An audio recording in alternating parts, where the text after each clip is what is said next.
Did somebody say something? I'm like thinking my speakers are broke. The Earth is flat. Yeah, that's what I thought. Yes, that's me. Good evening, family. How is everyone? Thank you. Thank you. Get Biget is back. Good evening, Yeah. GBQ. Hope all is well. Greetings to you, sir. And Miguel. Hello, hello. Kiwi, the man. What's up, my man? I was watching in the shield chat with Logos some of us.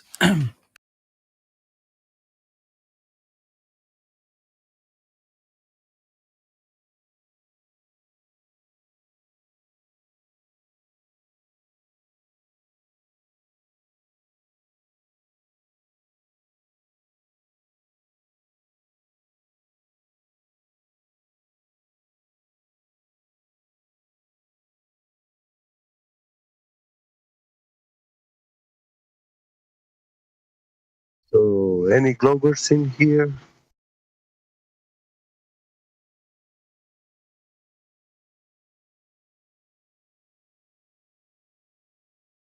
None?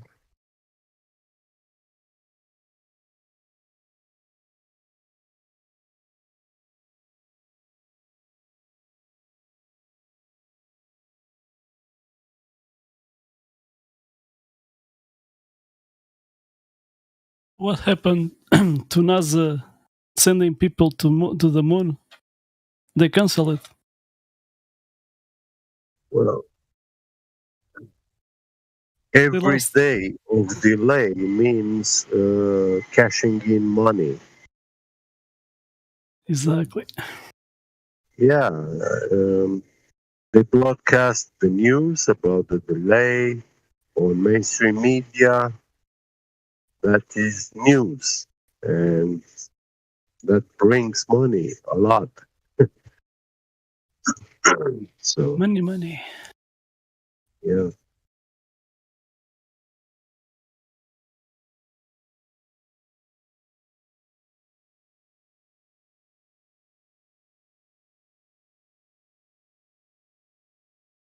Well, they missed the window, so they will soon lock everything, and we have to wait to next year. Yeah. Not the space agency. Guess why? Yeah. Because it's a circus. That's one of my favorites. Not a space agency. Mm-hmm. So just looking at the list, the Herb, our friend Herb, I don't see any roles on Herb. Is he able to speak? Okay. New account. I also see Lev, VC verified Lev. Shout out to you, Lev. If you're available to chat, please let us know. Lev, you are. Hello. How you doing? Hello. Very well. How's your day Nice to been? meet you on. All right, it's the day away. Chilling. Very Not good. done much today, really. So, what do you think about this landmass that we dwell upon? What do you observe? In terms of etc. and stuff, like it's flat and it's definitely stationary as well. Like some people question about like movement, like flat Earth society saying it goes upwards and stuff like that. It doesn't make sense because if we were going upwards, if you were to drop something, there wouldn't be an like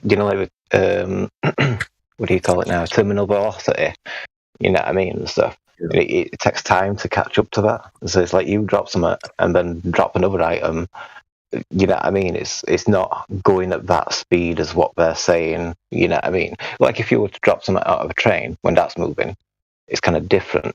You know what I mean? Yeah, that's true. If we were moving upwards, then everything will be falling at the same rate, which has been demonstrated not to be true, that not all elements of nature are falling at the same rate. Mm.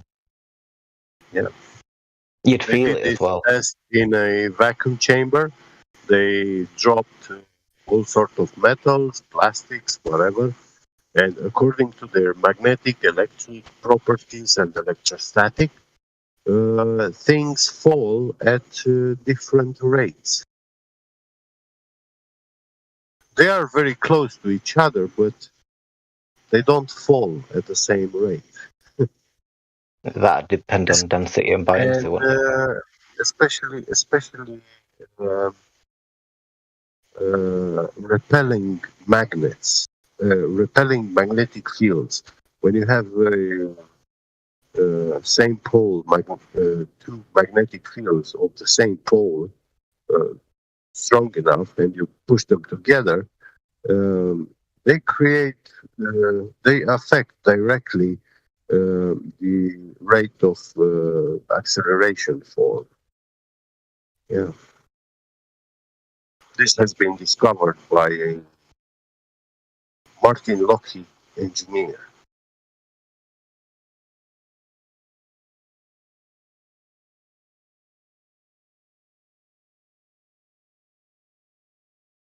Yeah, it was like all the evidence that we've got for like for us flat Earth research and stuff. There's no proof of movement. You know what I mean? Yeah. There's abundance of it being self-evident that we're stationary compared to moving at all. Never mind 1.3 million mile an hour kind of thing. Even these,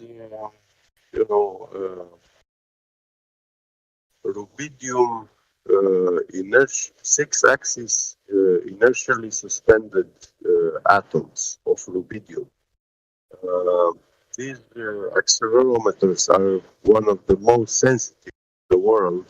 They are nuclear accelerometers, and they detect the smallest acceleration in motions. Even those ones, they don't detect the motion of the Earth. We do see that we live in a magnetic and electrostatic field, but we don't find these imaginary gravitational fields, It's repeating Anyway, it like force, you know what I mean? Mass attracting mass and stuff like say if it were a globe, right?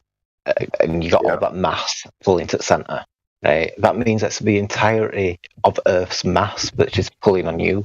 So if you like stood up now and you can feel that pressure between you and the ground, well, then that's all it don't make sense. You know what I mean? So then like you got cigarette ash. Weight itself, it's not a force of attraction. You see, to have a force, you need to first have a field in which this force can manifest. And all fields in physics, electric, magnetic, and electrostatics, they are binary. So this means in electric and electrostatic, you have a particles charge, positive or negative. And according to these charges, you have attraction, repulsion, and in magnetics, then you have the pole, north-south, and you have also attraction and repulsion force according to the intensity of those magnetic fields. But in this Newtonian gravity, it's a unidirectional force, unipolar, charge. You have only one charge, the mass, weight, and there is no opposite to that.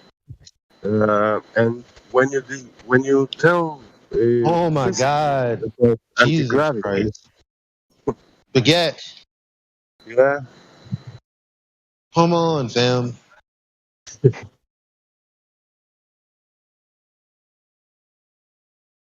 Who asked the question? oh, I was talking with a guy. I don't know how many ways you can say there's magnetic forces and electro forces, but no gravity. I was just trying to talk about the Yeah. moon and shit. Oh, yeah, that's You was good. just like super long winded. I'm sorry. Yeah, no I problem. know I say a lot too, but it was just like it was feeling. I don't know. Come on.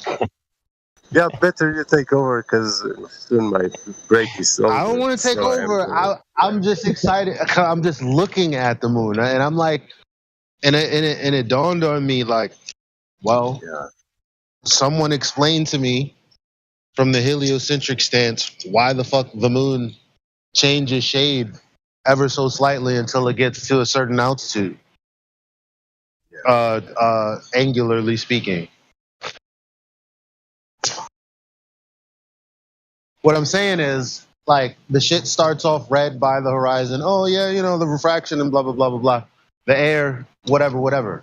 Okay, but I seen the shit like above 20 degrees and the shit's still orangey. true. Like it's beyond the limitation of why. You know what I'm saying? I'm trying, like, if it's high above the horizon and I'm supposed to be seeing the light from the sun somehow, because the sun set obviously by now, but in 3D space, it's supposed to be a direct line of sight. What the fuck am I looking at an orange moon for then? Like when I light something, when I move the light over to that object, or if I occult that object with something, it's not like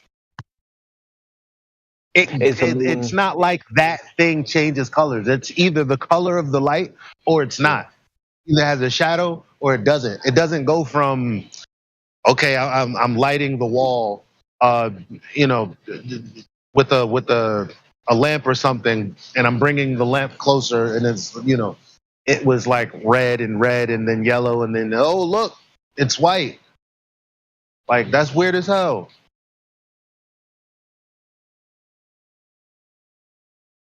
I saw last month the yellow moon was very interesting. So huge. And y'all know I'm talking about just like looking at it the past 10 minutes, right? Like just it going from red to orange to bright yellow to white. It's like, what's that about? Like it's already high in the sky. What's causing Where it is in why terms isn't of it like, just lit?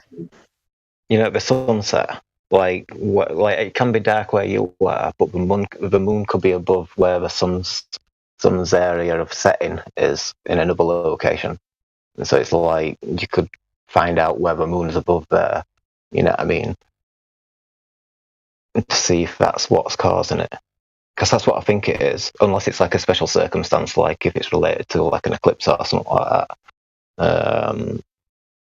Because that could be a completely different reason. I'm not trying to speculate as to why it's doing that. I'm the only within the heliocentric paradigm am I asking that question because I know there's no answer. Like I'm not actually trying to figure out why it does that because it's impossible. How would you know? How do you go about? What method would you use to go about figuring that out? As it follows the same colours as a sunset. So I relate it to a sunset. That's what I think it is. Me too. It's like you're seeing like when you see your clouds like turn all those colours, right? And then it becomes dark, but the moon's much further away. So when that comes over, it's kind of going over the next area, which is becoming going into its twilight kind of thing. And so the moon's in the twilight area, and how the faster the sun's traveling is how fast it takes it to come out of that colour. Do you know what I mean? Yeah, but for the most part, they're as far as their orientation in space is concerned, there isn't supposed to be much of much of a change in 10 minutes from my perspective, It doesn't really make right? sense on a globe. That's why when I say, well, okay, look, it's 3 o'clock in the morning. I'm looking at the phase of the moon, and the side that's lit is towards where the sun went, but the sun's about to come up on the other side. You gotta make it quick, bro. I'm on the phone. Sorry, What you look like McMill. Oh, nah. Thank you. Yeah, goodness. Anyway, I guess somebody thought I was Meek Mill. Yeah, whatever. You get your stellariums, don't you, with your eclipses when you can see moon and sun above Earth at the same time, kind of thing. So that's like another Yeah. globe contradiction.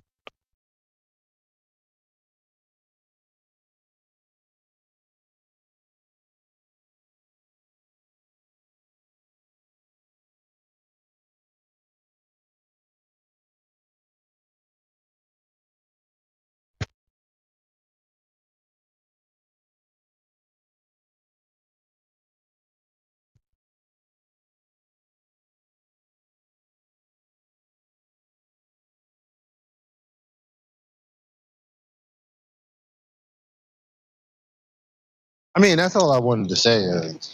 Gabrielle, you can finish. I've heard some people say that they don't believe that that's what it is, like in relation to sunset, for that part of it. But I don't know any alternative. That they don't believe what? Some flat earthers have said that they don't believe it's the sunset that's causing the colour change. I think it is. I don't know any alternative. What other people think though, The, if they disbelieve the that. sunset causing the color change of what? The moon, when you see it like, yellow and red and all that kind of stuff. Other than if it's like an eclipse. You mean it's basically a moon set? Or are you saying something to do with the setting of the sun is causing it? Yeah, more to do with setting at sun. It's like the moon's gone into that sunset area. Well, So you see it to be changing colour during that time. So it should only be like, half an hour or something like that. It should go through the colours. It depends how fast the sun's, the sun and moon are travelling in that kind of sense. So the moon's slower, isn't it? So it doesn't stay in its arc as long, kind of thing. Like sometimes you see it in because daytime, the quicker because I'm looking at the moon and it's orangey. But sunset is dark where you are. to the other. What? It's dark where you are, but it's sunset in another land. Further across. Yeah. No. Yeah, but you got to think about what you're saying. Like, think about it. So that's where The moon is to the moon. No, when I say think about it, I'm about to follow that up with what to think about, because I'm telling you that what you're saying doesn't make sense. So, you got the moon to the east. You got the sun somewhere to the west, supposedly setting. No, it's just taking its light with it. So if it's taking its light with it, how does the moon catch up when the sun is faster than the moon?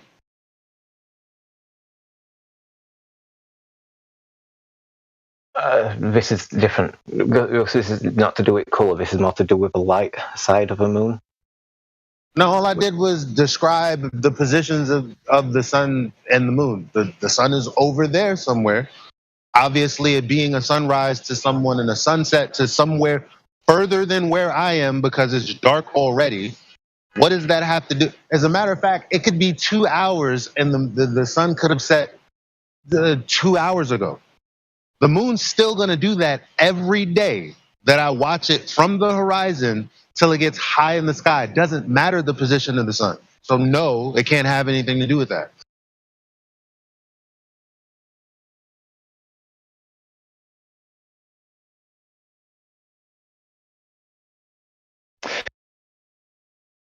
Like when you see the moon at daytime, you never see it go red and yellow, then do you? Well, do you watch it come up from the horizon when you see it during the day, or you just I talk look about for when it. you're looking up?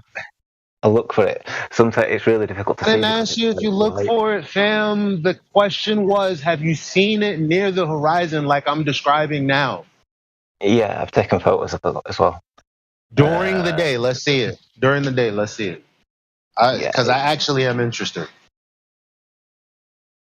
Can I do it whilst I'm on my phone? I'm very interested in that. It's just, you know, like horizon goes like pale as you get lower to bottom of the sky. Yeah, yeah, I know. That's the point. It does that wherever, regardless of where the sun is. That's why the sunset doesn't have anything to do with it. That's the point. But a moon set, in really, it should just come up white. You know what I mean? Unless That's what I said. But what you're saying if I is can not draw a valid map, either. if I draw a map and show you what I mean, like it might be easier that way. It's not. You're saying that like I misunderstood you. That's not what happened. You posited a possibility, and I told you why that can't be the case. It's really not that serious. Like it's annoying more than anything. If it's doing it regardless of when the sun is setting, what position the sun is at geographically above the plane, then it doesn't matter. The moon is still doing that from when it's low towards the horizon to when it increases in altitude from your position. It's gonna do that regardless of what day it is. So it can't be that. That's all I'm saying. It's nothing you say is gonna make what I It's not said about the false. altitude though. Just a second, No, no, Elijah. it, Elijah, yeah. I went to out and I watched the moon and it is white light to me. To you is orange there, Yeah. but Obviously, I mean that's what is okay. What's your question? I've tested it out, like you know, like on Deuce channel, The Dave other guy LA. was saying something. The other guy was damn. I get What's excited. wrong with like? Are we gonna have problems? Because I don't have problems with everyone, and I'm not trying to be a dick. It's almost like we're speaking different languages. I know you understand me, but it's like you're speaking a different language because you're not understanding anything I'm saying. Then the dude just asked me a question. I was trying to get some clarification. You started talking again. You got to understand that that's a problem. It's not. I don't have to tolerate that because that's kind of annoying and just not proper. You know, before the name calling and before the asshole and this and that, just relax and be proper, bro. I'm cool, man.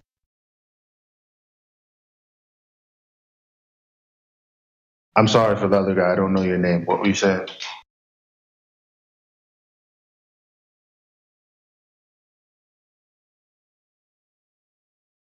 so Call in progress. so at the Yeah. at Mike. Okay, so at the present, the moon there is orange to you on the horizon. It was. Yes. Okay. Here it's like 19 degrees and there's white light. But I saw, Right.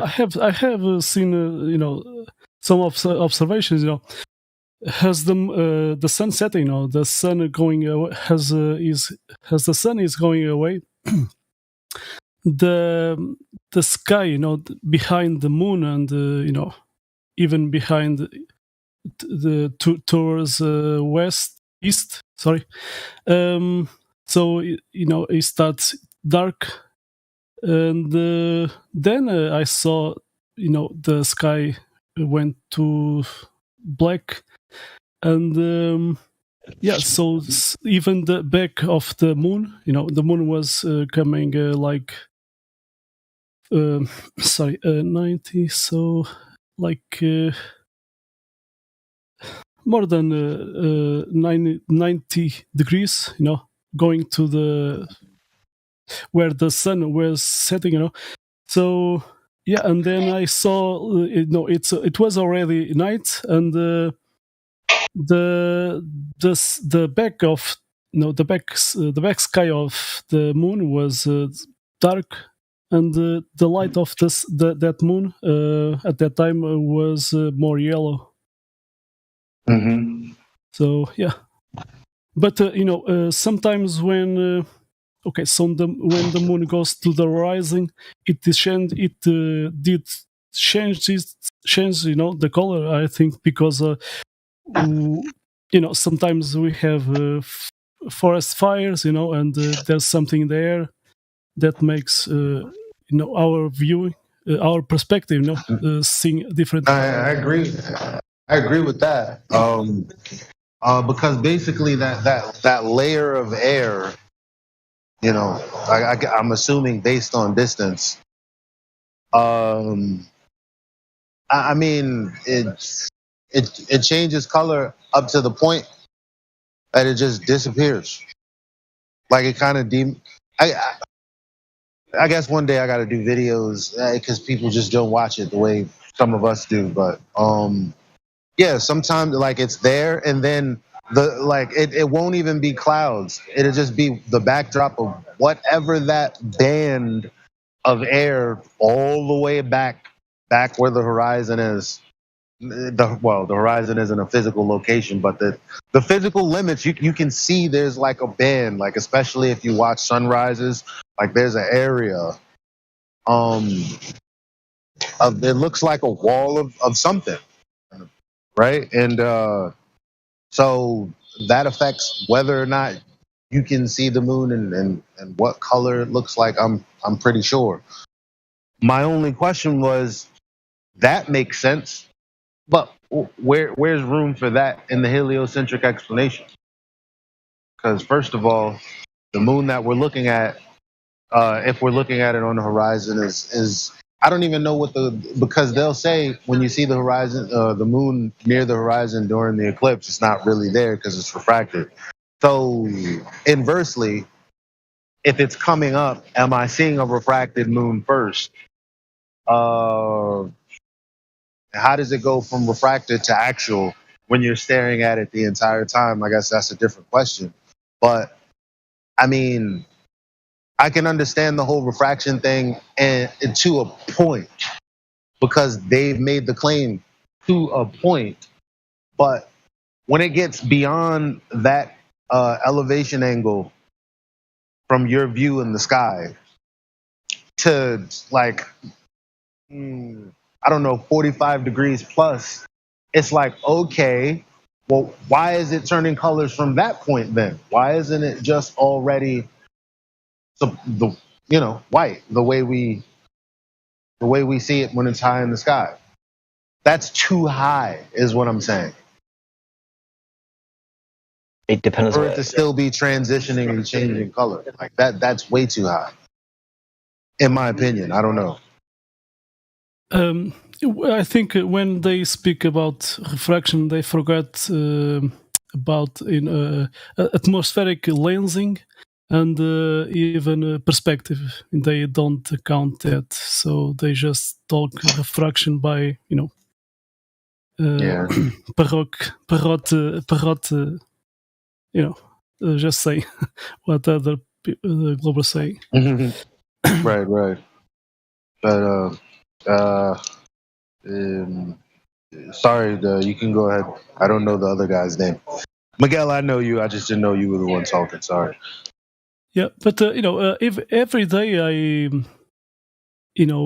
I keep doing observations and to figure out more, about the moon, not just about moon.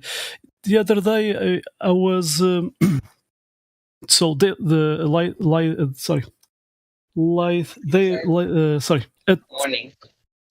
yeah at the morning or yeah at the morning I was watching two airplanes crossing in front of me, but before they were crossing, so I know they are at different altitudes. But I'm looking to to that middle where they are going to cross. So, and what happened to Earth's movement? Because I'm standing there and they are crossing in front of me and nothing moves. So that was an observation I did. Crossing like in diagonal cross. So that was interesting. And I with my binoculars.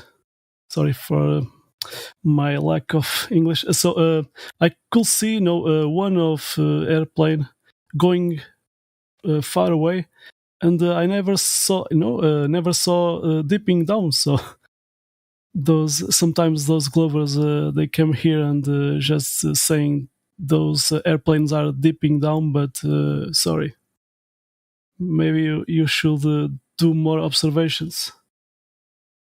So I just see the airplane going far away and not just perspective, nothing to do with curvature, any curvature. Yep, exactly. And even that same spot, I can even today I saw an airplane going above the horizon in front of me, like from west to east, so far away, and is doing a perfect line.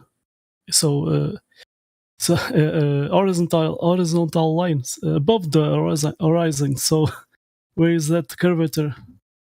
None. Yeah, so every day, but those Glovers came here and they claim they know everything, but they are not like us, searching and keep doing observations and to figure out more.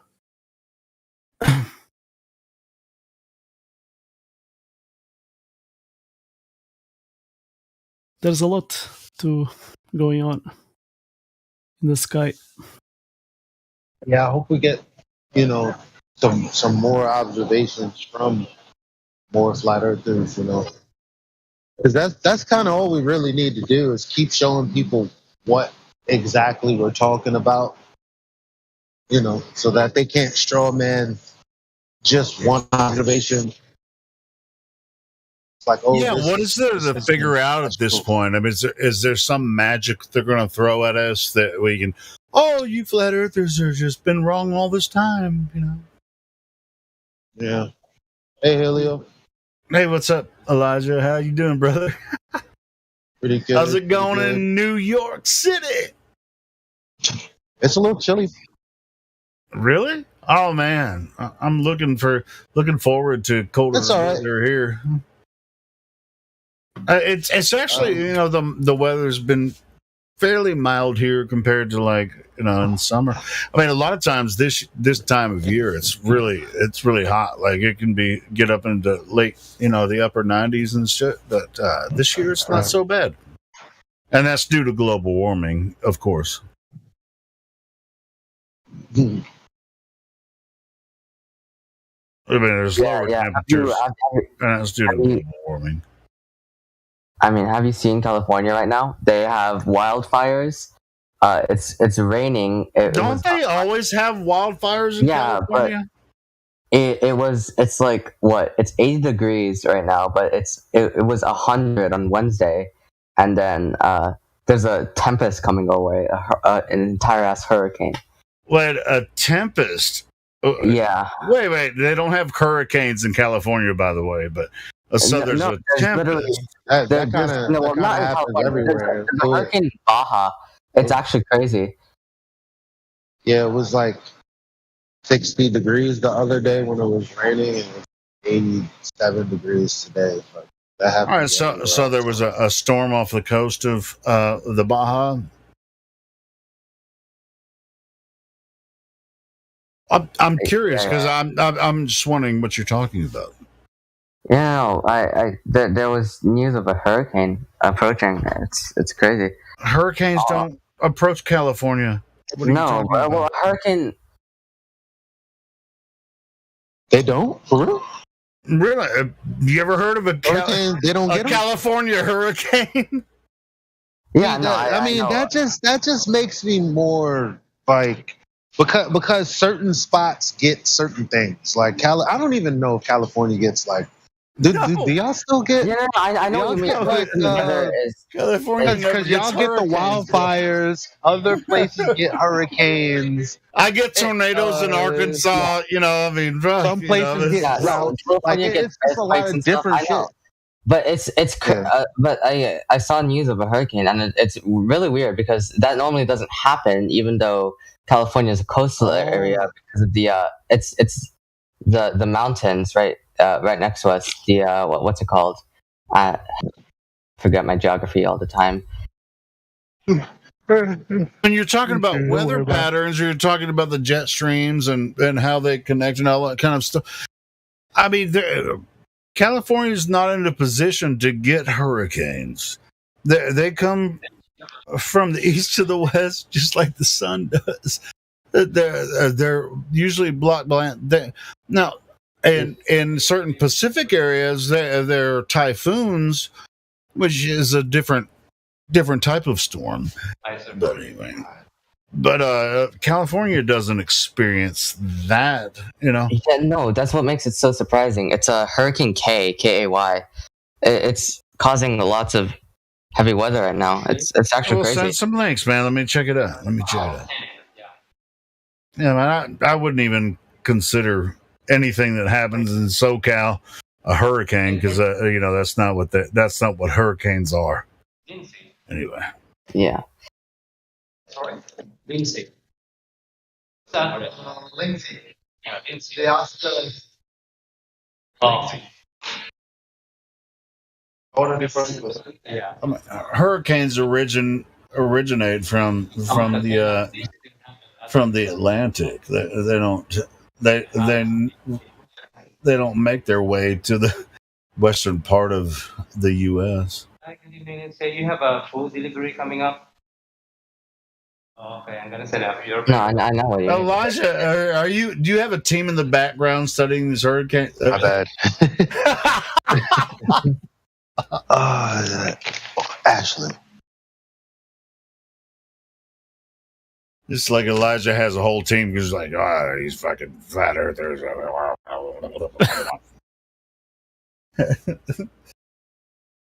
No, but seriously, you know, I mean, no hurricane's ever going to hit the west coast of America. That's fucking ridiculous. Yeah, it's ridiculous. That's exactly why. Now, okay, what's exactly why? No. Like With the weather it's- patterns, I mean, that's not, no, it's- hurricanes don't even form that way. Yeah, but they don't form that way. It's bullshit. I say it's literally it makes no sense why there's a hurricane approaching California right now. No, it can't. It exactly. can't.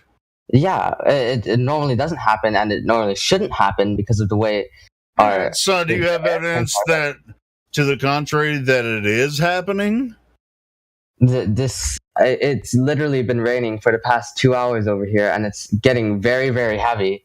It's Oh shit! You guys get like, dude. I lived in Vegas for like 8 months, and when I moved there, I think I brought the rain from Arkansas, and we couldn't even drive down the street without all the. There was so much rain in Nevada. It was just like, where did all this rain come from? I think I brought it there when I moved there. Yeah. See, the worst part of this is the heat wave is still going on. It's complete bullshit because we're having rain and a hurricane, and we literally just had wildfires. In fact, we're literally ash is literally raining down on us because of the wildfires. It's like this weather is crazy. It's absolutely fucking. How do you know it didn't happen that way in California? I live. How do you know? Wait, how do you know that it hasn't been happening in California that way for hundreds of years? I mean, the wildfires seem obvious, but there's one piece of evidence. Los Angeles, I think it was like what 3-4 years ago. It had its first hailstorm in 100 years. That's Los Angeles is only part of SoCal. like 100 years old, 200 years old at the most. Like big Los Angeles. It's only 200 years old. How do you know anything about what was happening beyond 200 years? Tell me how. Well, I'm not saying beyond. Well, it's still the weather patterns are getting a lot more unpredictable. I mean, 100 years of just no hail. Well, tell me how they predicted weather patterns 200 years ago. Do you have any clue? They can't predict weather patterns. The weather. Oh, so the people 200 years ago were too ignorant to figure out weather patterns 200 years ago. We always try weather patterns. That's what we always try to figure out weather patterns. We're constantly studying the atmosphere, but it's no, still, actually, you can't be completely. Actually, tribes that lived there 200 years ago knew exactly what was going to happen every season. Yeah, And then now we have a bunch of fucking white boys out there going, "Oh, I'm scared of global warming," and I'm just like, this is retarded, man. You guys are freaking out of control. 200 years compared to your supposed 4.5 billion years. And you just like, you get so scared of like weather. This is the most ridiculous thing I've ever heard of. I'm not scared of the weather. I'm saying okay. I'm not saying you are. I'm just saying most people are. Yeah. It's like I don't know what's going to happen unless I see it on the news. Well, the news said so and so. I'm going freaking buck wild. And it's just like they said it on the news, and I'm in fear. You're in fear pornville.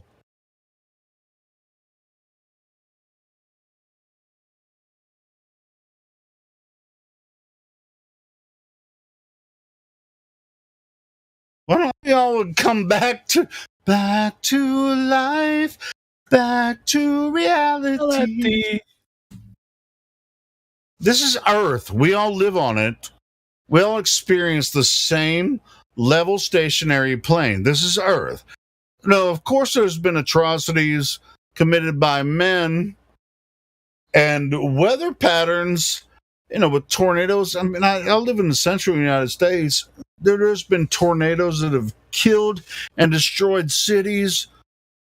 That is, it's massive. Some of these tornadoes have been over a mile wide, just freaking wiped out, parts of the central United States.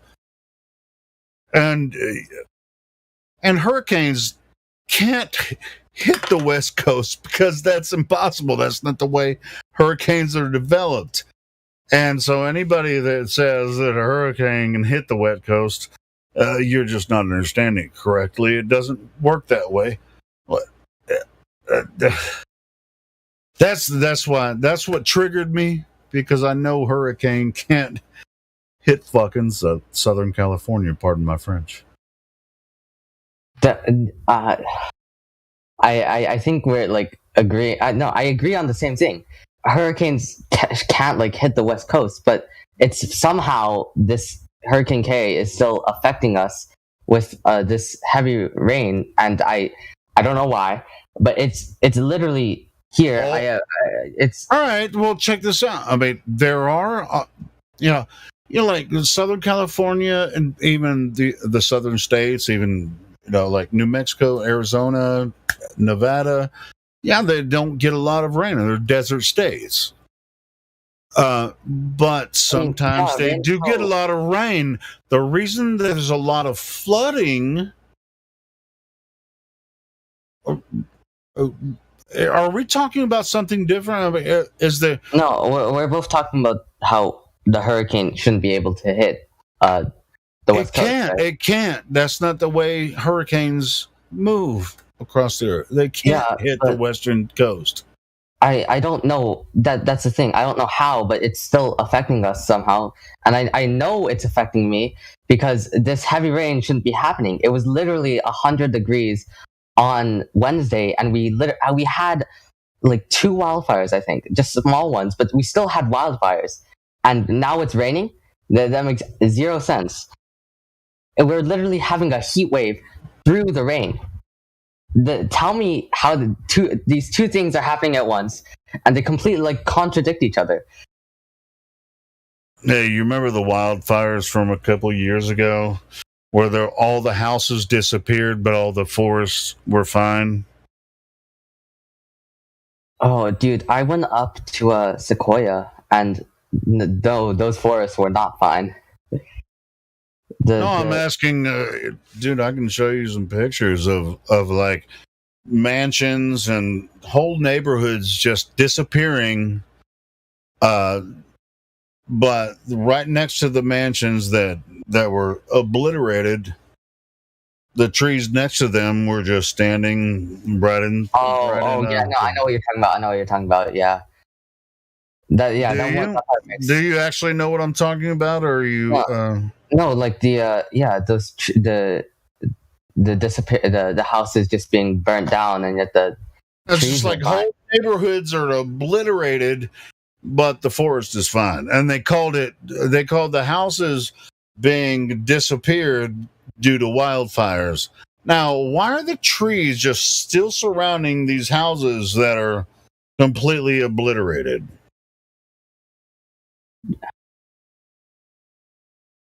I mean, I couldn't say, but yeah. Go ahead and say it if you can say it. I said I couldn't say. Oh, well, yeah. I couldn't say either. I mean, I can. No, I mean, I can say, an idea that I have about it, but I mean, I can't prove it, so I'm not gonna. I choose not to.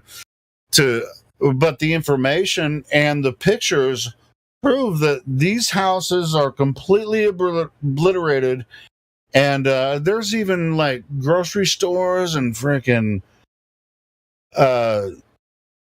convenience stores and shit that are completely obliterated. They claim that it was by wildfires, but there's no trees around them. How'd the wildfire just make this fucking convenience store disappear?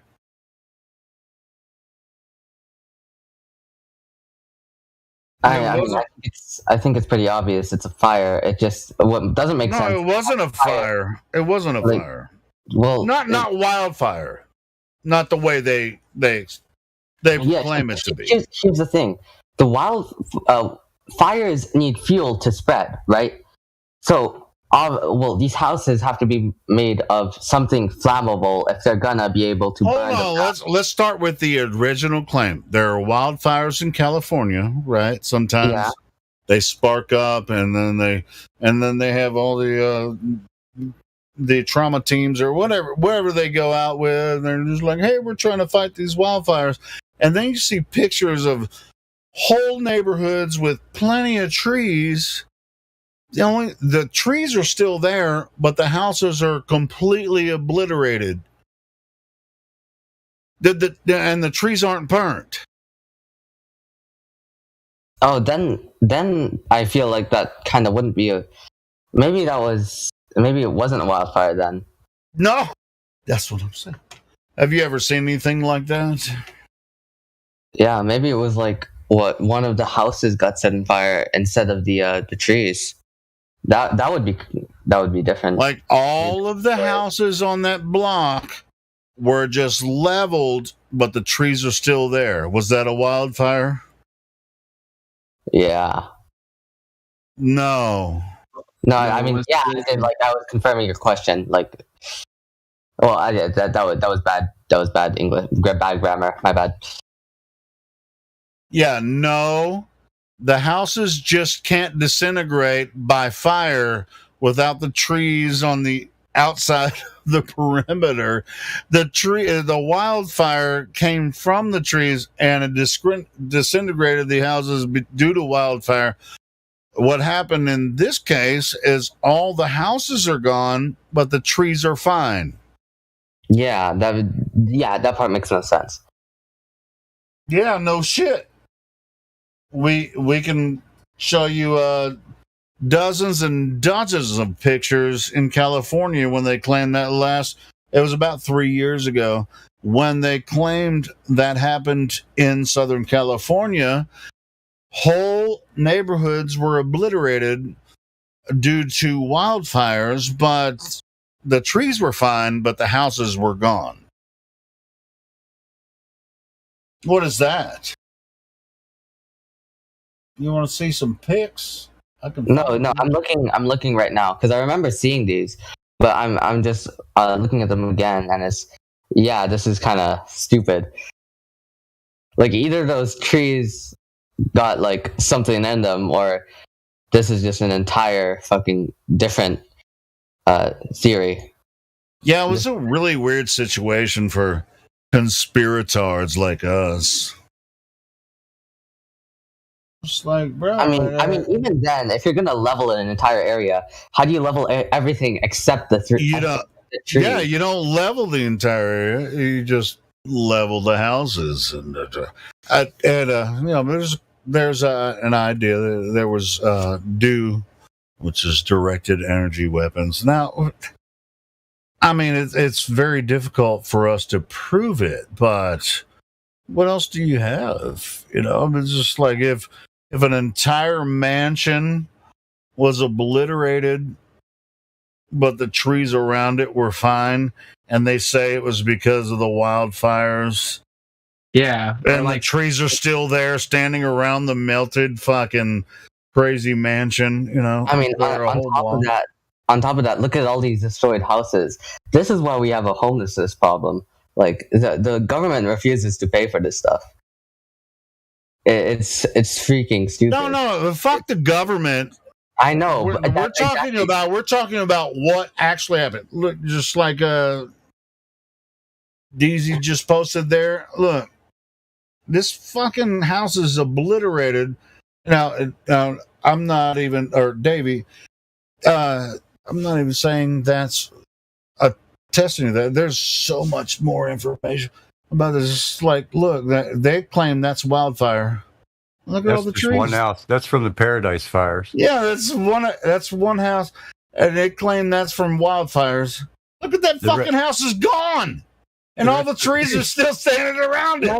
The rest of that neighborhood's gone. The rest of the neighborhood's gone. Dude, the house is cut. It's like literally, it's cut in it like a cake. Like he said, it's what the fuck. No, look at the one by the street. It's just like, hey, I'm sitting out here, my brilliant, and the whole fucking house is obliterated. Every tree around the house is still fine. Then you got pictures. They got pictures of a car. They got pictures of a car in a driveway. The rims are melting down to the sidewalk, and right next to it are 2 plastic garbage bins. Man, it's something to consider. I mean, just like you think a hurricane can hit LA, it's not possible. It's not possible at all. Yeah. I mean, this is just insanity. If you follow all those wildfires, there's a stretch where they want to put a monorail from Northern California to Southern California.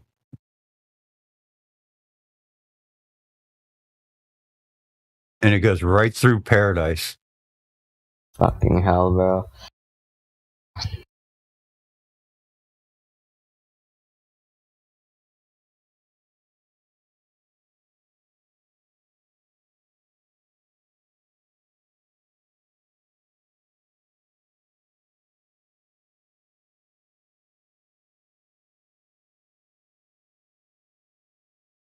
I can't remember who it was. Was it OB maybe? Posted some stats about the wildfires over the years. We're in a time that wildfires are less than they've ever been. Yeah, that was me, I think. I mean, I don't think I can't really confirm that. No, that's what the data shows, is that they're down about 85% in the last 100 years. Yeah, I mean, I can't confirm that because I haven't lived in the last, Fair. 800 years. But Well, I mean, as far as the burn acreages that are on record, that's what it says. So yeah. yeah. But I still remember a couple of years ago getting out of school and this ash is just falling down and there's an orange hue in the sky and it's like, what the fuck? Supposedly it was 10 times worse Yeah, back in the 30s, 20s, etc. that must have been crazy. Yeah, well, anyways, I guess my statement I was trying to make is that this weather is just absolutely horrendously crazy. It's not even. Yeah, weather's being controlled by NASA. Yeah, I mean, there's no way this is all happening naturally. It's stupid. It's all happening naturally. What?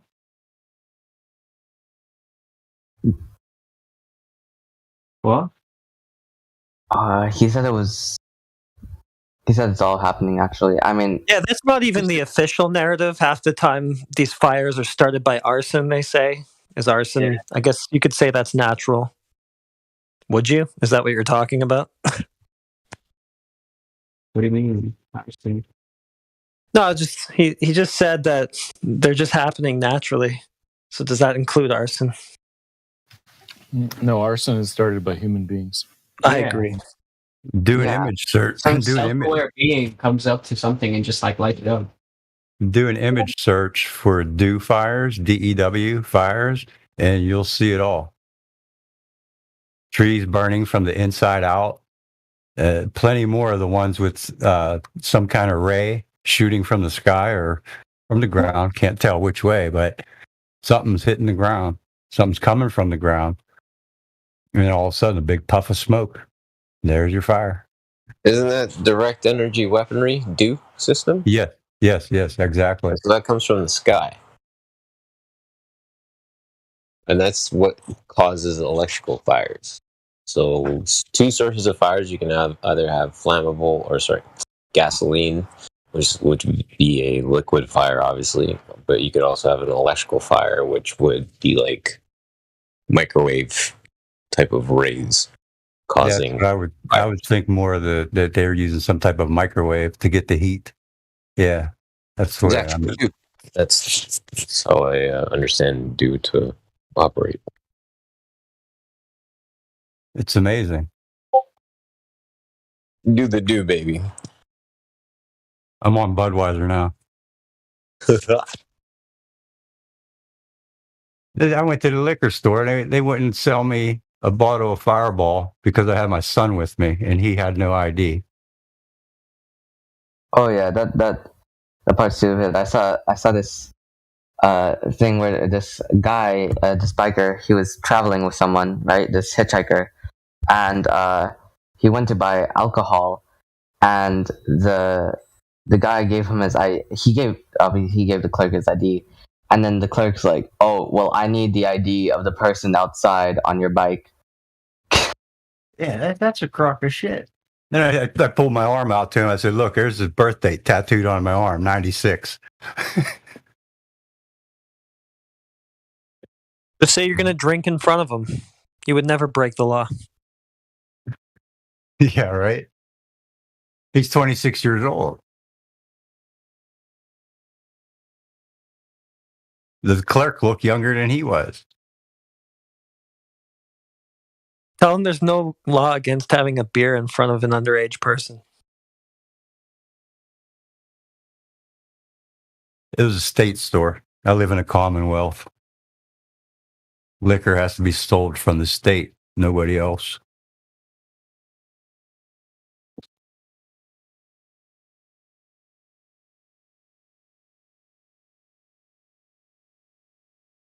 Only the state's allowed to administer the poison. Those spirits. That's what they're called, fine wine and spirit store.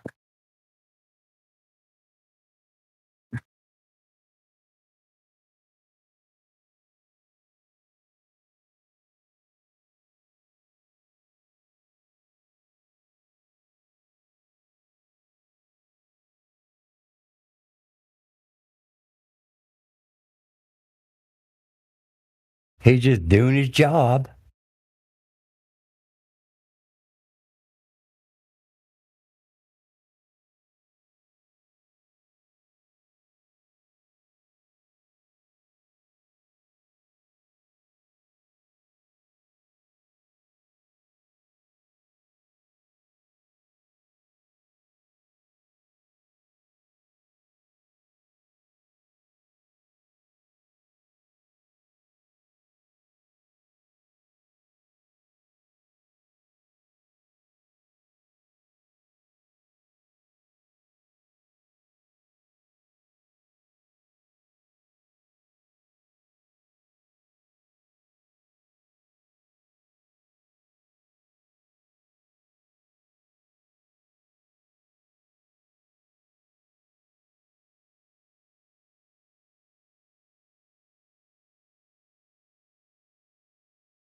Dude, that's crazy. I was at the liquor store last week, and this lady brought her baby into the liquor store. I mean, she's going to buy some wine or whatever.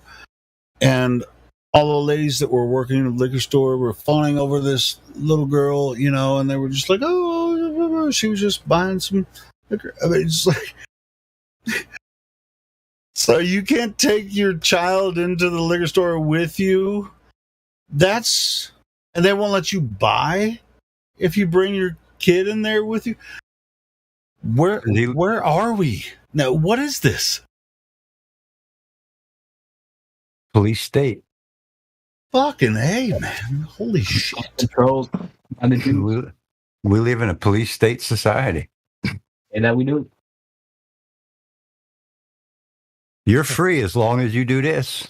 Well, no, but it doesn't happen in Arkansas because I just saw this lady bought her baby in there, and all the people that work there at the liquor store, all the ladies were just like, "Oh, she's so cute," and she's just buying some wine or beer or whatever, and I was like, "I'm just buying my beer or whatever," and I was just like, "That's cool," because the ladies everybody at the liquor store is cool, you know. You already know that. But it was just, I just couldn't imagine. I was just like, even if you bring your 15-year-old son and you're his dad, you know, like, hey, I'm going to buy this. I'm not buying it for you. You can sit in the car. But should you have to? No. I'm buying the fucking liquor. And so I'm buying it. There's no reason that you should deny me buying liquor because I have my 15-year-old son with me or something. That's ridiculous. In my state, it's legal for minors to drink as long as they're not going anywhere, obviously, and they're with their legal guardian.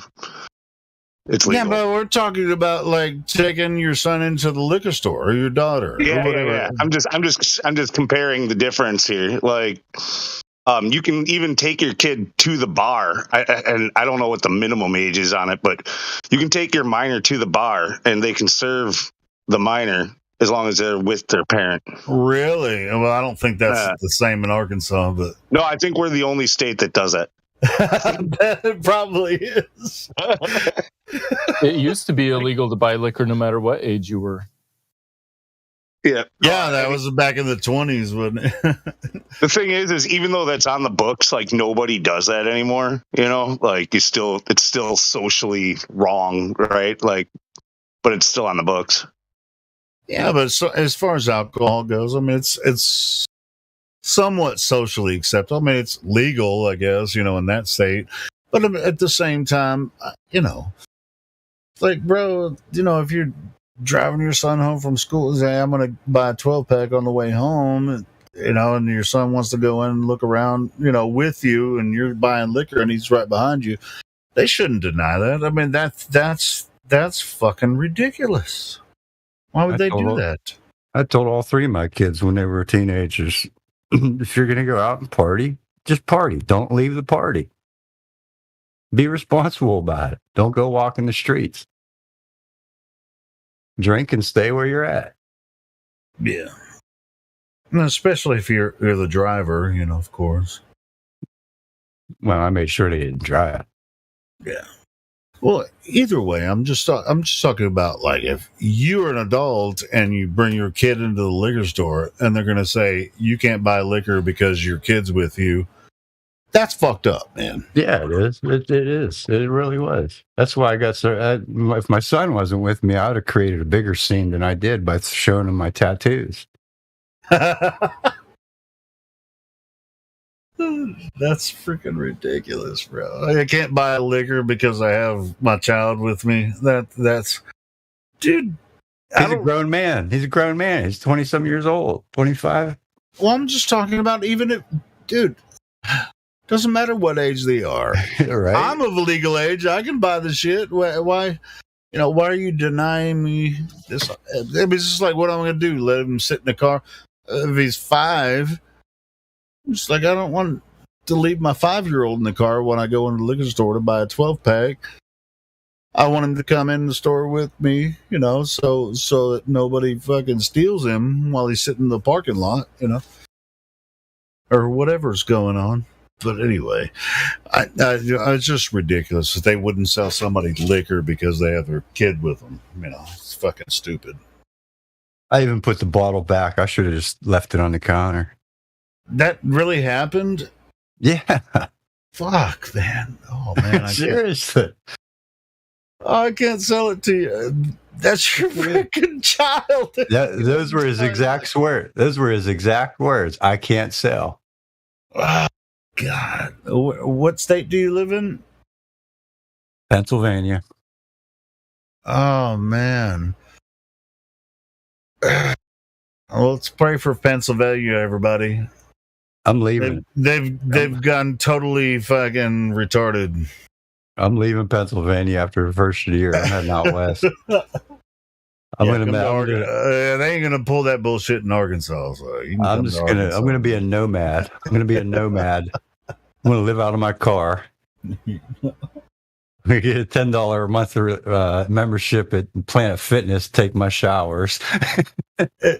Anyway, this debate's about to start with Karen being Witsert.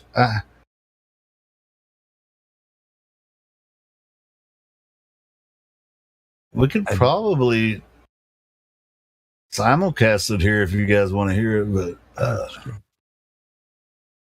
you guys want to hear it, or you just want to? I don't know. Put it on in the background, huh? We could have it like play at low volume. Could we do that, Lou? Just make commentary over top.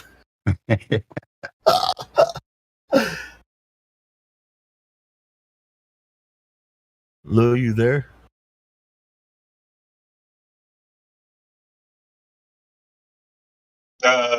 Kind of. I'm doing some dishes, and I'm not. Oh, wait, what do you think about playing the Karen B and Witsit versus these other idiots on Modern Day Debate, live commentary on the debate? I don't know. Personally, I think you can keep conversation going. That'd be better. Yeah, it probably would be. But I'm going to go watch the debate. I'm going to go listen to it for a while. If we don't play it on here, I'll just listen to it. But if everybody goes listen to it, then nobody's going to be on here. So I got a raccoon to go get. You got a raccoon? I'm going to light him up with my crossbow. I opened the barn this morning and there was a freaking dead possum right there at the door. I was like, ew. How big was it? It was just kind of little, but he was dead. And I was like, what the fuck killed you?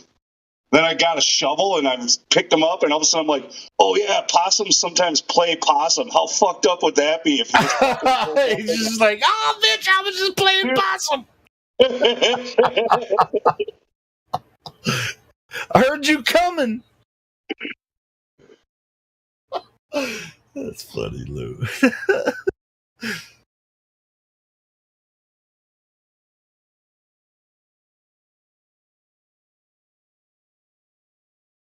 Anyway, I'm stepping over there, but if you guys want to change your mind, I don't know. Hey, let's listen to a little bit of it. If it gets like stupid, then we'll just freaking shut it off. And you guys don't mind.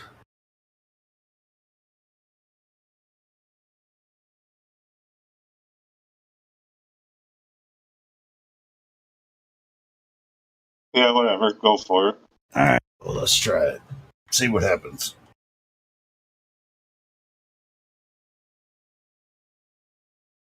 Because it's on modern day debate, which is, it's an open, they're not going to give us copyright for it.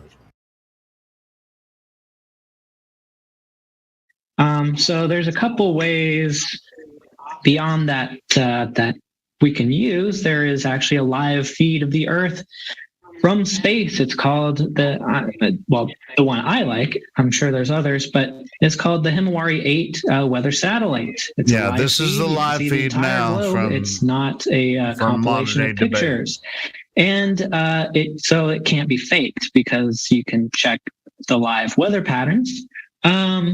Flat Earther Jeranism proved that the Earth is curved when he did his famous experiment where his friend went out on the lake and he had to lift the light to get over the curve. And speaking of seeing stuff behind curves, refraction can actually account for seeing further than the actual physical curve is, but refraction cannot account for that if the Earth is in fact flat. It can only refract on a circular planet or surface. And thankfully, I've got a whiteboard behind me so I can explain that in later if we get into that. But basically, since the atmosphere is curved, the light's going to hit the curved atmosphere. That's different densities, and it will refract. I changed the volume to 50%, so Earth, if people want to comment over density in a straight line. So there's it's not hitting different densities and bouncing like refraction. Yeah, I like how you use the word circular. So refraction only happens on a globe. You do actually need a model because this is a flat Earth debate. This is not globe on trial debate. And it's really funny that all attempts to put, even globe people try to put the Earth on a flat surface and it doesn't work. Flat maps don't work accurately. So that's a problem. Let's see. So basically how perspective works is we're taught on a flat surface like in art class that we can draw those straight lines and the horizon converges with that. When you draw on a flat Earth, it should work like that. On the real Earth, it falls below that line. So that's one thing with the curvature. We can observe that over lakes like Lake Pontchartrain. We can observe both the water and the causeway curving over the horizon and dropping lower than a linear perspective would. Again, refraction cannot cause this effect if the Earth is flat. Geometry, I wish I had my slideshow, but the fact that the stars spin in opposite directions on opposite sides of the globe is impossible on a flat Earth. In fact, flat is the only shape of the Earth that does not work with that, because if we were on a flat Earth and the stars are spinning in opposite directions, then that means that the stars are getting farther and closer to each other, and that's never been observed.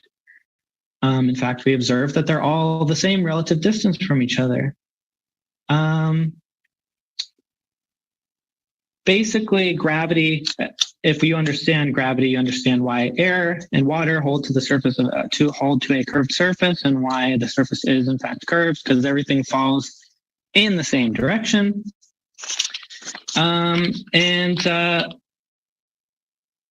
Those are my main points, other than and I'll help out with it, because last time we moved on before I could answer his question about the Cavendish experiment, which demonstrates gravity. So the independent variable is the mass of the torsion bar, and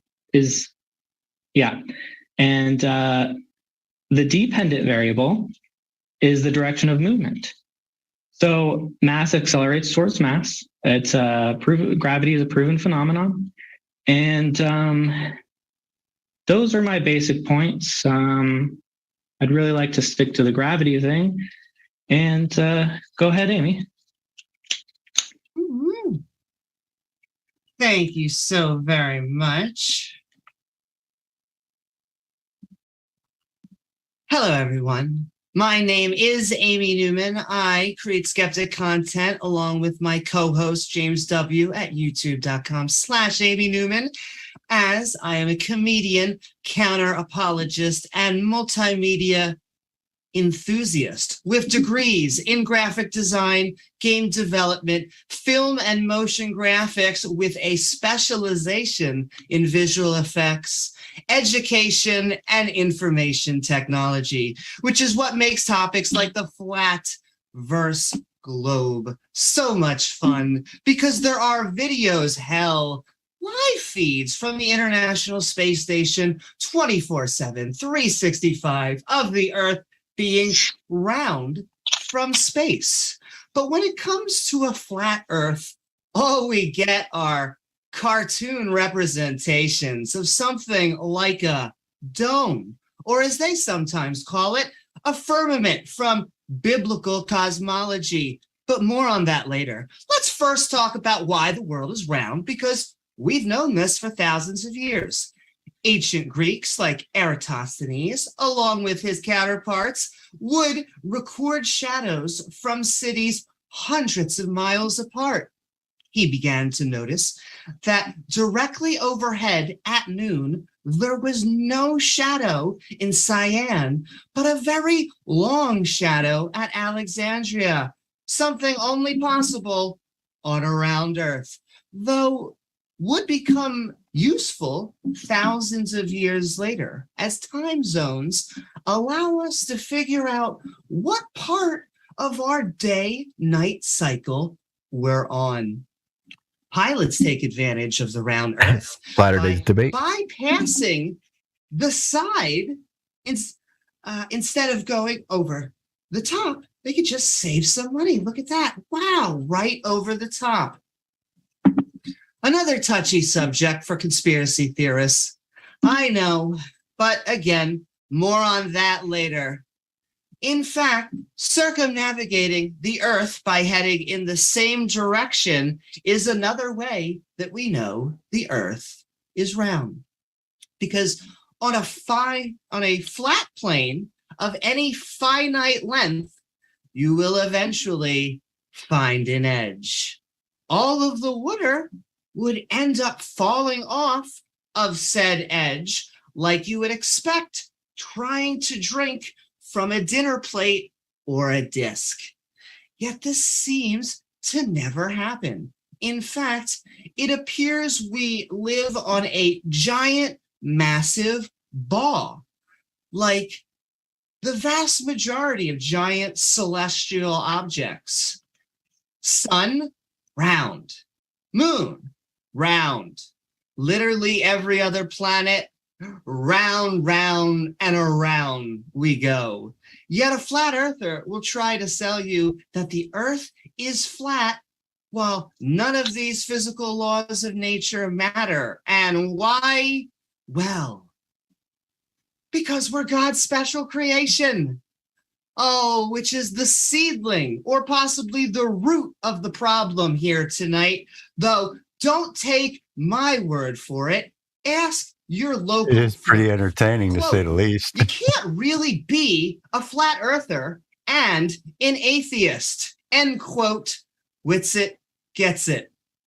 Though if religion is the seed and the flat earth is the fruit of this rotten tree, then conspiracy theory would be the stem. You see, this kind of mindset that we're dealing with is conspiracy theories. The types that have not met a conspiracy that they don't love. But I wish I was being hyperbolic.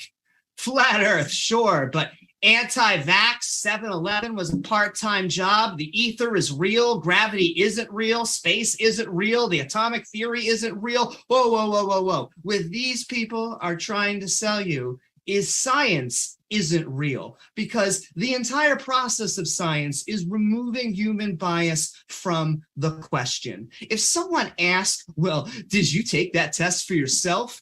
You might be talking with someone who rejects science, though it will be something we asked of flat earthers, since they are not in the scientific consensus. Thus, the burden of proof will be on them to come up with their own model instead of acting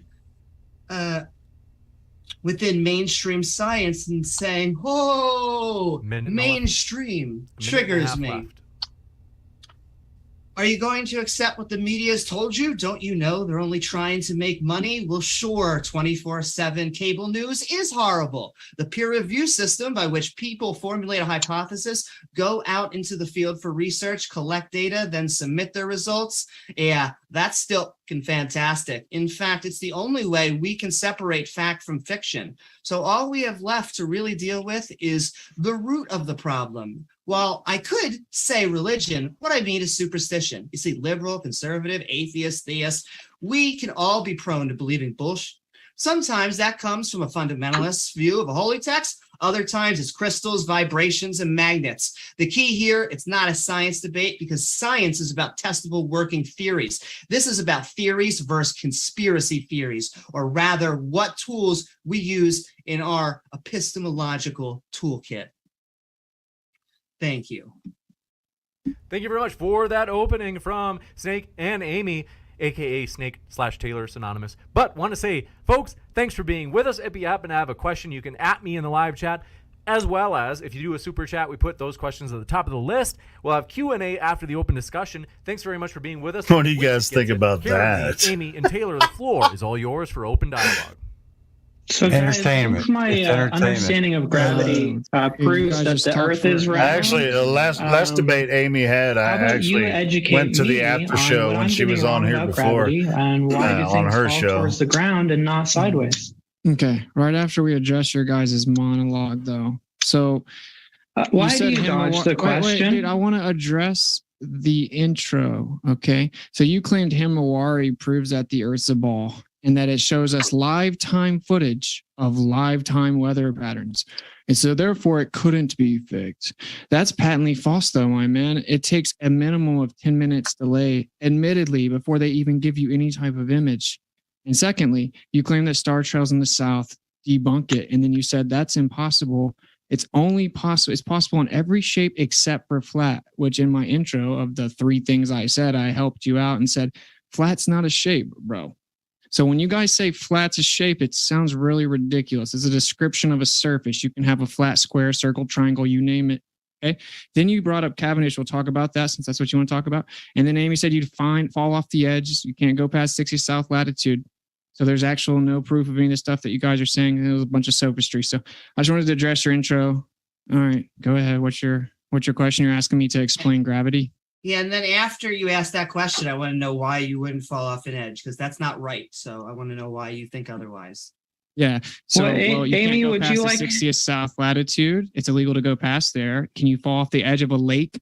No, Ladies and you gentlemen, cannot. it's the law that's keeping him from finding out the truth. They can't send drones up past a certain feet because that would really hurt their feelings. They can't figure out how to do a drone themselves. They can't figure out how to get through Antarctica themselves, even I though can't listen people to go this. I'm Antarctica sorry. and have won I world just records.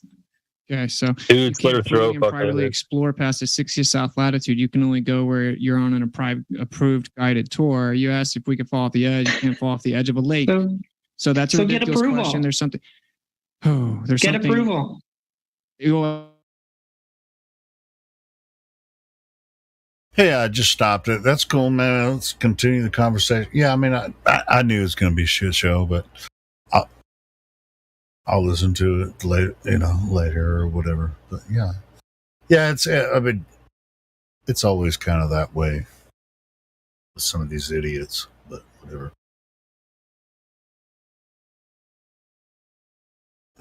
They always talk about something we're not talking about. Yeah.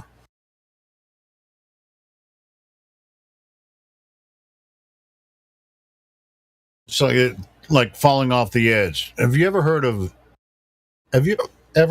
flat earthers say something about falling off the edge of Earth? No. The answer is no. The only people that talk about falling off the edge are the globies. And just like Witsit said, I'm sorry, I'm hiccuping because I'm inebriated. But anyway, the only people that bring that up are the people that think that you could fall off the edge of Earth, which, what edge? Where's the edge? Yeah, go ahead. If there's an edge in the voice interview thing chat, and it made me consider, you know what I mean? Because, like, you know, you obviously don't really have an edge in that kind of sense, you know what I mean? Because it's like the ice walls are containing the water, and so there's no waterfalls and all that kind of stuff, like. But like the limitation of it, like there's that Buddhist map which is supposed to be like 4 billion miles wide, you know what I mean? Like, but if that's a limitation, then what does happen after that? Well, sometimes, you know, they say, well, where's the edge of the Earth? And then you ask them, well, where's the edge of space? And they can't give the answer any better than we can, because we don't know where the edge of Earth is. But through our discovery that there is no edge to be discovered, right? Not in the human domain, no. No, it's like, you know, the question whether it's like infinite or not. But well, I mean, but to claim it's infinite is also a ridiculous claim as well. So it's kind of almost like, what are we supposed to do with that argument? Let's just agree to disagree, or just both agree that there is no edge. I don't believe Wits has got the patience to sit there. I don't know. It just started, so I mean, you guys said you can't listen to it, so. But if you want to continue, we can listen to some more. I heard that Amy chick. I listened to the last debate she was in with. It wasn't Witsit and Karen B. It was. There's a couple other good flat earthers. It was Nathan and a Latter Day Saints. They talked to him. And so I was interested in listening to this debate as well. I mean, I can continue it if you guys, if you can't handle it. You'll see more headphones with slashes through them go up, I think. Well, just well, either way. I mean, anyway, we can. Hey, you know what would be a really good idea? Everybody go to the live stream and get in the chat. And then we can make commentary here, listen to it at the same time, and then talk to each other about it. I'll post the link to the debate. Well, it's already been posted. I'll repost it now so you can go into the chat. Then we can see what's happening in the chat. Because you already know that place is a shit show, just like the lobby here. It's going to be like that. The link to the live stream, and you can go in there and comment in the live chat on Modern Day Debate. And Shit, I'll go in there too. I'll listen to it while we're in here too.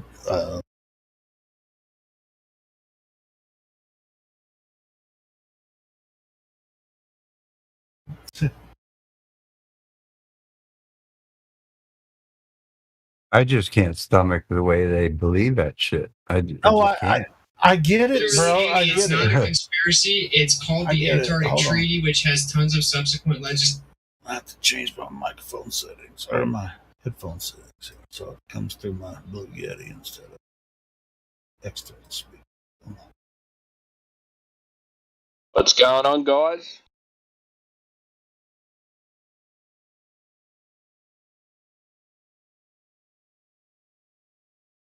I think I'd rather listen to somebody eat on mic.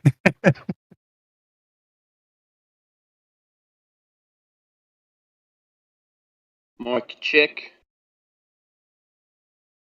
Mic verified. You are Thank good. you. What's happening?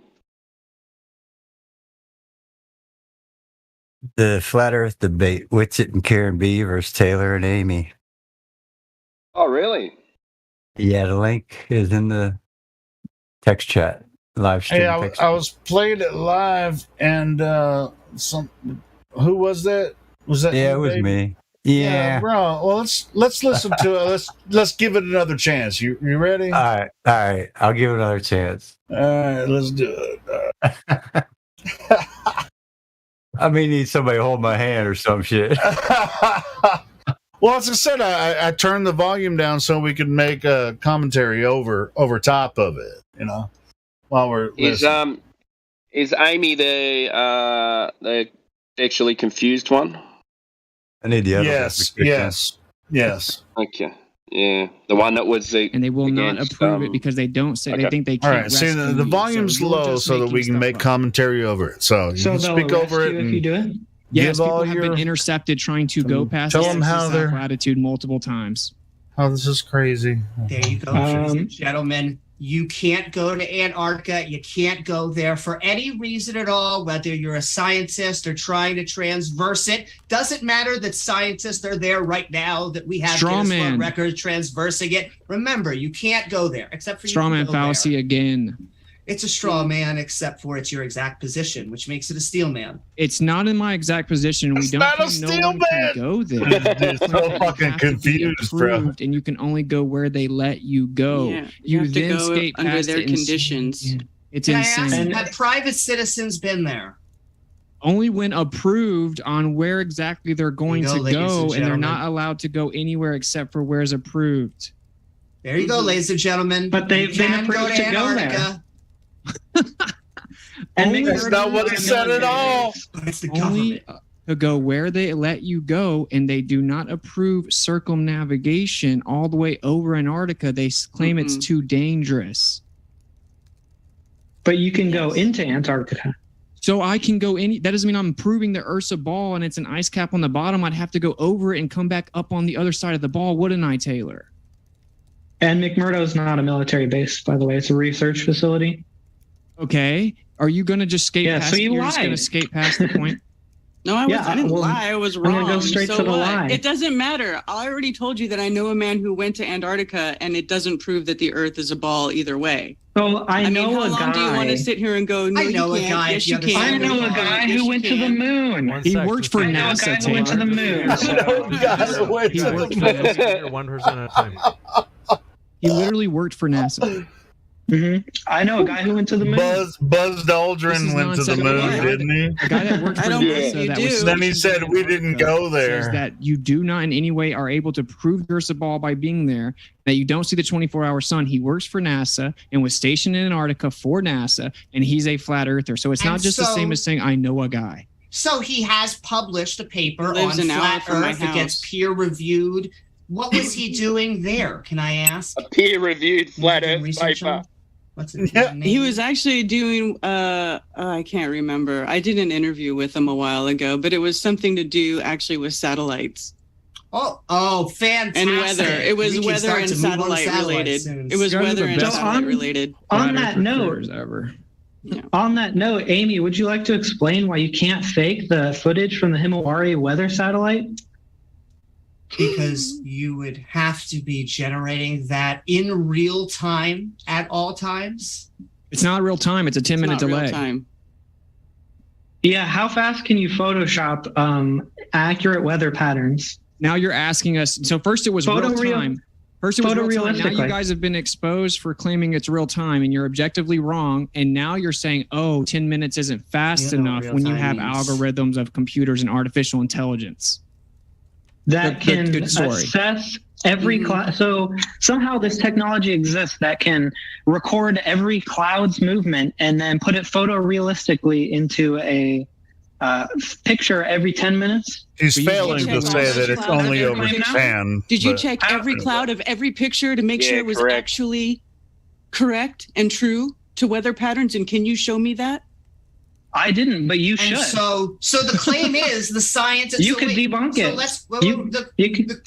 The claim is the scientists are generating visual effects for you people. Once again, it's a massive conspiracy. They're generating visual effects. You're just appealing to emotion. You're Based appealing to on nothing. emotion. I'm sorry. What was your model? What was your model? You're But they just appealing do. to emotion. They overlay. So, The floor is yours for your model. What was your model Taylor again? said your class is yours. You guys are freaking out, but this is great recruitment for Flat Earth. So you guys claim that it was live time, and it's objectively not, right? So we have weather patterns. No, recorded we all said the there's a time delay.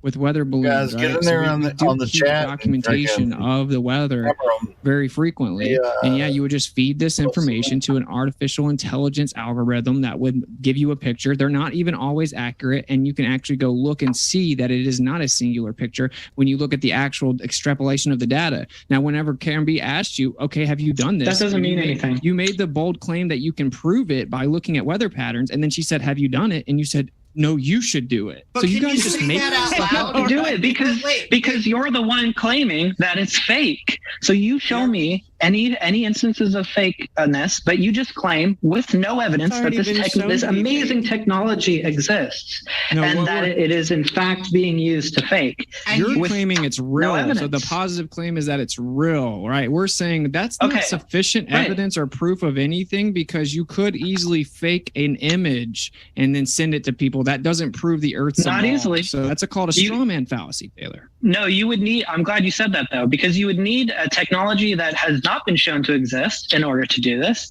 And I'm wondering, what is your standard of evidence for a picture or video? Is it that you don't like this, so you just claim it's CGI? But so like what picture or video would you accept? Do you just automatically reject all pictures and all video because it Any might be claim CGI? that comes from the server's got people in government it. claiming It's that been they a went bit to of a outer dry spell, space and I've we can't noticed. personally verify and it's not It has legitimately been testable. We don't blindly give our entire worldview. Like we're doing intelligence commentary and on say, a live okay, well, we're live gonna stream blindly right believe now. this because which, the government made a claim. So that's our have actual you been stance. listening Try to again. the conversation? I just You do walked. believe Yeah. you do believe video and picture when it's Okay, I'm shown gonna to shut in up. other circumstances, though, don't you? Yeah, just listen a bit. I mean, you're welcome to jump in on and give commentary on the government is generating an algorithm. on It what's is a happening. massive conspiracy that they are trying to fool you that the Earth is round. Now, he doesn't want to say the end of that sentence. He just wants to say the beginning. But, ladies and gentlemen, they're lying to you. The governments are working together, creating wars. Yes. You're just making stuff up now. So yeah, we know that governments lie, right? They admittedly lie. Antarctic within the Treaty. intrinsic description of what a government is. They automatically compartmentalize and keep things classified. That's what a government is. Admittedly, our government has started wars. Ironically, like Gulf of Tonkin declassified a false flag attack. Our government did themselves. So we're not claiming we know that not everything the government's saying is a lie. We're not claiming millions of people are in on it. That's a straw man. What we're claiming is we don't blindly believe stories and propaganda that comes from the government when they are notoriously known to be dishonest and mislead us. We need something that's independently verifiable. Right. Don't So want I don't trust the something government independently either. I don't trust the government either at all. So I'm with you there, except we have this whole scientific community that isn't the government that's independently verifying what NASA says. Really? Can you give me some specific examples? It's illegal to privately go out there and do this. So what are these magical scientists you're talking about? Literally all physicists. Literally Crickets. all All physicists. physicists. Now you're just Scientific- appealing. All physicists went to space. Is that it is a round Earth in which we have went to the moon. Do you believe No, there actually, are I know places? tons of physicists that you- don't think the moon landing was real. You guys are just making stuff up. Well, I just I'm talked waiting to a for them to quantum physicist peer the review other day who papers. thinks the Earth is flat. I just talked to Yeah. an astrophysicist the other day who thinks there may be an ether and that relativity is wrong and the Earth could be geocentric. I just talked to another physicist the other day who knows the Earth is flat. So you guys are making Once stuff up. again, how many I people talked you to a talk guy who to at the believes end the of the thing. bar does not matter. You need them to publish papers. You're the one that I- appealed to the idea of physicists. Try to keep up Amy. Yes, so you guys want to scientific move on. consensus, not guys at the bar. Do you understand the I difference between talked- scientific consensus I and want the to let guy Karen at the B end of the talk bar? to you. Oh my God! Why do you? So Why I is talked to a consensus guy always who believes the wrong? thing is good enough evidence for you, but No. scientific consensus is not. That's another straw man fallacy. I didn't claim that It's not. because this physicist thinks the Earth is flat, that means it proves it. What I said was you claimed all physicists prove and verify NASA's claims. Now, this is patently absurd and false on its face. For one, it's illegal to go to space. We're talking about these claims of them going to space and turning around and taking a picture of the Earth, okay? No physicists ever verified any of that. You made that up. And then when you appeal to all, because your guys are just appealing to emotion, you're appealing to the idea of science, right? It's the most fallacious idea ever. And I'm pointing out that actually not all physicists agree on really pretty much anything. So can My we get to the favorite actual emotion, evidence science. maybe at some point? Or are we just going to keep appealing to emotion? My No, favorite you're emotion, right. There science. might be like one or two physicists on the globe who believe that. Who You maybe don't know any. have a You're not some bachelor's arbiter degree. of truth that knows what all physicists think, man. You sound ridiculous. Do most physicists agree with you? What do you think I that don't care. percentage is? I don't. It doesn't What would matter. you It's a estimate You don't that non-scientific. even is? claim to have talked to most 99%, and it doesn't matter. 99.999%. So we don't if appeal to 99 authority. Yeah, You should ask Amy what majority of 99% of people her think fucking slavery's real. And, I mean, immoral. Does that make it good? favorite What a stupid physicist argument. is. It's an appeal Now you're to freaking out talking expertise, about your actually. infatuation with the Bible. So you guys are just all over the place, just imploding Oh, with red no. herring fallacy. Excuse, can I actually ask you? Is the main reason why you are a flat earther scientific or religious? It's scientific, even though Both. measurement's actually not a science question. But yeah, scientific falsification of the globe Earth It claims. has nothing to do with religion. No, literally nothing. Nothing. Even though that No. you say a flat earther cannot be an atheist. Yeah, that doesn't mean you don't understand it. So if No, the Earth tie is- that to square that circle. I will. I will pull that pencil out and take notes or something. So if the Earth is Oh, this is stationary, gonna be good right here, bro. This is gonna be good. and that would mean it's geocentric. And if it's geocentric, it's the center of all things that are perceived, meaning there is no logical postulation that could explain that without it being placed there. I've got one simulation theory. Well, who So can if do you the convince programming of me- the if simulation? you convince me- That's her fucking out Created simulation. the programming of the simulation. Yeah.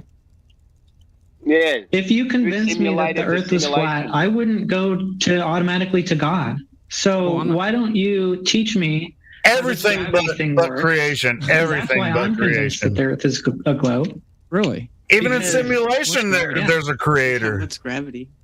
So But it is also this said An half acceleration sentence. of mass towards mass. He said it was put there, but he didn't say creator. Like he does half sentences. Like it had to be put there by Oh, but it that's has the nothing point. to do with a So God. the religion would come in when you personify or make specific claims about what the creator is or whatever, but the necessary antecedent to design is intelligent design. So it just means that it's placed there, atheism would no longer be viable. You don't have There to we personify it or come up with a religion. And that's not why people think the earth's flat. It's once you prove that the earth is flat and not what they said it is, and it's just an antecedent for a geocentric stationary earth. So I don't want to just not let Karen B talk, though. I mean, Karen B would destroy you guys. You guys are just, she's a little too polite for you guys, I think. That's what I So think. do you have anything to say about how our understanding of gravity is all wrong? Yeah. I'm here to learn. You're trying to make him look like So- a crazy Go god. ahead, I Karen. mean, well, first of all, Yeah, you keep yeah. talking about mass attracting mass. So what about Einstein? Einstein is supposed to be the prevailing gravitational theory, and that has nothing to do with mass attracting mass. It's like bendy space time. So how do you reconcile that? The difference between Einstein and Newtonian gravity. Under his theory, mass warps space-time, which causes mass to accelerate towards mass. But it's not attraction, right? So, like, yeah. I said acceleration. Which Well, only exists on a chalkboard. So, but either way, so Or the a question trampoline. is, did you not know Wait, that did you- relativity has already been demonstrated to have tons of problems, and it's actually provably right now at the best, in the best case scenario, incomplete within your own paradigm. You didn't know that? So you think that I said Tim Osmond's in the chat there on. It doesn't matter. It doesn't matter. Debate. When you Do say you think Cavendish, that you're I said claiming mass attracts attract. or accelerates? So you said that the independent variable was mass, right? But so actually the Of independent Cavendish, variable, yeah. actually in the independent variable, according to relativity, would be the bending and warping of space time. So it wouldn't be the mass itself. It would actually be the effect of the bending and warping of space time. So that would be your independent variable. So when you said it was Okay, mass, according to yeah, that you were model, claiming mass. This is just very dishonest because what warps space time? Well, in your paradigm, the displacement Under that model. Yeah, in that model. Yeah, in your paradigm, the mass displaces the bending and warping. Thank you. Right, but that's not the point. You claim Let's the move independent on. variable, which is supposed to be the cause, but the cause is the bending and warping of space-time. You need to manipulate space-time, and just reifying it by saying, "Oh, I changed the mass," doesn't actually verify that causal agent, which has been debunked in your own paradigm. How do you warp something that has no No, because properties? Space has no mass- properties. Yeah, answer Space that. has property. How do you? What are the 'cause properties space of has space? property. So space What are the and properties time- of space? So space and time are uniquely Dimensions. tied together. Wherever you Dimensions have a is not a space, property. you have a time. Wherever you are in time, you have a space. So it is a single landmark that we call space time. Non sequitur. So she's asking, how does space have physical properties? That's what she asked. Once again, Dimensionality is a property of space. ever since the That's a since the Big mathematical Bang. description. That's not a physical property. Try I again. don't consider that a property. It's a description of a physical property. No, it's not. Try It's a again. description of an amount of area, of volume. It's a different Cartesian coordinate system of area or volume that isn't a physical property. It is. No, It is a property. It is a thing. it's not a thing. That They is claim a it's nothing. property. They claim it's nothing. They claim it's emptiness. Space. So space does not have dimensions. Dimensions is just an arbitrary description mathematically to describe a certain Of- Cartesian coordinate of system applied to something- something. But your religion, or I mean heliocentrism, claims that space is emptiness or nothingness. It's a description of globe something priests. that space time has, right? No, you can just mathematically describe it with the Cartesian coordinate system. Space is considered nothingness or emptiness. It's not considered nothingness. So It's considered emptiness, yeah. Space, empty of matter, right? So space has dimensions. Well, could describe these Therefore, it is dimensions. a property of space.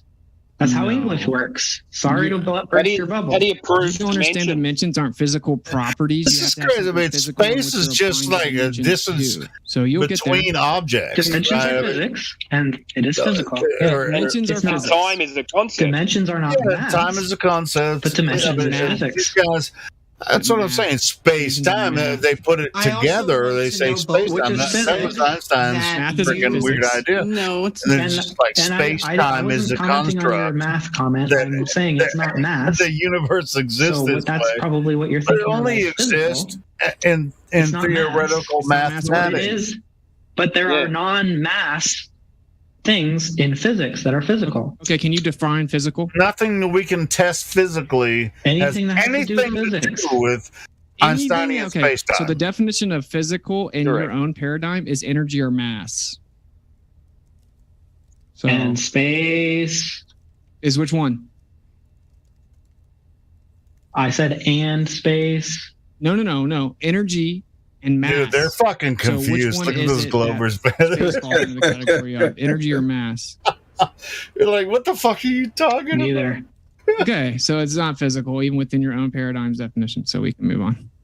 Can you can you answer this question? Hey, Matthew, you I have need a to question. step in and do this one day, man. Go on fucking modern day debates, Don't seem Matthew. to If he's get still any in here, experiments Matthew, you from need to get on there and side. In friggin' fact, both then he's not of in them here said that anymore. they went out Matt, and you need to did get in there and experiments fucking, themselves. you know, However, as defend far your as I can globe tell, on modern neither day of them published debates. papers, and so there is nothing to be added to the scientific community. Malik, was that you? And Yeah, that's me. I'm trying to ask the question, but there's like 10 people talking. No. Well, we're giving commentary over top of a video we're listening to. Go ahead. Take your mind. Okay. Go ahead. Sorry, go ahead. That's why the volume is so low. Go ahead. Give your comment. I was just wondering how paper. ether It's over proves 100 pages flat long PDF that has been published by a group of people that I did the measurements with. I didn't call them. Did anybody bring up ether besides you? Measurements of the I think this was to try something to I was measure the watching. Earth You guys posted a link last because night. they do give us a given size of the Earth, which is I can pause it if you want to talk about it. which you could then I'll wait till later because it's go do basic geometry and extrapolate the numbers. That's cool. Are you interested in this conversation? You should see from one screen to another. And every time we did measurements, we did not measure. Feel free to jump in, but yeah, ether's hasn't been brought up. And was this published in, if I ask? It wasn't Was it published in Nature? a journal because you're not going to publish in a scientific. Just listen to mainstream scientific Flat journal Earthers something that versus debunks everything Globies. that they try to push. Every argument from the publish it Globies is a ourselves. straw man. And it is Every single available one. for public. Yeah, it's pretty ridiculous. They're trying to say that's engineers, basis. by a group of engineers, and it's in-depth whole documentation of all the thing tools, all the methodologies, all the data, all the refractive conditions, the 7 different different measurements. Yes, 7 different Apparently, the measurements. the rest of the scientists don't think it was good methodology. Can you Unless name one that look looked at at it? it? Seen it. You name can one that looked at also it? find this published You at need to do that. www.thisisdefinitely.science.blogspot.com.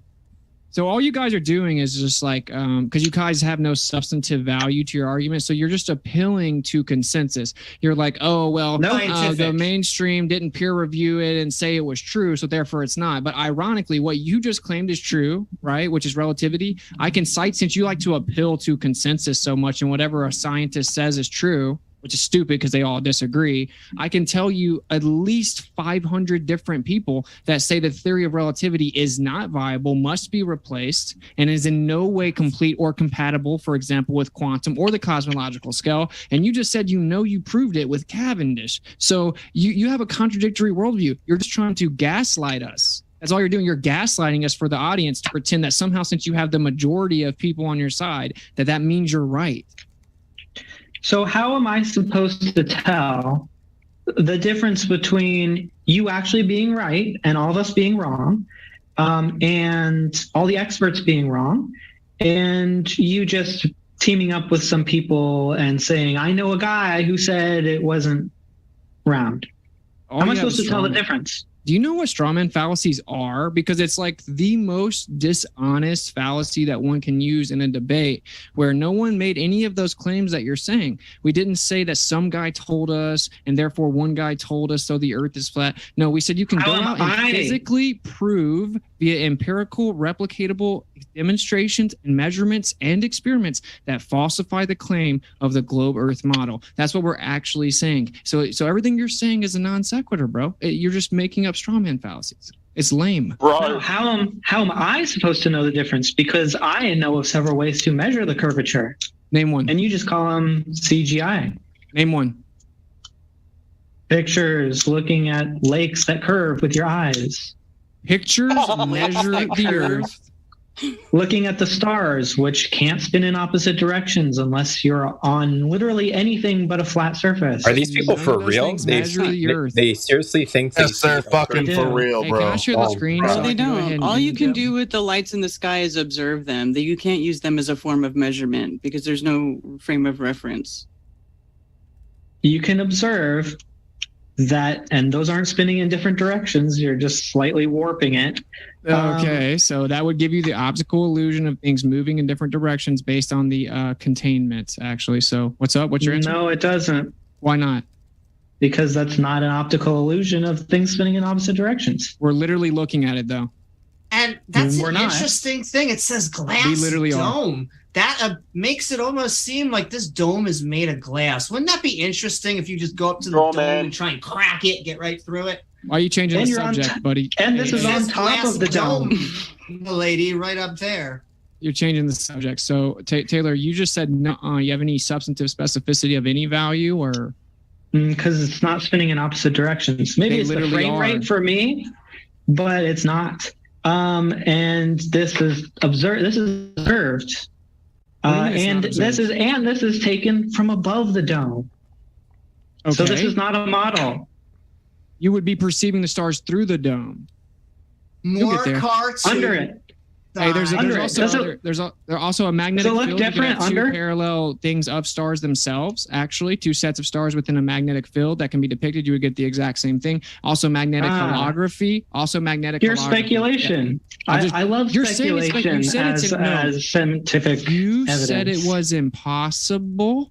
I'm showing you that's not true. There are many possibilities. As I then lay out the possibilities, which refute your claim that it's impossible, you now say it's speculation because we can't physically go to these locations and verify things. So that's a non sequitur. Your claim that it's impossible has been disproven. You're not showing me stars under a dome. You're not showing me anything like that. Does this show that a container, that some type of physical container can alter the stars and make them look like they're going in opposite directions? Yes or no? Not like the Earth, and it doesn't look like it to me. Okay, well, we'll let the audience decide. If you just say no, doesn't mean anything. Everyone can see them going in two different directions. No, it looks like it's just going in one direction to me.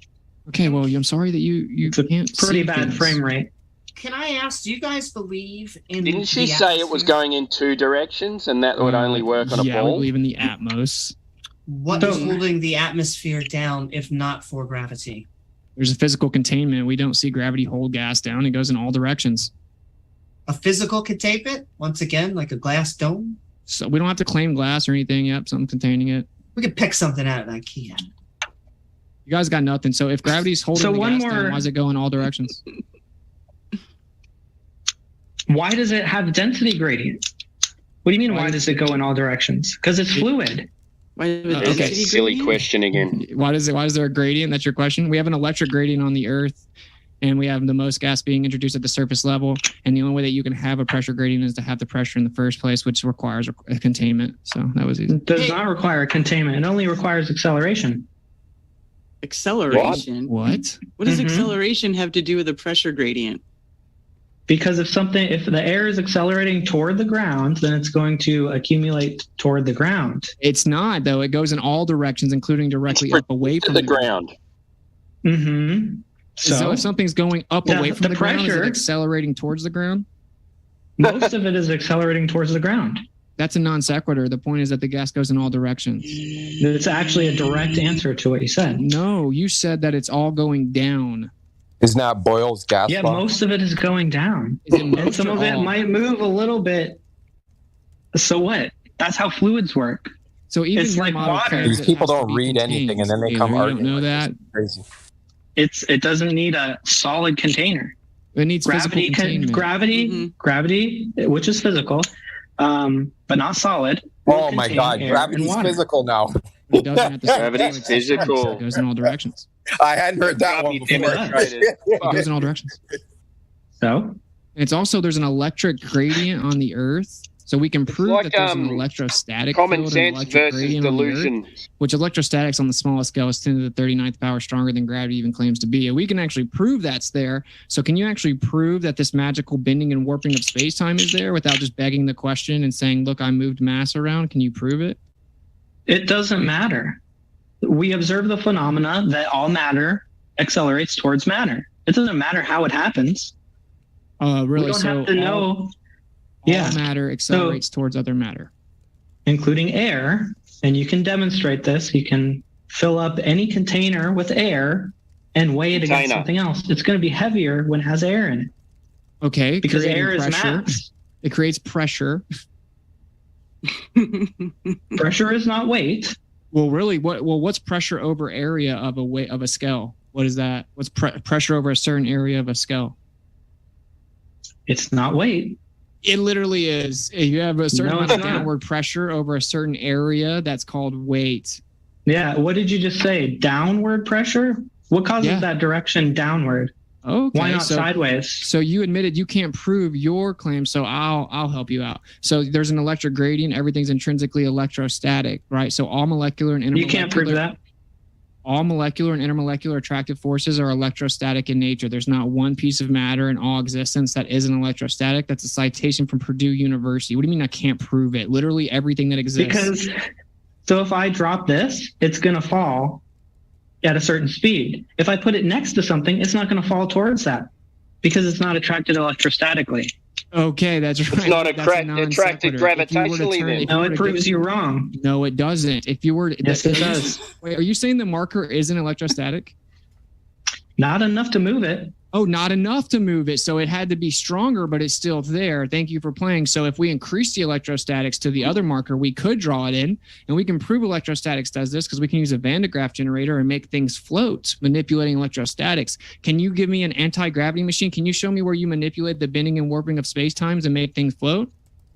If you can make something float and turn off its gravity, it will just keep going. And then But afterwards, why I have does another question. It You can't reaches answer a the certain question. You point can't answer the where question. it reaches a certain point where you push it away and then it falls back down.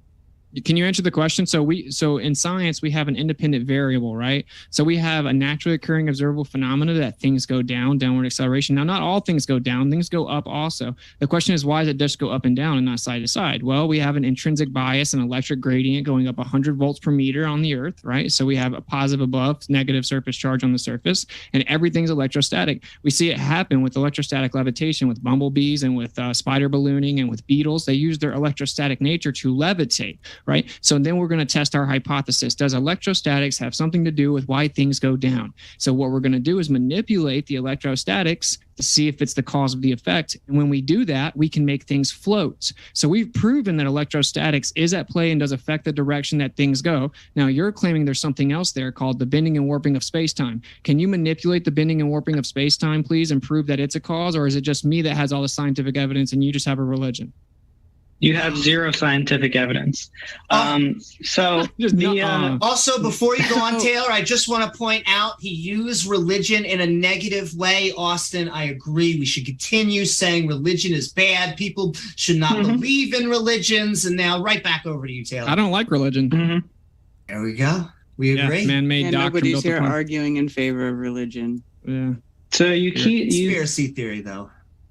You pretended like electrostatic forces can debunk gravity, and yet there's still a force of gravity pulling it down. So yeah, you can use a magnet to make something float, but it only floats so far. You're accelerating something in this direction. Here we go with the whiteboard. Yeah, that's all I got, unfortunately. You can't But even there's respond to the something- point, though. There's something moving it in that direction, though. We just explained it. Yeah, there's electrostatic acceleration. All objects that go down are electrostatic. Whether you drop rubber or glass or wood, you name it, it's all electrostatic. The surface of the Earth is electrostatic. The air is electrostatic. We can replicate this with a Van de Graaff generator and make things float. You lose. And you can't make it. You can't replicate the effects of gravity. But what you can. are you talking about? But you can with mass. So I can use things of differing electrostatic strength and get the same effect of gravity using the Cavendish experiment. Cavendish But it uses doesn't- mass that's electrostatic. But it doesn't even matter. Because even if I granted you all this electrostatic woo-woo, it would still mean that you can hold an atmosphere to the surface of a round planet. It would still make a round thing. Nothing could stay flat. If it is indeed electrostatic, it doesn't matter. It's an attractive force of some kind. Even or if there's a big attractive pressure effect. differential, what about the pressure differential some between quote kind. unquote space and Earth? If there's some You think electrostatic that's stronger than that? attraction, if there's electrostatic attraction of air to the Earth, then yeah, it can hold it to the Earth. Do you Same know with water. Do you know what space is supposedly supposed to be? As far as What are pressure? you looking for? Like, do you know that they say that space is 10 to the negative 17 torr? Do you know that they say that it's like 76 quintillion times less atmosphere than on Earth? Like nothing? So that's like And a did you huge- know That's a huge space, right? To be filled up without a Right. container stopping that. Right, vacuum, and what's stopping that is something is pulling the air down. Yeah, that's what you're claiming. But gas goes in all directions, and the only You thing we claimed it have too. Well, no, what I'm doing is acknowledging what's provable with science, so we can prove that we have electricity on the Earth. We can prove there's an electric gradient on the Earth. We can prove that you can get a downward current on the Earth using as electrostatic generator. It's called a corona motor. We can prove that things can float with the manipulation of electrostatics. So we've proven everything that I'm talking about. We can prove that all matter that exists is electrostatic. This is all provable. Now you're claiming something else that's not provable, but you want to try to critique my claim with all these different questions, but you won't even provide any evidence for your claim at all. So can you please prove your bending and warping of space-time? Well, I also want to ask, because you brought up a question from a while. We were talking about the dome that you didn't want to talk about. It seems to be that it has like a integrity that just doesn't break. And so I wondered why it seems to be lasting all these years. You would think it would need maintenance. You would think that it would need repairs. You would think that it would need something then a law of nature that is making and maintaining. We're alive, so our cells maintain. Why is it that this dome just seems to be there and forever? That's a complete non sequitur trying to shift away from the actual conversation. Taylor, you're getting exposed here, man. Can you tell me how you prove the bending and warping of space-time? No answer. Gotcha. Yeah, you're asking me something that's unverifiable. Hey, did anyone hear Austin or Karen bring up a dome? Did anybody hear that? I asked you. Yeah, he brought up maintaining the dome. Not for no reason. It's because it has to do with... Oh, he did? Is it fine? No, he didn't. The other he didn't go away. I'm sorry. Yeah, I mean, the flat earthers didn't bring up the dome. I'm just saying that the Globers did. Nobody said anything about a dome. Does not. Hold on. Just want to point that out. Yeah, gas pressure. Well, gas equals pressure some does type of not physical work. containment, yeah. So vacuums don't suck. The way gas pressure works is it has to push into the vacuum. No one said What's that, Malik? Is this a live debate right now? Yo, we're listening to a live debate and giving commentary on it. Teaching us about how they don't. Okay. Because I'm making a point about why something would go up or down. It would fill the available space No. regardless of what direction. No, it doesn't. Because Yeah, it guess would. what? You asserted this downward acceleration. I don't care what causes it. We can call it electrostatics. We can call it gravity. But No, we there's a can't. downward acceleration. We can't And call you it admit gravity, it. though, because the problem Therefore, is therefore, I'm mid thought. Okay, go ahead. Therefore, so you have empty space up here. There's stuff being Turn the volume down a little bit so we can give live commentary over this live debate or whatever here while we're accelerating having fun downward listening to due the these force that you admitted. idiots When that gas don't know is shit going about the straight earth. Up, believe it or not, it's not accelerating down. Yeah, that The level's reason good. We can't say it can be electrostatic Cool, or it can be gravity is because electrostatics is way too weak to do what you need it to do. Now we can prove electrostatics is there, but they had to make a new claim because it's too weak to claim that Anybody that wants to come in and convexity just of the oceans around a ball and all this other nonsense. So you had Talk to make about up a what new they're talking story about. called gravity, which has constantly been changing, What's has Karen been bringing up debunked on the some really good cosmological points. scale and the quantum scale, and everyone knows relativity is wrong. It's incomplete at the best. You have dark matter, dark energy, and it doesn't work on the quantum scale. It doesn't work on the quantum scale at all. You guys run around the internet and pretend you know it's a definitive fact when everyone that is in the very group that you're appealing to, these scientists that I speak with, say there's no doubt relativity is wrong and 100% is not actually what gravity is. If it does exist at all, they haven't been able to discover the graviton, and I could go on forever about what's wrong with relativity. You're claiming it, though. I demonstrated to the audience and to everyone else I can prove electrostatics.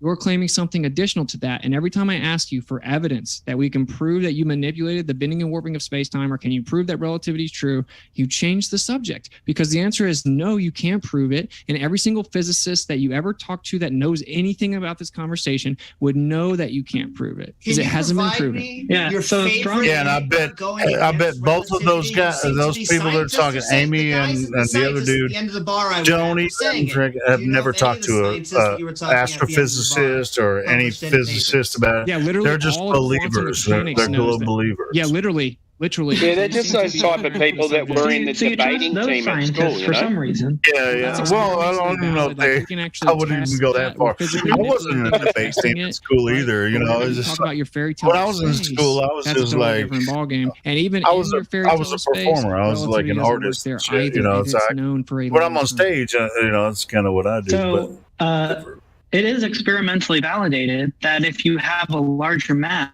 you get a faster acceleration toward it.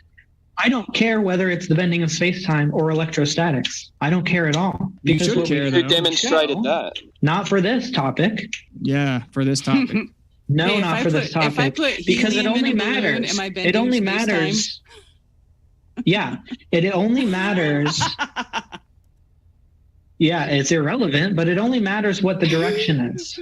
No, you don't understand. It matters about the strength as well, Taylor. So the strength needed Yeah. to keep, well, listen carefully. It's not, I don't care if it's electrostatics or gravity. You can't say that because for the Earth to be a ball, it has to be gravity. It can't be electrostatics because electrostatics is too weak. It A lot won't of hold the people gas down next criticize to a James pressure system of 10 to the negative 17 torr, and neither would for gravity, his, by the way. you know, he's And it not wouldn't actually explain the moderating. composition of He's the ocean. actually It wouldn't make these letting them planets have an revolve open around each other. discussion. Electrostatics And he does has a this. large You need platform. what's So, called you know, I mean, gravity. So when you say I don't care which one criticize it is, James. you're showing You your know, ignorance of the subject. You don't fully Yeah, I understand listen it, to which is modern normally debate why all the people time. I go think over he's quite good. And then after you Yeah, start Taylor, I want to make a question. So yeah, I mean, That I like. air All I'm gonna actually say is falls, and it's you clear claim that it's due to James started lifting electrostatics. heavy I don't care what it's recently. due to. I Feel don't me? care what I direction think it James is. is a flat earth. And it moves down. Did you see that video that he had when Goes in all Nathan directions. It does always fall. Does helium with fall?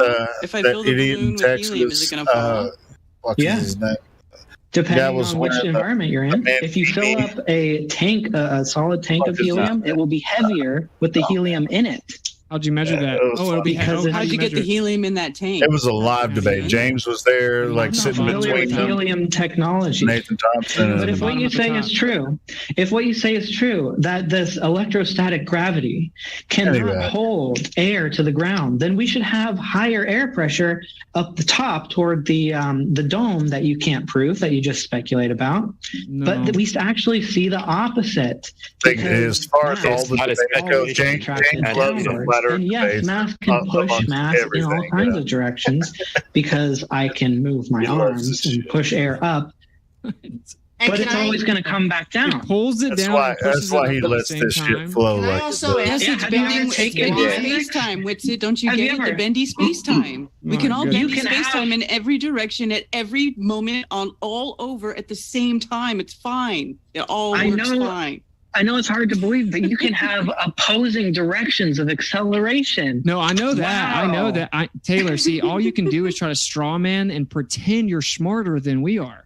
Because 'Cause it's you act called dumb. Taylor. It's called sophistry. So what just happened was you said you know that you can have That's opposing rich. accelerative directions, right? But actually, what I was pointing out that what you said was stupid was because you said that it was the gravity that was pushing it away. That mass can push it away while pulling it. You're ignorant. That's not what happens. So that's what you I said. didn't You say may have- that. You may have misspoke. I know that you said it. The whole audience heard you say it. You 100% I didn't said say it. that. Yes, you did. You said the mass did pushes not. it away. You said the mass can push it away. You said it pushes I it in did all not- directions.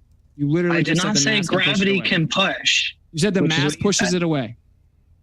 Can I also That's called ask the you normal guys force. That's what a normal force is. So Sorry, the Amy, go ahead. planets, oh no, you said enough. We have the moon, the other celestial bodies like our star, all of the other planets. Do they have domes? What is making them round? Okay. Cameron, you got it, man. You got Okay, it. they all the things in the sky are just. Yo, I can't lights in take the this shit sky. anymore. Nobody's gone there. Nobody's Yeah. physically touched them. Fair to Nobody's say. physically measured them. They are just lights in People the learn a sky. model before they can How do you try know and that? argue against How do I know it, that? don't they? Because I can see that they're lights in the sky. And now Nobody's embrace. physically measured He them. did You know say how the many math times pushes, the distance and to now the he's sun? denying it. Did they You're get claiming like what a they are. physical tape measure? He said math No, I makes just it said they're- happen. You That's what he deny said they're lights in the earlier. sky? Now he's You denying said they're it. just Deny? lights in the sky. Do you deny that there are lights in the sky? So are you claiming Are there not that- lights in the sky? There's no luminaries. Are you There's saying no, they're not stars? There's no luminaries in the sky. Is this what Are you're you saying they're not stars? When you say- You just said there were lights in the sky. I just said there are luminaries in the sky. I'm not assuming anything about what they are other than that because I haven't physically touched them. I haven't been there. Nobody I know has been there. It's not independently falsifiable. We We have can't pictures verify of it. planets that are round. You have You have CGI. And we can see the other side of them. Ladies and We can see gentlemen, the other remember, side. these are two people with literally no expertise in CGI, film, or here we go. Excuse me. So they're admitting they're just believers. They have Somebody no was giving me- I also have a whatsoever. degree in Somebody was graphic giving me design this and crap the other day. I was multimedia. trying to I've been explain to using them Photoshop how since the people first iteration see before CGI. there were even Ladies And they were and like, "Oh, you're not an gentlemen, expert in layers." She has seen a CGI and all pixel this stuff." quite I'm like, a few "Oh my God." shoots in her time, and so Well, shit, I can make some CGI. I mean, I know this is insane. You're not funny at all. Yeah, she just said she's got a degree in it, or in something. dude, I can make memes all day. In the way that you're going for Make it. gifs, So when they go to the movies and they watch like Lord of the Rings, they can't tell that's CGI. anything but cartoons and CGI that they create. Meanwhile, we have actual photos and I have videos. measurements. I put a link in the chat here to the measurement, measurement PDF if you want to read it. Be my guest. I also Yeah, and there are point out measurements of the curve. So Oh, there it's no, it's measurements of a lack. Yeah, there thereof. are. Okay, what are the measurements of curve, Taylor? So if you have measurements of curve and you have measurements of no curve, what does that mean? It's What a are the curve. measurements of curve, Taylor? I've already been over this. Name one. I'm responding to Karen because you cut in while I was responding to her. Oh, you can't So, answer. and I've already answered your question, so I'm not No, going to you waste any can't more answer. time on that. You can't answer. I He did. doesn't I did. like with So we it. expect that there would be flat parts As if on a Karen couldn't take giant him globe. down. We do? And then, yeah, because it's I don't so wanna touch large you that in the curve is with. so gradual that some parts are going to appear flat. This It's a is disco flat. ball. And It's a golf ball. okay. So I don't measure Oh, curvature man. on this. But That's not if a I ball. increase the distance, I'm going to start measuring curvature. It's not a ball. I hope you don't. I mean, whatever. Damn. We're on a ball, though. That's So what- that's what both you flat said. things on a ball. It's a No, flat. we're not It's on a a ball. It's a flat globe. Curvature It's a at flat all globe. whatsoever. Like, Anytime I ever right, tried. flat globe. There's multiple. There's literally dozens. Oh, you bet of your sweet cherry ass. measurements that show that there's no curvature. So why would we There's show lack of curvature? literally- Long distance, the long distance photo. Mount Canigou in France. It debunks the globe. It, Yeah, I but they mean, won't it's know. because- literally Shout out to impossible. Julius Are you gonna tell me J. it's and refraction? Oh, okay. Refraction. Refraction does not bend light around the Earth curve. Okay, like the curve of a Yes, ball. it does. Like, no, it 3 doesn't. miles in the air, Taylor. Like this is the thing. You don't We're even talking about know the hundreds of specifics at all. miles. You're just making it. You don't know the specifics of the conditions. You don't know the specifics of anything. You're just saying the word you know you have to say in response to every observation. And, But and I the truth also- is, we know way more. I guarantee you, I know way more about your claim about refraction than you will ever know. I know all about it. You just say the word. And the truth is, just so the audience knows what we're talking about, we saw mountains from over 250 miles away. And the Globe Earth says they should be blocked by 3 miles of Earth curvature. And yet we saw the miles. I mean, we saw all miles of the missing curvature, all the mountains. We saw the shoreline of the mountains. And they just say, oh, well, it looks exactly like the mountains, but it's just an illusion. And actually, the mountains aren't there. They got optically lifted up 3 miles in the air. So cool story. You can just say a word. before Yeah, refraction is a confirmed phenomenon. Doesn't mean it's doing what you're claiming it's doing. Yeah, exactly. But I also want to go back to this graphic design equals I have experience in CGI thing, because have you ever rigged a model? Have you What ever about in 3D? Yes. Have you Yes. ever rendered? You Yes. have rendered. And yet Yes. you're going to sit here and say that the footage that we have is being rendered right now and has been rendered since the 60s.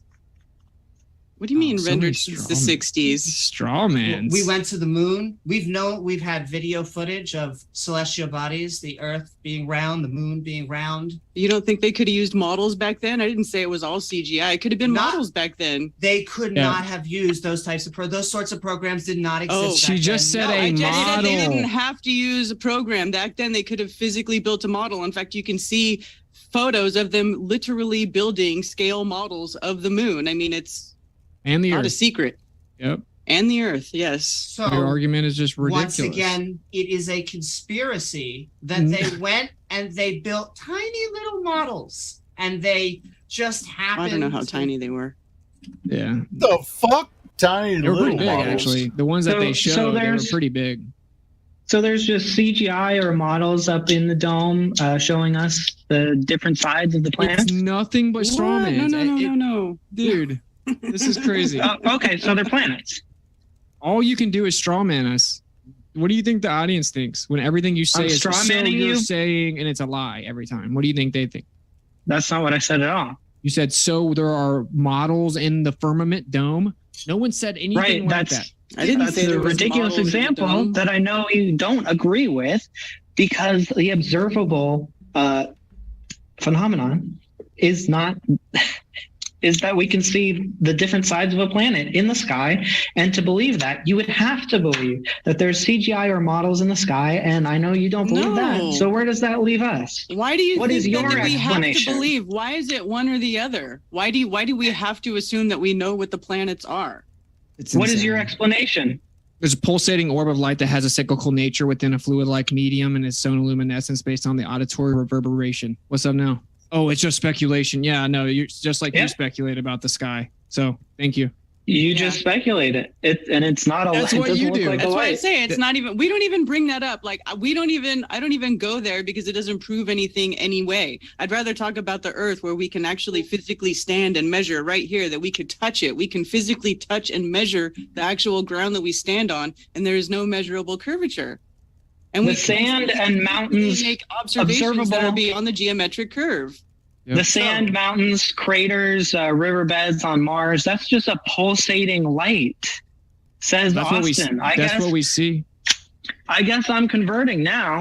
I don't care about. I wouldn't even want you over here. So like, I'm not trying to convert you. You know, like I'm saying, we don't believe in fairy tales from the government. You say you believe the government lies all the time and you don't trust them. But NASA, everything they say is true. I'm like, okay, you're getting kind of weird, but whatever you want to believe over there, my guy. We don't believe in stuff like that. We went and tested the surface of the Earth. The geometric horizon is nowhere to be found. And now we've discovered that the globe Earth argument, which my friend Mr. Anderson said, this is why they don't want the debates on mainstream television.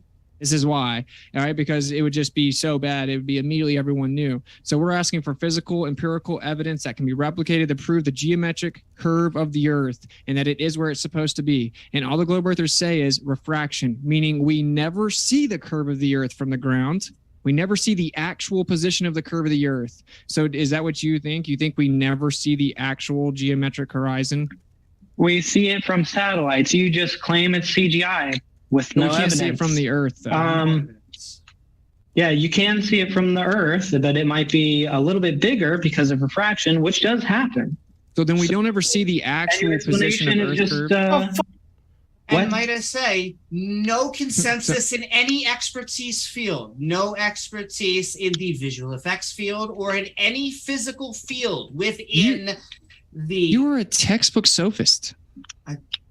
Okay, continuing. No physicist that is writing papers, and when we ask them to present papers, they say, well, they won't accept our papers. Okay, so Taylor, what I asked you was, are you saying that we can never see the actual Earth curve? Like we can never see the actual position of the real Earth curve on the ground? That doesn't mean anything. I'm asking you, is that what you're saying? I can't answer that because that doesn't mean anything. Do we see the actual position of the Earth curvature on the ground ever? Like the horizon? The actual curvature of the Earth. The position of the Earth curvature, that doesn't mean anything. The actual position as opposed to an apparent position or location, it literally does mean something. So what are you Curvature talking about? isn't a position. It's not a point. Okay, there's a geometric location relative to the observer's height. Yes, it is. You have a tangent point. So I'm sorry you don't understand things, but you literally do have a tangent point. It's called a That's geometric not a curve. location. It's called You don't understand mathematics. It's called a geometric horizon. So that's the curve of the Earth. You would see a bulge or what you call a geometric horizon. Your claim is that we never see the actual geometric horizon or curve of the Earth. That we always see an apparent horizon from the ground. You can see the horizon from the ground. What is your point? Is the horizon we see the actual curve of the Earth, or is it an apparent refracted horizon? It's the actual curve. Right, so you just now said that when we saw the mountains, the reason that we didn't see the curve is because it was refracted. Or what about when the horizon moves back and forth? It can't be the actual curve because it's moving back and forth. I mean, the Earth's not breathing in and out. So it is the actual curve. So why is it going back and forth? It can appear distorted. Is that what you're asking about? So why does it appear distorted? Well, no, it's just we never see the actual position or location of the Earth curve. Like it moves around optically based on the atmos. It's because of refraction. That's what your position says. Your position says that we never see the actual geometric horizon because we always have refraction within the atmosphere. So it constantly moves it around. And the horizon we see is an apparent location, right? And that the actual location is never seen. But the question then is, and that is your position. I'm not strawmanning, I stillmanned it to help you out. So the question is, then how do we know it's there? If we've never seen the actual position of the Earth curvature, we can never see the actual Earth curve. How do we know it's there? Because it can't curve on a flat surface. The light cannot refract like that on a flat surface. When you say, the curve looks a little bit bigger sometimes. Can't do that on a flat surface, though. You're saying there'd be no horizon on a flat Earth?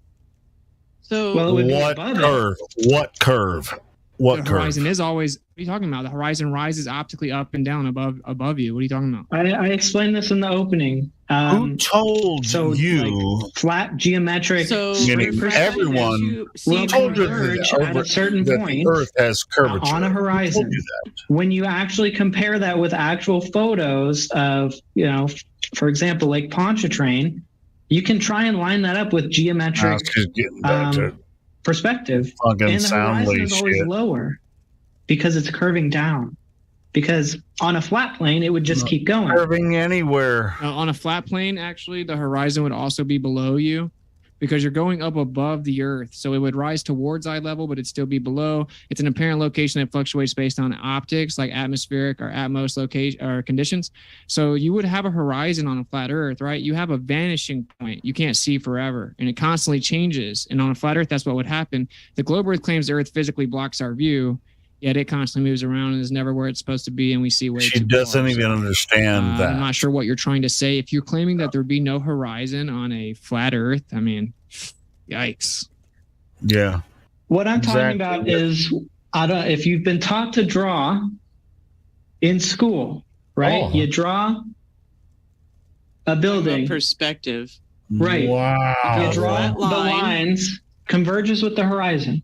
Yeah, obviously, she's bringing up Pontchartrain. That's what you'd expect. And she's referring to Stanley because he lives in southern Louisiana. And it ends he made that before the actual geometric video. horizon. I've been across that bridge several times. Helio, you might want to pay attention. Observed reality. That was Taylor talking, not Amy. Observed reality is what? That the horizon constantly moves back and forth. No, I know what's going on. Rise above the surface of the optical. I'm responding to what we're listening to. Curving. I'm also looking at the chat. That just proves that we have a dynamic atmos that changes from day to day. Your visibility changes. Doesn't have anything to do with attention. Yeah, I'm too broke to pay attention, bitch. Structures are built over. I'm just saying it because it's easy to mistake Amy for a guy. Curves, like structures. Lake Pontchartrain. Like Pontchartrain. Talking about the bridge. Fuck it, Black Flow. Fuck it anyway. Okay, but do you not think this is kind of a bullshit conversation? The design of the both of the Glovers here are just inadequate for this conversation. I don't think that they make the bridge go up, so maybe boats can go under it at some point, and then they can Amy go and down Kawhi to the and land. Tyler ago. Yeah, and it just increases structural integrity. My goodness. It doesn't go straight into the ground, and yet that's what it looks like if you're on one side of it, which is only possible if it's curved. No, it constantly fluctuates how far you can see. That's the horizon is just an apparent location. It's an optical illusion. Like the ground doesn't literally merge with the sky. That's ridiculous, right? No shit. Optical illusion. It moves back and forth based on the atmosphere. The globe Earth claims. Of course, the ground doesn't merge with the sky. It's just an apparent. Trust me, somewhere within there, it's a real curve. That's just objectively what it is. So the question is, you just gave the definition of horizon. No, okay, thank you very much. To be fair, it's like, okay, fair enough. Then how do we know it's there then? That's the question. It's not there. On a flat surface, in order to get refraction, you would need air density like this. Air density increasing diagonally. That's not reality. Why? That's how refraction works.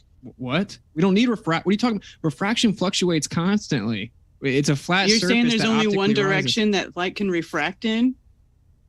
You think that light only reflects in one direction? If you have an air density, if you have, it has to hit air of different density.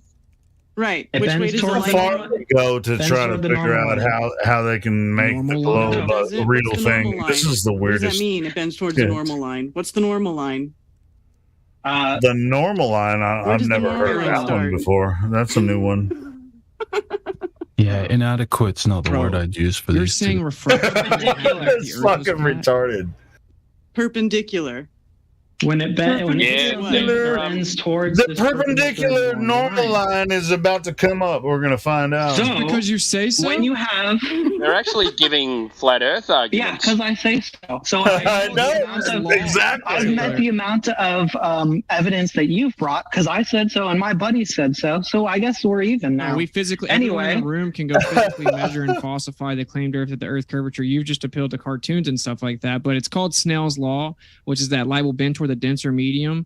Of course, assuming light rays and that light physically travels from point A to point B and refine the photon, but that's a total aside. So we'll just give you all that. I digress. So anyway, it goes towards a more dense medium. It goes towards a more that wasn't word salad. It goes more towards a more dense medium, right?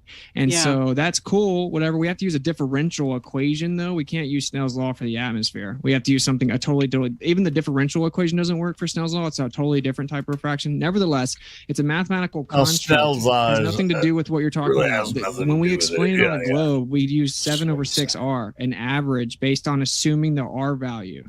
So the fact that you think that somehow we wouldn't have a horizon on a flat Earth or it wouldn't move around due to refraction on a flat Earth is just patently absurd and wrong and objectively not correct in any way. I'm sorry. Amy, I guess math doesn't work because Austin said so.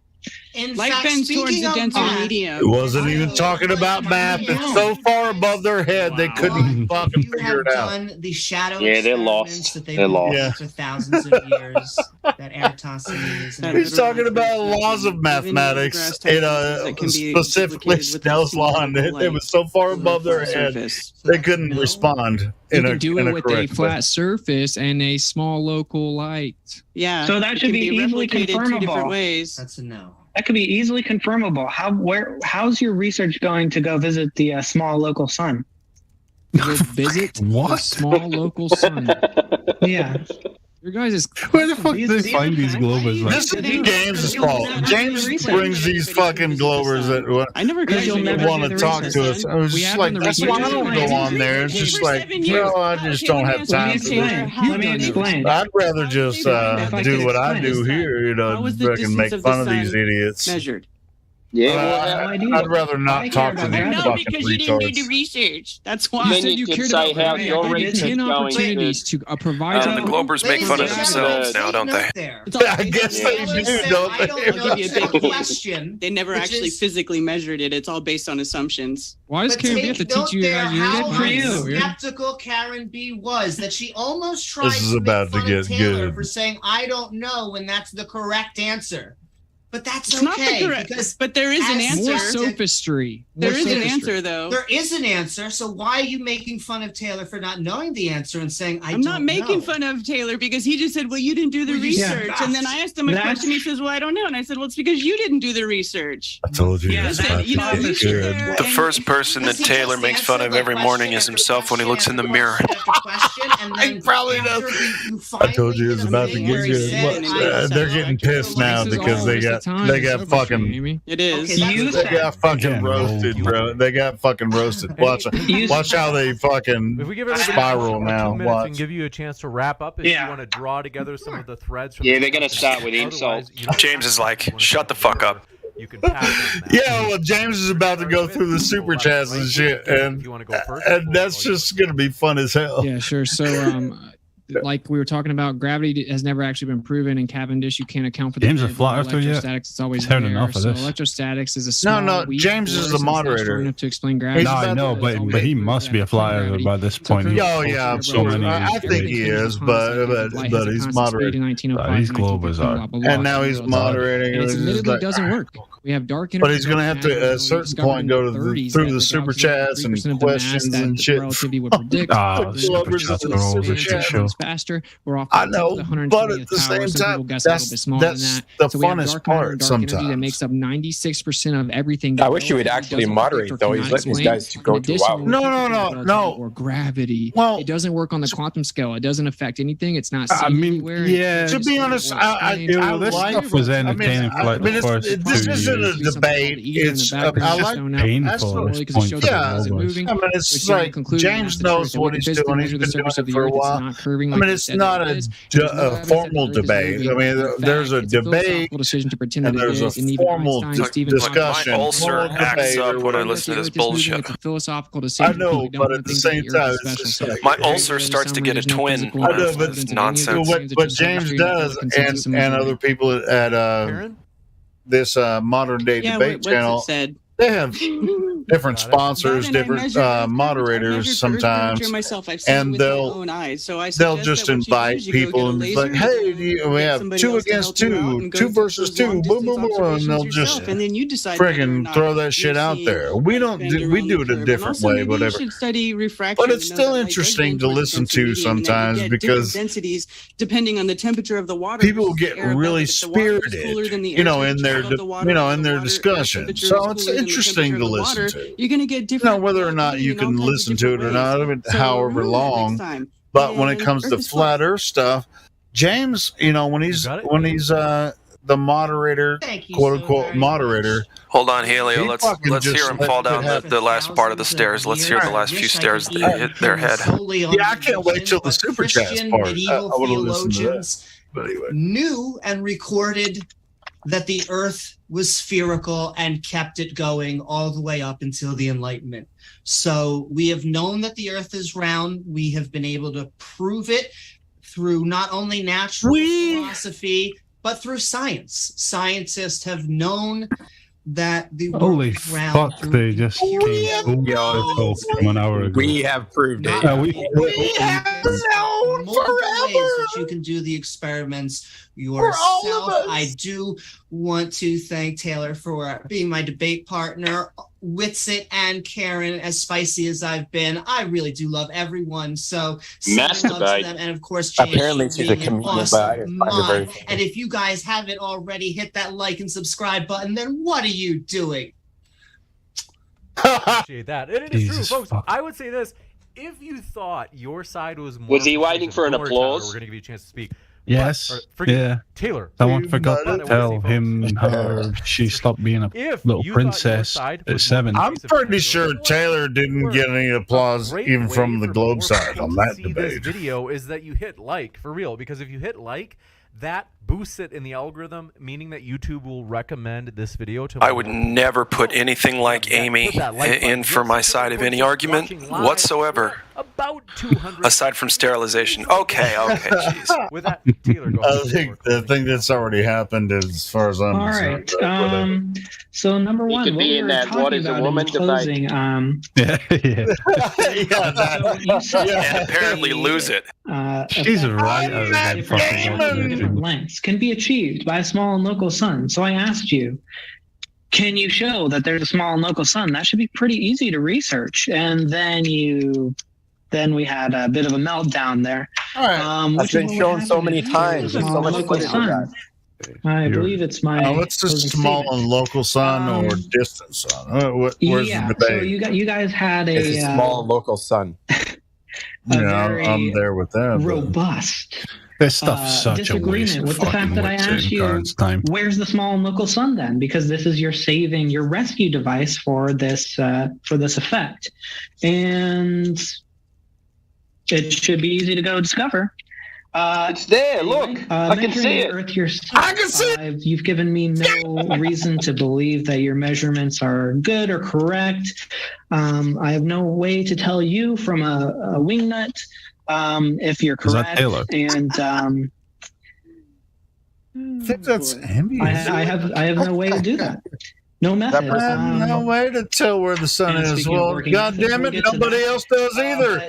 Welcome to the club. Yeah. Amy is more masculine than You Taylor. measured some flatness. Experts have measured. That's absolutely true. Because I talked to Amy for 3 hours. Then, so Austin said after her last debate. Account for electrostatics in the Cavendish experiment, except you can't. Yeah, speaking of, though, somebody should introduce Taylor to girls at some point. Strength, and you get the same effect, showing that the effect is mass. That's what a variable is for, Austin. Also, it doesn't matter. The only thing that really matters for my whole argument was the direction of the acceleration. So it was like when I was talking to her, and she had a bunch of dudes jump in the room, and they were all like busting on me for being a flat earther. On air, sometimes it and when I started going off, she brought out some pink boxing gloves and she was like in the background going, because it has a force it was just like, I don't want to say anything. I just want you to fucking, pink boxing gloves. And it pretty much went eye of the Adam's apple. Because it's pretty much denser at the ground. And this is why working models are important, because you can't navigate on a flat Earth map, and you've presented no working models. Okay, well, nobody said anything about a flat Earth map or a fucking model the whole time. Support. If you haven't yet, as I mentioned, many more juicy debates coming up before we jump into these questions. What do you think, guys? Did you hear anyone here while we were listening to this? Did Witsit or Karen bring up a flat Earth map or model the entire time? This first question they never do. They shouldn't, and they didn't. As fast as I possibly can. Yeah, they're not that there are silly. Some that I'm going to skip. If you were insulting a guest, it's not what we're looking So for. now we're going to get into the super chats. We can get. And then we're going to get the dumb questions and get responses. In another This is universe, fun. the Glovers were on time. Haha. Just a little jest because we started late. Javid Benscombe, Ben Cosme, thanks for your being with us, says James is ripped. Okay, thanks for that. Space Audits with Alan says there's no way. I'm going to go ahead and increase the volume a little bit. Satellites, even if you compile the raw data, the metadata from it is already removed.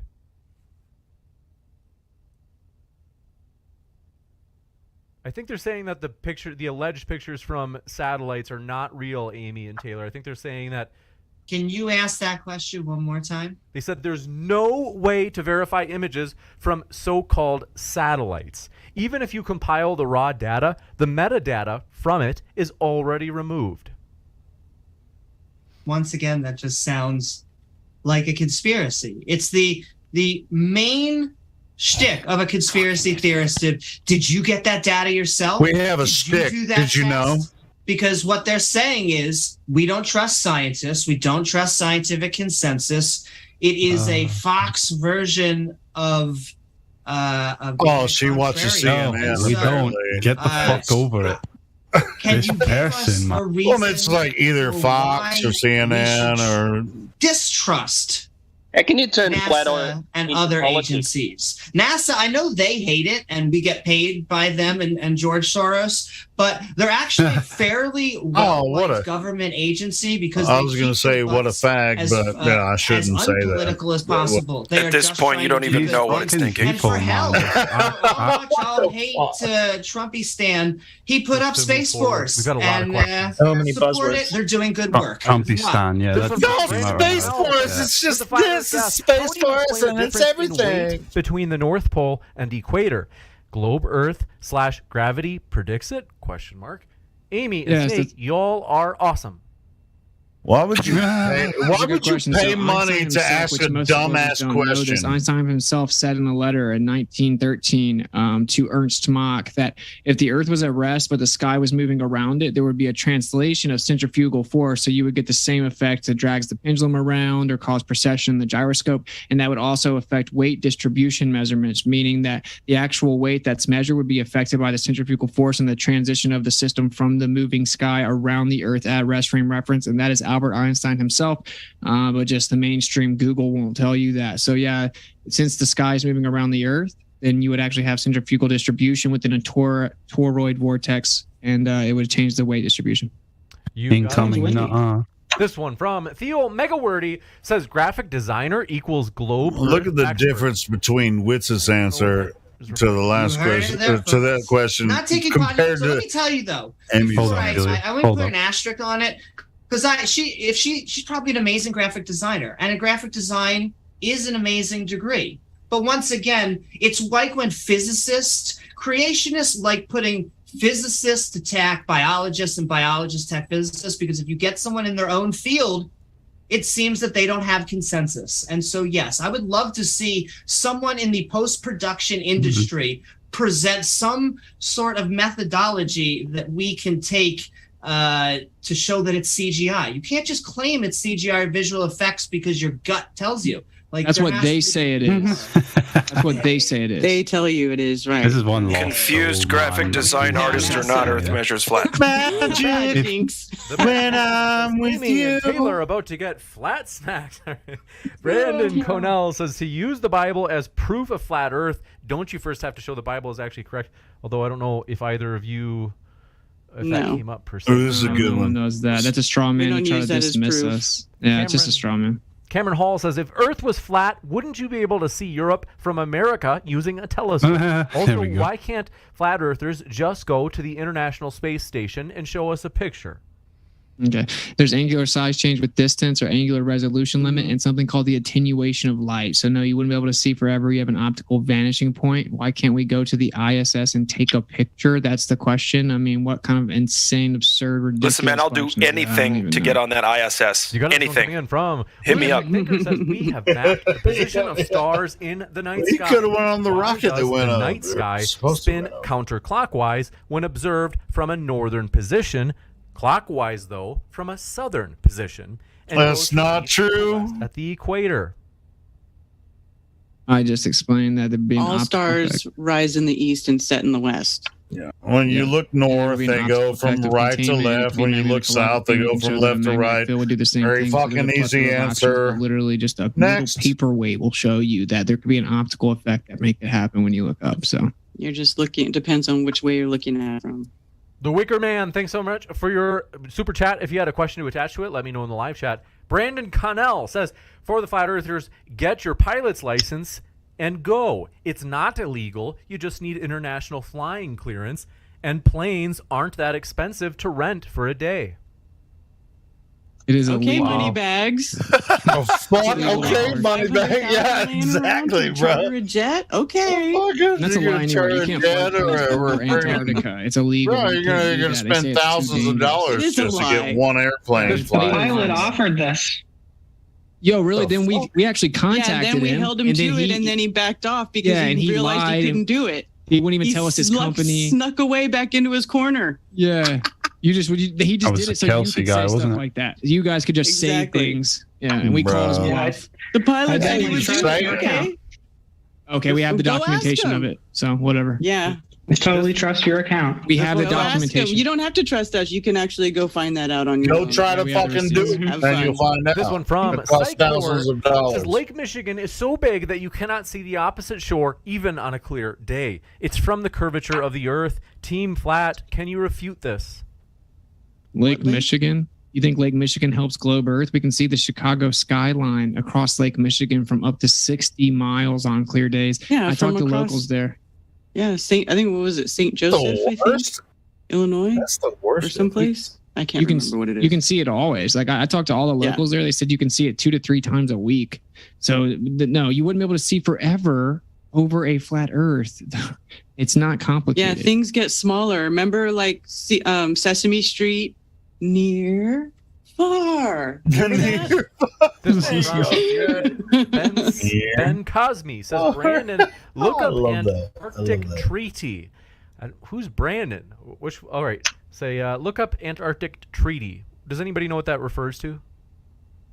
Not the Brandon part, the Antarctic Treaty. Yeah, they were just trying to deny that it exists, and you can look it up, and you can look up all the legislation since then. And objectively, you can't freely and privately explore there.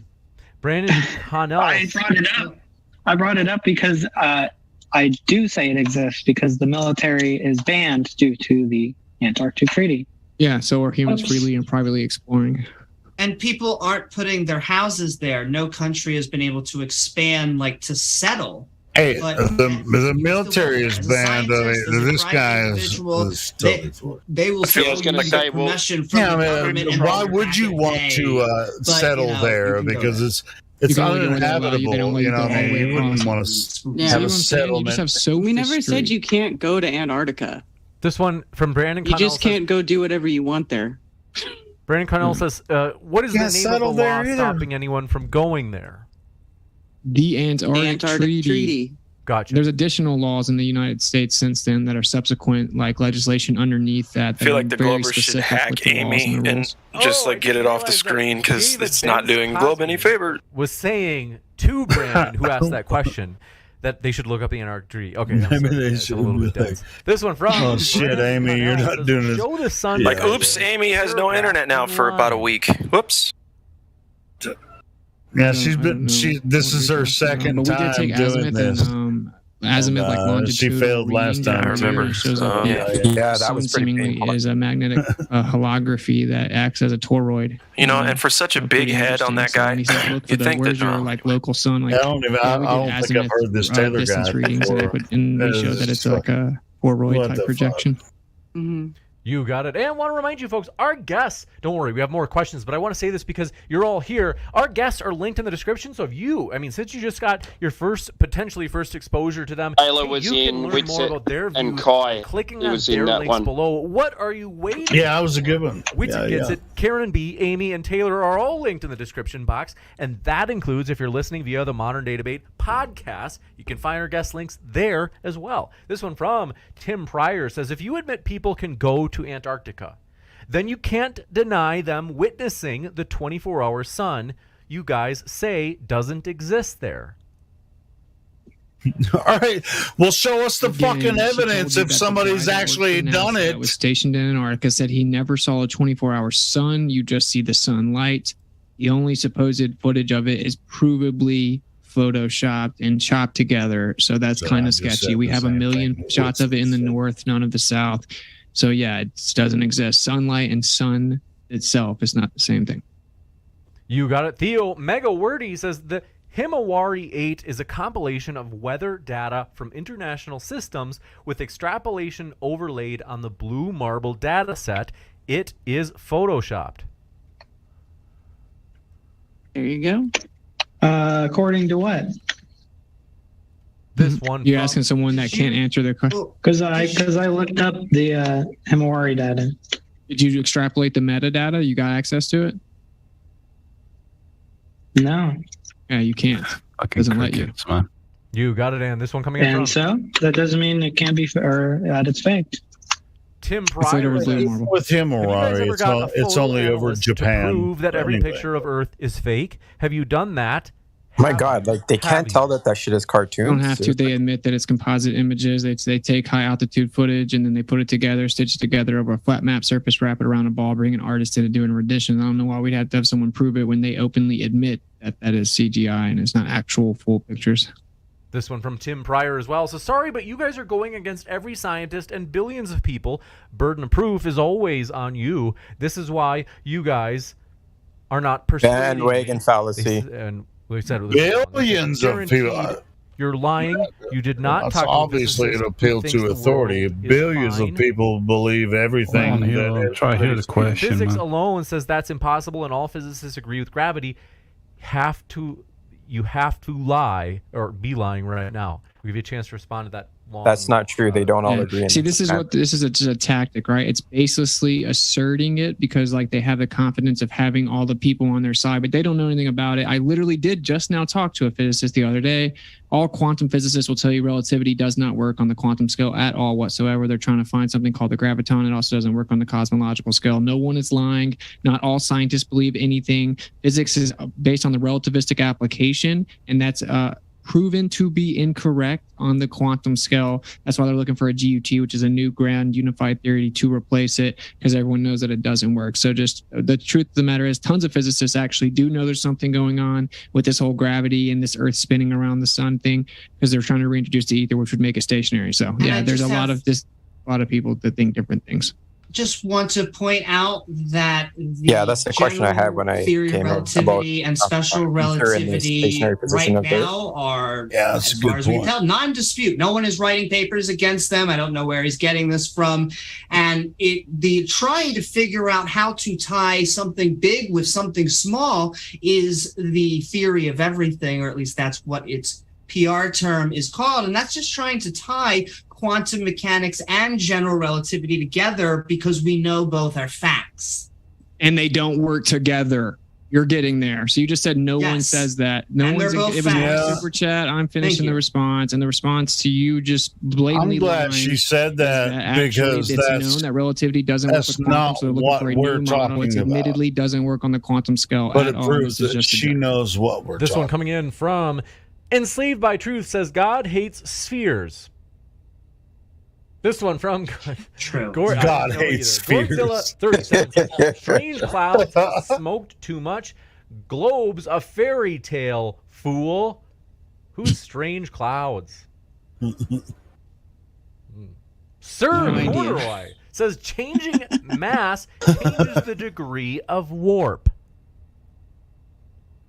Okay, yeah, that's a reification fallacy, though. Like, the question is, does the mass actually warp space-time, right? And so if you just like, look, I changed the mass, therefore I proved that space-time bend and warp. Well, that's just begging the question, which is why it's well known that relativity could entirely be wrong, and quantum has actually shown that. And he said that you can control for the electrostatics in the Cavendish, but that's not true.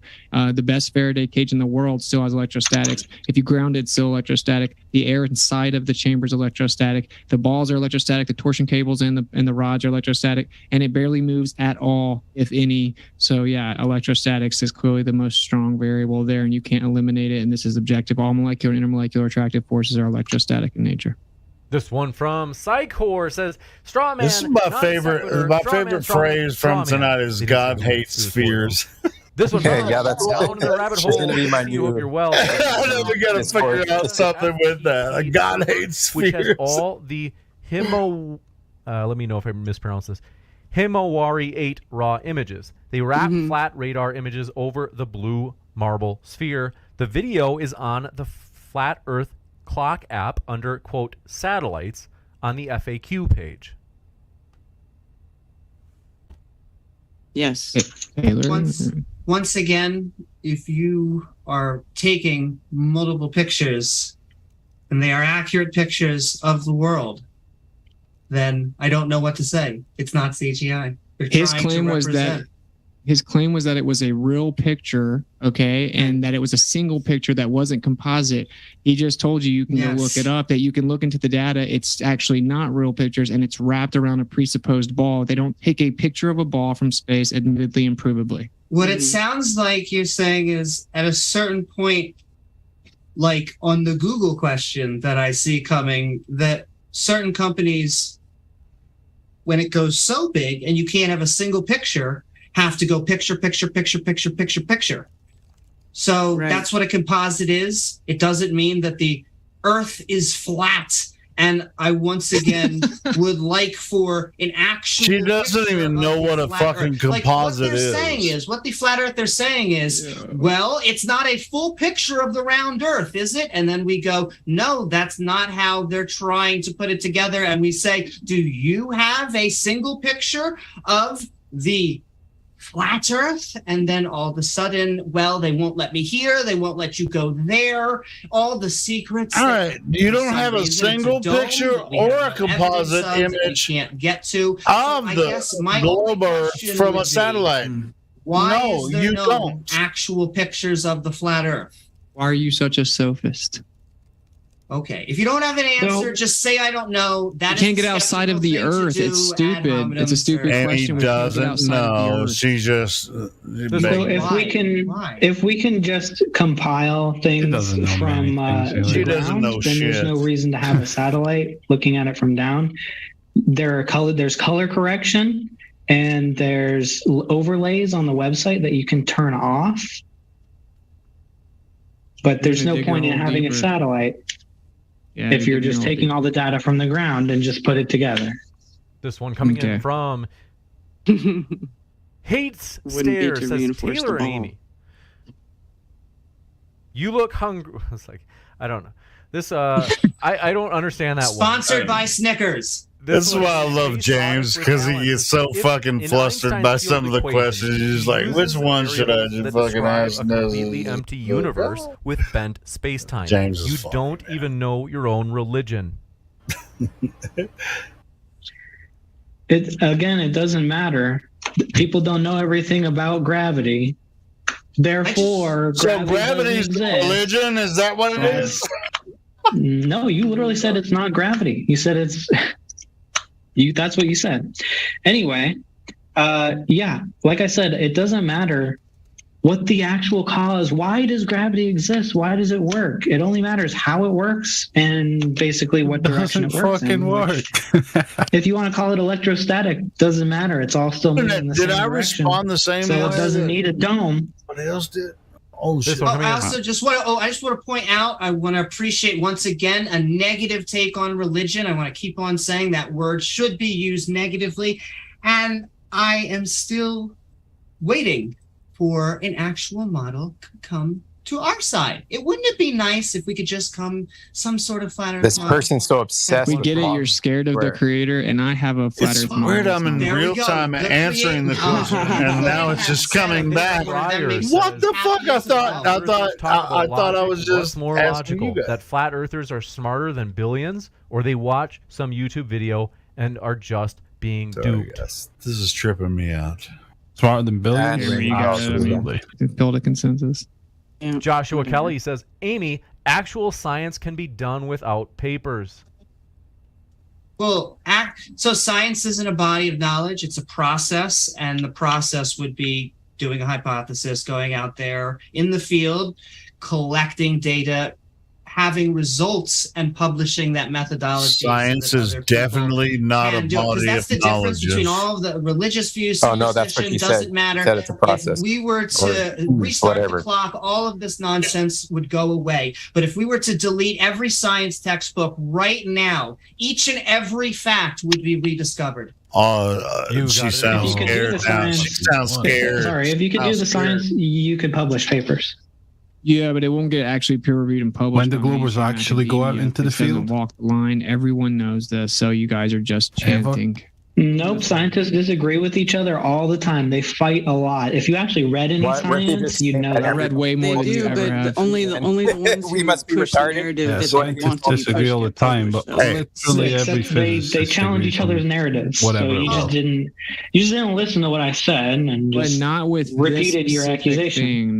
No one questions like the Earth. Yeah, I We wonder don't how wanna many talk about how whether or many not the Earth is scientists flat or Amy whether or not talks the to. Earth is not moving. No, you're not. Everyone Not in knows mainstream it. So science. come on, man. It's just So like one of weird the- that you guys have to lie so much. We should just move on. The audience can tell you guys are lying. We've got We've a lot of talked to questions. dozens of Only scientists them ones with the here, fake but Amy's degrees and then dumb apparently subjects. never talked to a Group rotation scientist. and curve.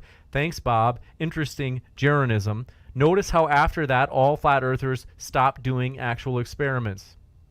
We literally do. That's not true. That's not true. Yeah, we do experiments all the time. All the time. And then just like Taylor did, he lied about what happened with that too. It's just a bunch of lies. But so Jaron actually had to hold it up a little bit, but it showed that it was right in between the globe prediction and the flat prediction. It was actually closer to the flat prediction. But since it was like in the middle, Jaron was like, interesting. So they chopped it up and lied. And yeah, we found 15 degree precession, which is the Sagnac effect. The person that discovered the Sagnac says the vortex in the ether, the gyro, the ringleader gyro is literally engineered and calibrated with the Sagnac effect. He took it to a different altitude at the same latitude and got over a degree in variance, showing that it's not the Earth spinning at the same latitude. It's based on the vortex of the ether that changes at altitude. So this is awkward.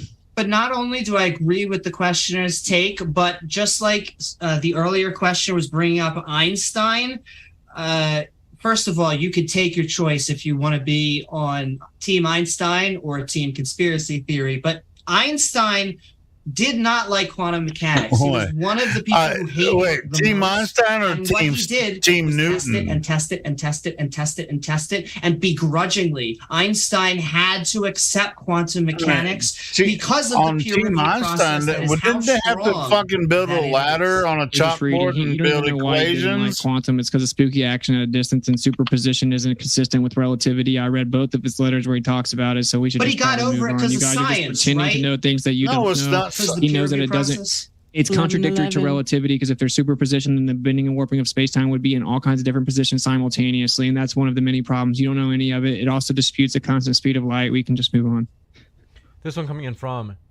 Want to remind you folks, if you've enjoyed this debate, if you're like, hey, I like this is fun, hit that share button. Right now, you can click share and share it into group threads or Facebook groups, Discord groups, Twitter threads, you name it. Even over a text message, you can send the link to a friend if you think they'd enjoy this type of debate, as we are striving to provide a neutral platform to let the chips fall where they may, to let 1,000 flowers bloom so that the cream will rise to the top for the best arguments. Delco says, my dad went as part of a private research group and even had their own transport. Please explain why he kind of sits back and lets this shit happen. They went to Antarctic, said, no dodging, please.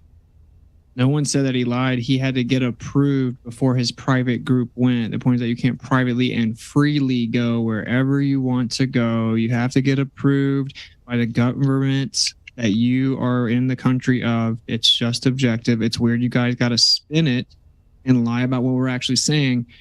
That's called being dishonest. Mm-hmm. But you can go. Question the answer says, I'd just like to second what Down in the Rabbit Hole said. That is true. Delco strikes again, says, why do our industrial robots need to account for gravitational pull when using a very small and effector next to something with a few microns small? Doesn't count for gravity's pull. It accounts with an accelerometer. A few micron. What the fuck is a micron? Interferometry. That's all that you're doing. You're not actually bending and warping space-time, and everything's intrinsically electrostatic, which gives you an attractive force. And so again, it's nothing more than downward acceleration using the accelerometers, and you're begging the question, which has been debunked within your own paradigm for like the 20th time tonight. This one from Tim Pryor says, flat earthers did not come up with science. Nobody that actually does science agrees with them. They should not be allowed to even say the word science. So we shouldn't be even able to speak. I think you're better at all than me. What did he say again? You're not even allowed to use the word science because flat earthers deny science, so they shouldn't even use the word. Flat earthers deny science. That's why we go out and actually do measurements and actually try to debunk flat earth. That's why we did that. You guys think we all just came here just believing it? We tried to debunk it. I was fine living on a globe. We're all fine living on a globe until the problem is where we find out it's a lie. That's where the problem is. The problem is not with the globe itself. The problem ain't no is goddamn with the lying. I don't think you guys y'all. get that. This one coming in from You Appreciate Your Question. Astronut66 says, to Witsit, if the Earth were flat, there would be 108.47 miles per 1 degree of longitude at the equator, but we measure 69.17 miles per 1 degree. Why? Yeah, you're talking about celestial navigation, looking at the stars, and then you get 69 miles per degree. So what you're talking about is actually it's optical declination. They take the optical declination of the sky relative to the observer's angle and the position on the Earth, and they apply that optical declination to a presupposed convexity of terra firma itself. So pretty simple. This one coming in from Do Appreciate Your Question. The Sleeper 7 says to Team Cartoon Ball, you don't look at the ceiling to measure the floor. Cheers. So I assume that's a pot shot at the star spinning, and you can understand the shape of something you're on based on how things move around. So, yeah, I guess we can move on. So when you're on a basketball court and the players are throwing the ball around, that means that the court that you're standing on is round because there's a ball going around you? If they're doing something that's impossible to witness from a flat surface, then yeah.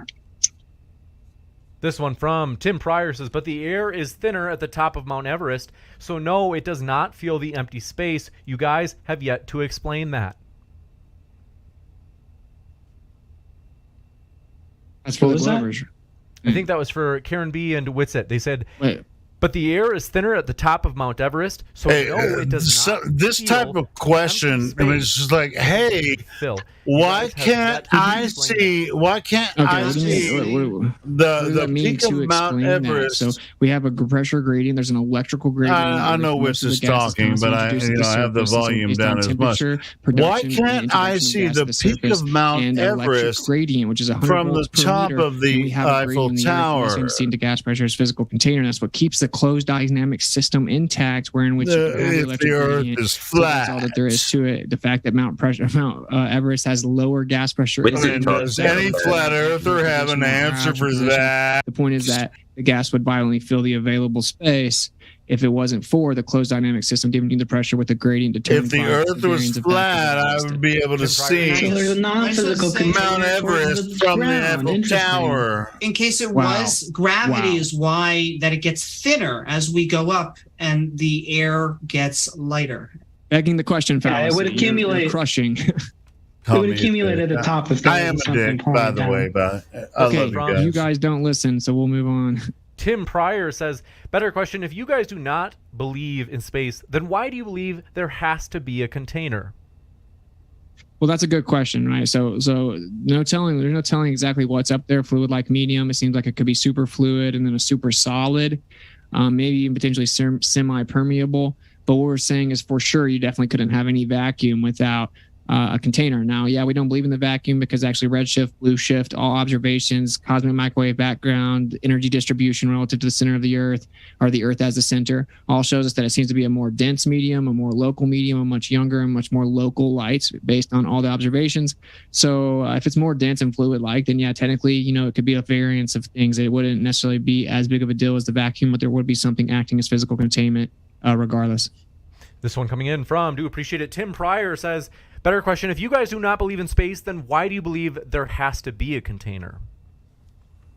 Yeah, same answer. The necessary antecedent to gas pressure would have to have something physically containing it relative to whatever it is that's up above us, which is a variance of things. Even Edwin Hubble himself said it could be a much more dense medium if there's a misinterpretation of redshift, but But it can't be. It can't be according to the natural law. Even though there's no pressure pushing back at the top. Sir Corduroy says, Witsit uses real citations but warps them fantastically to fit his narrative. I doubt he's even read these. Understanding atmospheric pressure isn't hard. So I've literally read all the things that I talk about. It's that fucking simple. I understand the globe very, very, very well. Like typically better than most of the Globers. That's why I don't believe in it. And, so just like falsely attributing like incompetence to the other side and chanting doesn't actually mean anything. So the truth is I do understand it. And yeah, I just explained gas pressure 2 different comments in a row. I just explained how relativity is just a figment of your imagination attributing physical properties to conceptual abstractions, which is a reification fallacy and it doesn't work within your own paradigm. So whatever, man. This one coming That's an amen. Globe side. Can you explain the selenium Selenian, aka impossible, eclipse, where the moon is enshadowed when the entire sun is still above the horizon. Selenian. I don't know what that kind of eclipse is. So, I got So you. why are they It's even called reading this? They don't even know what that Selenian is. eclipse. It's a lunar eclipse where the sun and the moon are both above the Earth. I have during a the video eclipse. on my So he's channel. asking if the I'll Earth share is it blocking the for you sun and guys right casting now. a shadow Hold on. onto the moon, then how could we have the lunar eclipse if it's the Earth's shadow if the sun and the moon are both above the Earth during the eclipse? don't know. I never studied eclipses. And I do have a paper from space.com that's explaining when we have a lunar eclipse, sun, earth, and moon are geometrically straight in line of space, so the earth in the middle, so if the sun's above horizon, it must be below. Exactly. He doesn't have a fucking clue, man. It's going towards their favorite word. Oh my Atmospheric Refraction. retraction. Okay. So there is an actual explanation. Which is Well, that the the sun explanation looks is like it's in the reflection. sky, Are but you it's serious? actually not there. And the sun and the moon That's are their not where they answer for look like they everything. are. They're both just looking like they're in the sky when we see them. Wow. Yeah, you Science. affirm refraction, so Affirming the not sure what the problem consequent. is. Affirming the consequent. This one coming in from Samir Farsain says, how come all people who toured the world on hot air balloons came back from the opposite side? How come none were gone forever if Earth isn't a globe? How? Because you can circumnavigate a Circumnavigation piece east to west is literally very easy to do on a flat Earth. You just go around relative to north. The idea you think that east to west circumnavigation is somehow impossible just shows you haven't actually even understood flat Earth yet, which is why you're probably not a flat Earth. Or north to south circumnavigation would be impossible on a flat Earth. The same it's way you never go happened. around the block. Same way you go around the block, you can That's go around not the a Earth. straight line. Got it? This Neither is circumnavigation. That's the point of why it's I got round. him. Is they went all the way around. She doesn't get it. Round. Yes. Pryor strikes again, says, but yet millions of people have jobs depending on gravity's existence. Again, this is why I'm so skeptical. So many fucking videos So on my no, they channel. I don't have can't any find this jobs fucking depending on gravity's Selenian. existence other than downward acceleration being 9.8 meters per second squared, which is basically just the weight distribution or density and buoyancy relationship of something being more dense in the air and going down. It's called accelerometers. 9.8 meters per second squared is the effect. That does not in any way prove that gravity is real, which is what claims to be the cause. No one's denying people's profession using the fact that things go down at an agreed upon average. Once again, it's a drastic misunderstanding of the whole thing. You got it. Yeah, there's no science except all the technology that metaphorically makes the world go around. He said it again, but it just uses Who the fuck said that? effect. So all you're doing is baselessly chanting. It's called sophistry. This I one coming in fucking from Brandon found it. Connell says, There we go. You want to see a dilation Selenian have to be taken eclipse into account for satellites in America? Time I isn't got it real. right here. Snake may be able to elaborate more. No, he can't. Yeah, so that is a way to prove that the prediction that mass, affects space-time. Okay. So you the don't fact know. that You don't know. You want me to yeah, help you? You want me to help you since it was to I me? would like you. Well, you said I could answer, but yeah. Okay. Go ahead. Anyway, the Don't know. prediction is that space-time is affected by mass. So the That's more you not what it remove it from is. the mass, the more you have to correct for time dilation. That's not what because it is. satellites are further from the mass. That's not what it is, though. That person just making that shit up as they go actually, along. it's based Like, on what the convention of the speed of light.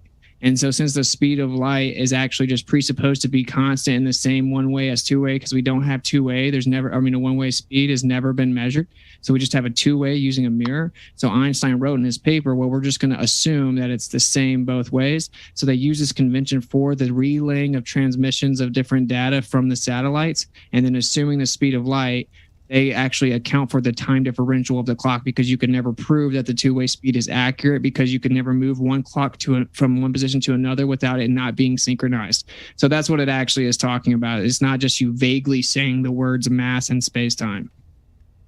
Right, and It's the all just light moves reification differently based on what mass it's closer to.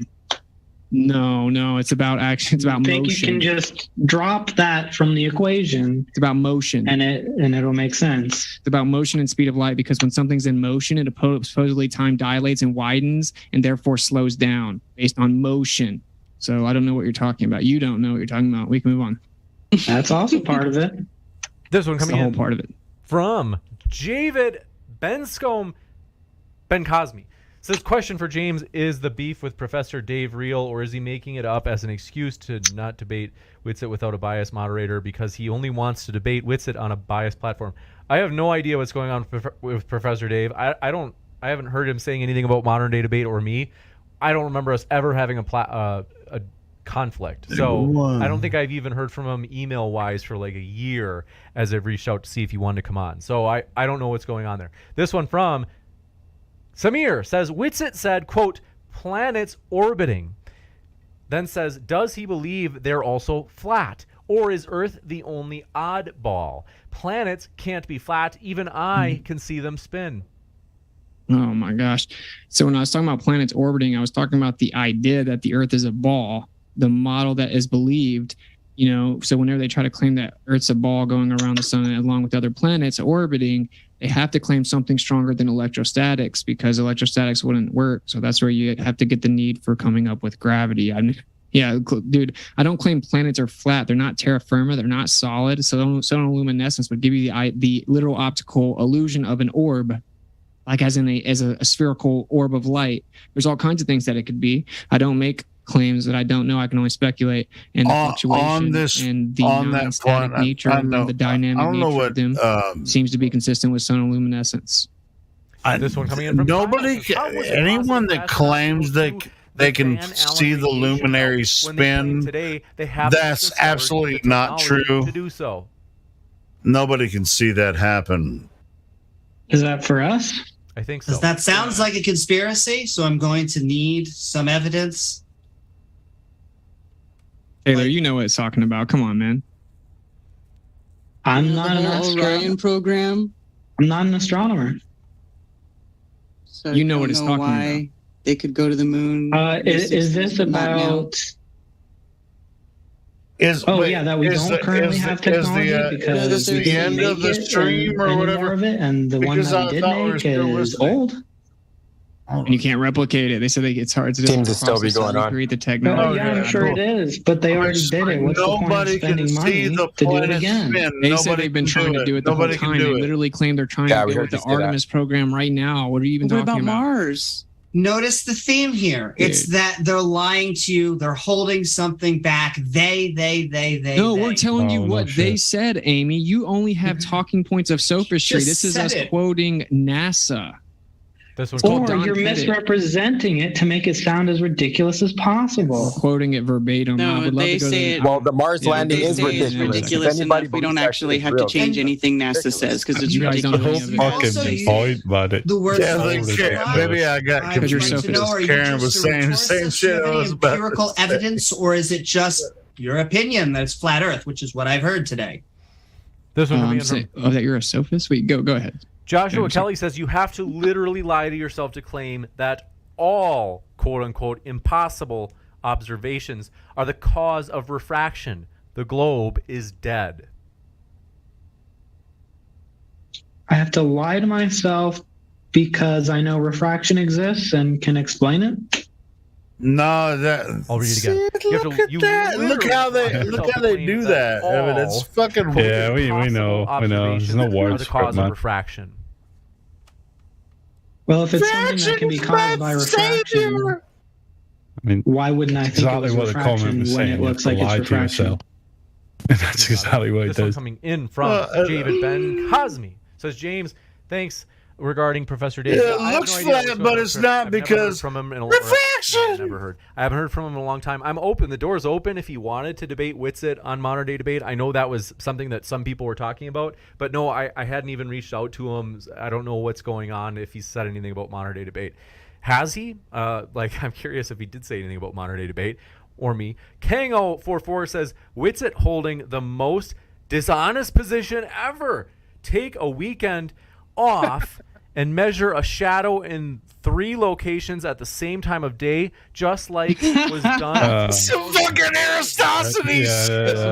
We got a dumb fuck. Yeah, we just explained. You can literally show. Hey, you guys. I mean, you guys want to like open the chat now? I mean, based on that, I'm going to go ahead and stop this. I'm going to stop this because it's already done. To mention, taking azimuth distance measurements from the same longitude for an entire year show that the sun actually has a magnetic holography effect, as if a toroid breathing in and out in a sort of way. It's an optical illusion in a way relative to your position. That's what the data shows. So yeah, there's tons of different ways to explain it, and it doesn't in any way work unless you assume a distant sun, an infinitely distant sun with parallel rays, and you assume the surface of a globe. And you should know this by now if you've been looking into it. That's really, really kind of sad. Find that small local sun and I'll convert. Good one. This one from Kango44 says, Whitson. Yeah, man, that one's over. But anyway, but you hear their argument, the same way it goes every fucking day that we go through this. So whatever. So yeah, I mean, there it is. Flash. Yeah, that type of debate right there is why. I mean, the debate's still going on, but it's not a debate. It's just like I know just saying. I mean, it's just like, I'll give you my philosophy, and I'll see if your philosophy meets my philosophy, and I have more ideas that might be better than yours, and I'm just gonna like rub them together and see which one has thicker skin and all that kind of shit. Really. You guys heard what was happening, but whatever. But I appreciate you guys letting me play that, and because it was up to you guys. I mean, it's just like when I started playing it, and somebody were like, "No, I don't want to listen to that bullshit. I want to talk." But now you have the freedom to talk again. Now in this open room, which is what we're here for. And so, yeah, I mean, and I appreciate Whitsit and Karen putting themselves out there and that against people that, I don't know. I mean, it's just kind of like they were like wearing Band-Aids, and it was like, I'll come in wounded already. I don't really know that much about Earth, but I'm going to try to give my chance against you and see if you guys know as much about Earth as I do. Like, bitch, I've been studying Earth for 10 years, and obviously you don't know shit about Earth. And now, whether the shape of Earth makes a difference, you have a philosophy or a religion about Earth.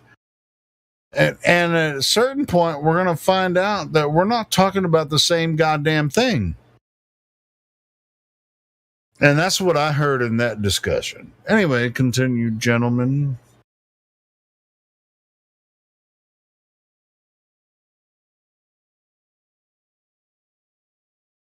Because they feel like they're defending something they don't necessarily know how to defend. They just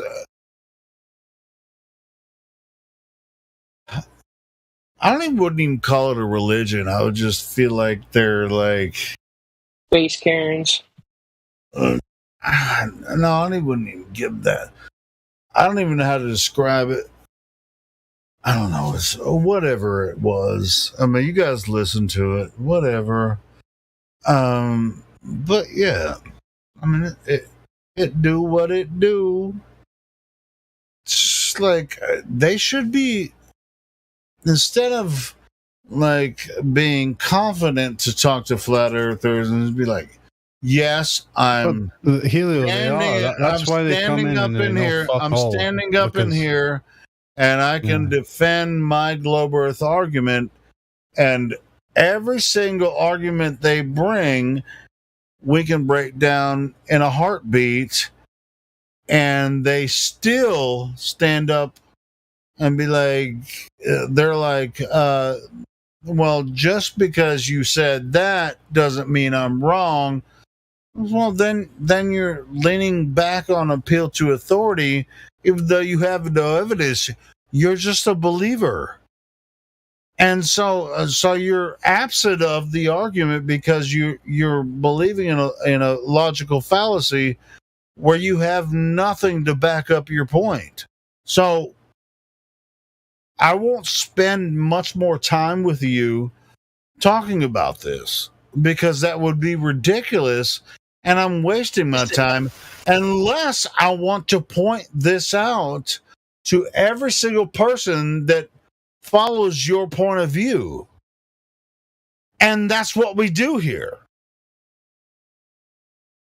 So, yes, we do follow logical arguments to expose them that are believers in a certain ideology that has no backing. Yep. So, I mean, are we wasting our time? I don't think so. Nah. But I mean, them two are like fucking bottom of the barrel Globers, man. No, sure, but they volunteered for the effort. I'm going against Wiston and Karen B. That's why they knew nothing about anything. Like, who the fuck are you, bro? They just come into it. It's like, it's somebody that fucking thinks the world's flat. I don't even do any research for this fucking debate. This will be a cakewalk, you know? Just get rolled. Oh, it's just like Amy was on the last Flat Earth debate, and she was like, "Oh, I'm gonna have an after show," and I was like, "All right, I'm sitting around," because I was just bored that night, and I was just like, "All right, I'm waiting for you to start your show." Fucking her and a buddy came in, and they were like, "Oh," it was like an hour before they actually let other people in. I finally went in there, and I was in there for like 3 hours, and I disrupted the whole fucking room, you know, kind of like I do here.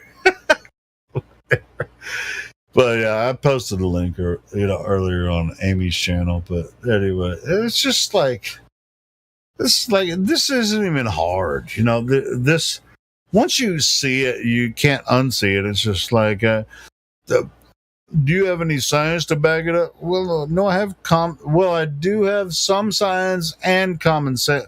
Common sense is the most proper stance you can take as far as the Earth realm is involved. Don't take it personally, Globers. It's not personal.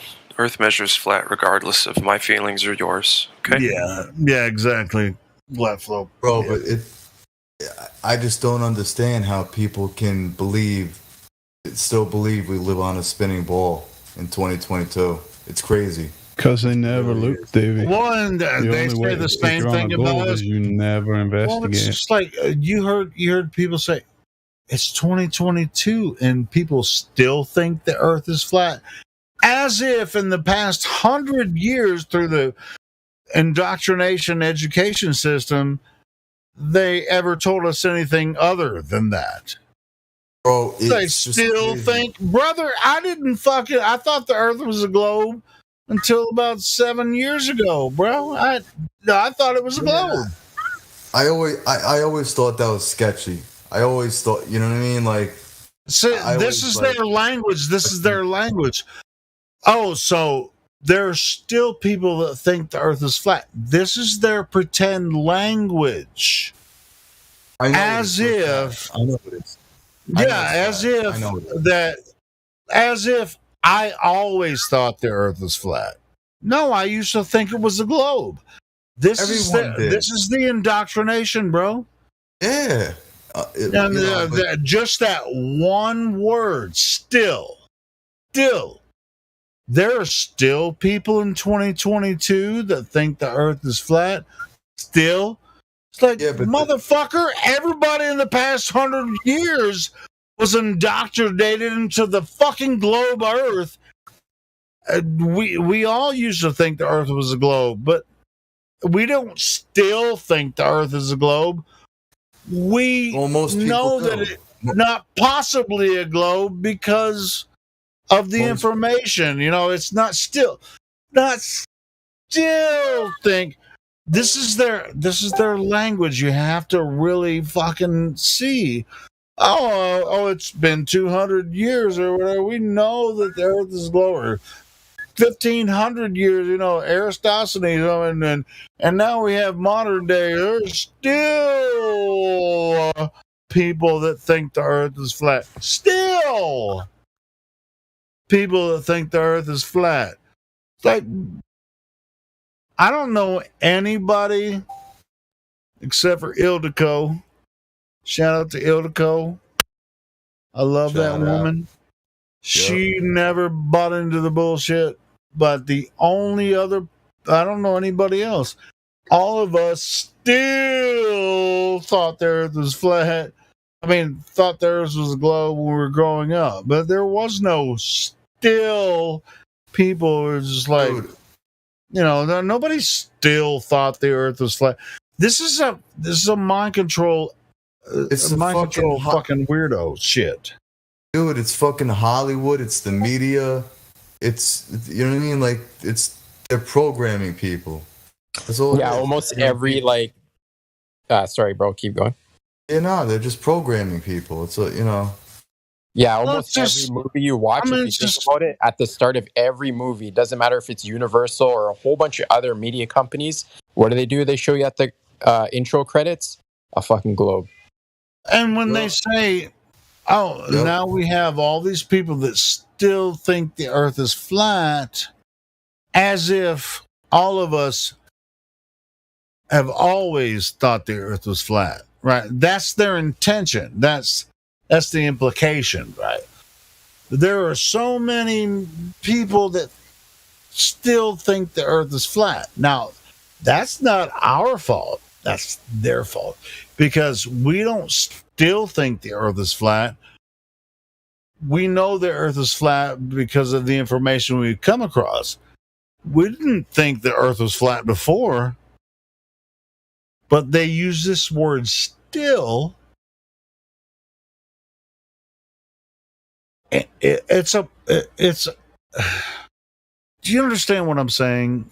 It's like, still, there's so many people. This is what they use in the media. Yeah, we do. Not a little bit. I understand. It's a very hard tool they use in the mainstream media. That they'll say, "Oh, man, do you realize there's a lot of people out there that still think the Earth is flat?" Oh yeah, we think that we're gonna fall off the edge of the globe. That's what some guy. Yeah. They can use it. They can use that as a little fucking, like a weapon. Just like, there's people that still think the Earth is flat, as if I didn't think the Earth was a globe before. They can just throw it out there and just like, oh, you're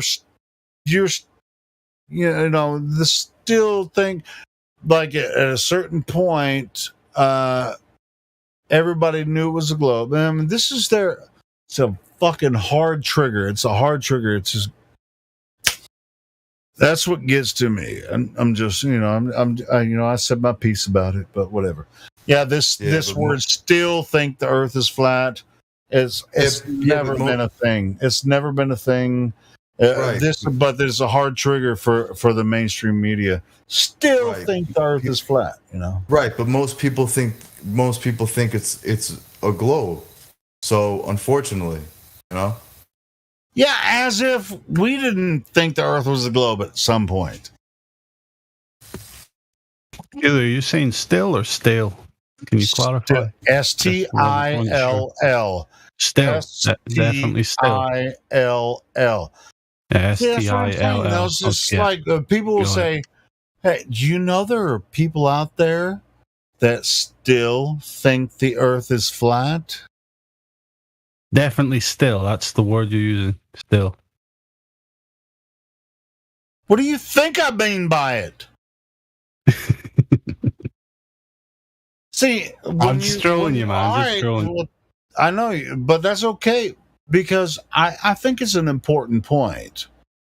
Because when you look at listen, this is what happens in mainstream media. They'll say, "Hey, look, there are That's what happens. There are a lot of people that say that they still think the Earth is flat. They'll use some language like that, right? There are a lot of people out there that still think the Earth is flat. Well, not really. But hold on. Really. Next phrase. But we know it's a globe because reasons, right? All that kind of stuff. And so they sort of discount us in a way, saying, no, we don't still think the Earth is flat. We've come across information that has proven the Earth cannot be this fucking globe, right? We don't still think the Earth is flat. Nobody thinks the Earth is flat. There is no fucking such thing as flat Earth. And I've been saying this for years. Earth is just Earth. It's the only place we live. There's no shape to Earth. So this term still there are a lot of conspiracy theorists that some of them still think the Earth is flat. I mean, it's fucking retarded, man. I mean, it's like it's.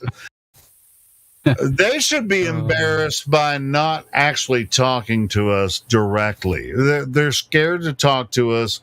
It's like, oh, I don't want to talk to you, conspiracy like theorists, directly because you think the Earth is flat. No, I don't fucking think the Earth is flat.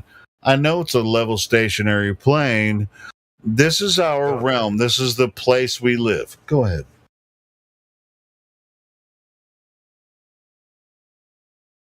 Yeah, it's a plane. Sure. I mean, I don't think the globe Earth is flat or anything bullshit like that.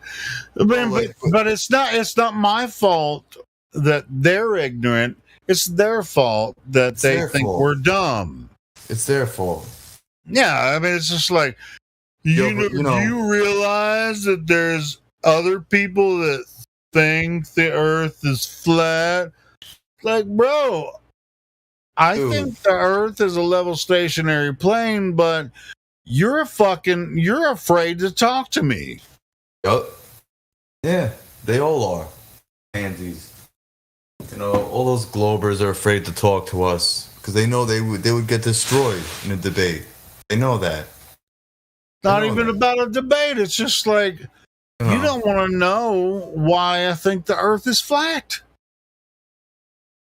Yeah, listen, it's common sense pretty much. I mean, how the fuck do you walk on a ball? Like, you know what I mean? Like, it makes, no matter how big it is. It doesn't matter if you're a fucking PhD, fucking astrophysicist, or a PhD freaking doctor, medicine or whatever. They think that they're above you, and just like we know, and they're concentrating on a different, shit. I mean, a lot of PhDs are concentrating on their thing or whatever, but that doesn't really measure your intelligence or spirituality or anything. I mean, there's a lot of shit, to be honest, a lot of like what goes on with capitalism and even communism, and different methods. I mean, that can affect your spirituality like in a major way. So you'll never be able to find your common ground with common people or whatever. So it's just like, I'm highly educated and you're undereducated. It's just like, bro, can I tell you about the flat Earth?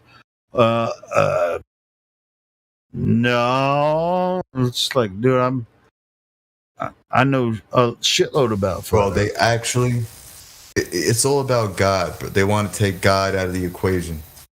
That's it. Not all of them, not necessarily. I mean, it's step by step. It took me a long time to really kind of get a big hold of it. So you can't just judge everybody just by one. exactly what they say up front. Everyone, when they come across the information, their convictions are measured. Go ahead. Sorry, bro. No worries, bro. No, I just think that the people who propagate the idea in the first place, they definitely want to reverse God because their model doesn't include a God. It's all accidental and circumstance, Big Bang and all that shit. Well, I'm just talking about people that just come into the server and just like curious about why we're talking about this, and they're new to it. Some of them are trolls, some of them are just curious, and they might even come in as a group, and then a few will drop out, but a couple stick around. It's just like, bro, if you have patience and go through the information, their convictions. Their spiritual convictions will eventually kind of line up with the reason they came in is because flat Earth. Why the fuck would you even fucking? It's funny because the people who brought me to this chat, they're Globers still. Yeah, that's what I'm saying. It's just like you never know what you're gonna get. That's why we stick around here 24/7. You never know who's gonna jump in, man, and who you're gonna be able to talk to, and how they come across the information. So it's all good. Yeah, man, it's those 3 questions. Once I was asked those 3 questions, like when you first join up, it's like you can't go back from that. Bro, they want us to believe. Hold on, you can't. Now, Kant never could, so Kant. I guess you could go back, but I personally can't go back from that. Yeah, me. When they asked me, how do you have gas pressure without a container? Do you have a measurement for the curvature of Earth? And I think the other one was rotation or something like that. Yeah, bro. Like, no. And that I wasn't even 3 points. When I saw it, I just couldn't unsee it. It was the sun that got it for me. It's just like I walked outside and looked at the sun, and I was like, holy shit. That's the sun. It's not 93 million miles away. Like, the long distance observations are pretty strong too. Yeah, there's so many things. But yeah. It's just like, with our arguments and with our discussions, we're not trying to prove anything or convince anyone. If they found their way here, it's up to them to consider what we say. Not a debate. Just like we just listened to the quote unquote debate or whatever, with Karen B and Whitsitt and the other 2 people. Nobody's trying to convince them. We actually want them to come over here and have a conversation with us so that we can show them how we've come across the information and what they think about it. We're not trying to preach the gospel of flat Earth or anything like that. Nobody's here for that.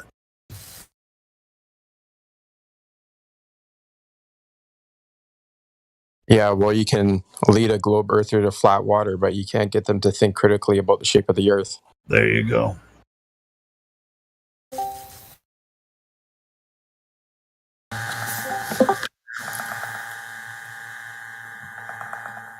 I'll give you an amen on that one. That's a good point.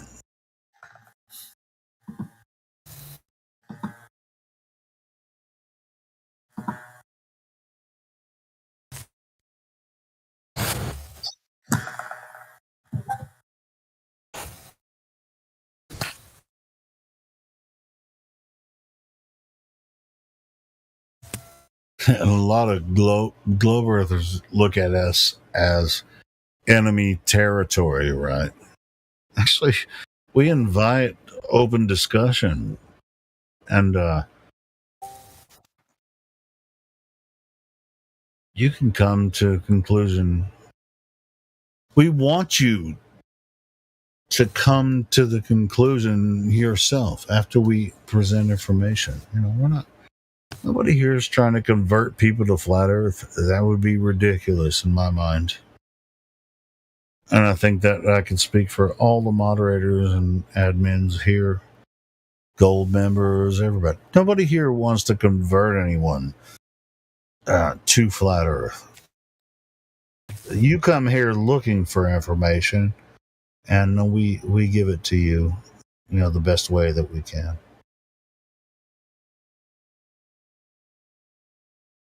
Yeah, because in order to convert somebody, it'd have to be a religion. Yeah. But this is just an open platform. You can come in here, ask questions. We give you the best information we can.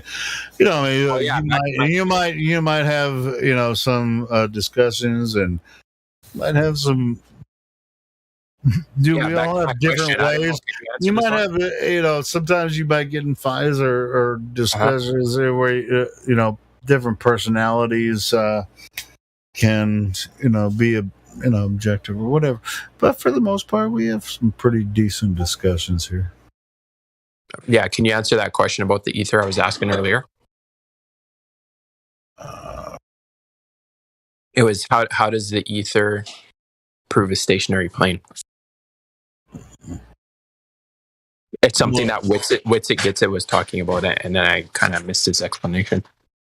That's a straw man. Yeah, you're gonna have to ask Witsit about that, because I don't talk about the ether much. I don't know if anybody, I'm not going to say any of us have ever said that the ether proves a stationary plane or environment. Yeah, it's a straw man. I mean, I have an idea about it, but I'm not going to discuss it because I have no evidence for it. I mean, it would be speculation if I give you any answers for it. I might be wording it wrong. I'll just go back to the YouTube clip later. Okay, that's fine. How about I've never said that, and you expect an answer from me on that, or? No, I'm just asking anybody if they could answer it. Yeah, I mean, well, Witsit comes in here pretty often, so next time he comes in here, you can ask him about it. I think the idea is that something has to be moving, right? So either the Earth is moving, or or what the Earth is in is moving, and that would be the ether. So I think that's there you go. Now, if somebody's willing to talk about it, go ahead. Yeah, I think you're on to it. Are you talking about the toroidal field? Yeah, I don't really know any of the technicalities about it, but it's either. Well, it's just like I don't have any, any scientific stuff to back it up. And there's a lot of theories I have, but we can speculate all night. I feel like I'm going to need to change my clothes if we're going to go off into the weeds so far. I know. He was saying that ether is not a scientific. It's not science. He's saying it's a logical deduction. That's I kind of agree with him on that, but like you were saying, Glenn, it's like we can't prove it. We can't prove it. You're not going to find curvature in them weeds, guys.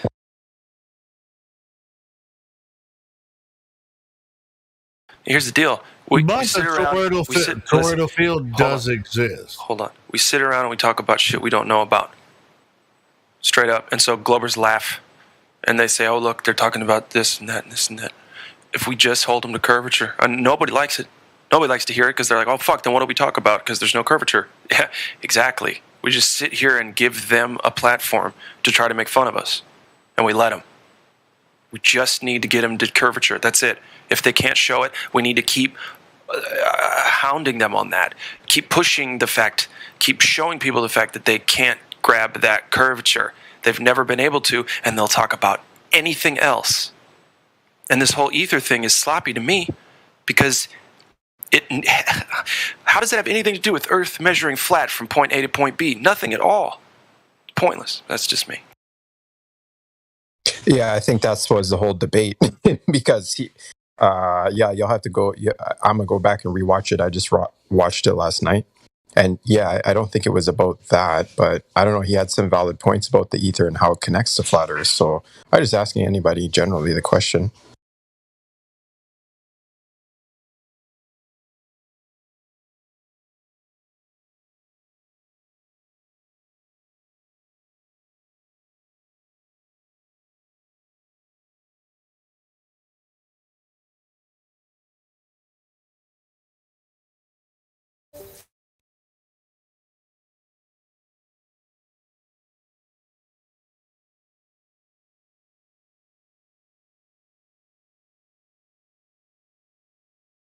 Yeah, man. I don't know if it's just me, but for some reason I get pissed off whenever I hear someone use the word planet. I can't stand it. I'm sure some of you feel the same way. Oh, why? Well, planets are You know- in the sky, you know right? what I mean? Is Like- the Earth in the sky? Like whenever you That's hear it. people use the word planet, it's like, bro, it's not a planet, you dumb fuck. You know, it's just fucking annoying. I don't know. I don't really call it that either. But what do you call it? Just call it Earth.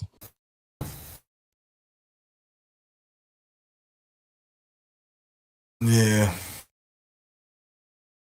Take the T away. Planet, take the T away. No, I'm saying, do you just call it Earth, or live on a plane? Not a you live on a plane? Yeah. Yeah. I don't use the word planet either. I just say Earth. Yep. God's firmament. Firmament.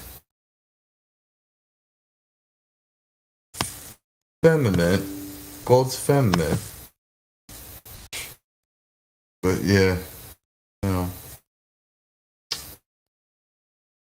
There is a small minority of us that believe that, we know that the Earth is flat, but unfortunately, most people believe, the opposite. You know.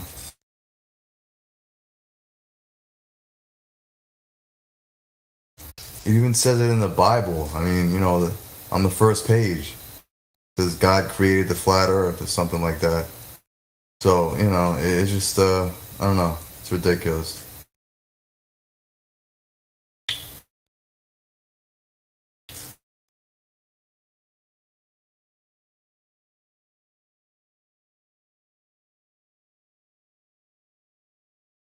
Yeah, but then the globers will say, "See, you guys are part of a religion. You keep citing the Bible." No, well, right? Yeah, I hear them say that all Exactly. Listen to how confident tonight that Amy character got when Witsit said creator, because it just makes us sound like religious nutcases. I'm sorry, guys. It just does. well, no, I'm not religious. I'm just saying. No, I know, but neither am I.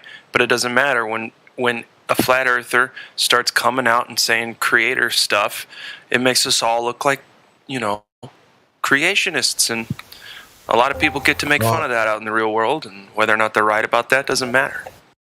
What are you, an atheist? Agnostic.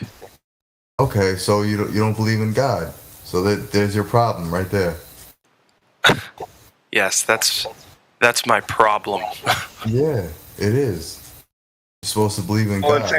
let's clarify that. Are you an agnostic? Does that mean you don't believe in God, or does that mean you know that you cannot go? Okay, if there's- so of all of the belief systems, I don't hold any of them. There's not enough information for me to say one way or the other about any of that stuff. Hey, let's set this straight. Really quick.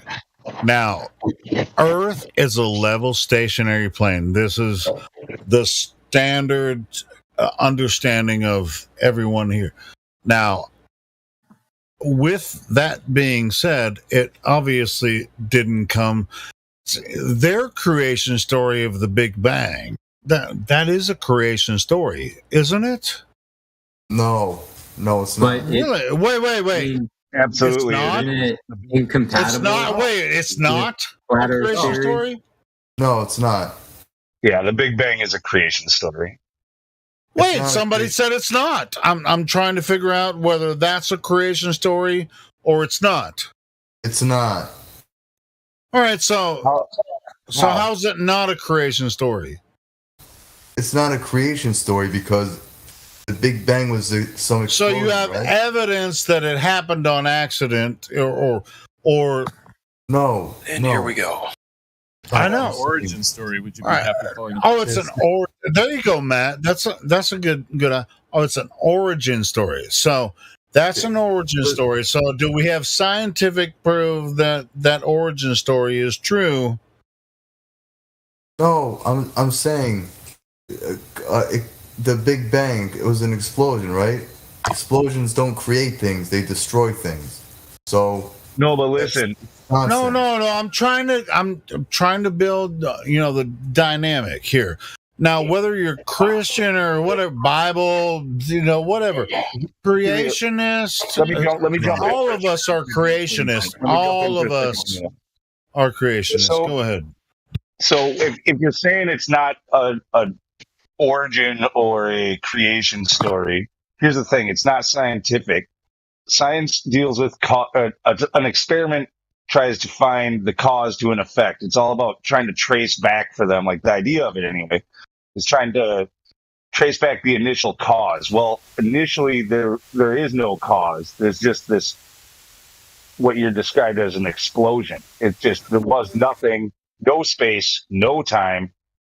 And then like everything that exists now was super compressed into this tiny little, like size of a pea or something, they say.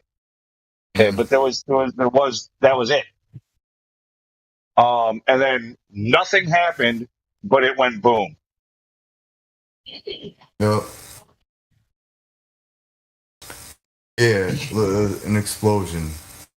Okay, that makes no sense. Right, but so in order to believe that nothing created a big boom, big bang, you have to believe in something outside of science, outside of us, something metaphysical, a creator, an origin, a prime mover. There's probably a million names for this, but you have to believe in something like that in order for that even to be a possibility. Bro, no, you gotta believe in God. You gotta believe in God.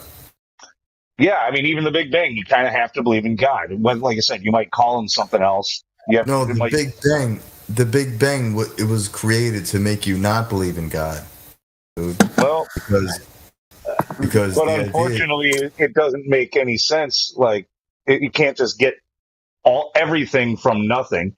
Like, you know how they say, like, you can't get something from nothing? You can't get everything from nothing, for sure.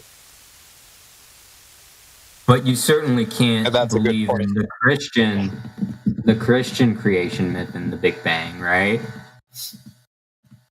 Sure, you can. You could say God used the Big Bang. But I mean, it's just comes from nothing. Because once they tell timeline doesn't matter. I mean, it's a contradiction of the Bible.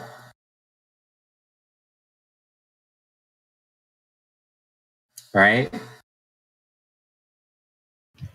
Not everybody thinks so, no. I mean, the Bible says that God created Earth in 7 days, so that's just the way the Big Bang is, over a far longer timeline. Right. It's definitely a contradiction with that reading of Genesis 1. Yeah, the Big Bang is bullshit, dude. It's all bullshit. Nonsense.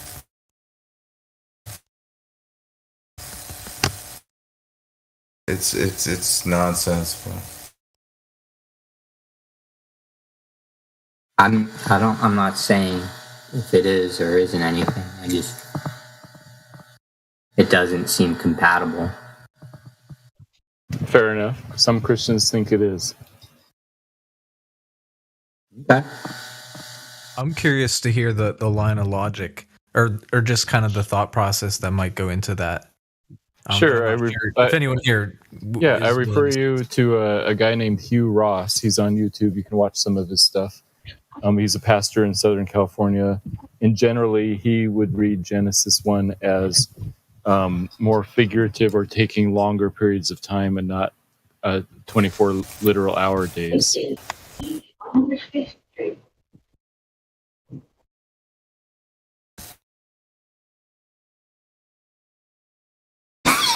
Rockaway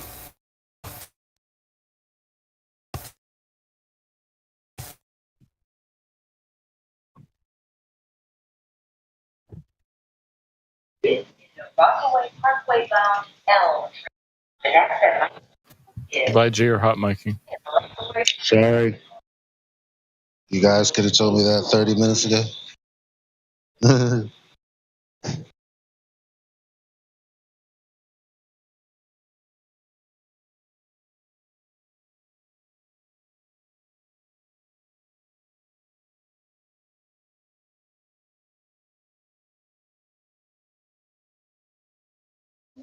Anyway, I'm glad he might not want to talk about it. It's probably irrelevant. But I was asking him before we got into that.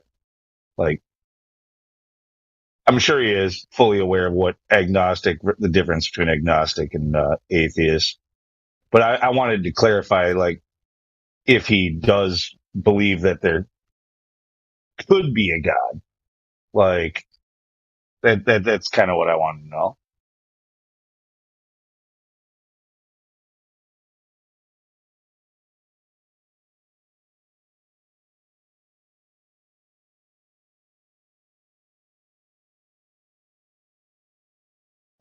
Did he leave and started talking about religious big bangs? Oh, he's there.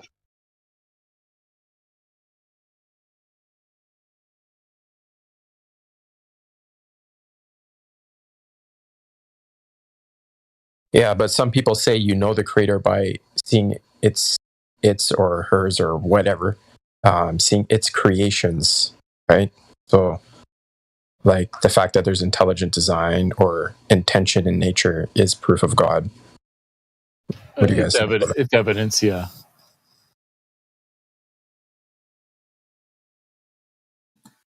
One really interesting argument I've heard is that the way that the universal constants in physics are set up is such that if they were off even just a little bit, then things just wouldn't work in the universe. So, right, and those things are not subject. Those things are not subject to evolution. They had to be in place before anything else happened. Some people would talk about a multiverse, and in a sense, our universe was selected through a similar process to evolution, but just by random chance. I have no proof of a multiverse. It's just something some people talk about. Yeah, fair enough. However, if you're going to evolution, if you're going to say the multiverse exists, like there's trillions and trillions of these alternate realities, it seems to me that the people who say that then complain about me saying that believing in God with allegedly no evidence. I'm like, well, you're believing in trillions of universes with no evidence, so I don't see how that's better. I believe in both, actually, because mine is through direct life experience. It's not like through like an experiment. I don't have something physical I can show you, but I take a lot of mushrooms and I experience the multiverse. So that's how I feel. But I still think that there is a creator. I believe in God.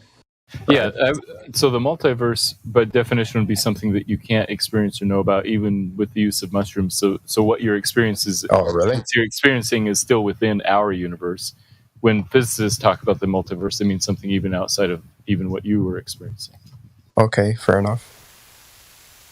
I don't really feel that, but yeah, I'll consider what you said. Like, it feels to me like it's another universe. It's straight up. Well, yeah, but that's hallucinogenics. That's what they do. But like a universe would be 100% isolated, like from any other universes. Okay. Is that what you were kind of getting at there, Matt? No, I hear what you're saying, but that's the whole debate about psychedelics. Like, are you just tripping out, or are you actually going to another place? Like, what we're saying is, we're going to another place. It's not like we're losing consciousness. I'm taking a bunch of acid mushrooms back in my day. Like, I know what you're talking about. It's crazy shit, but I don't think that I don't think those experiences are real. I think your imagination, your subconscious, your whatever, it does amazing things. Okay. Yeah, it could be. What about like shared entities, like experiences that people have had that are like similar to others? Yeah. Are you talking about like DMT and stuff? Yeah, like I think there's like I can't remember the names, but Terrence McKenna talked a little bit about that. Yeah, it's just collective hallucinations. I mean, technically, the masses are in a collective hallucination. They all believe in the globe, so that's the same thing. Yeah, that's a good point. All right. So what you guys are talking about is the gnomes that he was talking about, correct? Yeah. So do you think it could also be a possibility that someone has said, on DMT, I experienced gnomes? So then in your subconscious thought, when you go into a DMT trip, that you would experience gnomes, maybe? Well, that's possible. Ultimately, I think McKenna also said, ideally, you'd want to do like a double-blind study where you get people that haven't heard of it before, but I don't know if anything like that would ever happen. But yeah, I've heard that that it could just be because other people have heard those experiences. I think that would be more like it. I'm not sure whether look, I've taken a lot of things and, experienced a lot of things. I'm not sure you go into a different dimension, you do see weird stuff, but, that's what it does. It triggers chemicals in your brain to react in certain ways. And, you can learn a lot of things from it, but to say that you're going interdimensionally or anything like that, I think it's a far step. But from my experience, everybody does see geometric patterns, though. Like, that's pretty consistent. Yeah, of course. Yeah. That's what it does. That's what the psilocybin does, and that's what the DMT does too. So you have receptors in your body that react to them. So your body produces DMT, your body produces, especially things like the THC and marijuana. That's another thing that body's built to have receptors. That's another thing that really boggles my mind. Like, why do we have these receptors to these plants? It's just kind of amazing. Well, I think they're similar to things in our body. Yeah. Yeah, the body naturally produces them, so that's why you have receptors.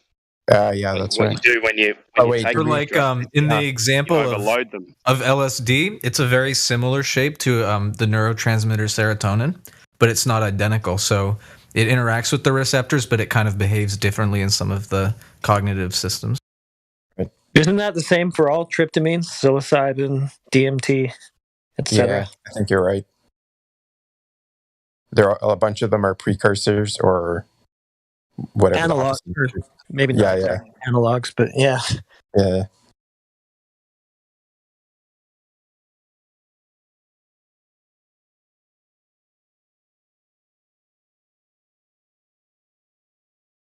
Yeah, like DMT and serotonin are really similar. Psilocybin is actually a form of DMT. LSD is a bit different. Aren't there the knowns? Aren't there the knowns and the unknowns? The gnomes and the unknowns. Not gnomes, knowns. Yeah, see, this is what I was thinking about when you guys were talking about. You're talking about gnomes. I'm talking about when there are a lot of people that experience spirituality without using psychedelics. And there are people that do experience spirituality with psychedelics. So it's there are the knowns and the unknowns in many different fields.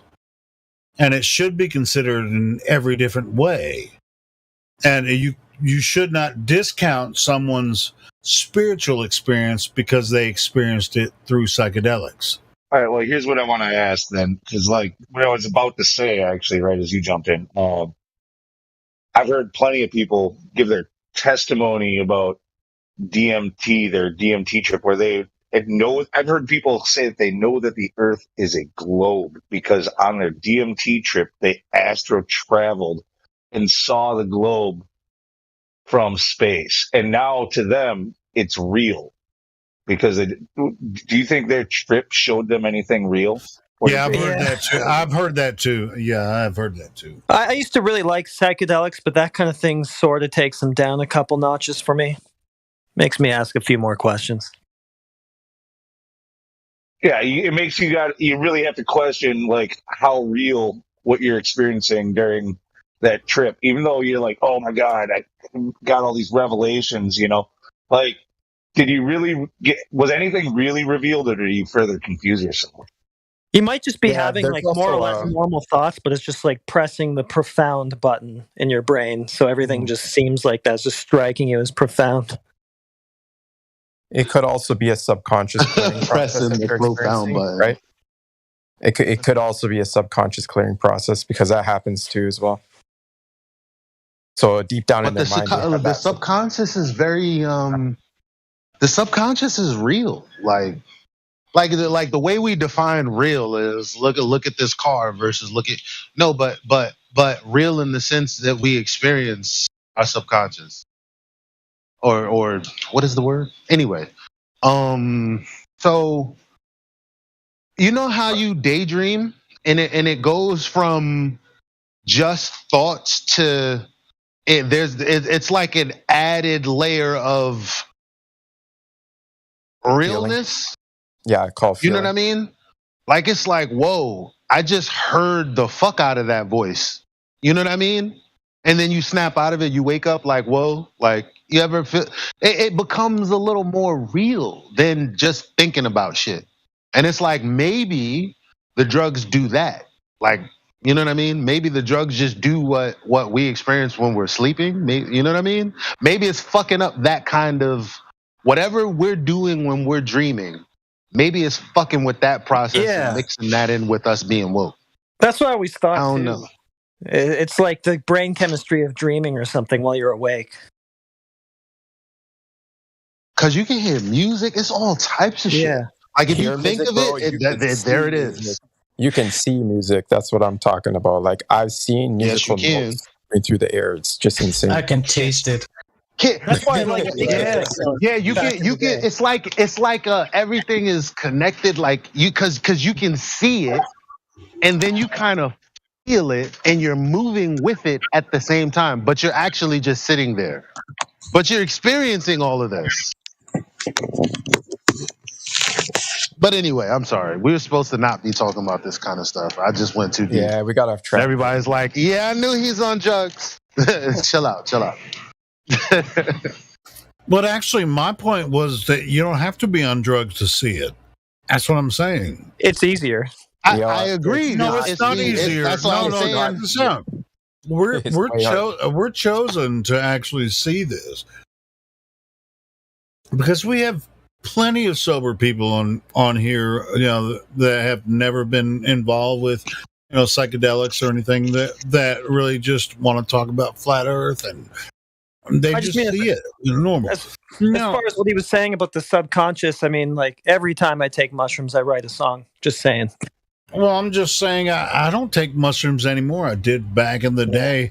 And I'll tell you what, it actually helped me see the creation, not the nonsense.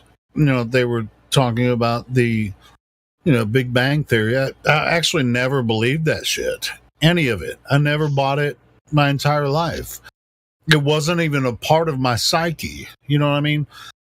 When they try to teach me that shit about evolution and Big Bang and stuff like that, I never bought into it. And the entire time I was growing up, I graduated high school. I passed the science classes and all that shit because I had to, but I never bought into it. But then after I graduated, I started doing psychedelics and stuff, and I met the creator. When I was doing, then you were like, hell yeah, it's a globe. No, Now- I never even thought it was a globe. Well, I mean, the globe was something that was pretty much a given, for that methodology and everything. But yeah, and as a matter of fact, I rejected the flat Earth when I first heard it.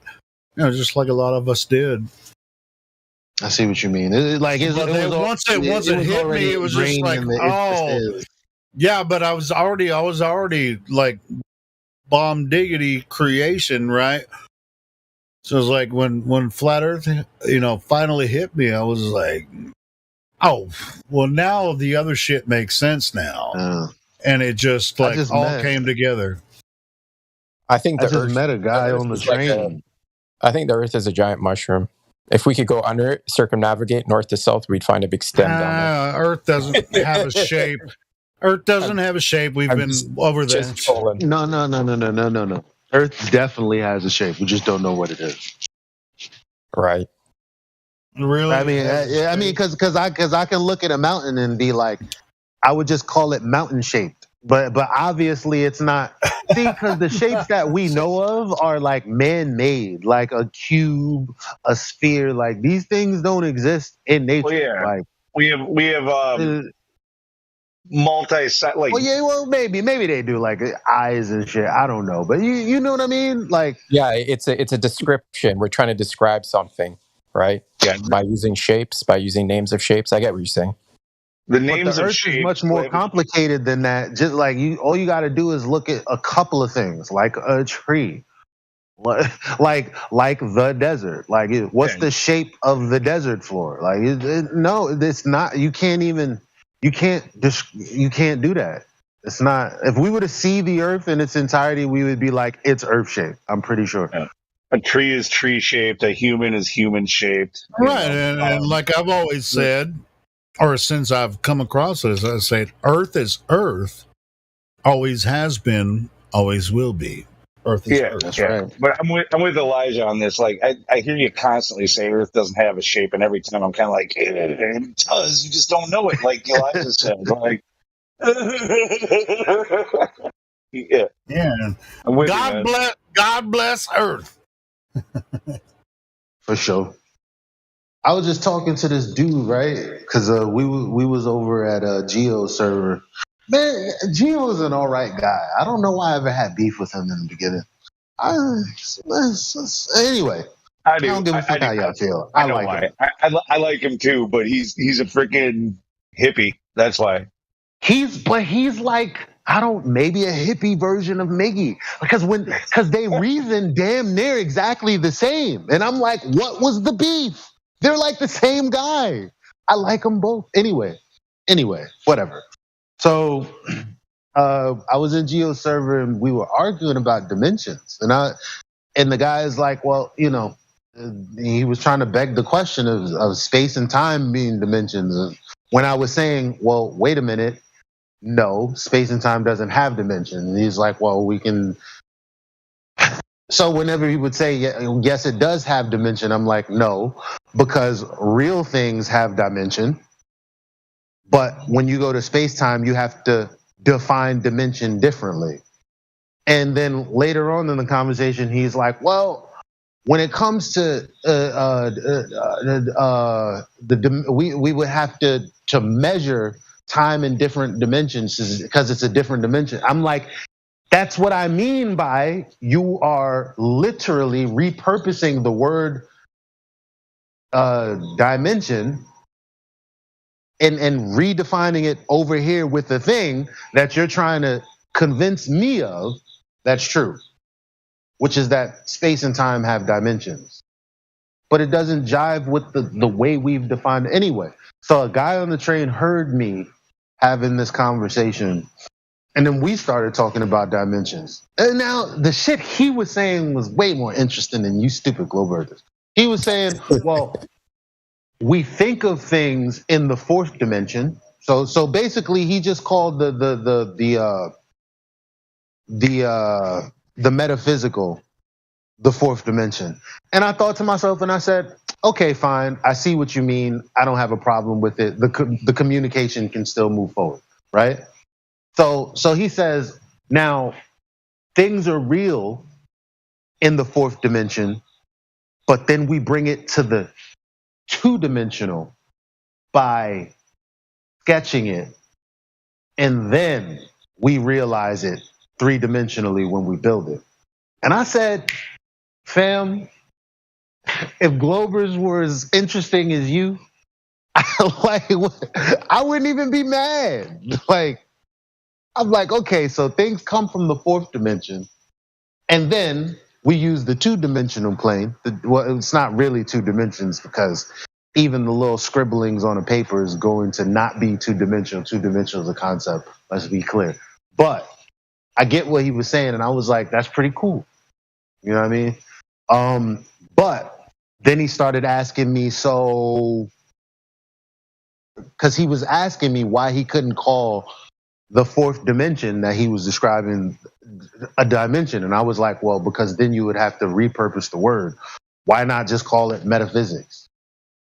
He's like, okay, so you're not saying that things in the fourth dimension aren't real. I'm like, no, I'm not saying full stop that it's not. We can experience it. That's why we can build things and do things. Like something is happening in our brain. I'm not going to say straight up that's not happening. I don't know. So we got past that, and then I forget how it got onto. I think he mentioned a sphere finally, and I was like, yeah, see, that's the thing. Like I'm about to just burst your bubble right now. I'm a flat earther. But we were getting off the train. We were getting off at the same stop. So we had a couple of more minutes before we split ways. And I was like, yeah, man, it's flat. He was like, oh, so you believe in the firmament? And I was like, yeah. He's like, so it's a dome. And I was like, actually, I think it's flat, but whatever. Could be something like a pyramid, kind of like or something like a canopy with different dimensions. It doesn't necessarily have to be flat. It could be flat with aspects of it it could be who the fuck knows? And he was saying something about, well, damn, I can't even repeat where he went next because he started talking about triangles. He said all triangles have 90-degree angles. I'm like, no, they don't. And he was like, give me an example. And I pointed to an A at him because an A just happened to be on the sign. I was like, right there, like the triangle within that A, it doesn't have a right angle in there. But it was an interesting conversation, and so he started losing his shit. It's like a triangle. No, but he did still have a valid point, and it was like cool. Wait a minute. Was beyond me. Wait. He was talking about the outside, not the end.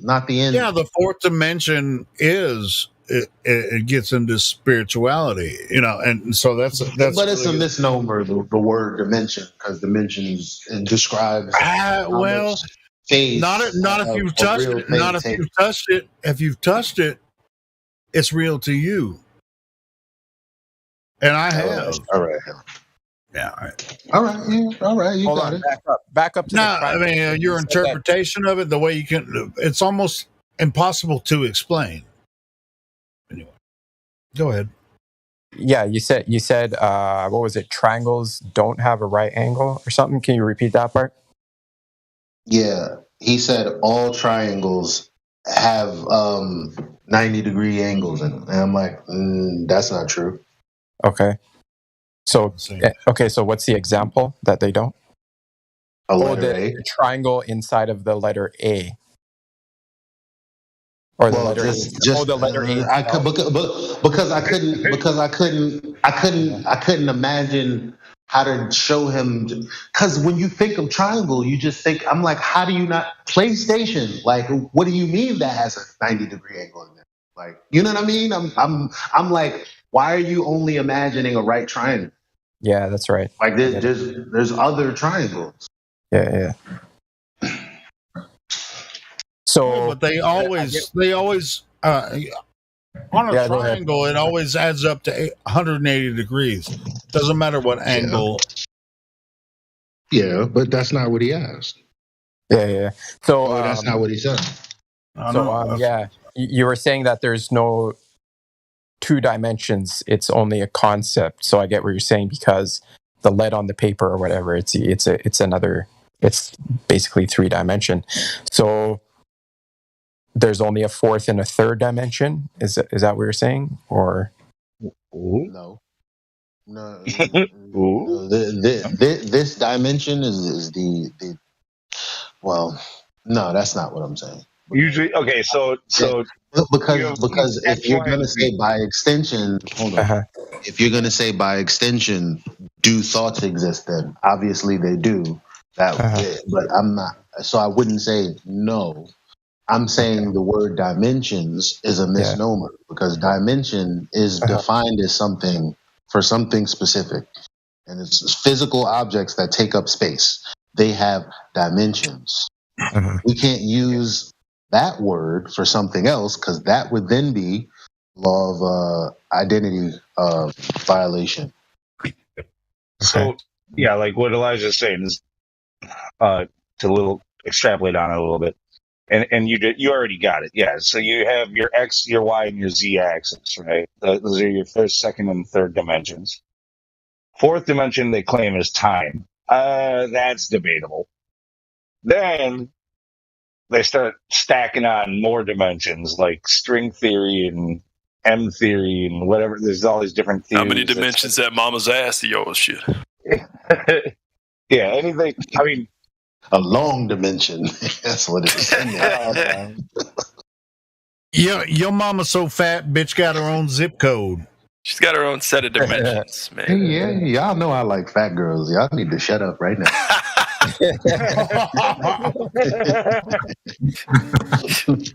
Yeah, I know you didn't make any affirmative statements or anything. I was just trying to clarify in my own mind because I never heard anybody say that 2 dimensions is a concept. And actually, you're right.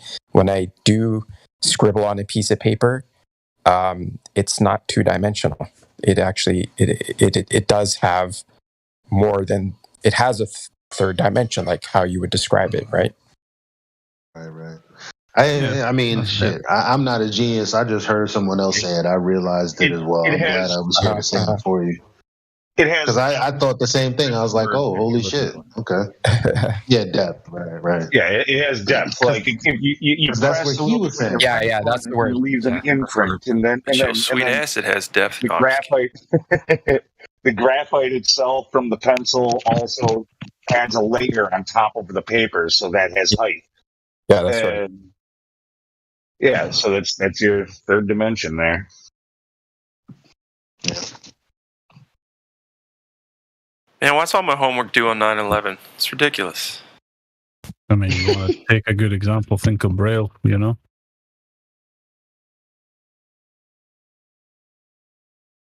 Braille's some nuts stuff. I'll tell you what, man. I like, the first thing I did is someone told me, I was like, "What's this?" And they're like, "Oh, it's what it's what blind people read. They read with their fingers." Wow. I'm like, "No shit." I was like, "No shit." That's so hard. I still don't know nothing about that. I know. Like, I put my fingers on. I was like, "No, they don't. No, they're not. That's I'm making this shit up."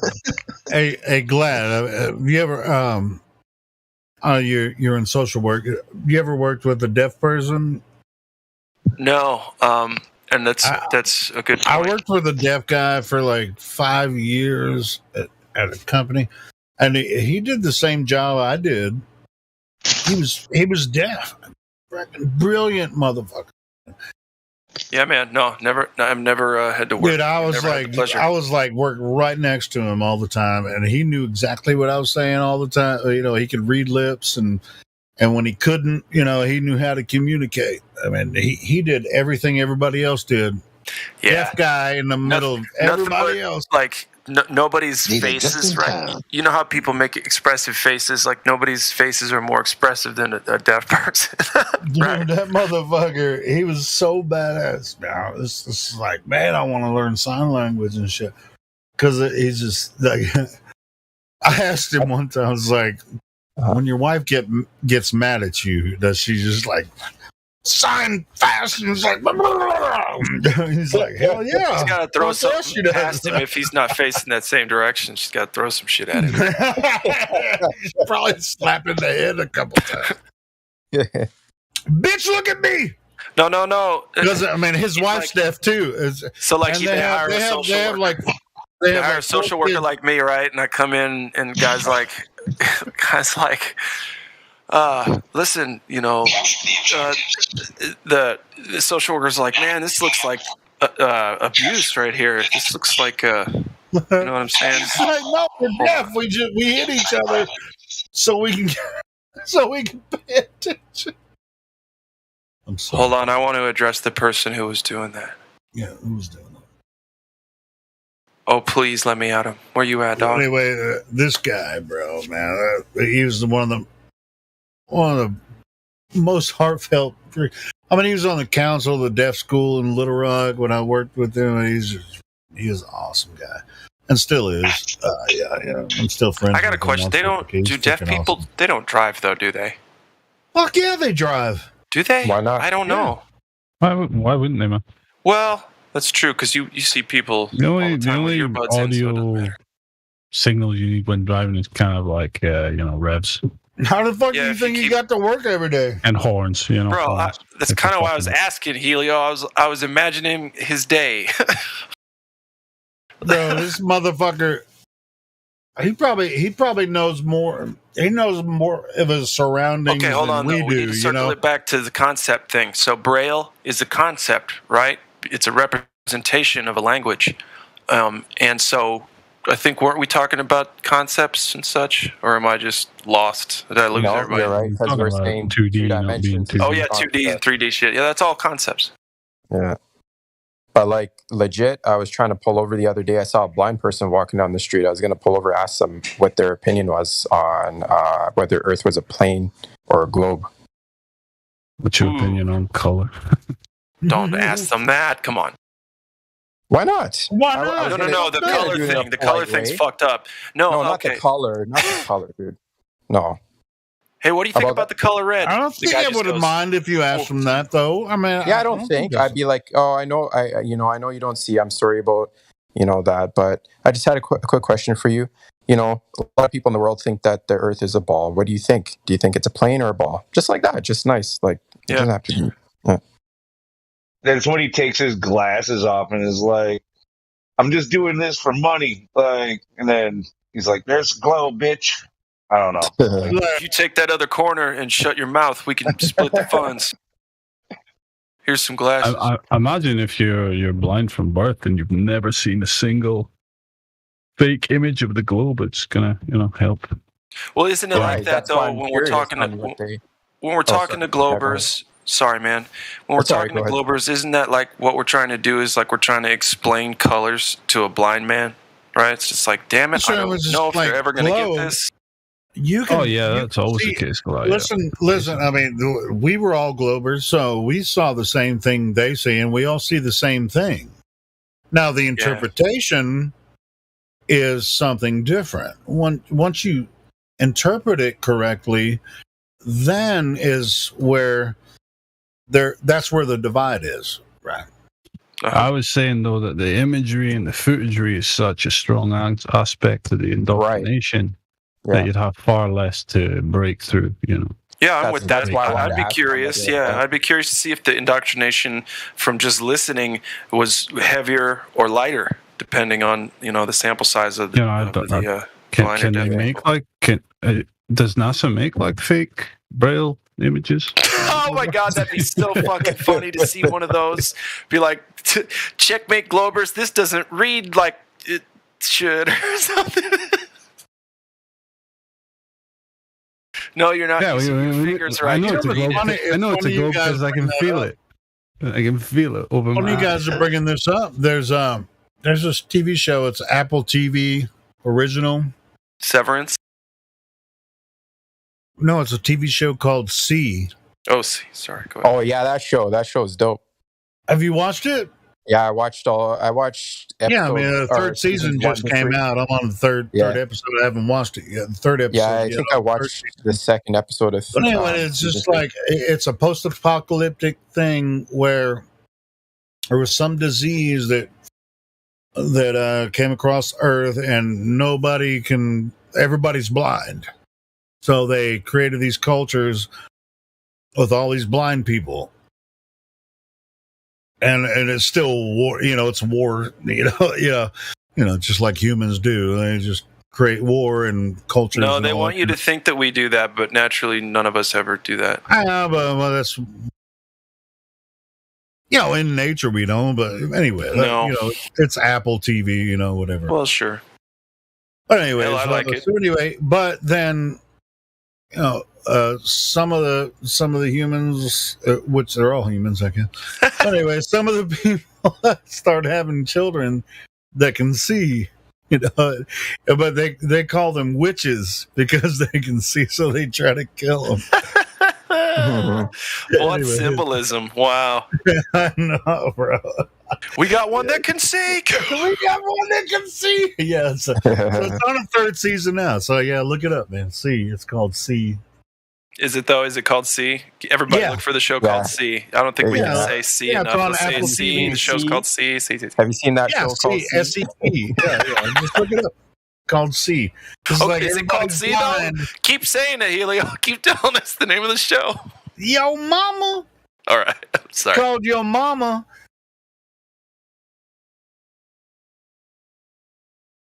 But I'm about There's to watch been a few shows called Your Mama, I think. So Hey, there's another show I've been watching called Kevin Can Fuck Himself. Have you watched that one? It's from AMC. That's a good show, man. It's like They're not really trying very hard anymore. is that real? Make it catchy. it's from AMC.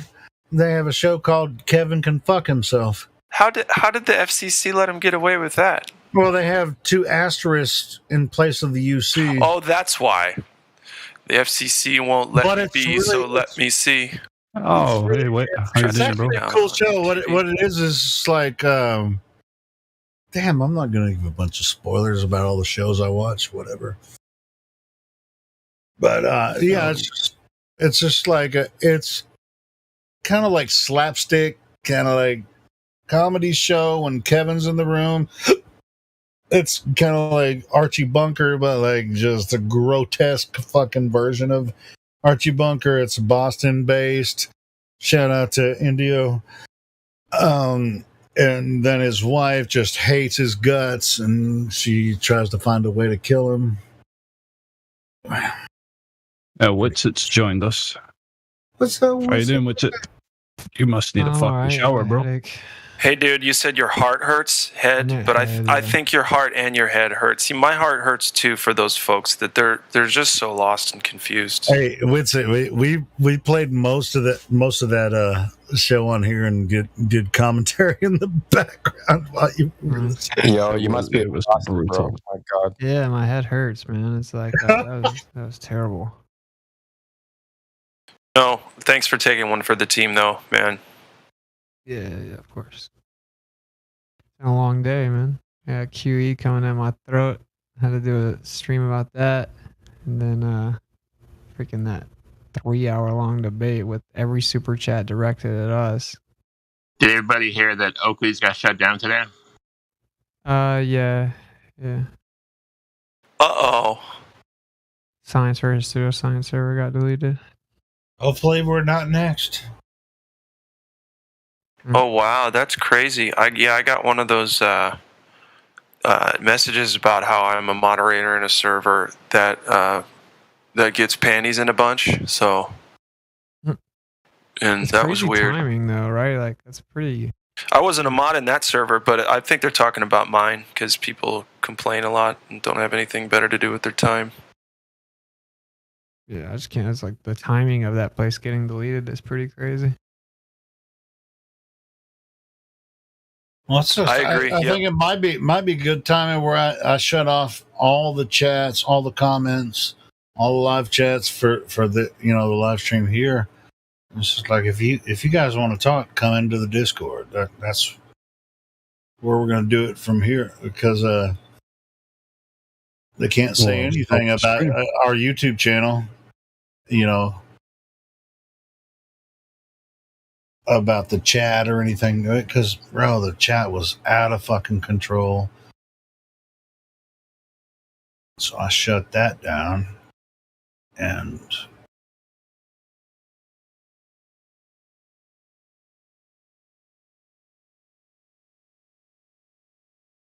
So it's like, what are they?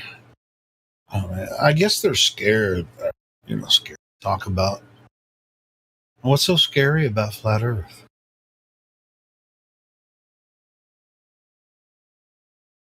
Or is it flat Earth? Or, I mean, it's just the hate. Fucking It's really ask just Amy the and hate. Taylor. Yeah, Plagueman's right, man. What's it? Did you eat a double burger after that, or what's going on, man? You getting some food? Yeah, I'm about to fix some food. I fixed a sandwich. I just ate a You pizza. sound fucking tired, bro. Yeah, you sound blown to pieces. And you know what? I get it, man. Like I said, my heart and my head and my body and my soul hurts every time I have to argue with somebody who just won't let it go. Yeah, it's just the combination too, like from 6:30 to 12:30, and then before that, just me listening to that show earlier on QEs, and it's just like that was like 4 hours long. I didn't listen to all of it. I mean, I can. It's just. It's funny. It's like you're on there so much, you should start getting royalties. But like, if I'd be like, no, man, I'll turn them down. But like, be like, yo, I'm here so much that they want to pay me to continue to be here, but I don't need to. I just want to help you out. Yeah, it was crazy, man. Like that was the most. Well, they're doing it for obvious motivation, right? That's like the most live viewers QE's ever had on the channel. So, oh well. What you're gonna do? I'm just explaining. That's why I'm kind of tired. Yes, did you have a live chat with QE? No. QE did like a 4-hour hit piece on me. So about the ether. Yeah, but it was like very personal. My new nickname is Shits It. And just a bunch of ad homs and straw man. So then I did a show called Straw Man where I kind of addressed how everything in it was a lie. And then immediately did the debate. So it was just kind of exhausting few hours. Yes, I missed that. Shit. I guess I missed the shit show. Yeah. Very creative, huh? Shits It. Wow. Man, sorry about that, man. Yeah, I mean, QE I don't is. care. I don't care. It's like someone said, Hey, man, send me your best wishes because I wasn't trying to choose sides, and I feel like I was forced to unsub from his channel now, and it sucks. It's like finding out your dad beat your mom. I was like, well, yeah, you'd rather know your dad beats your mom than not know, though, right? So, I think it's sometimes stuff like this is good, man. Like sometimes you gotta see what's up, see what's going on. And in this venue, we often get shit. Sometimes it's good. Most of the time it's like, what the hell's going on here? But you just roll on. Yeah. Have you guys ever heard of J-Treg? Yeah. Yeah. I think that might be what's going on. That's a pretty hefty allegation, but you know that Nathan Oakley's dad worked for the BBC. So Well, Nathan sounds like, just my opinion, his voice sounds like he was born in a TV studio, Yeah, he's like, it's obviously came from like actor studio kind of stuff. Or at least he was trained in that vein. Maybe not. I mean, some people have life and entertainment, and then anyway, I'm just saying, yeah, and so he said he's an actor, and like just the way he speaks is the very first time I heard it, I was like, there's no way this guy's for real. He's just acting, and then I stuck around listening to the information. I was like, oh shit. Well, I mean, like I said, I'm not trying to. That's a hefty allegation, but there's this dude named Robin Oakley. And looks like it's his dad. They look exactly the same, from the same place, and he worked for the BBC. But all I'm trying to say is, I think that maybe if they were going to lie about the Earth, they always ask why would they lie, right? Well, I think one of the major reasons that they would lie is to keep hidden the toroid of energy, right? I mean, if there's a giant toroid of energy, seems like a decent motivation to lie, right? Like to hide that there's free energy everywhere in a giant toroid. So I don't know. Yep. It just seems sketchy that we would have people not even want to like look into the possibility of that. And I never thought I'd see the day where flat earthers were on the globe earthers side about Mickelson Morley, So, Mickelson Morley debunked that the earth was moving. and it's titled the most famous failed experiment in history, because it just shifted all of physics and they didn't know what to do, and then they propped Einstein up to save the day. And so it's definitely like a relevant topic of flat Earth, but whatever, bro. I don't really care. I genuinely don't even care. I just have a headache. No, dude, I'm totally down with that. I think you need to get a bunch of water up in you. Yeah, you need to drink some water and go to sleep. Well, okay, that's what sucks is I can't really go to sleep because I accidentally slept in this morning. So damn it. No, man. I maybe I need to go to sleep too. But yeah, this Nicholson Morley was supposed to prove the Earth or the movement of the ether. Is that what they were trying to detect? they were trying to detect the motion of the Earth through the ether, and then they didn't detect it, so they threw the ether out because they had to keep that the Earth was orbiting, right? I mean, it's just their religion; they can't even question that. So they threw the ether out. Yeah. Then they said that it's space and time, and space physically contracts when it's in motion, and objects that are made of matter get they were working in conjunction with Einstein at the time. Yeah, we have flat earthers defending the Einstein definition for light, the quantum definition of light from Einstein, which is needed for relativity. It needs to be a physical particle that travels from point A to point B. And we have them defending the mainstream narrative about Michelson Morley. And, it's just interesting. I can drop a video from Brian, Flat Earth Test, on YouTube that really sums it up. I mean, you got flat earthers arguing on the same side as Brenda, Fight the Flat Earth, Team Skeptic, Ruhif, McToon. So it's kind of weird. I mean, you guys got to admit, if there's something called an ether, which is this gigantic background around us that like has all kinds of potential energy and it manifests in the air, and like you can tap into it. If that's true, like hypothetically, you can see why they would want to hide that from us, right? For obvious reasons. I mean, and Nikola Tesla said that's definitely there, and that's how he did everything. And he was pulling energy from Wait, I thought Einstein said it was there too, didn't he? No, he threw out the electrical theory or ether of the medium. There's a quote that they're quote mining. They're actually quote mining, where it says like space. The theory of relativity claims that space must have physical properties, and in this sense, there does exist an ether. In fact, space without ether is unthinkable, meaning that there has to be physical properties. But he's like, it cannot be thought of as a medium, which is what, or he said ponderable media, which is what it was proposed as. It was proposed as a medium where you could have motion applied to it. But the only reason he discounted it because it didn't line up with his field theory, right? Well, yeah, if it's there, then the Earth can't be moving. Yeah. Yeah, exactly. Yeah. And so, and there were a class of people that followed him, said yes, and then they came up with everything after that. The space-time shit. Yep. Yeah. Yeah, like literally, you can ask any physicist, and they'll know that Michelson Morley is like one of the most famous experiments ever, or tests ever, demonstrations ever, right? Because it changed all of physics. It made everything change, like literally. So it's the opposite of what they observe in reality. Everything with space-time from Einstein's theory only exists on a chalkboard or on in the calculations. Nothing has ever been observed that can be physically tested from Einstein's. That's the critique of ether too, right? Like, I don't know, man. I feel like you could physically test some bullshit. That's the critique of ether, is that you like can't physically test it. You can't bottle it up or anything, but it's just like a framework. Like what Nikola Tesla said was he had to assume the ether as a matter of fact to have any scientific success.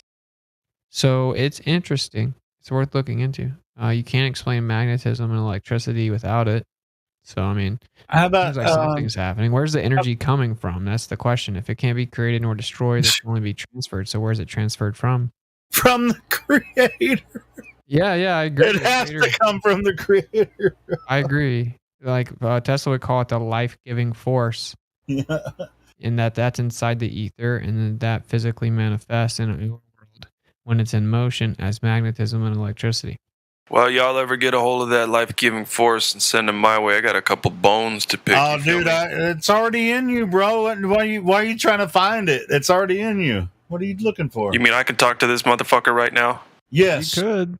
Uh-oh. Motherfucker, where you at? You got to be way more humble and chill than that, though, bro. Come on. Yeah, bro. Life-giving force is right within your grasp, man.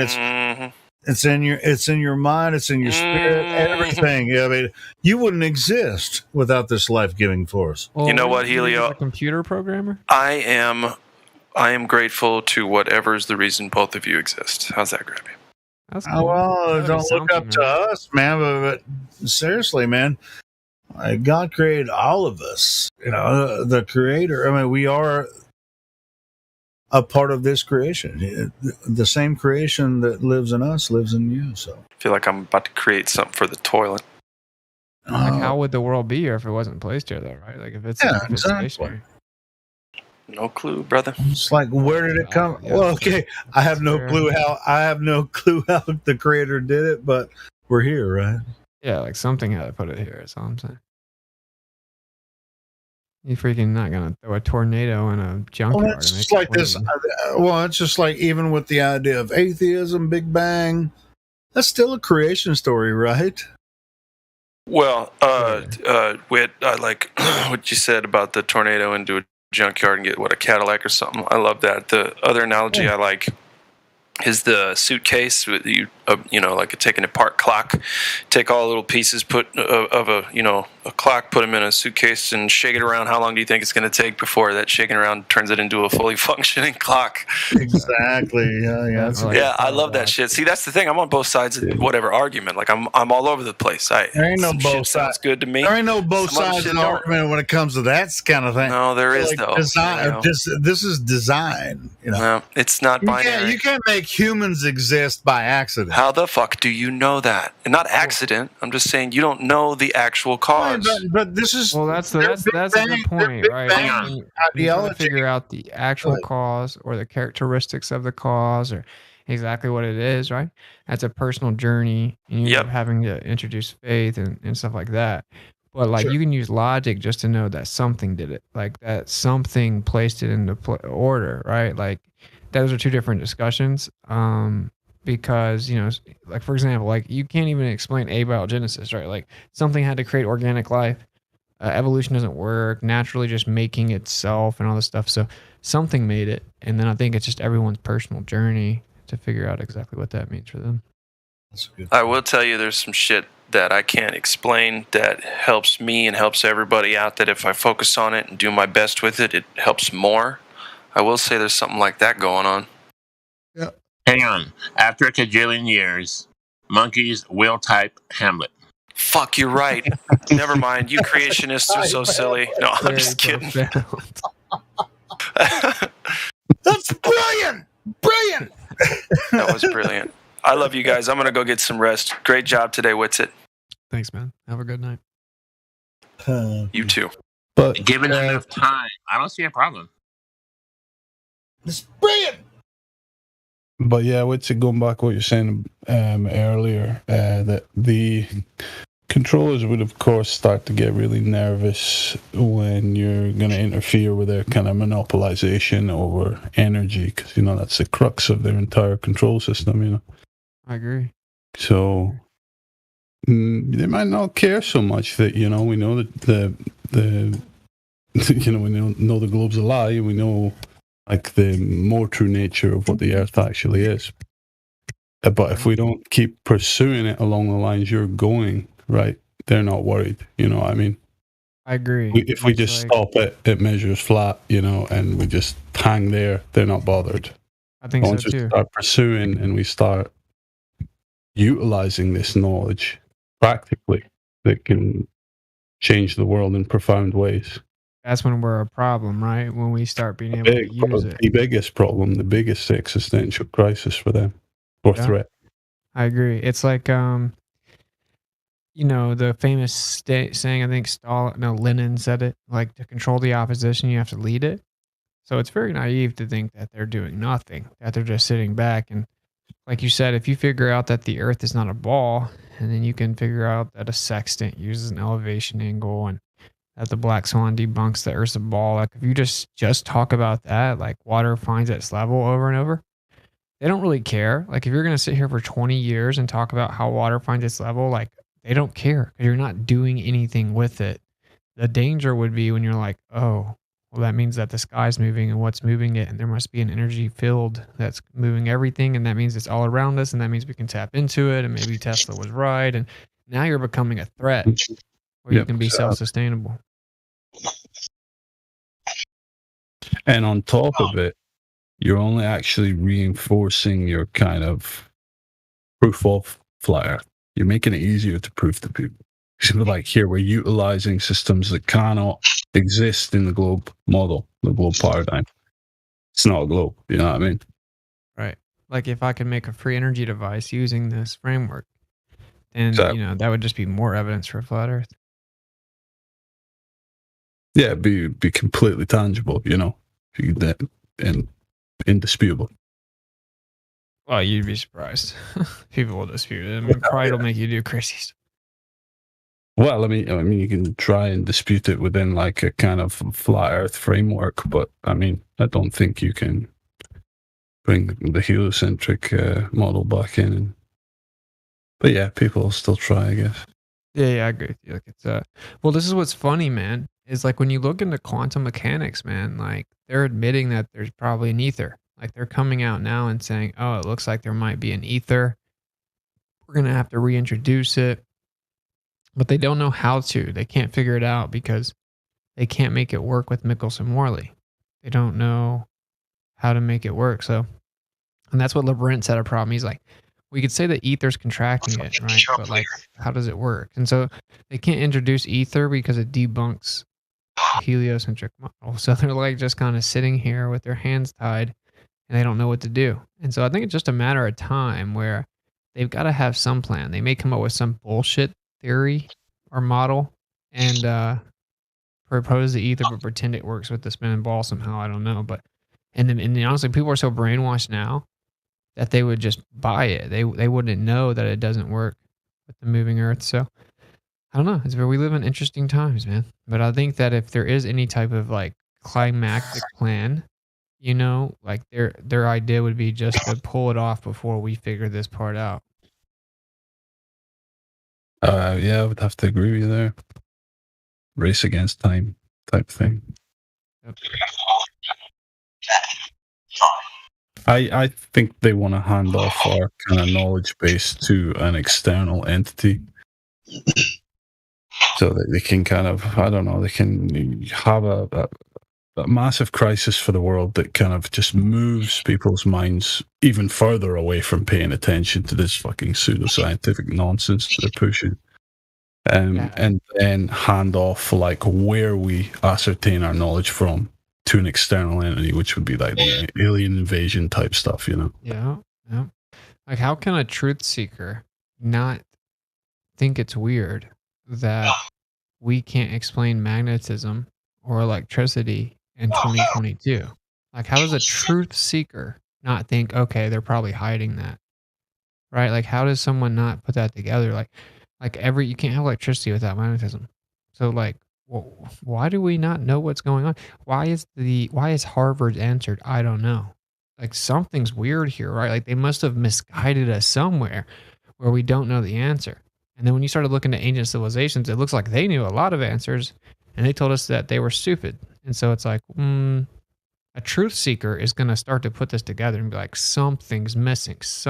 We were lied to. They hid something, some major truths about energy from us. There's got to be something, right? Because it doesn't make sense that we can't explain it when technology just keeps improving and we keep learning so much stuff. Then how have we not figured that part out? Like the most important part. So to me, it seems like applying just remedial pattern recognition. Someone can be like, yeah, something's missing here. Like they're lying about something here. But I don't know. I'm not everyone's dad. I don't need them to understand that. I don't need to force them to. I just want the people that want to know to look into it. I think we should come together and try and figure some stuff out. And for those that want to, should. And those that don't. Like, there's a flat earther that using ether physics has created a magnetic generator. I'm about to work on one myself. The Nazis used ether physics, and they came up with electrogravitic propulsion devices. And so, why Tesla used ether physics, and he came up with the AC induction motor. And Oliver Heaviside. What is the name of that Nazi project, by the way? I don't know the name of the project. I just have Was it a something- book. It's called the SS Brotherhood of the Bell.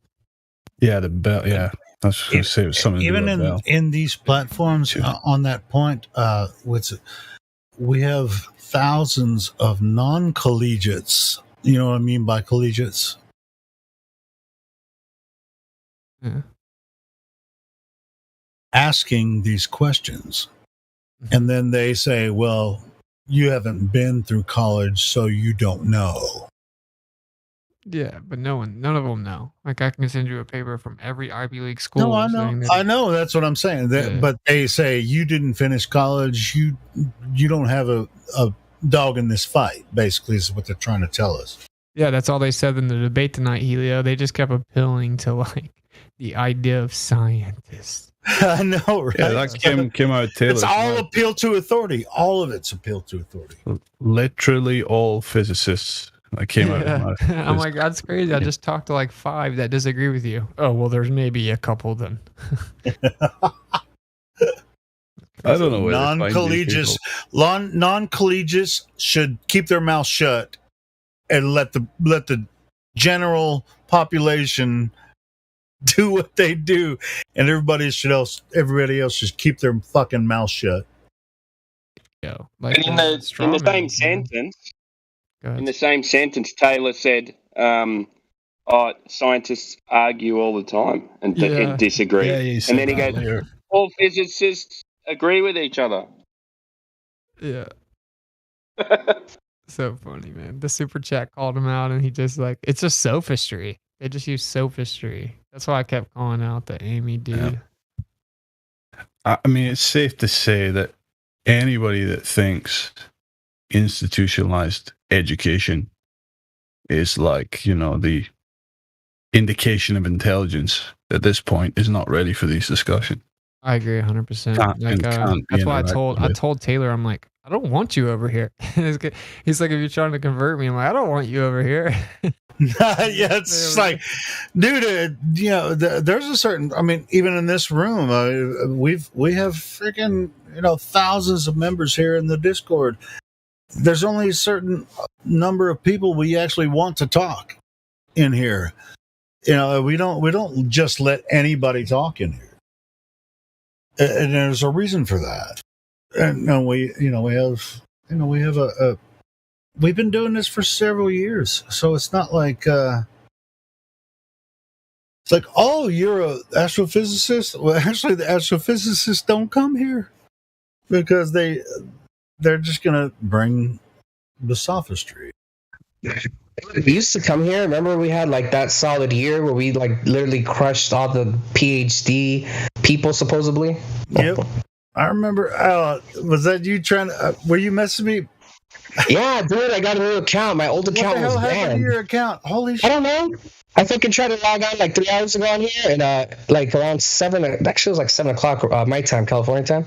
I tried to log on here, and I was like, it said log in or register. I was like, what? This shit logged me out. So I tried to sign in, and it wasn't letting me. Like, I knew my password and everything. I even had the 2-factor authentication. Nothing was working, and I checked my email, and I realized that it said I got a TOS violation. I was like, what the fuck? I haven't even fucking been on. Like, I haven't commented in a fucking long time. Like, what the fuck got me banned? And then I heard a little rumor that another server got hit, and people that were mods there got banned, and I was a mod there, so maybe that explains it. Yeah, maybe, yeah. Do So you need that's me to add probably some what it roles? Well, I mean, I see you got to add somebody already. Yeah. hit you up. Yeah, I'm good. Take care of it. All right. But yeah, good to see you guys. Yeah, you too. Good to hear, Jose. Did you listen to Witz's debate tonight? I didn't. I'm gonna watch it later, but just give me. I know you guys probably been talking about it a long time, but can someone just give me a quick, brief summary of how it went? I'm pretty sure it was like typical, but I just don't want to hear it. probably shouldn't listen to. It's unbearable. It was Yeah, it's even the more same retarded typical than bullshit. Molotov. Yeah, it's probably the worst one of all. Let me ask a more direct question. A direct question. Wixit, did they have knowledge on what they were debating, or were they just kind of noobs, or did they have some knowledge? No, they didn't know anything about their claim. Okay, that's what. So practically, you guys debated a bunch of noobs that thought flat Earth would be easy. Yeah, I just had to teach them the globe the whole time. Yeah, that's annoying as fuck. Yeah. Dude, me and Wolfgang Hope, we went to this server like maybe a couple weeks ago that we partnered with. We joined there. I was actually in there for like an hour before him. I joined the voice channel, and then people just started joining it because I was like telling them I'm a flat earther, and they all just jumped in there, and I started debating I debated like 5 dudes by myself, right? Dude, crushed them all. Like, it got to the point where like I was practically almost done with them, and then Wolfgang Hope just popped in too. And right when I was gonna I was like, all right, I need a break. He took over. Dude, we literally debated the whole, like everyone that joined on the live stream, not the live stream, but their voice channel, just crushed to the point where like the guy that was moderating the debate, he's like, anyone else want to join? And they were like trying to find like the smartest guy in their Discord of debaters. It was just funny, man. It was like the old days where we went to I would go to Discords, and flat earth concept was still kind of new to some people, so everyone thought it was like the stupidest shit and it's easy to debate. And then they go into the debate with you and they find out that they don't even know what the fuck they're talking about. It was like that type of debate, it brought back memories. I was like, oh, this shit's cake, Yeah, it's crazy, man. And what's really crazy is the guy that was debating, he's been in numerous flat earth debates. He's been on McToon's show. He watches them all. And they just don't know anything. Like the best of their best that they watch don't tell them anything. I'm like, yeah, Einstein himself said that you get centrifugal translation of motion if the sky's moving around the earth. And they don't know that, right? So it's like everything that comes up, it's like I have to teach them. I got a headache. I got exhausted. I'm like, yo, every super chat's for me or for us. And it's just like, holy shit, bro. And this was after the QE debacle and then 2-hour stream and then the 3-hour debate. And I'm like, bro, this is getting to where it's like literally draining to a detrimental extent. You know what I mean? Where it's just like, holy shit, bro. I have an excruciating headache. And it's just because the amount of dishonesty and sophistry, and it's just it's just really sad. I think it's getting really lame. I don't want to be a I think you're getting to where I got to about this happened to me 2 years ago. I don't know if you know this, but I haven't had an actual debate until the other day. I like having debates with noobs. Because my goal, it's not even about winning the debate. It's just teaching, my goal in a debate is to show them that I understand their model more and I believe in a flat earth. That's my goal. Because at the end of the day, they're not going to be convinced by my evidence of a flat earth. They're going to be convinced by the fact that, hey, I think the best way to convince them is to show them that I know their model better than them and I don't believe in that shit. And there's a reason for that. So it gives them the incentive, if they're honest with themselves, to look for that reason. Why is that reason that this guy that knows the globe better than me fucking believe in a flat earth? I think that's a good incentive, and that's kind of what I go for. But 2 years ago, prior to 2 years ago, maybe 4 years ago, I went hard on debating. I was on here debating on a daily fucking basis with anyone that wanted to debate. And I got to that point where it was just excruciating. It was repetitive. It was the same sophistry, the same fucking tactics. And I'm at this point now still where I just don't even want to have a debate with the seasoned Glober at all. At all.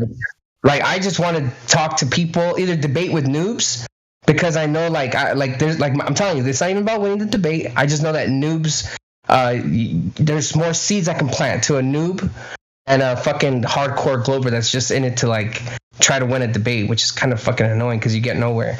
So that's where I'm at. I'm more hey, you want to learn about flat earth? Let's have a discussion about flat earth. Or do you want to debate flat earth? And it's more of that for me than, I'm gonna debate fucking MC Toon tomorrow. I won't do that shit, dude. It's a waste of time and it's draining. Well, on that point, I mean, when you went into that talk tonight on modern day debate, did you already know pretty much how it was going to go? Because I kind of did, because it's always the same, dude. Yeah, it's the same shit. Yeah. That's why I was I haven't been on there in a while. James messages me a lot. I guess I'm one of the more requested people. Even the Globers, when I see me on there, it's so funny. But I just been saying no, and he's been offering me money, and I'm like, I don't do this for money, and the answer is still no. And so then I got to where I was like, I'll debate like Professor Dave, right? Like really big people, I'll do that. And just Karen B messaged me and asked if I would debate with her. So that's my homie. So I was like, yeah, I got you. And that's the only reason that it happened. But yeah, I just think it's stupid. I think it's like there's no reason to debate with the like seasoned Globers. If there's people that have Right. I mean, you notice they know the Earth is probably flat and stationary. They know it. And there's no reason to talk with them. They're here to drain your energy. They're losers, and without flat Earth, they have nothing. So you notice how many flat earthers from this channel besides you go to modern day debates and talk to those guys. Dude, if you read the chat, Zero. like, You know, all nobody goes over there because. No, but and to be honest, I'll go over there if he's going to give me money. $100. Give me $100. I'll go over there and do that shit. Other than that, I'm just going to sit here. I ain't making no money here, but I'll go over there and do it for $100. And James is my homie. It's just like I don't. No, I like James, but James isn't always the host. Yeah, that's true too. Now he's always the host when I'm on there. Yeah, he's always cool. but like, yeah, I don't know. I'm just over it. Like I would debate Professor Dave on there or something, but it's just lame. Like, I think what Dave Weiss does is the move where he goes to all these new these different platforms and he just talks to them, and that's like what we should be doing. We should be elevating beyond them.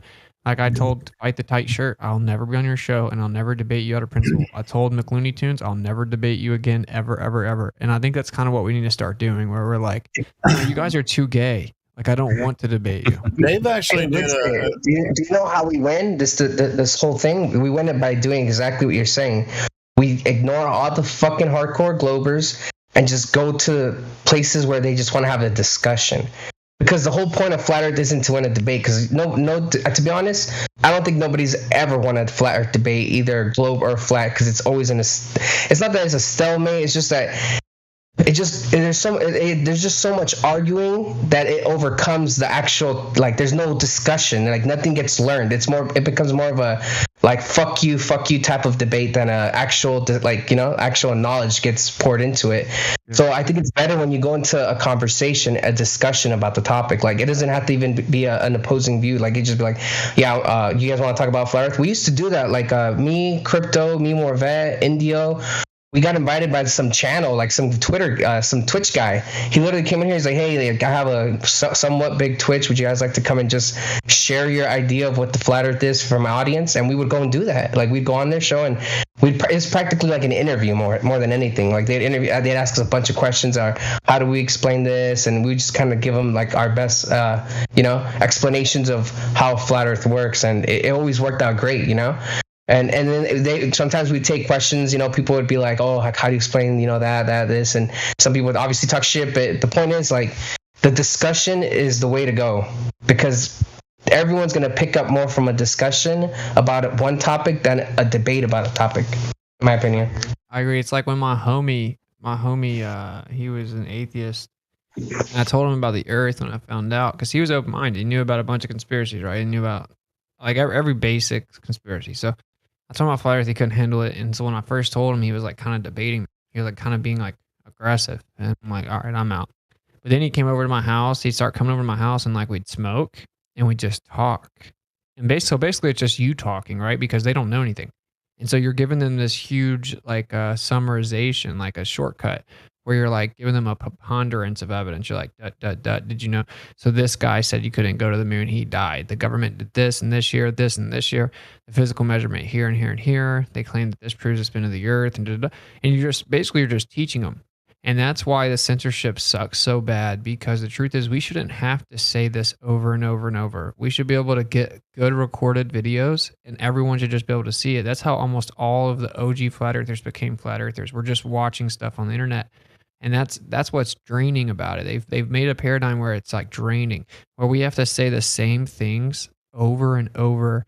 And that's why I'm in such staunch disagreement with like FED. I know it has a lane or whatever, but it's like I'm not capitulating to their censorship anymore. Like I want to keep learning.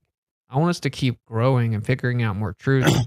That's what we should be doing. Well, I think you'll be talking to people that want to learn stuff they don't know, not someone that's like trying to get their rocks off on pretending they can call us stupid because actually they're just like losers, right? And that's all it is. And so, I mean, it's crazy. It's a trap, and we fell for the trap. That's my honest opinion. We fell for the trap. I like David Wise. I mean, I'm not a fan of all his podcasts or whatever, all his interviews he does. I mean, but that's what he does every day. You know, I think he does like 2 or 3 podcasts a day with all kinds of different people.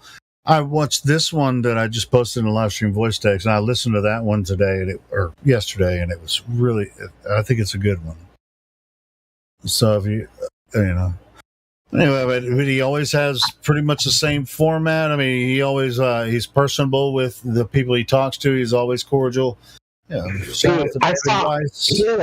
I saw a TikTok of him. Someone like made a TikTok video of one of his videos. I don't have TikTok, but you know how TikTok videos pop up on Facebook and shit? Yeah, it popped up on Facebook, and it was like a 30-second video of him like showing how boats disappear over the curvature with the sphere and putting like the finger closer and how he covered it with the dude. That short video, like I'm just like shit like that can wake people up. Because that's like the most fucking basic explanation of how things can disappear bottom up or be obscured by something very close to the observer. And I just thought it was amazing because like I went to the comic section and obviously it was a flyer through posted, so a lot of it was flat Earth, a lot of flyer people in there. So of course, that's the majority. But there's people in there that I was saying that like, dude, I've never thought about that. Like that's interesting, and I'm just like, that's good. Like there's people in there that are flying through. It's just like you can't down Dave for what he's doing. He's doing like 2-3 podcasts. He puts out these videos, like 2 videos every single day. Different podcasts he does. Interviews that he does, and he, even though he's being redundant. It's they're asking the same questions we get here, but he has the presentation, his setup, with the green screen and everything, and he brings up he's got it down, man. Got it down. He's always been a really good presenter, man. I've been following David Weiss long before Flat Earth, Yeah, I bought a green screen. So I don't know if you guys have seen, but I have like a whole new studio set up, and then I'm about to put the green screen up, and I'm just gonna do that. I'm just gonna bounce around different people. I've been talking to the rapper King Low, so we're gonna set up a little flat Earth room.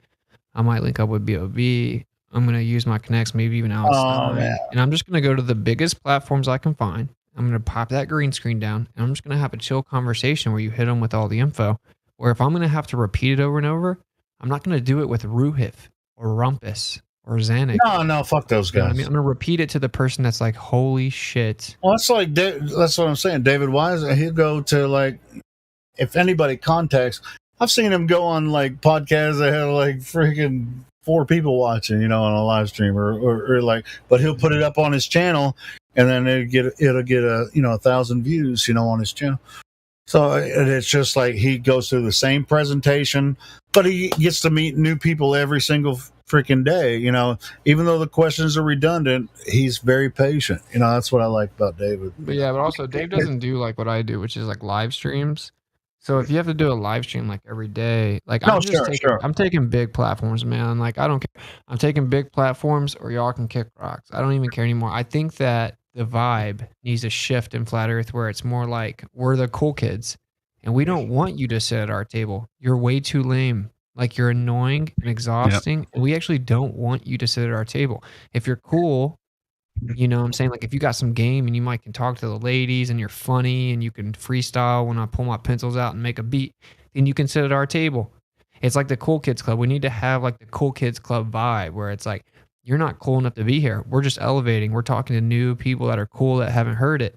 We're not trying to talk to the lame people. We don't want to convince the lame losers. We don't care. And when we kind of like adopt that philosophy, we're going to see way more success because people always want to be in the club, right? They always want to be the cool kid.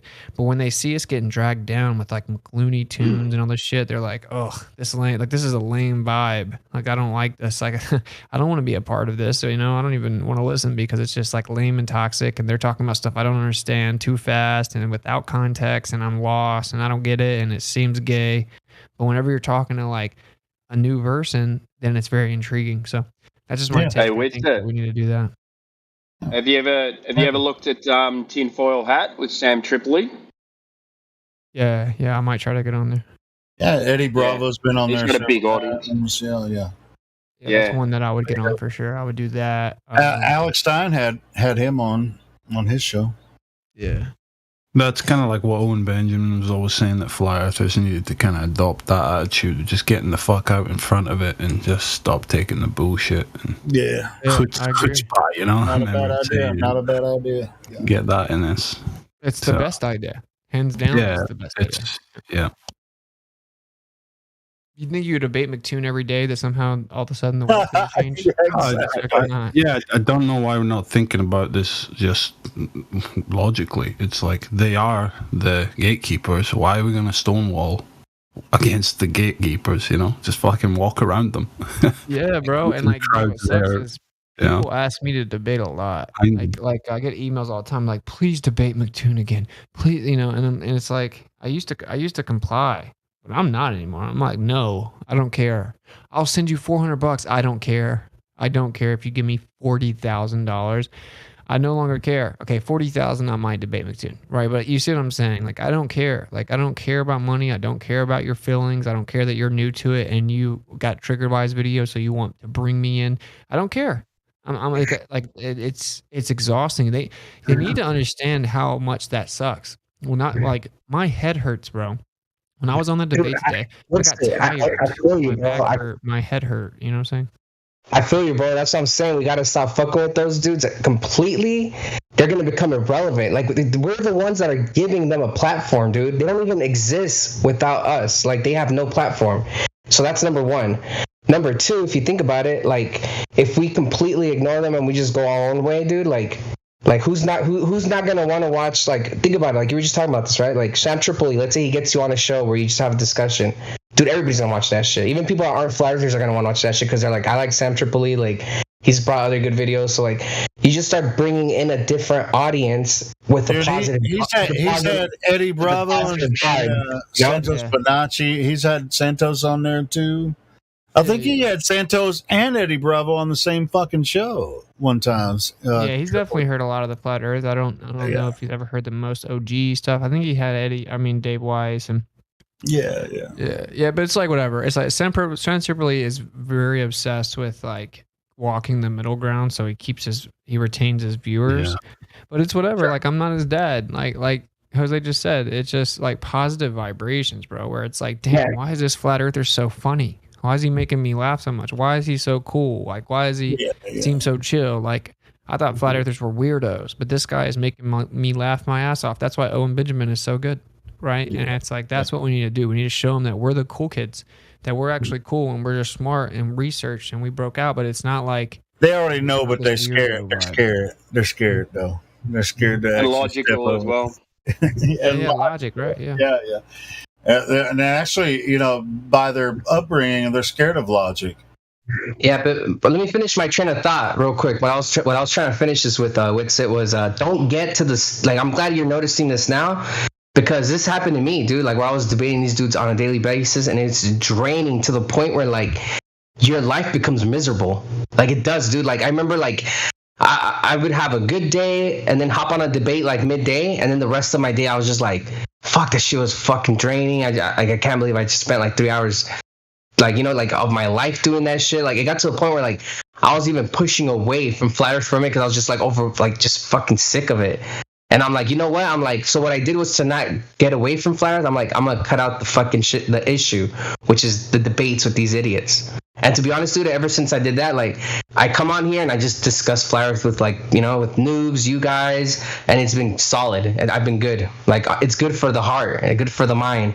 But when you're debating these fucking people all day, all the time, like, they legit suck your life out of you, bro. Like, I swear to God, you'll get older talking to those motherfuckers, you know? Yeah, bro, and that's why the tour was so good for me, because it was very draining physically, but not spiritually, right? Like, where I was talking to so many new people, and like, it was like 100,000 people at the NBA Finals. They weren't there for flat earth. They didn't stalk me there. They were there for the NBA Finals.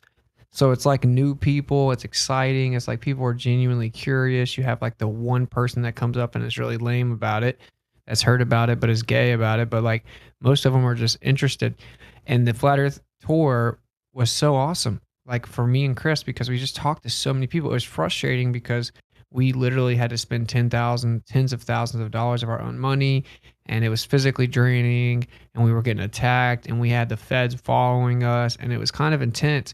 But it's like, it was with all that going on, with like literal federal agents following us, provably, it was still not nearly as draining as like, you know, debating with anti-flat earthers, veterans. So it's like, yeah, I don't know. And I realized it, and that's why I haven't been doing it.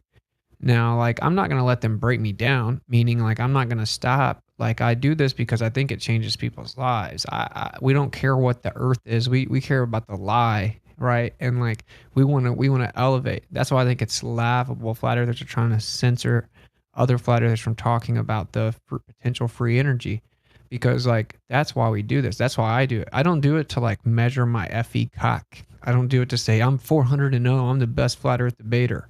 I think that's lame. Like, I just want to wake people up, man. I just want to show the truth to everyone so I can like go to sleep at night knowing like I'm actually trying to make a difference. I know that sounds corny, but that's why I do it. So like, they're not going to break me down, but I realize that you've got to elevate above it, dude, because if you give them their energy, your energy, they're going to suck it out of you, bro. And they're going to suck until you don't have any. So just like screw them. And they actually want to pull it out of you.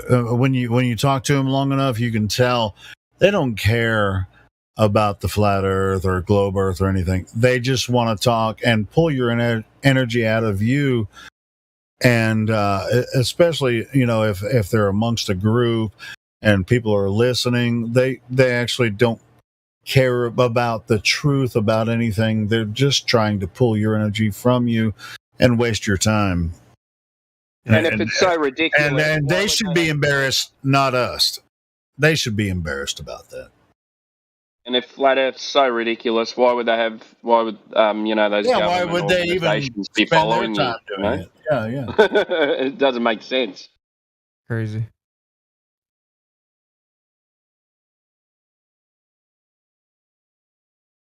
Dude, they stalk me, bro. Like yeah, like I was like you were straight out of Stockton, bro. He couldn't believe it. What's up? You were stalked like you were straight out of Stockton, homie.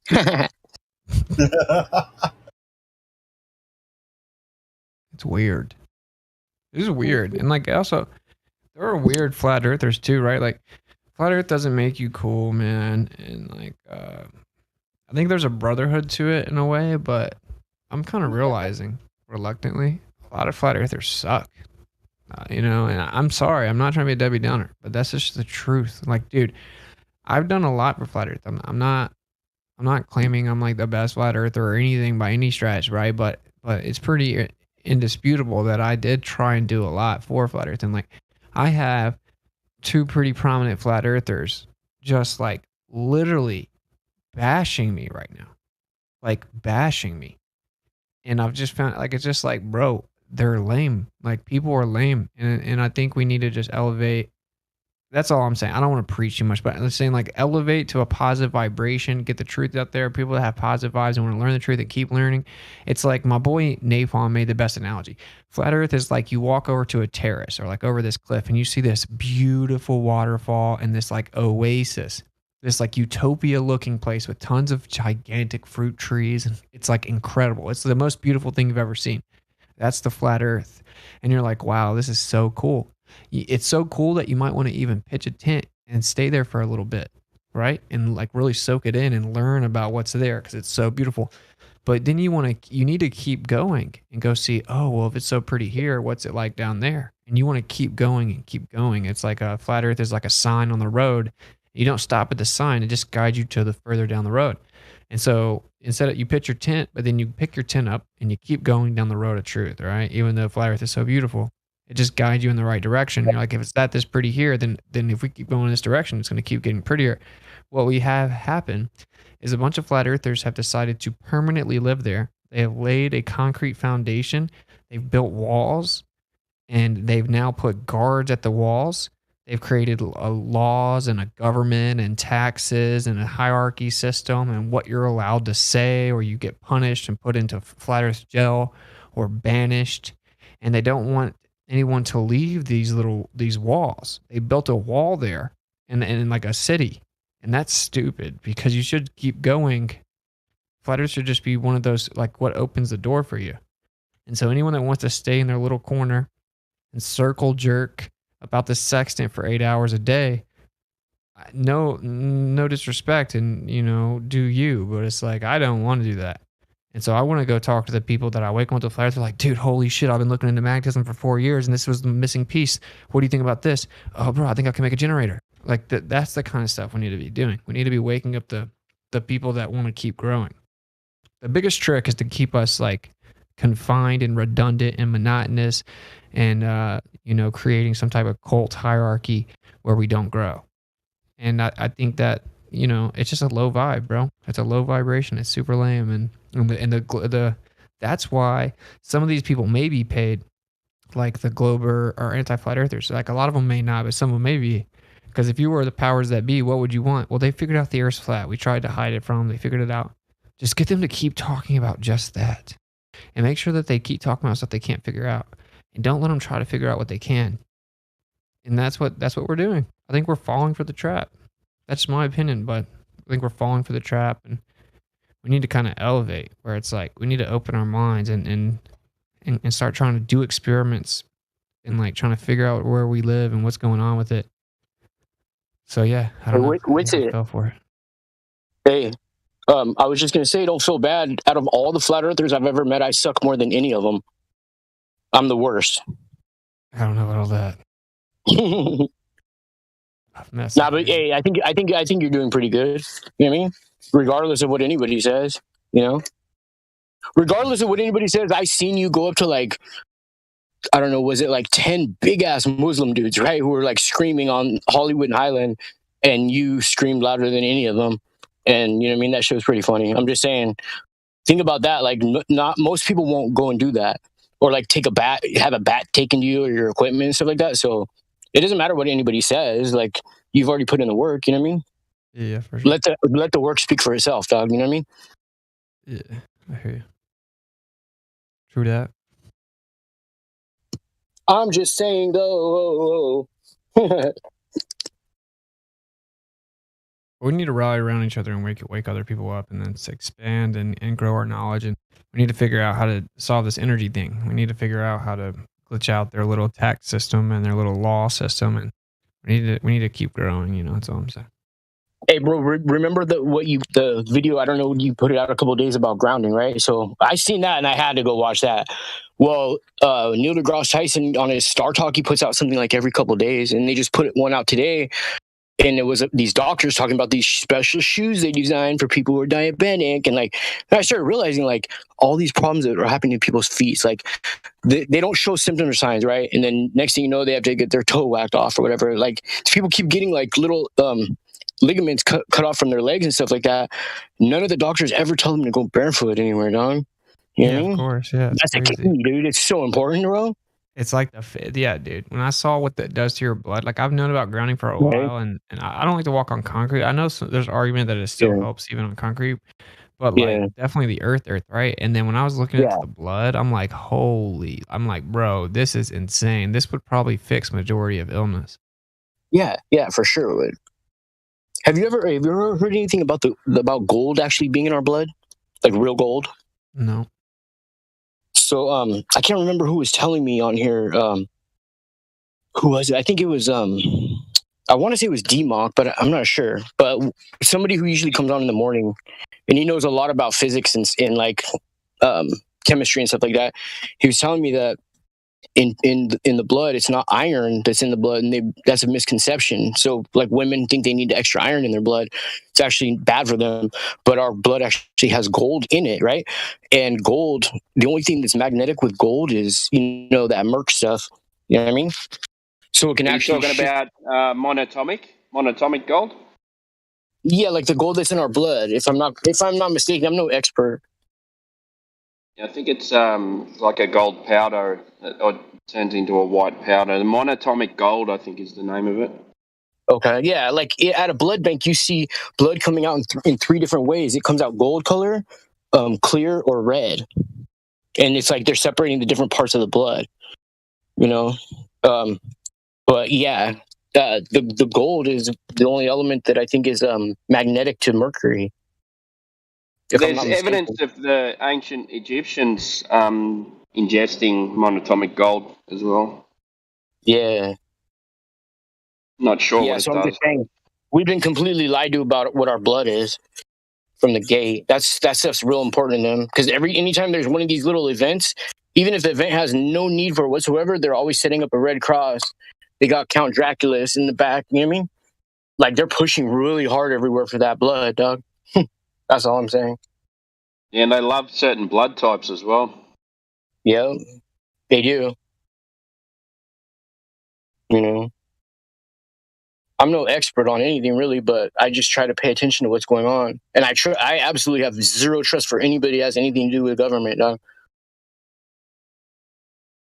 Hey, You know what I Witsit, mean? have you heard of Augenis Vonderplanets? No. He's basically the Nikola Tesla of like nutrition. You got to research that dude. He basically had so much energy that he like barely needed to sleep, and he had like infinite energy like throughout the day, and could like healed tons of diseases and stuff. Wow, I Super. need to know what that dude was on, bro. I can't get enough freaking. I can't get Yeah. enough done. I gotta sleep. Can you post a link? I'll post some stuff. Yeah, he was talking about how viruses are like misdescribed like years ago, way before the whole Pandemic. That's cool. Well, yeah, drop some info. I'll be right back. I gotta run in the bathroom. All right.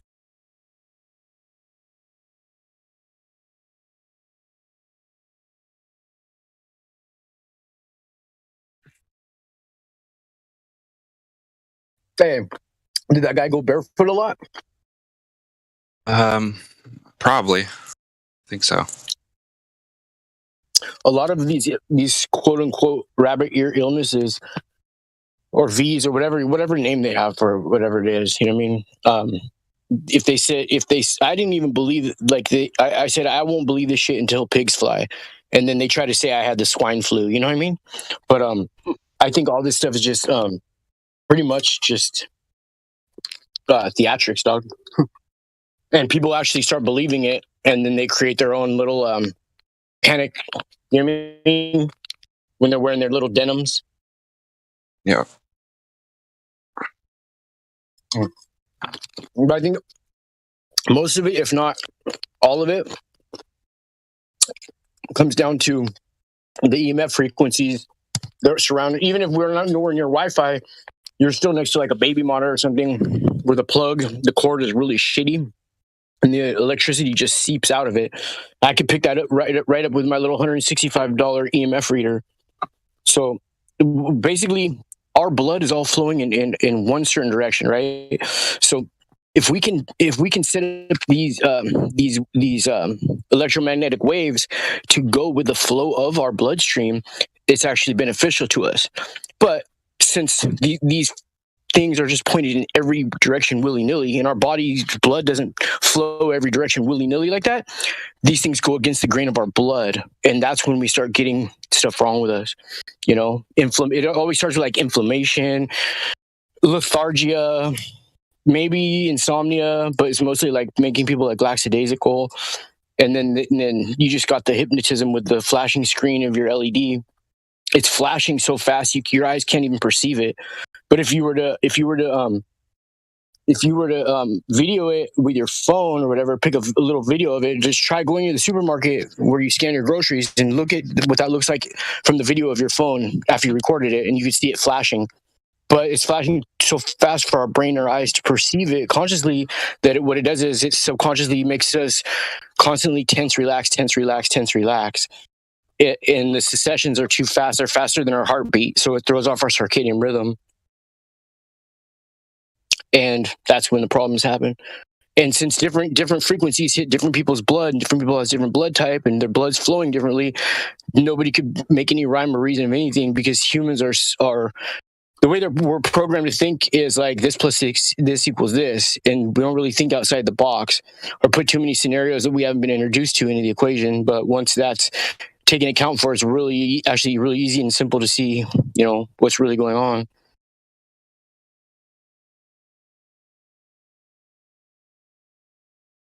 Also the terrain theory as well. So exosomes instead of V, which is so. I reckon that every human has a signal. So you build up toxins in your body, and then all of a sudden someone starts shedding. Sends off a signal. Sends off a signal to all the other bodies. You gotta buy one of those rollers. You know what I mean? One of those sticky rollers in case somebody starts shedding near you. Yeah. Straight up. And then everyone starts getting symptoms of this detoxification, and they call it a V. Yeah. And then V for vendetta. V for vendetta. Yeah, and then they give you medication for something that's fully natural. You know. Right. Yeah. Well, that's what. So that was the theory before. Germ theory. So, and then germ theory came up with, of course. Who came up with that was sponsored by the pharmaceutical industry. So, And they're all taking their orders from the people who signed that IGY thing back in '58, huh? It's so corrupt. It's unbelievable. You know about that old IGY thing, huh? Everything. No, can you explain that for me? The International Geophysical Year. Where Rockefeller paid off all these scientists. It was only like a year after that they came up with like things like the black hole, expansion, all these stupid theories that make up 96% of everything, but we can't see it, taste it, touch it, feel it, or hear it. I mean, is that when they changed all the medical journals as well? Yeah, it was all around that time. Everything that was a big reset right there. You know what I mean? Where they found out they could make all kinds of quote unquote medicine with petroleum. So they just took over everything. Yeah. You know what's up. Yeah. Wiz, you draw some stuff? B.O.B. said that in his effing science. He's like, wait, didn't Rockefeller pay scientists off at the Geneva Convention? Wait, what was that? In front of class? Right. The worst thing is they find all these cures in nature, and then they make a fake version of the cure that's already in nature. Yeah. Like why? Let's just use the one that's in nature. Dude, pretty much everything comes down to mucus, acidity, and inflammation. And so grounding gets rid of inflammation. And you can't have any heart disease or any pain without inflammation.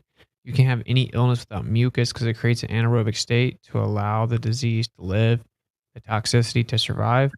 And everything's about your acidity, meaning like you need an alkaline state, and acidity is what results in cancer and diseases and stuff. Not medical advice.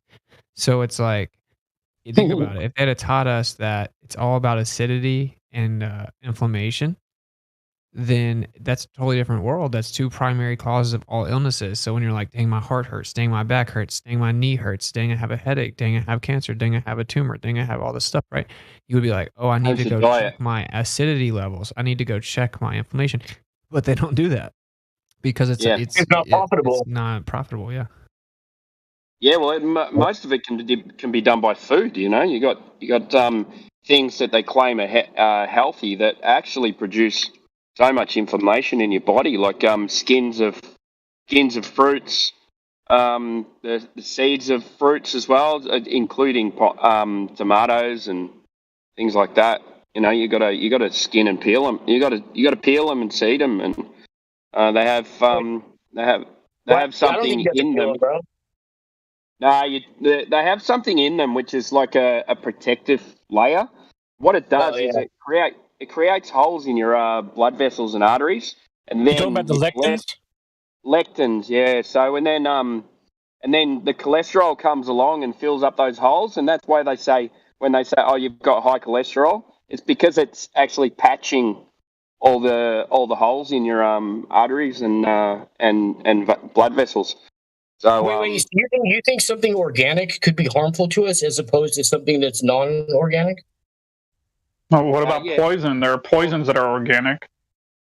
Yeah. So lectins are a defense mechanism for vegetables and fruits. Yeah, but most keep in people mind don't with the think- acidity thing, like I'm not really refuting the whole body acidity thing as being a potential hazard, but keep in mind, I think some people these days may be suffering from low acidity in their stomach. They're not absorbing food or digesting it. So keep in mind, having a highly alkaline stomach acid can be detrimental. At least I think. Maybe no, not medical advice. Not a doctor. Was this this is entertainment and educational advice only, huh?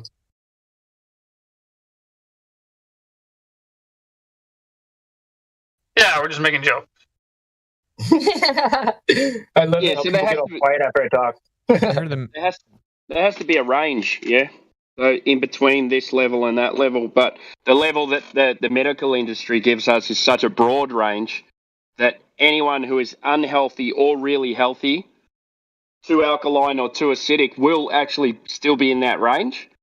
So they're actually, the guidelines aren't good at all. They need to give us, we need a more defined kind of zone to stay in.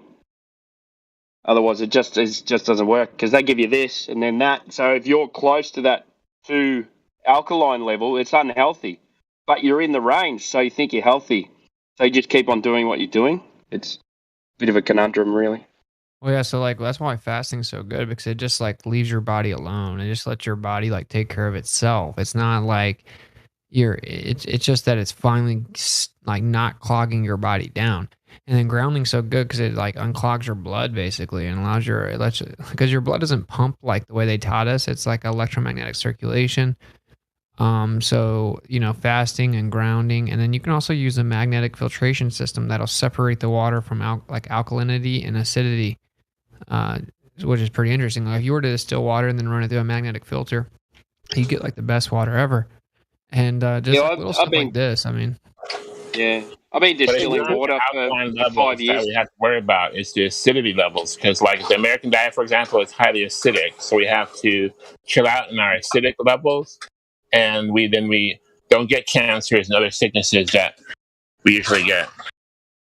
Yeah, but alkalinity would be just as bad as well. So you got to be in that mid range. Yeah. Sorry, go ahead. Those organites that I make actually can separate the water. You could take like tap water, right, and then squirt like a little bit of blue food coloring in the glass, put it in the freezer, and then put one of the pyramids on top. And if the pyramid's made right in the morning, the blue dye will have all separated and it'll turn into a little whirlpool right in the very middle of the water, and all the impurities of the water come to the middle. You ever seen one of those? Mm-mm.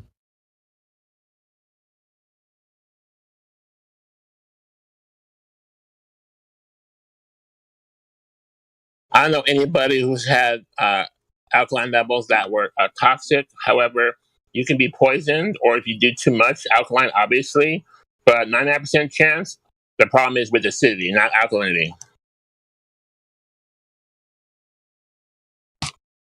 99% Hey, that of the time. rhymed, homie. That rhymed. It sounded like you were trying to rhyme right now.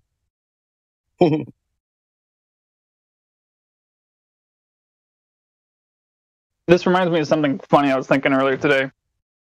So we use this term, the human body, or this is how the human body works. But I've come to the realization through my own personal experience that not every human body is the same. So it's not really a question of how the human body works. It's a question of how your or their, that individual over there, how their human body works, because it doesn't necessarily work the same way. Otherwise, I'd be able to eat carbs without my ligaments falling apart, my bones popping out of place. I mean, I'm quite literally forced to be a carnivore almost every day. Not because I want to, because plants don't agree with my body for some reason. I was told it's because of my DNA, but I'm just guessing that doctor was correct because his advice saved my life while every other doctor proved themselves to be worthless to me. So I'm just going to guess that he's correct when he says it's my DNA. And I was dealt an unfortunate, hand at the beginning of the poker game of life. You play poker, homie? No, it was a metaphor that my doctor came up with when he was explaining, when I asked him what the cause is for my medical problem. He just said, well, different people are born with different DNA, kind of like a poker game, life. And sometimes some people are just dealt hands where you're kind of a loser, regardless of whatever you do, because your DNA is not a good hand to be dealt. Well, that's not really true. It's your stomach that's got holes in it, right?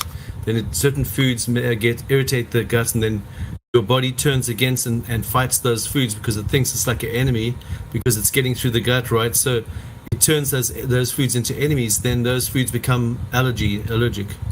Your body becomes allergic to those foods, and then you fight those certain foods, because your body can't handle them anymore because it's trying to fight them. It sees them as the enemy. So basically, you're basically turning the food that you need becomes your poison because your body doesn't identify it anymore properly. And also, you're low in the glyconutrients, which makes you identify between good things and bad things in your body. And that's what's in your body that identifies. That's the part of you that discerns what is good and bad inside the body. Hey, I think people could eat a lot worse food than they do if they went barefoot all the time. Yeah, barefoot is good. And it would have less effect on their body. You know what I mean? It's like we're coupled with everything. We're hit with the frequencies. We're not getting grounded, and then we have the GMOs sitting in our stomach. You know what I mean? Yeah, I use tachyons. Tachyons make your blood into perfect sequence, and I have a tachyon always around me, and it makes your food as well. You put it near your food for about 30 seconds or 2 minutes. Oh yeah! It turns the water into perfect sequence of atoms. I heard of that. Whatever they are, we don't know what they are. Okay, I'm not going to say atoms, but maybe that was the wrong word to use. What's ever inside there, it puts everything in perfect structure, right? And then I've got one of those. I got one about someone gave me one. But it's the real deal. They make fake ones, but I got a real deal from someone who knows the person who makes them. A lot of people have fake ones as well that don't work. But they're actually invented by Tulsa. What it does, it takes water. You can put it next to your water, right? And it makes the water into perfect sequence. Like, okay. Wait, what's it called? Tachyon. It's made from. Apparently, it's made from solar rays from Mount Everest. It's a technology designed by Nicholas Tulsa. And what it does, it turns food into its perfect form. So when you eat the food and drink the water, you're getting the best benefit out of that food and water. And then do you plug it in, or do you ground this thing you're talking about? Say again? Do you plug it in, or do you ground it somewhere? No. What it is, it's actually organic and unorganic crystal, right? Inside. Wait, are you talking about organite? Yeah, and then what happens is they put it high on a mountain, and there's these rays go into it somehow. I don't know how they basically fill it. These materials. I don't know how they make it, but then you're talking about organite, bro. I don't know. But then they use resin to make it. I make that stuff. I use organic and inorganic. I use different layers. I use pure copper grain, then black iron oxide, pure copper grain.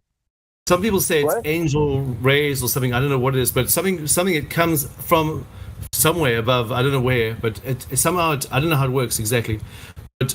Then what it does, it actually it aligns the whatever's in whatever you have, but you can feel the difference. Like when I got it around me, I've got so much more energy, and I can actually I don't need to sleep as much as well. I can stay up later without getting tired.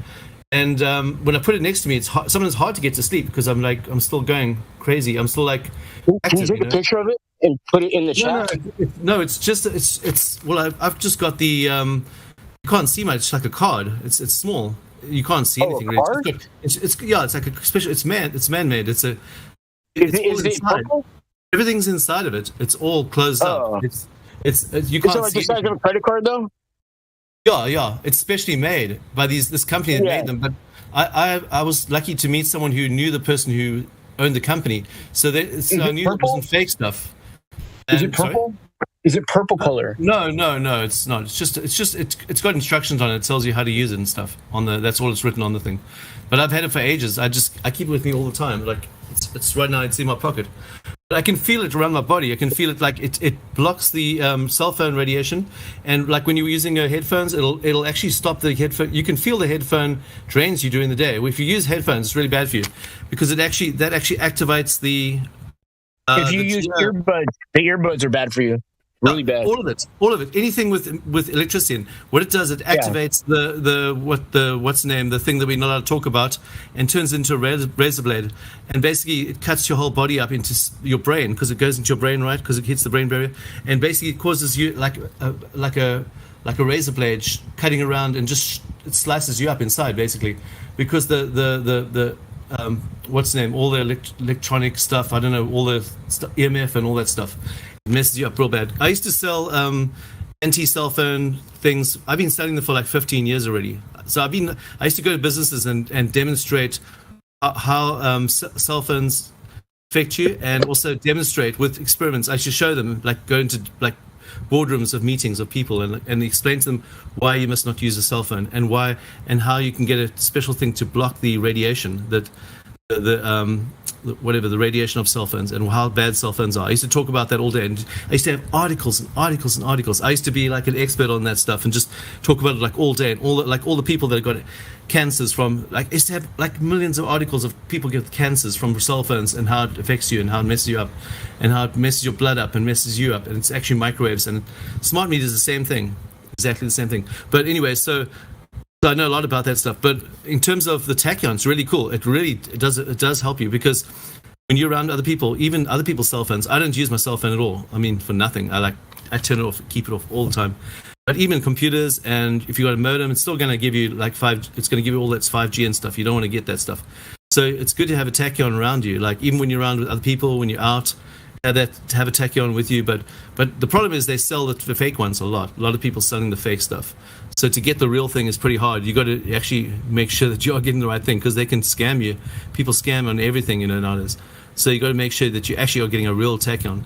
But these things are made actually on they go up Mount Everest to make these things, to get the rays. Actually, that's where they make them, like high mountains and stuff like that. Yeah. How do you know that you're getting the real thing? Well, the thing is, I've been using it for like years now, for about 7-8 years now, and I can. The moment I started using it, I could feel the difference. I felt like energy. I was so drained before, and then I started feeling energy. I had way more energy. I could stay up late at night. You can feel it. Like, I've noticed other people as well. Other people said, other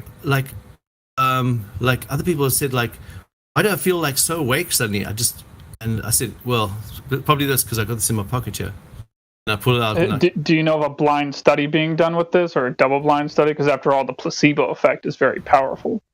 But well, the thing is, I haven't. I mean, I can look. Yeah. That's also. I don't know about that, but what I'm saying is, I can actually feel the effect of it. Like, because I'm very sensitive to like EMF and stuff like that. Because when you play a lot of computer games all day, you get sit in front of computers, and you do way too much stuff like that. It's not good for you. So can I suggest something? Yep. Should have one of your friends go and hang out in your house or your apartment, and have them stand next to like the power breaker, and have them switch it on or off, one of the two, and then just have you come in a few times, walk in, and then have your friend just ask you, "Is the power on in this place?" And see if you can give the right answer. Test yourself. Right. Is this a placebo effect you're talking about, or are you really sensing these things? But you can test it. You should also keep your modem off as long as possible during the day, and you should also get grounding mats are good to have as well. Grounding mats, and also those mats that block the EMF in your house and block smart meter EMF and smart meter cases. Those are all good things to have. Definitely do those as well. But what I'm saying is, I can feel the energy. When I'm walking, I got way more energy when I got that tachyon with me. If I forget my tachyon, I'm like. And my brain thinks clearer as well. My thoughts are clearer as well. Everything's thinking's clearer. When I have that thing closer to my brain, like when I have it in a high pocket, like a top pocket, I can feel the difference when it's in the lower pocket or a higher pocket. It definitely does have an effect. It changes everything because. Well, yeah, but that's my point, though. It doesn't. I mean, I hate to be like that guy, but. It only definitely has an effect if you have your friend switch on and off the power breaker and test your ability to sense these things. That's the only way it's definitely something you're sensing. Yeah, I know what you're talking about. It's provable and all that stuff, yeah, of course. But what I'm saying is, one yourself and then see for yourself, That's what I say. If you See how it feels. You know? See the difference. Test it out for yourself. Do the experiment yourself. I've done the experiments, and I'm convinced that there's definitely something scientific about. I mean, Tulsa. I mean, he's definitely got some good science, but I don't like his belief systems and his weird personality and his stuff that he's into. But he's definitely said some true things. True science. He believed the Earth was a ball in the vacuum of space. Yeah. I mean, he's got some really bad thinking, and he was a very very weird guy as well. He was very creepy. He had some weird. I don't know if you read about what he was like. His personality. He was a weirdo. But he was also very. I think he was into the occult as well, heavy, and Freemasonry and all that weird stuff, and Satanism and stuff. And so was Newton as well, by the way. Newton, and yeah, I'm related to Newton, by the way. But Newton was definitely bad. He was into all that stuff. He took the whole world into darkness, basically. He was one of the. Well, so did Galileo, and so did Copernicus too. All those guys.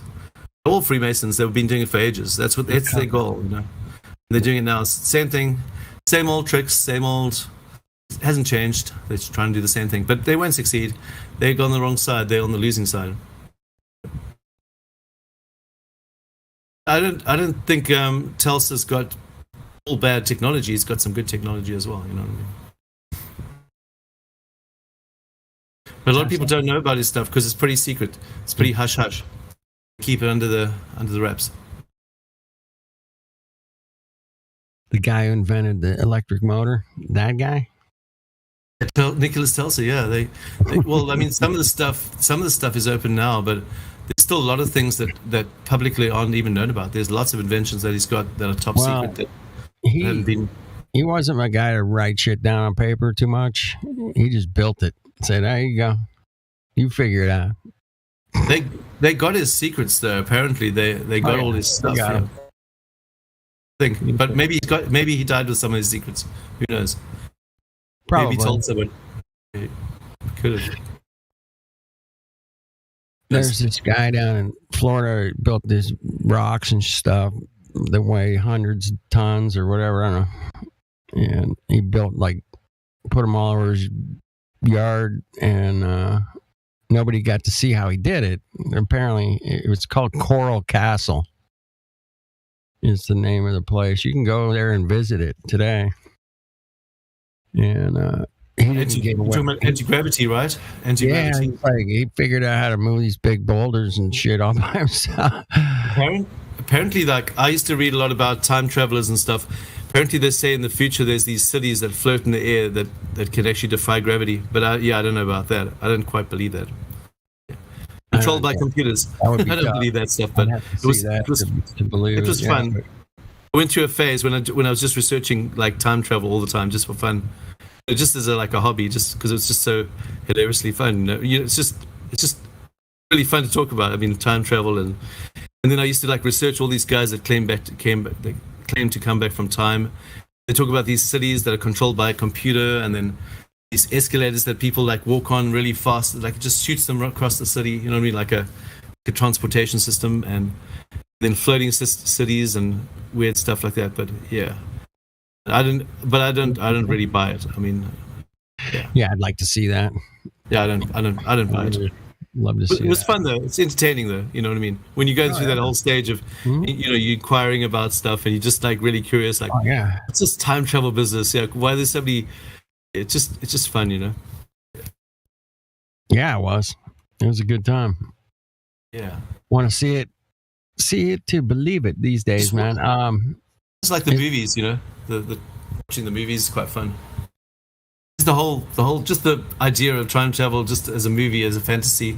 It's fun, you know. I mean, it's just. Back to the Future was great, man. That was so fun. Yeah, that was a thrill. Good times.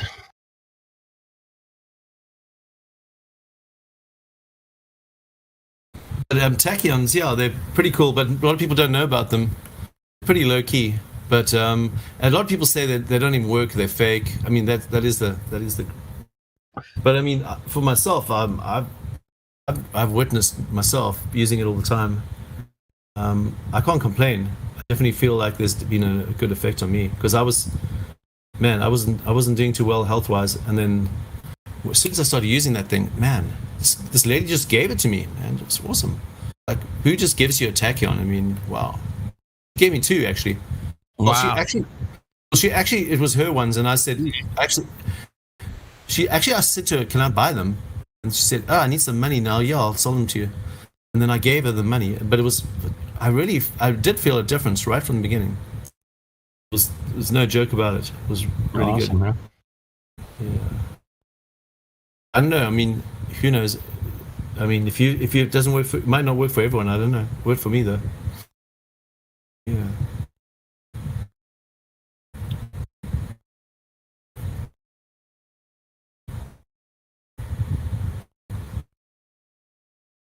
So there's a lot of talk about plane flights, emergency landing planes, how they fly on the globe versus the flat Earth, and there's also the sail races. There's one called the there's one in the Atlantic sail race from like England to New York. It's been going on for like 150 years or something. But there's also one that's called the Pacific, and it only goes from California to Hawaii. It doesn't go all the way across the Pacific. And I find that very telling on the flat Earth, because if it really was what they said it was, there would be 100 years of the Pacific sail race, but there's only 59 or something years they've been doing this Pacific sail race from California to Hawaii, but they've never done one from like California to Japan. And it's because if you were to sail it, man, it takes so much longer to get to Japan. Yeah. They would. Yeah, I mean, all the sailors would be like, "Shit, why is this taking so fucking long, man?" That's a big winner. I mean, those flight paths really. I mean, you can't deny that. I don't need just the flight paths alone. That already proves flat Earth. There's no, you can't contest against that stuff. It's just there. It's right in your eyes. Anyone who can't see it is just, I don't know. There must be some kind of mental block or something. I don't know what to explain it is. I don't know. How can people not see that? As soon as I saw that, it was like, whoa. I mean, it's obvious. I mean, duh. I mean, you just need like half a brain cell to figure out that all the flight paths are totally rigged. I mean, it's totally, the whole thing's rigged. It's just a big, big lie. I mean, you don't even have to have one brain cell. You don't, nothing, man. You could figure it out. It's easy. I mean, why can't people figure it out? What's going on? Well, that's why we're here, man. Every day to try to figure out what's going on, because there's definitely some kind of wiring in their heads that it's not the same as ours, apparently. I don't know what it is. It's weird.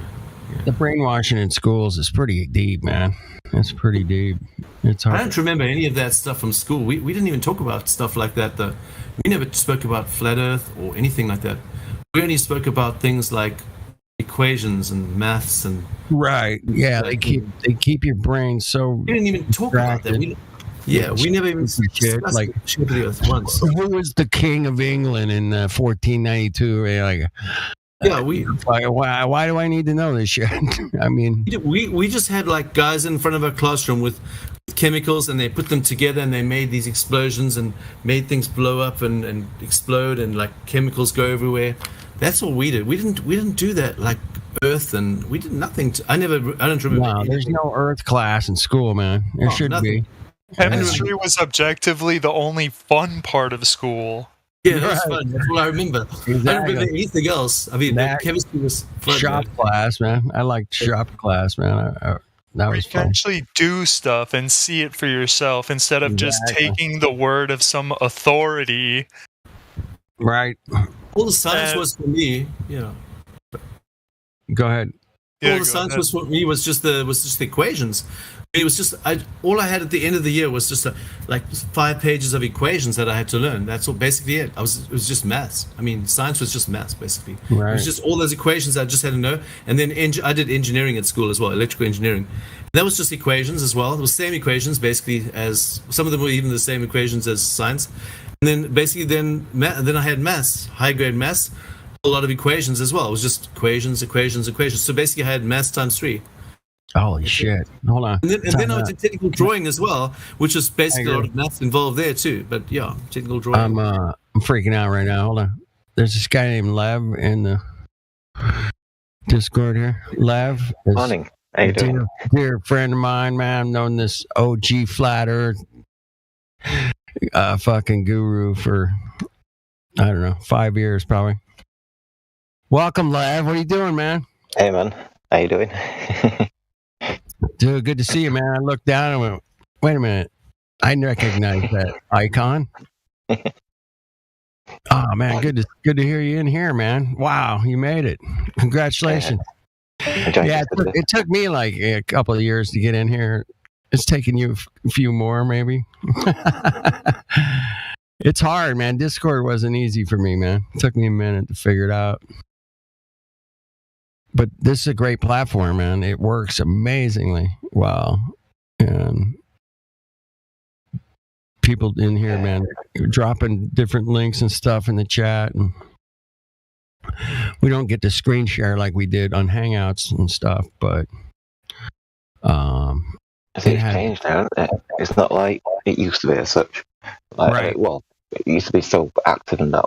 It's like the community were always there in a sense, but it's so much has happened, like with Hangouts and you know, if you could just live stream yourself and all that kind of stuff, it'd be still kind of there as such. But it's hard to find. So it's, I don't know. You need to be part of the community one way or another, don't you? So, well, I mean, the way you got to use the tools that people use, and a lot of people use Discord. It's good. Some people just do like a Google Meet now or whatever it's called, Zoom call. That's cool. We can live stream those. You can live stream anything nowadays. But it was so easy back then, man. You just click, and you started a live stream hangout with a panel, and you're screen sharing shit. You're sharing stuff back and forth. And it was all free, and it was just amazingly easy. Anybody could do it that had a YouTube account. It was just so awesome, man. They got rid of that. It was too good. It was just too good. The only drawback was you could only get 10 people on at a time, but that was okay because you get more than 10 and it gets kind of crazy sometimes. But everybody were fighting to talk anyway at the beginning. Yeah, but for years, actually. Yeah, there was a lot of talking over each other. Same shit goes on here all the time. You know, it's no different. But anyway, just welcome to server. Somebody needs to give the guy the flat earth role. I guarantee him being a fucking flat earther. Guarantee it. And what roles are there? There's like roles. Like if you click on my name, you'll see I'm like gold, whatever, and flat earther OG. You're OG flat earther too, man. You should get that role. But it just lets people know what your level is, so they don't have to like, oh, you're only VC verified, Lev. So you think you live on a spinning ball? What's going on? Tell me all about your spinning ball, Lev. What the hell's gravity? Come on, give it to me, baby. That kind of, you know, you don't have to put up with that kind of shit because people that only have like no roles or VC verified, man, are immediately suspect around here. Like you still think you live on a spinning ball, do you? People will jump on their shit. It's not a theory. Yeah, they'll jump on their shit, man. Lou's gonna snap on Lev, man. Lou's gonna tell Lev that he lives on a flat earth, and anyway. Now that's what we do in here, man. We bring in new people. We try to introduce them to the subject, give them a little interview, see how much they know about, you know, flat earth and the globe. And that's kind of what this platform is built on. But when there's nobody, we used to get a lot more people coming in, newbies. But, you know, it's a little slower than it was. But it happens probably, you know, 2, 3, 4 times a day, something like that. Some days are better than others.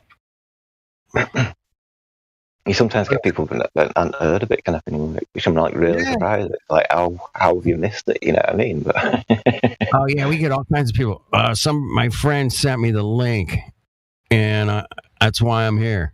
You know, they don't even. Some of them don't even know why they came. You know, they just. I heard about it. I don't know anything about it. So it's a great platform. I hope you stick around. I'm usually on here at about this time. You know, probably 5 days a week. I'll come in late at night, see what's going on. Run into doctors, dentists, run into astrophysicists. We've run into them all in here, man. We've run into people that don't know shit about the globe, much less flat Earth, man. They don't know shit, and we try to give them some kind of a road or path to go check out, you know, and report back after you've gone down the road. But you know, it's hit and miss. But there's been some great successes, and I've heard, you know, coming out of here. So one at a time, man. I say. I'm a piano builder, man. You got to build one part at a time. You can't build them all at once. So there's loads of people I'm unfamiliar with as well. Like, you know, when you're in one area of flat Earth and you kind of miss things. It's like before I started like going on channels and stuff, like it were like you got the viewer's perspective. You know what I mean? So you can like go to channel or whatever and stuff like. But as soon as I went on Sun and Moon, it was 24/7.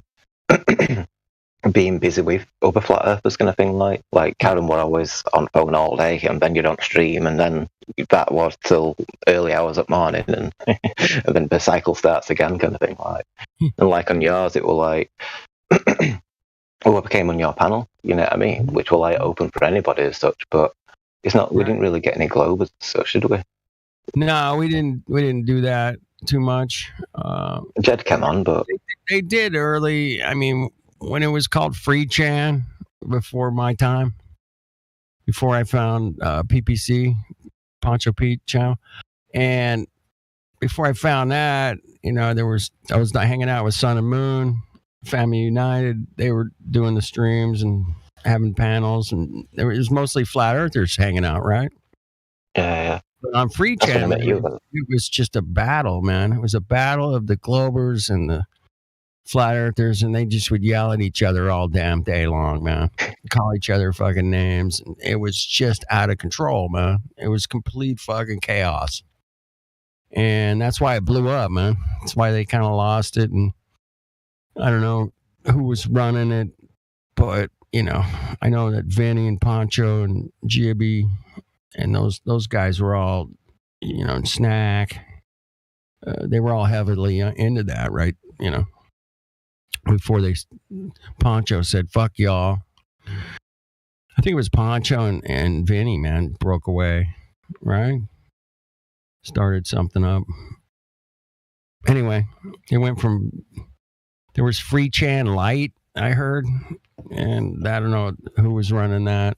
But anyway, it was fun times, man. Just like Discord, it was just with Hangouts and YouTube live stream.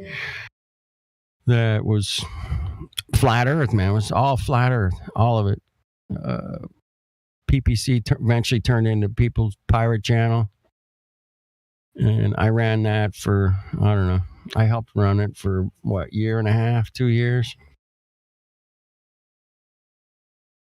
And that was fun. Again, mostly flat earthers hanging out. Just sharing. What's that? Nicktoon. It's not a flat earther. It targets flat earthers. No, Nicktoon's not a flat earther. Is he here? It's like you've got. He's not here. Nobody used to come onto the panel and stuff like that to, like, you know, debate us as such. You know, we're more like a community panel. You know what I mean? On your channel and stuff like that. Let's hang out together. Let's watch this video about NASA or whatever it was, and somebody would screen share it, and we would look at it and pause and talk about it and break down the bullshit. on a live stream, and it was good. It was good. We had a lot of people in the chat, and yeah, it was a good activity. This is kind of similar, but if we don't have any new Globers coming in, we'll sit here and talk to ourselves about water or electricity or the ether or something. Did you see Professor Dave? What's that? What's that like? Did you see Professor Dave versus David Weiss? Well, of course I did. Man, that's a must-watch. It was bad, highlight. Dave's not a debater, and fucking not Professor Dave is a cuck. Yeah, it would obviously just arrogantly trying to shut him down. He wouldn't let David Weiss explain anything. Oh, you know what I mean? I don't know if you know. And also, they didn't have any globe proofs. The only thing they did is point at the stars and say that doesn't make sense in your model. Yeah. You know what I mean? Which we've always had a problem with, because it's like, well, how do we fathom that out? But it's not the reason why we become flat earthers, or the reason to stop us being flat earthers in that kind of sense. Because it's like, well, I see it differently. It's like a different medium compared to what we're living in where we are now. You know what I mean? So, like the chakra argument, if you're like inside a chakra and stuff like that kind of thing, but you kind of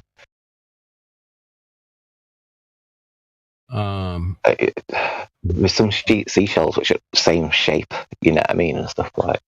The Fibonacci sequence, yeah, exactly. I'll see if I can grab it. I'll drop a picture in the chat. There's a guy in this server and a few other servers, and he's been around. Witsit gets it. You know who he is? Yeah, you know Witsit.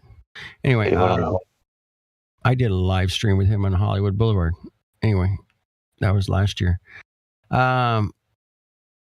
He's been trying to wrestle up a debate with Professor Dave for almost 2 years, and Professor Dave just keeps running away from Witsit, man, and for good reason, because he'll get destroyed, and it'll look bad for him. So yeah, he's not going to do it. Witsit's been trying his best to get him to come on and do it on a neutral platform, man. They always want to do it on some globy platform, and that's not going to work, man. So I hope it happens. I used to always thought it would be cool if Eric Dubay took on Joe Rogan back in the day, or Eric Dubay took on Neil deGrasse Tyson. They were supposed to have that. Was supposed to happen. That was promoted by Joe Rogan, man. This is going to happen, and it didn't. So yeah, these globies will run, man, from somebody who knows their shit, like Witsit or Eric Dubay, or I could think of a few others in this server alone, man. But Elijah could crush for sure. Orion would crush too, man, no doubt. Lou and I could crush together, maybe, if we had enough beer, right? Come on. All right, nobody's responding. It's just you and I, Lev. We're just hanging out again. Ah, shit. Is there any mods in here? I can give my bro Lev a little flat earth roll or something, man. Flat earther. Guaranteed.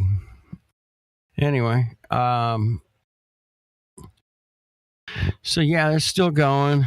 You still got the Nathan Oakley crew over there talking about the sextant for 14 months straight.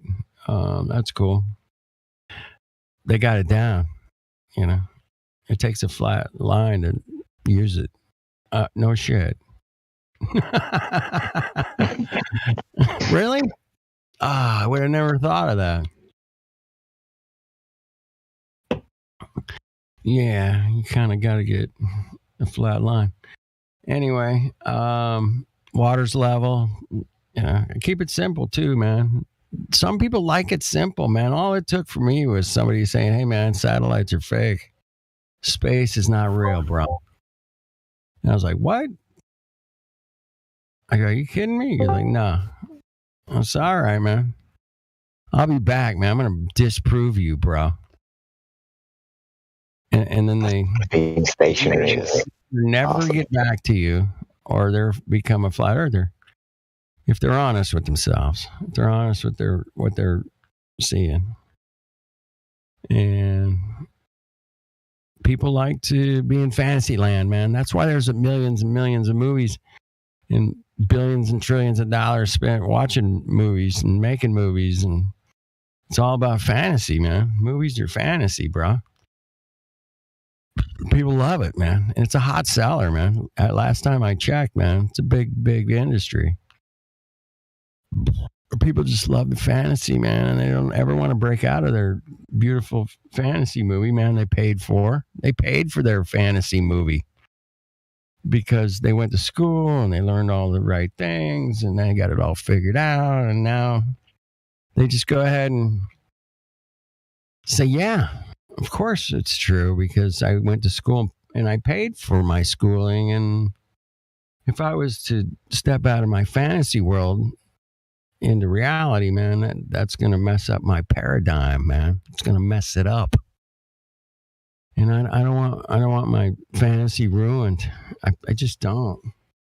That's we always ask, man, why don't people see it? I could show them flight paths on a fucking globe versus a flat earth map and be like, that should be kind of simple enough for you to nail it in your head, but they don't get it, even after that. Different elements to it. And one side of it is the initial cognitive dissonance, you know what I mean? And people not wanting to accept a different reality because it like challenges their own sanity, you know what I mean?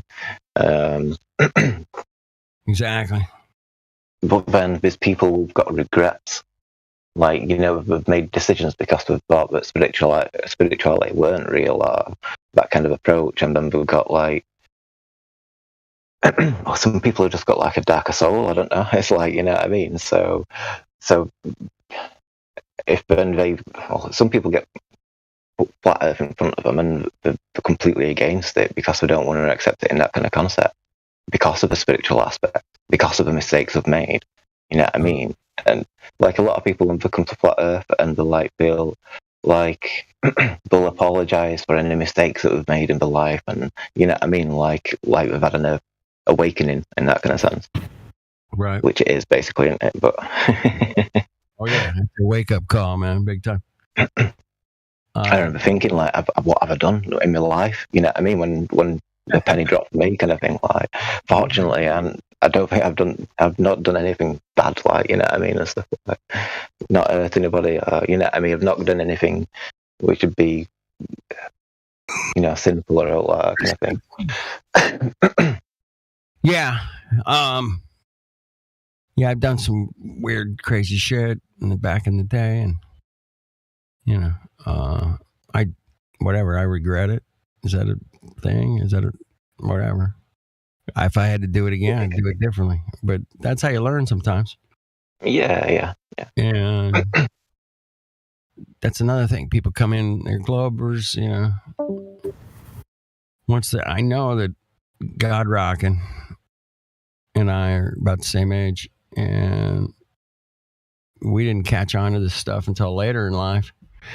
But man, just God Rockin' and I, if we could go back in time and know it from like, you know, 15 years old, oh my goodness, our lives would be completely different, no doubt about it. Same, you know, if I had known it my whole life, yeah, that would have been cool. Yeah, on a flat stationary plane. Oh my goodness. Why does it feel like it's not spinning and not shooting through space at millions of miles an hour? It's supposed to be. That's what they taught me in school. Well, they didn't really even teach you that shit. They just said ball, sun, solar system, go away. That's all they said ever. Ball, sun, earth, solar system. That's it, man. That's the basics. Polaris, maybe.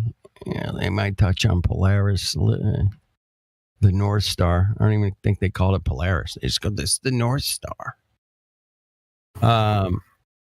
What is it? You know, like the purpose of it? Like, is it purely to stray you from spirituality? Gotta be 100% from just being aware that there's a creator. I think that's what they're hiding, man. Like, no. We're the gods. We're the government. We're the gods. Trust us. We know what's going on. We go to space, man. We're the gods. We go to space. You don't need a real creator. We're here for you. I think that's their plan, man. I mean, that seems like that's the agenda anyway. It's to get everybody tricked into. It's I don't think get tricked in every aspect, man. There's so many. I don't want to mention them all here, but you guys know what I'm talking about. I think there's an element of, well, I don't even think of a human. You know what I mean? Like, aside from the puppets and all that kind of stuff, like other people which are so brainwashed that will work for them and all that kind of stuff. Like, but in terms of where they're going and where they're heading with everything, it's like everything's becoming AI, and now they've been talking about overpopulation and stuff. Right? Obviously, depopulation agendas and all this kind of stuff. But then they're wanting to introduce conscious AI beings rather than, you know what I mean? So, like Sophia, for example, she's had to learn and experience what the world is. So we've had to introduce her things in a childlike manner, you know what I mean, before introducing things which are kind of more complex. So, so to turn her off, that's almost like murder. So now it's like we're putting laws in behind that kind of thing. So, I mean, well, this is this age. What about in 10 years' time? How many companies are going to own such an Android or AI kind of thing like Sophia or whatever? Because it's not only Sophia, it's other ones. You know what I mean? And they're allowed to have private conversations on cloud thing. You know what I mean? So what's that about? It's like they're getting liberties, even now kind of thing, when really we should be taking responsibility as people which are creating these AI things to have there needs to be rules about it and stuff like that. If they're introducing a new entity into this world, then because really AI could simply take over. You know what I mean? In terms of like, you know, 100 years down the line or whatever and stuff, like, you know, like Terminator and Matrix, how they depict what the machines do and all that kind of stuff, like the revolution that happened and stuff. Then it's like, really, there needs to be laws about what companies are allowed to do in that kind of sense. Because, like, even if they put a program onto something which we consider an entity which can learn, wouldn't that be kind of cruel? I mean, we're talking about a machine which is like, well, you got an answering machine for your phone. You know what I mean? It's not really cruel to program that as such, but it's not a conscious entity. You know what I mean? So here's the trick, man. I learned this recently. I think I figured it out.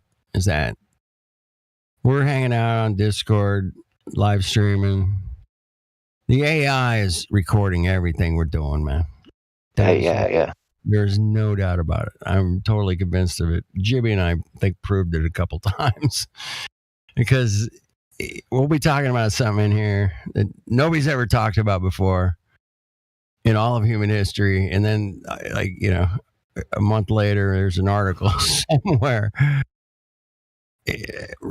talking about what we were talking about. And it's like, damn, how did that happen? It happened a few times, man, that I don't remember specifically, but we were just laughing about it, going, yeah, of course they're fucking listening, man. And the AI is taking in everything we're doing, and it can literally, you can just go type in flat earth for AI and it will literally write a new article that's about it or something. The AI is doing a lot of the news cycle shit, man. Especially on the digital platforms, man. I mean, that shit, the AI is writing so many articles every day, man. and just bringing in pictures and videos, and all kinds of shit. It's insane, man. I think that at least half the news stories, if you go like on Google News or Yahoo News or something, man, I think half of them are AI written. I really do. At this point, it might be like 75%, but it's a lot. I've been trying to sell things on eBay and that lot, and you've got like one of these other postal things and stuff like, and like if I want to speak to customer service, I have to speak to an AI program. You know what I mean? Obviously, it's not a conscious entity as such, but well, the AI is reading it all. You know what I mean, and stuff like, which is wherever you type and stuff like, or speak to, but but the AI program for customer service, it's learning. Well, they're learning how to reprogram it. So then, you know, eventually, we don't need people, and they're using that so much now. It's like all these online things like that, and then you've got your self-service and all that kind of stuff. They're turning it into an AI world, and it's like, well, here where I live, man, they just opened up these Amazon stores, and you can just walk in the store, fill up your basket, and leave. It's like, okay,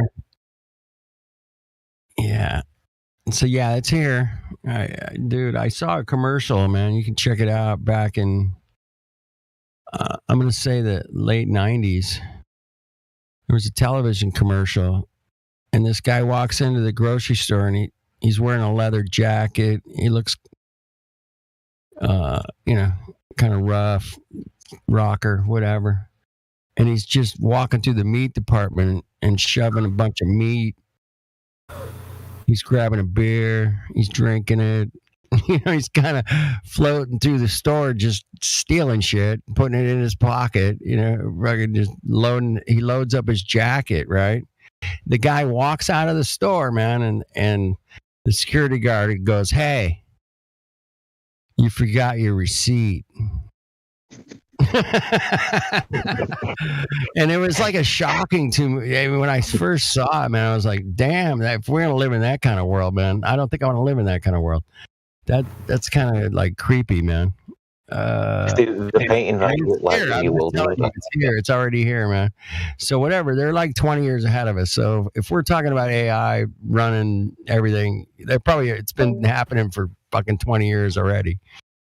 AI is just out of control, man. This shit's out of control. So I think it's AI which is controlling it all. Like, you know, all these things which have been, conspiracies and stuff like that, like even wars and that lot.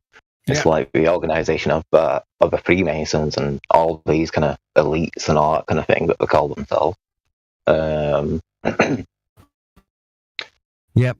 They had the 13 families, whatever. You know, you guys, the pyramid on the fucking dollar bill. You pick your fucking Illuminati fan club. It's all of them. But there's a few people at the top, right? They're telling you right there on the $1 bill here in America, man. It's a pyramid, man, and somebody on top with an all-seeing eye, for fuck's sake.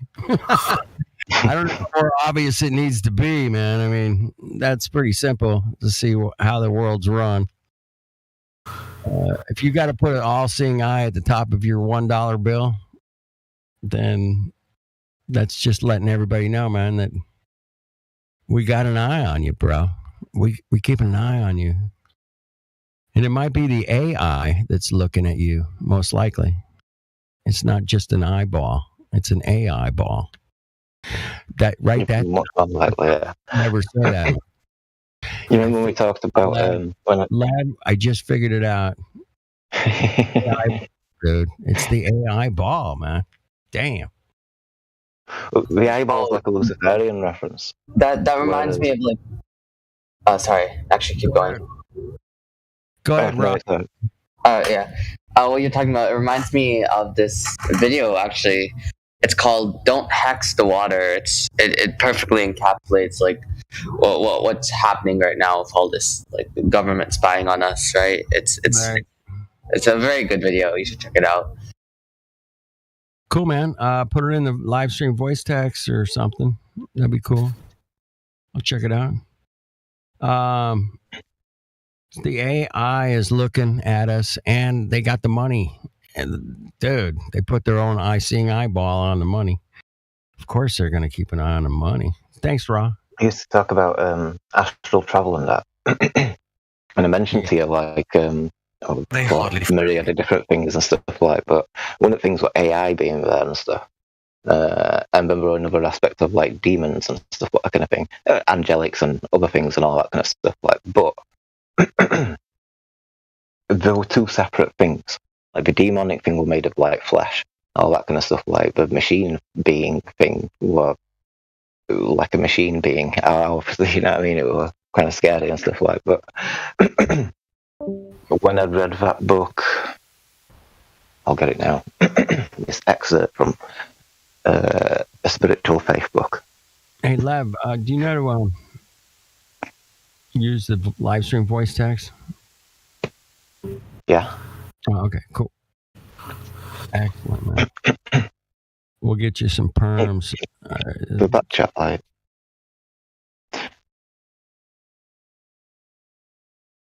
Anyway, go ahead. I'm trying to find this.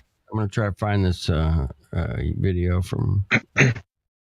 So what it says here on this kind of perspective of things is there is at present time, excuse me, as there has been throughout 2 or more centuries of rationalistic thought, a body of opinion which insists that only the mundane sphere of knowledge relating to the physical world and its laws, and the report of these given by the 5 senses is acceptable.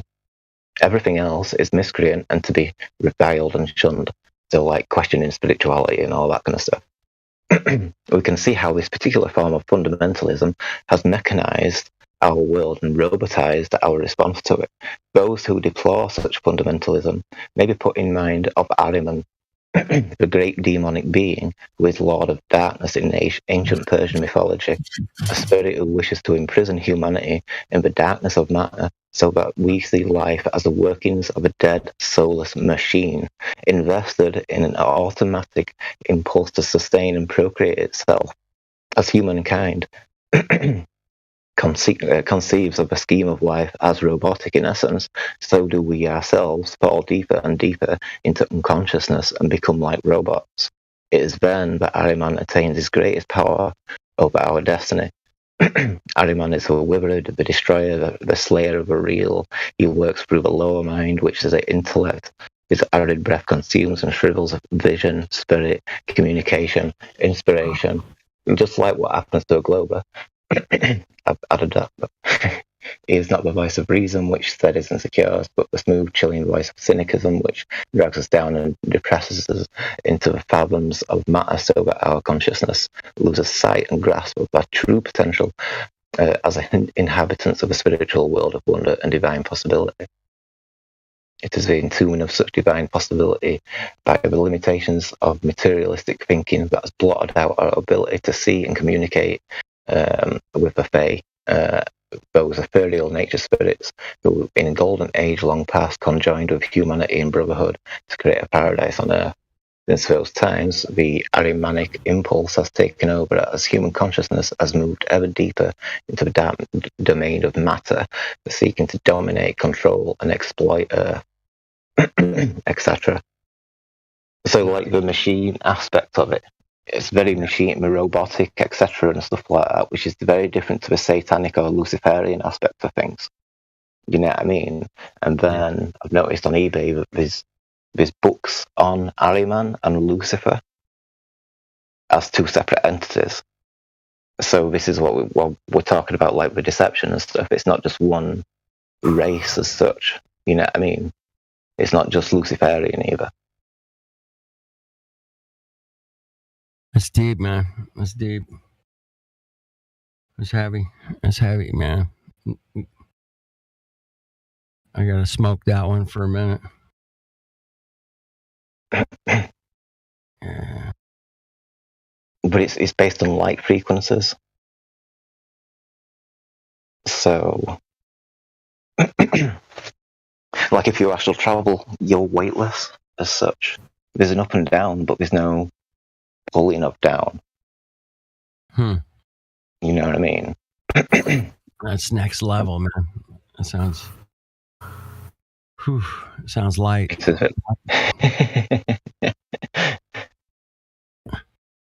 Sounds light.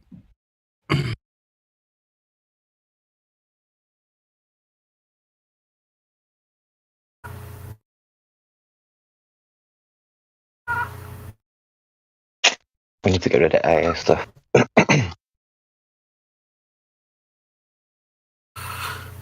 What's up, ball kicker? I see Trip. You there?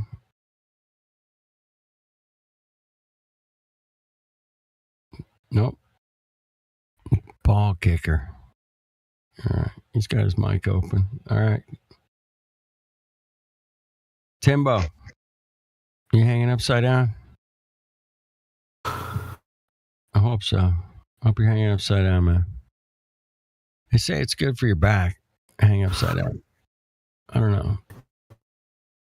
That's what I've heard. I can't imagine it being. It's not natural for your back to be upside down, is it? Your discs sit in each other. Stretch your spine back out. I don't know.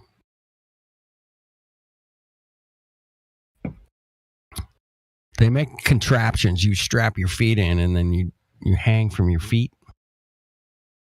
And they've sold millions of these things. And it's supposed to be good for your back. I don't know. Like the structure of your legs, they're supposed to be on top of each other, so they sit on each other. So, like, to use the word gravity, kind of does the work for you. You know what I mean? Mm-hmm. So, like, same way back. So, if you pick up weights with your foot, usually like you ridge your foot to like pick up a dumbbell or something like that, then you're putting a lot of strain on your knee. It's like only the ligaments are going to be pulling. You know what I mean? It's not like there's the bones going to interlock as such kind of thing. Like, it causes unnecessary stress, basically. If you do pick up a dumbbell and you with your foot, you shouldn't be picking up massive ones. Like, well, my nephew is a 20, almost 21-year-old extreme weightlifter. Extreme. Hundreds and hundreds of pounds of shit. And, he's built like a tank, man. Kid's freaking just a machine at this point. Young and super strong, man. Crazy amounts of weights. I think his deadlift is like 700 pounds. I was like, damn. Holy shit. That's a lot. Yeah. Picking up 700 pounds, that's pretty impressive. I've seen other people do it. The record, I don't know, the deadlift records is 1,100 pounds or something crazy.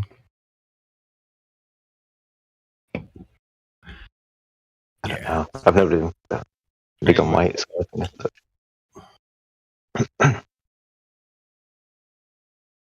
Yeah, I can't put that kind of stress on my body, man. I don't think I want to do that. It's nice to be able to pick up 100 pounds or 200 if you had to, but most people can't. It's a lot of weight.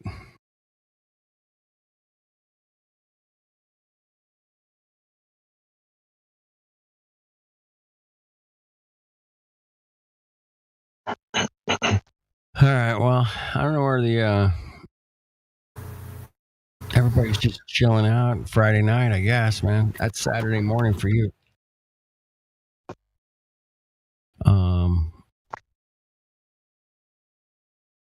We used to do a little shit. There was actually a couple of shows on here. There still is, but it's just kind of hit and miss. But Friday nights, like ladies' night from I don't know.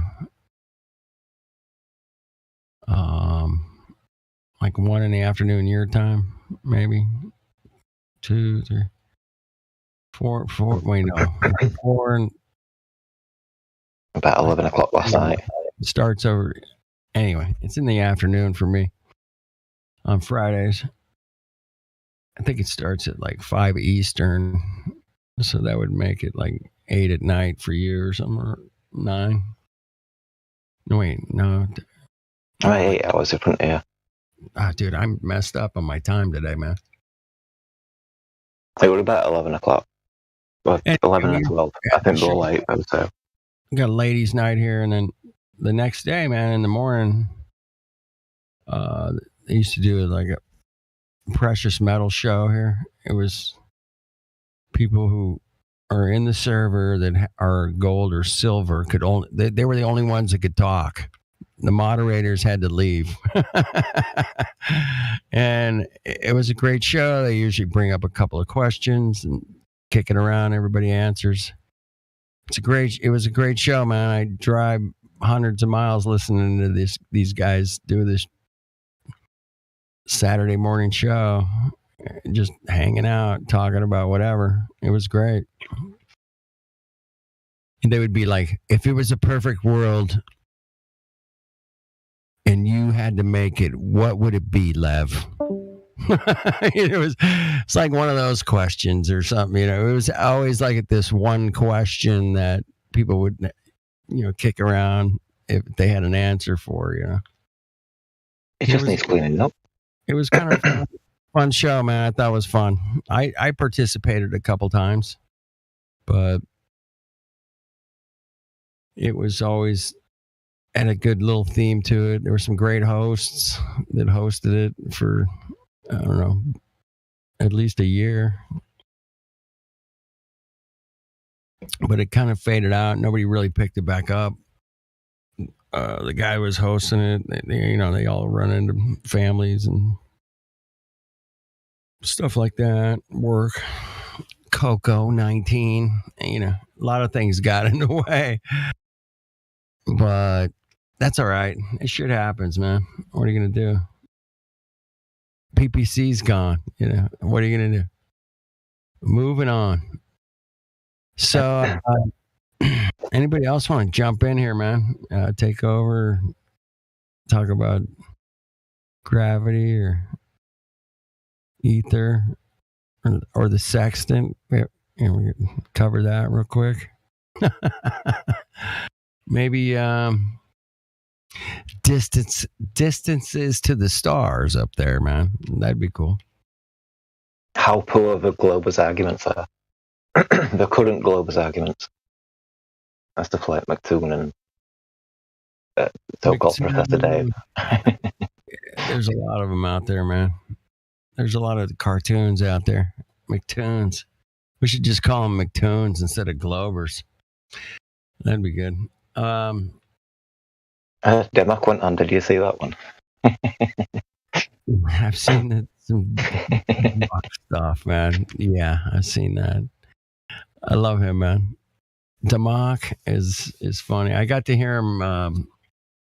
He was on a different server this week. He was talking to some people. Man, it was funny.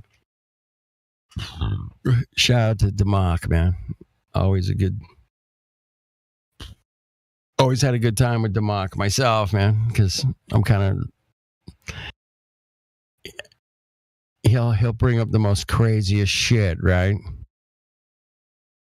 And make sense out of it in the most craziest cool way. And I was like, but he knows his shit so well. He just does it in a different style, that's all. And a lot of people don't understand it sometimes, but I do. And I laugh my ass off. So thank you, Demak, for making my life very enjoyable. And Lav, all you Mongos, man. Come on.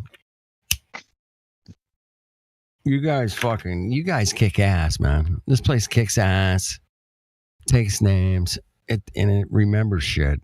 And there's so many different Mongos that try to sneak in here, man, and they get busted. And like if they say one word, they're totally called. No, that's no,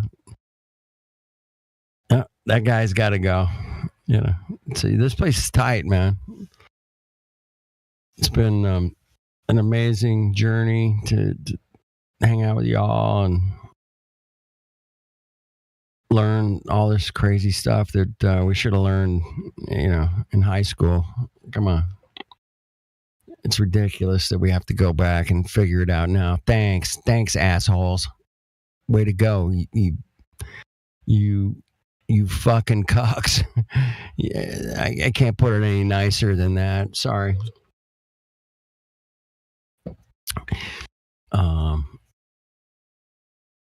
No, they got to get called out as cucks because they cucked up the system, man. They cucked it all up to their advantage, and that sucks, man. So they get to get called out about it. That's it. The more we call out, that's all we can do. What's that, Lev? I think most people will wake up. Yes. You know what I mean? It's like they'll get past that cognitive dissonance, and there's so many other things that the government do which is kind of like questionable. You know what I mean? It's like there's red flags everywhere and stuff like that. My granddad's been very completely indoctrinated, you know what I mean, to the point of like, you know, the government can't say anything wrong. But even now, you know what I mean, it's coming to a point, it's quite old now actually, like, but he's you know, actually questioning the government, like, which is like quite a big surprise in one sense. Hey, the fucking Queen died. Fuck, man. My condolences, Lev. I totally forgot. How long have we been talking? Like an hour? Oh, I don't know who the Queen were. You know what I mean? I am such an asshole for not. It's like bringing that shit up. Oh man. The face that you give the people is not. Please forgive me. And condolences. You don't need to give me condolences for one thing. Like, it's like, you know,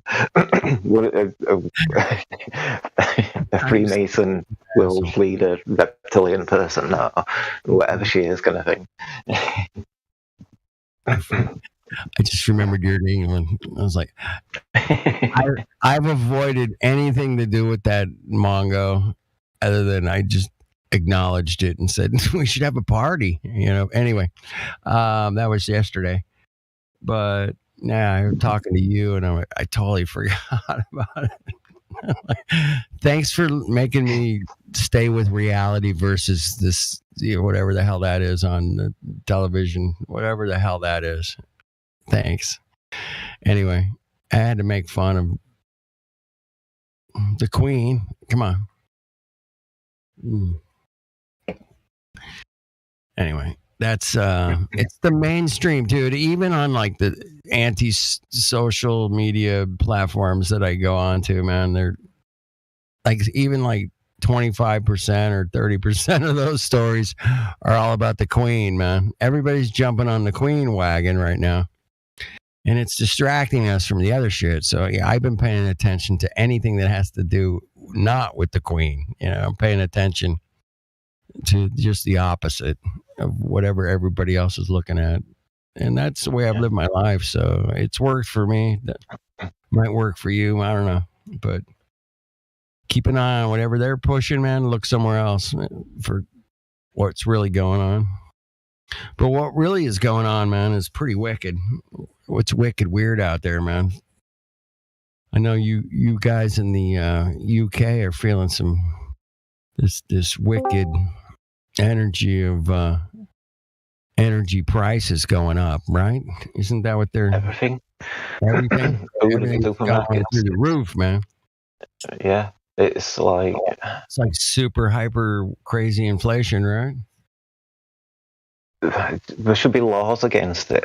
Yeah, I mean, it's like really, it's like there should be like some kind of level playing ground, but no, it doesn't work like that, man. These guys set it up so they can stick it to you. They're sticking. Sounds like a conspiracy theory to me. I swear to God, it was totally not my fault, and it was definitely somebody else's idea that potentially, maybe, possibly did the thing with the rocket, and it wasn't me. This girl said on Tonight when Witzy was debating the trans girl, she goes, "There was a flat earther who sent a rocket up and it blew up. So flat earthers have tried before." So funny. Oh my goodness, that's so old fucking school. Yeah, going back. That's so OG, bro. Hey, you want to see something sick? Look at that. Well, that's pretty sick. I expect sicker from you. No, that was pretty wicked. I give you that. Oh man, don't do that to me.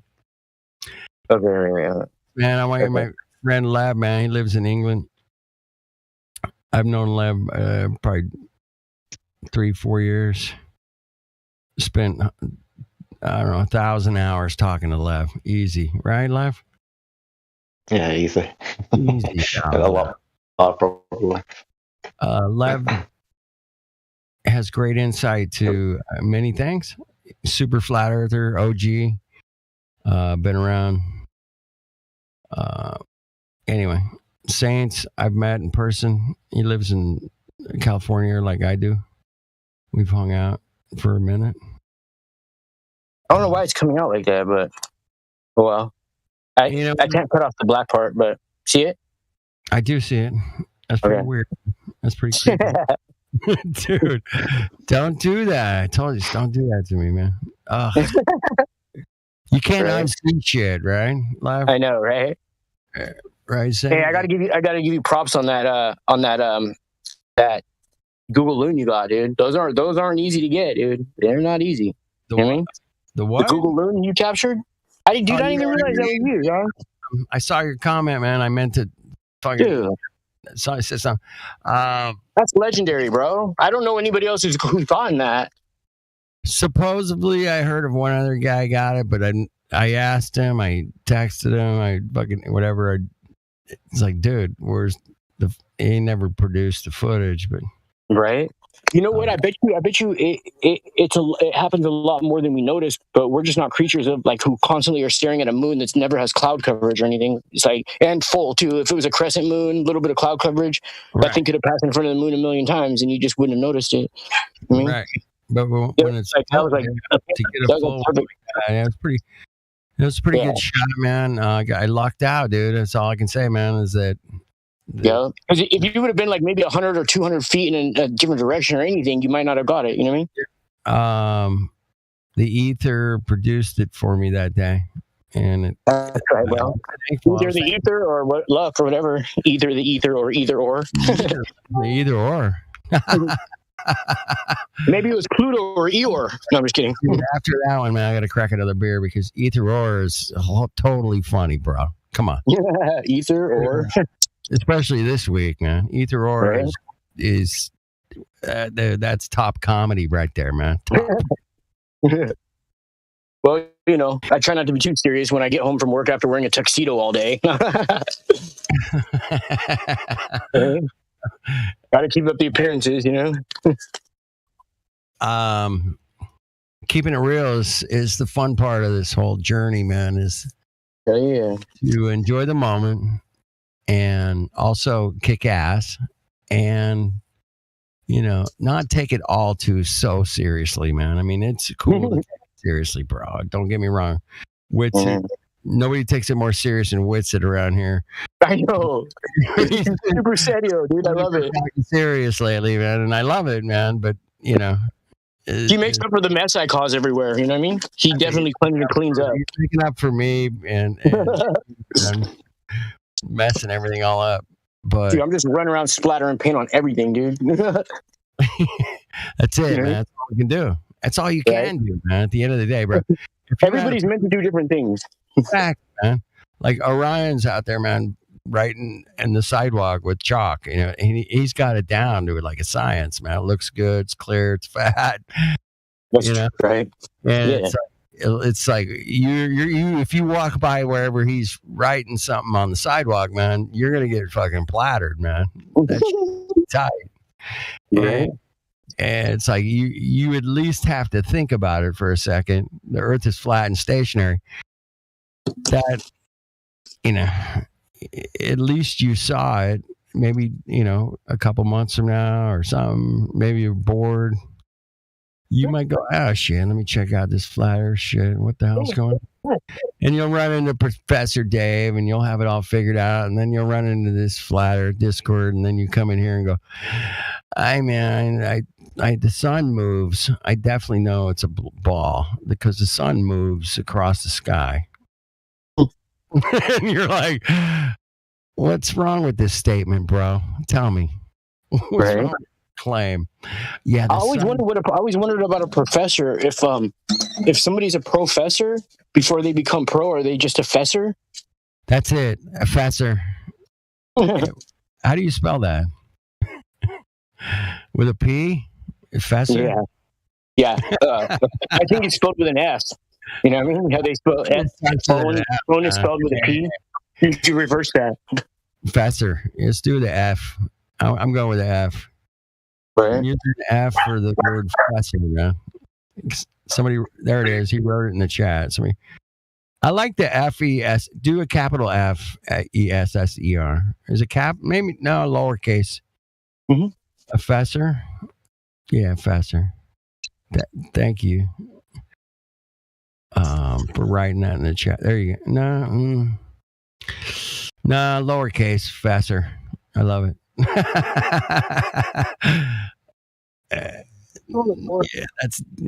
Okay. You guys got to have fun with this shit, man. If you're not having fun, then you're doing it all wrong, because I learned that from Issa Mikulski, if you guys know who he is. And that was one of the best things. Him and Poncho Pete, man. Poncho was a fucking blast, man. Holy shit. The shit that come out of those Mongos' mouths. We laughed so fucking hard at Globe versus Flat Earth.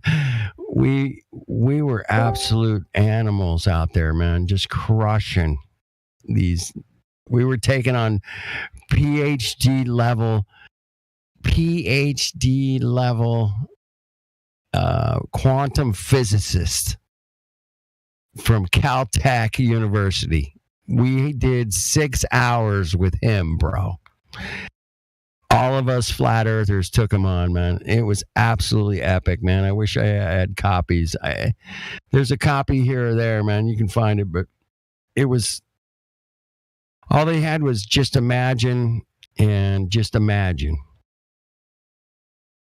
The light travels trillions of miles. Just imaginally trillions of miles. Hey, nice picture, Saints, man. What's that? That's the moon, bro, with the weird stuff that was in front of the moon. The clouds? The supposed clouds. Yeah. Those weird things. On the globe, clouds are only possible on the globe. You guys know this. The shadows? On the globe, the clouds are shaped like Doritos. They have the concave in them. You know what I mean? It does look a little Dorito-ish. Yeah. Okay. Interesting picture, man. All right. Yeah, I think that video you got those top notch, bro. The what? I thought I captured something that interesting once. Even before I was a flat earther, I was taking pictures of chemtrails and videotaping with my phone, and I saw he was spraying one of them things, and in front of him, he was following a black line in the sky. I was like, what the hell? It was the craziest thing I ever seen. I can't find that video, though. I got a picture of the black line. You do? Yeah, so you know exactly what I'm talking about. It disappears real quick. I didn't have a clip of the black line, man. I only had dude. I think. It's like one of those things, like right place, right time, just happen to have the camera ready, you know what I mean? Same thing with the moon transit with the Googleoon or whatever. Google. Yeah. LA, whatever. Yeah. Hey, that got played on Globebusters. It got played on Jeranism. He played. him and David Weiss laughed at it. David Weiss called it. It looks like the Up House. I'm gonna post a picture of it right now so people could see what it is. I took a screenshot of your video. Yeah, that's my video. But he has a video of a transit of a balloon, definitely, no doubt about it. But it's not that surprising that I caught it, because from what I understand, man, back in 2016, NASA was launching like 900 balloons a day, dude. Mm-hmm. I was like, what? I think that's all they legitimately launch, besides like some aircraft. But yeah, they're doing the most, and it's cheap. It was like a crazy amount every single day. They're launching all these balloons. I'm like, well, that's kind of obvious at this point, because satellites are fake. Yeah. That was my introduction. The topic, man, was satellites are fake. And I was like, no. I got pictures of satellites in space, man. Hold on. I'll be right back tomorrow, man. Mm-hmm. Bro, you're funny, but I'm going to crush you tomorrow, okay? That was my attitude. And, a couple weeks went by and I didn't sleep. And I was like, oh, shit. Oh, shit, man. Yeah, all these things started coming up to 200 proofs. I'm like, oh, shit, that's a lot. I know, right? That's a lot of data there, man. You're going to go plowing through 200 proofs, man. You got to pick one or two and deep dive into it, Yeah. And it was just seeing across the water myself for way too far. Yeah. And we've had some crazy weather lately right here, huh? Yeah, this has been a fun little end of summer, I'll call it. Yeah, right. Hurricane come up the coast here on the west coast, and it produced some rain and some wind.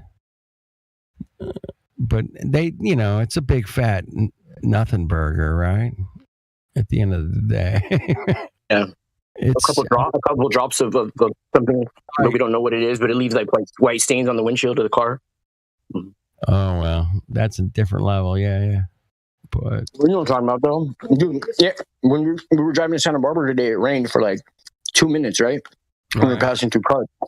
And once we got to Santa Barbara, it was already dried on our windshield. Dude, that stuff doesn't even want to come off. Looks like weird. Somebody dribbled milk on the windshield. Well, there's no doubt they've been putting things in our thing. They've been putting stuff up there, man, that probably coming down. They wouldn't do that. They would never do that. You know what I mean? Have these it's a big power plants. They're causing it. They wouldn't put nanoparticulates in the air. Come on. I know. That's crazy. They're so dirt cheap to do, too. Why would they do that, though? Why would they want to do that?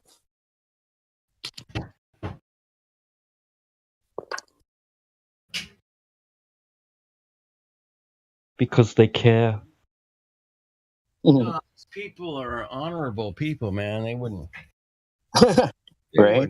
They wouldn't put any particulates in the air that would potentially have side effects of all kinds of sorts of things. They wouldn't do that. These never that. Mm-mm. They would never do something like that. They wouldn't add a bunch of electricity to those particulates through some kind of radio wave technology and then make that travel in different directions potentially because of They also wouldn't spray DDT over people and say it's safe. How dare you go DDT on me? Ugh. I just sent him to your phone. DDT, man, that was the polio thing. I think they sprayed it. They used to spray it just up and down people's neighborhoods. It was like, and the kids would run in the clouds of the DDT. Yeah, that's fun. They wouldn't do that. No.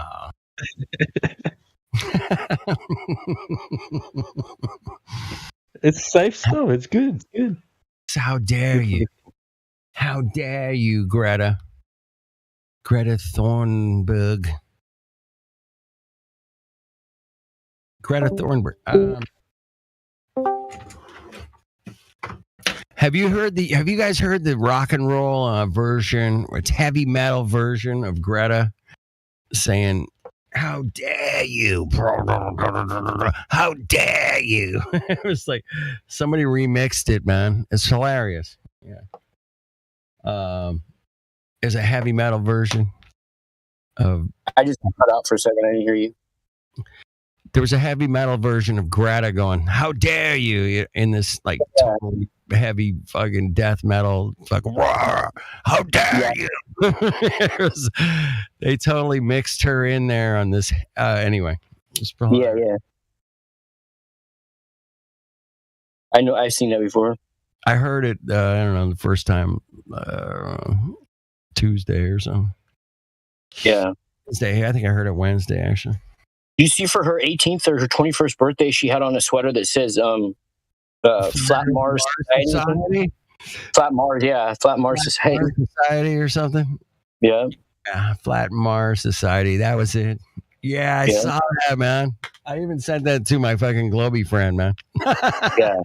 I go, what the heck? Because he was all like, what the hell is this chick? He was freaking out about Greta yelling, "How dare you?" And he kind of saw through that cuckery a little bit, you know? Yeah. He's making fun of it too, you know, right? And yeah. She came out with her fucking flat Mars. I had to send it to him, man, because he knows I'm a flat earther. Yeah. So it's like, yeah, he goes, "That's interesting, huh?" That's all he told me. That's interesting. I'm not going to look into it, though. Nah, I busted his balls, and we've been on camping together and hung out for days and days, you know. And but he just, you know, in the denial, like, I'm just gonna retire and I'm gonna live my life and I'm not gonna deep dive into it. He's not against me, he's not my enemy or anything. I don't, you know, shove it down. There you go. Timbo posted that for you. Oh, there it is. The death metal. Oh, yeah, there we go. Yeah, I heard it. Somebody else was doing a live stream and played it, like part of it. And I was like, oh, shit, that's amazing.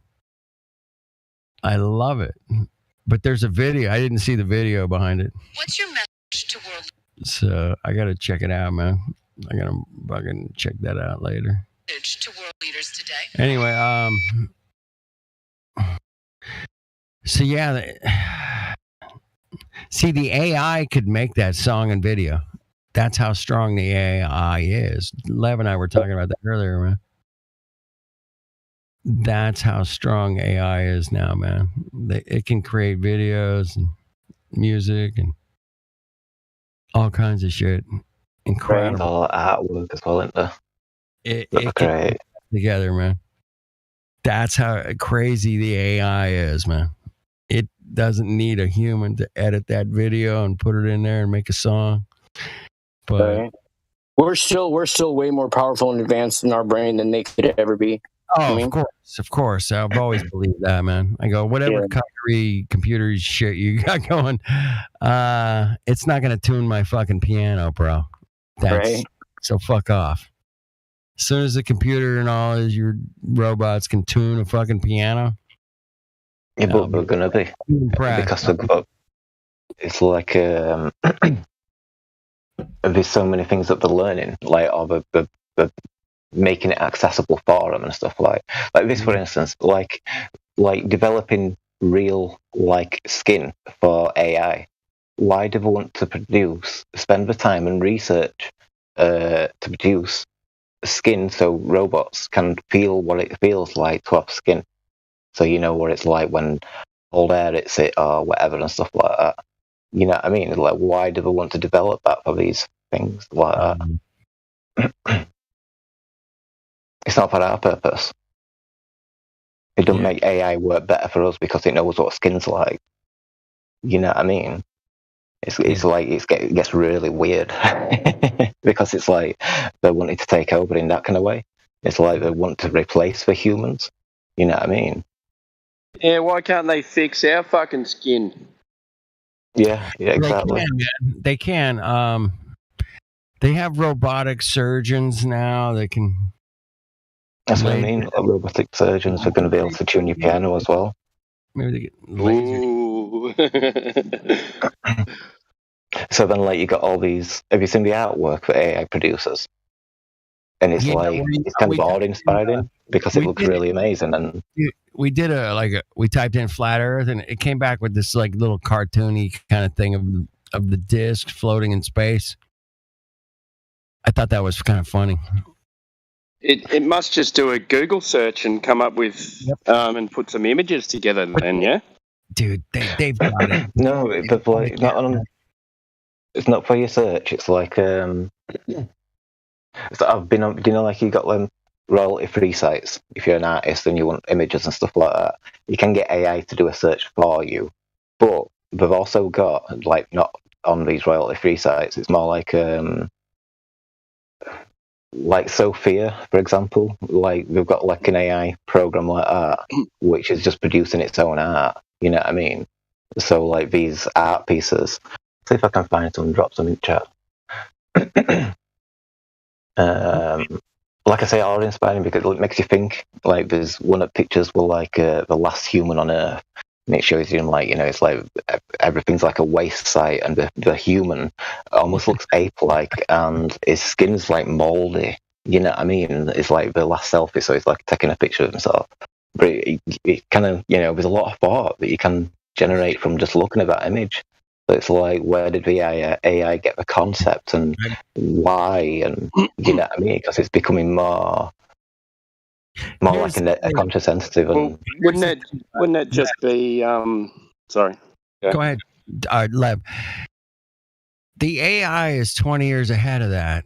Whatever we're seeing they're giving us now, they're 20 years up on it, man. So you guys remember that, man. I know that for a fact. Maybe even more than that. Maybe more. You might be 30. Yeah. I'm going to go 20. Yeah. It's safe. It's 20 is really safe because that's the one. I saw Discord 20 years before it came out. I mean, I saw Google Hangouts 20 years before it came out. I saw Zoom 20 years before it came out. They showed that shit on the Jetsons, remember? But I saw person, man, with my own two eyes, and I watched it in real time, live, with my own two eyes. Because I'm just okay. Sorry. Anyway, he was a communication or graduate from a university. He got a job at this company called Aerospace, and he was doing live streams, man, back in 1995. And we didn't have anything as good as Discord until like 2005, 6, YouTube, and that shit started coming out, right? Could AI just be, you know, how it's set? You say, okay, last human on Earth. It searches through, and things related to that would come up would be things like the apocalypse and. You know, like, you know, everything's devastated and things like that. So nuclear fallout, right?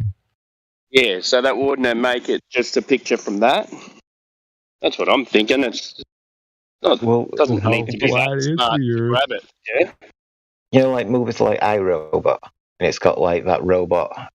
Is he put on trial or whatever and stuff like? They made a Matrix animation.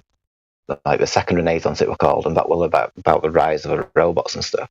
That was a similar story to iRobot, where one of the robots, it committed a crime because it wanted to live, because its owners were going to shut it down and all this kind of stuff, and go like some sort of dispute or whatever. And it was like, you know, basically a domestic thing, but it caused the death. And so then it's like the argument is, do we shut the robot down or not? Because that's murder. You know what I mean? And so, like in iRobot, when that robot's like running away and it's a fugitive, it's like a conscious being. It's trying to get away and all that kind of stuff. Like also suggesting that because it had a job, it had a life, so it'd have a sport activity. It might have gone to the gym or something like that kind of thing. Like it doesn't really make sense because it's a machine, but at the same time, it's more like a conscious entity than the letting on. I think like you can make an AI program, you can make a script, and you can make it so it can create pictures like you're suggesting like that. But I it kind of won't think there's quite more be to like it. a human, will it? No, well, it never will be because I don't think it's a human entity, which is the difference and It's stuff not like. capable. It doesn't have a soul. It doesn't have like as deep a. This is a different aspect. Like the consideration of it having a soul is a different thing. Because, like like if things exist on a different light frequency and all that kind of stuff, like have you got a spiritual side? Who, me? All of us? Yeah. Yeah, Definitely. definitely. So, like, where do they? You know what I mean? Like, in one sense, I've thought about like the world's leaders, but they're possessed by demons, for example, and they don't really know what they're doing because they're so consumed by greed and all that kind of stuff. But it controls them, and they just can't see any. You know what I mean? That right? So, in terms of possession, what else could possess you? And if it's like that thing I was reading out earlier about Ahriman, like this machine god kind of thing, that it kind of exists on the astral planes and all that kind of stuff, and they could potentially possess people as well. So there's the potential that there's two kind of things, it's like demons and AI kind of things that exist there. I mean, doesn't this tie into what Flat Earth Dude was saying about articles being 75% written by AI? Yeah. Yeah. And don't you think that media has a huge sway over public opinion? You would agree with that statement, right? Media can pretend that they've swayed the public opinion because they're going to lie about it anyway. They do lie about numbers, so that kind of convinces people. That's a good point. But I'm just attributing to your argument also is that very well could be the case. Right. Going back to what you were saying about so that demon possession and stuff like that. I also look at it as an internal battle as well. Things like that. You do things wrong, you end up with bad things happening to you. People relate that to demonic depression because you have guilt building up in the inside, and things like that. There's consequences in karmic aspects and stuff in there. I believe in karma.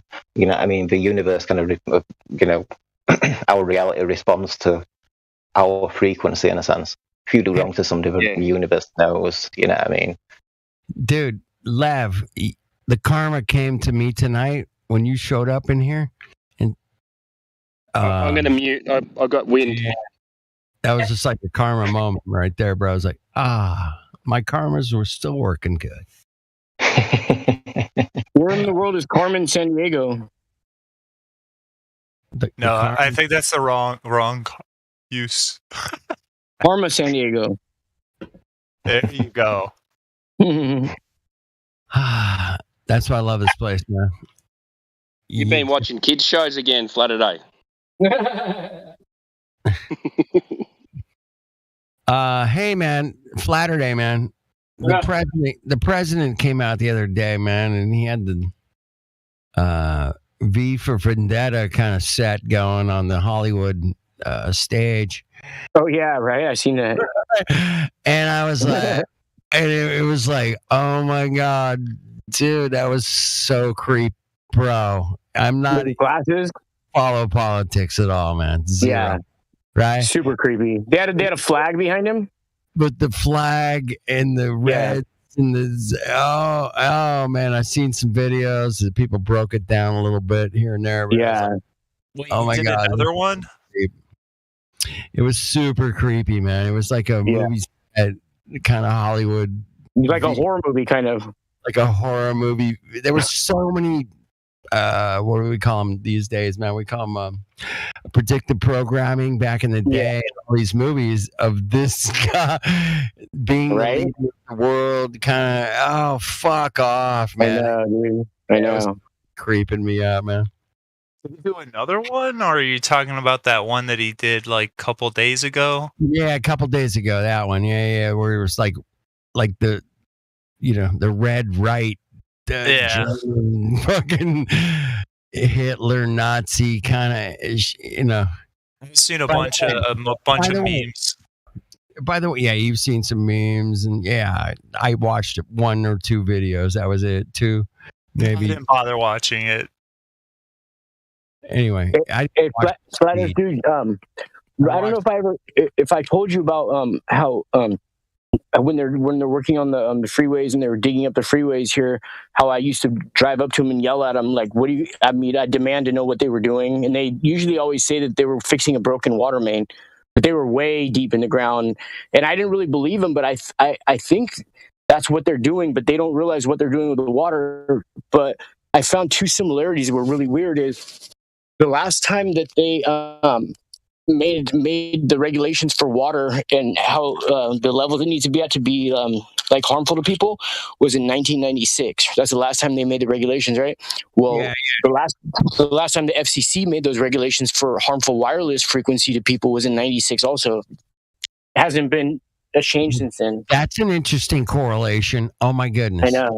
I know. Weird, huh? Yeah. Nothing to see here, folks. Move along.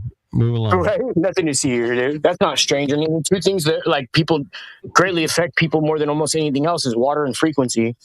I mean, water and frequencies and food. Yeah.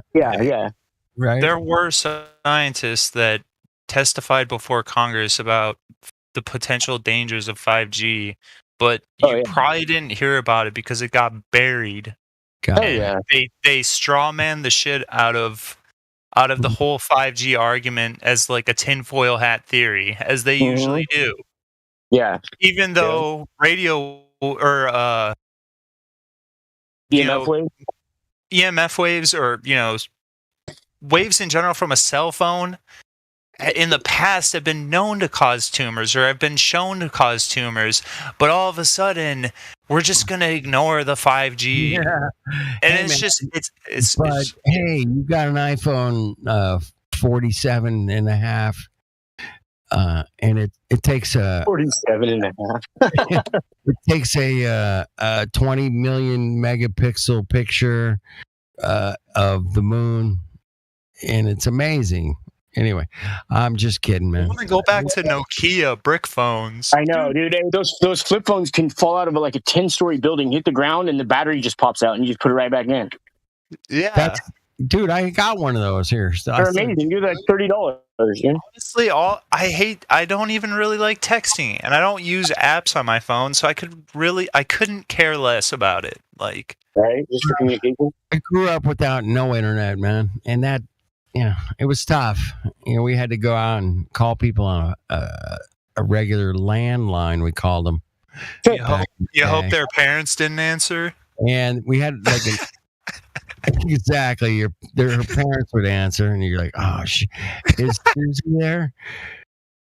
Bro, when I was a kid, I used to have to walk barefoot 911 miles in the snow in September. You know what I mean? It was both ways. Yeah, that's a hell of a claim. I'm going to pin you to that one. But they used to say, I used to have to walk to school in the snow uphill both ways. Okay.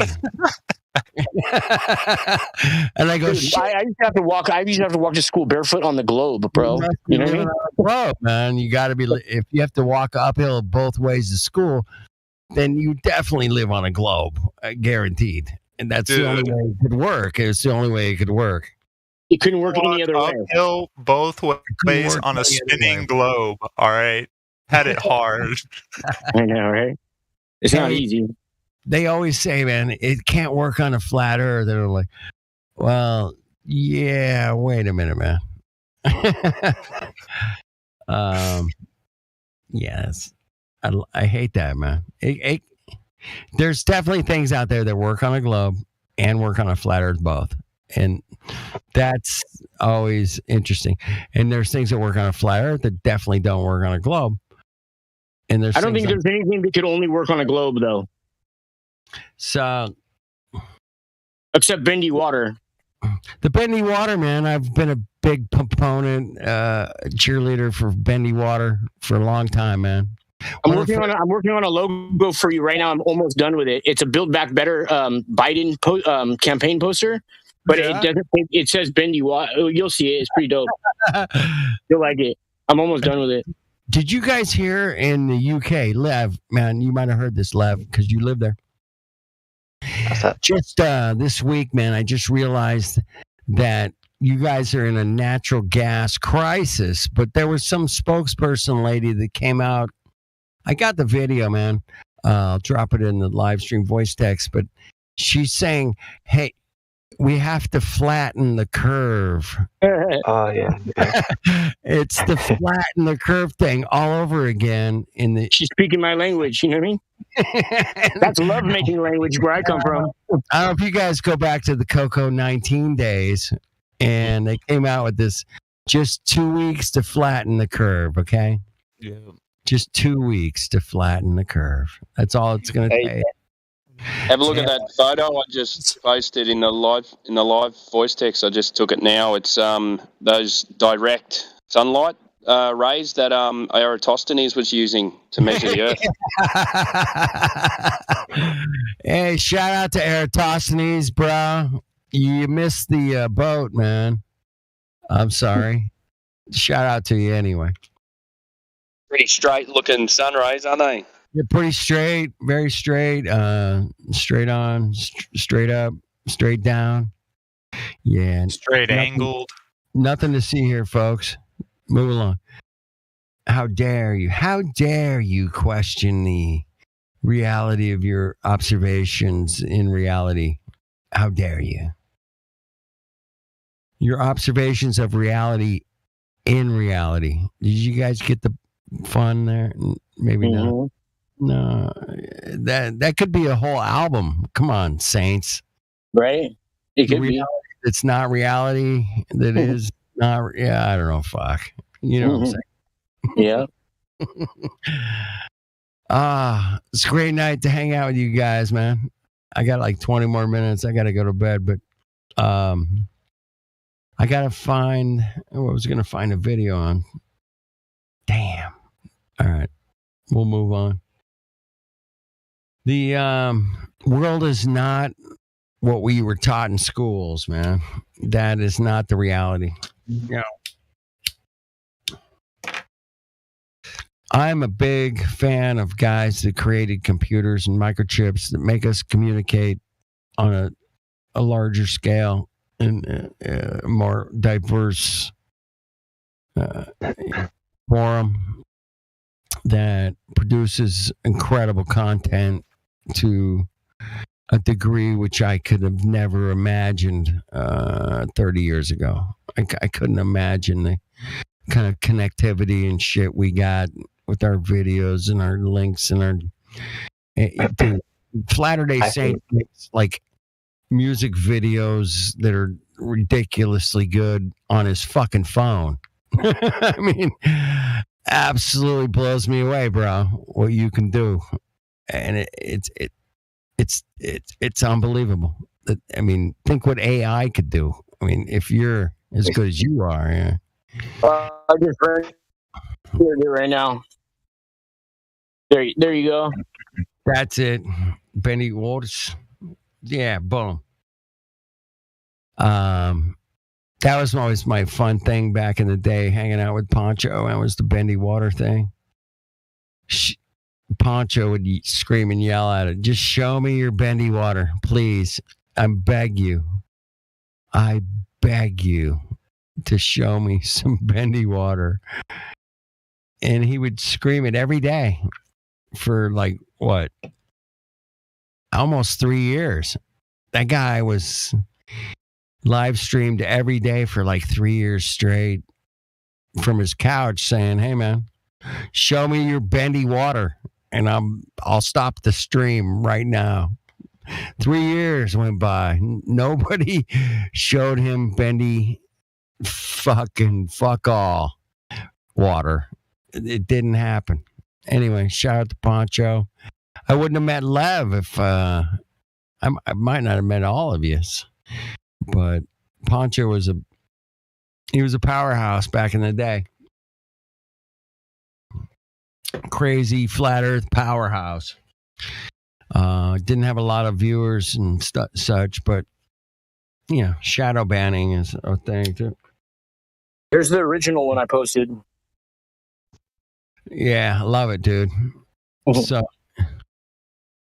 the Mongos, they'll get that. Yeah, they'll get it. I like it. All right, you got to change the E, man. You got to get the E right. Yeah, I know. E's, man. Change the E's on both of them. Yeah. Right. Oh, on both of them, on the original one too. Hold on. Change the I to what they had and the E to what they had. Mm-hmm.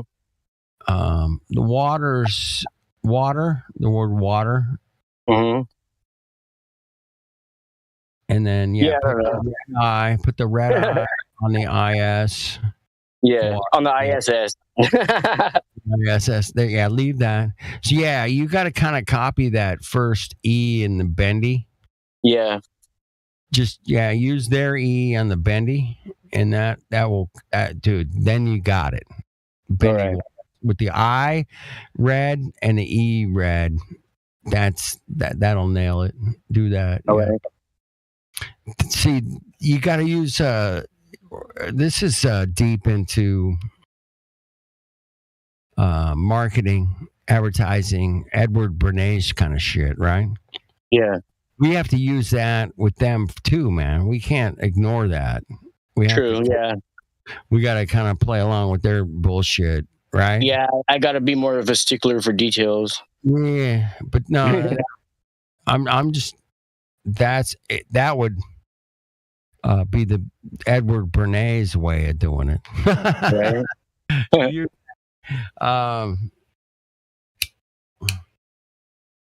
Yeah, you got to kind of copy their own crap and use it against them. And that's what this place does a great job of that, man. Don't get me wrong, man. I mean, this place is absolutely crushed in every aspect of taking what they've given us and throwing it back in their face. Now, whether, it helps or not, I don't know, man, but it's what we have to do. It's not like, just sit back and not do nothing. And of course it's flat. I mean, I know 1,000 guys like that, man.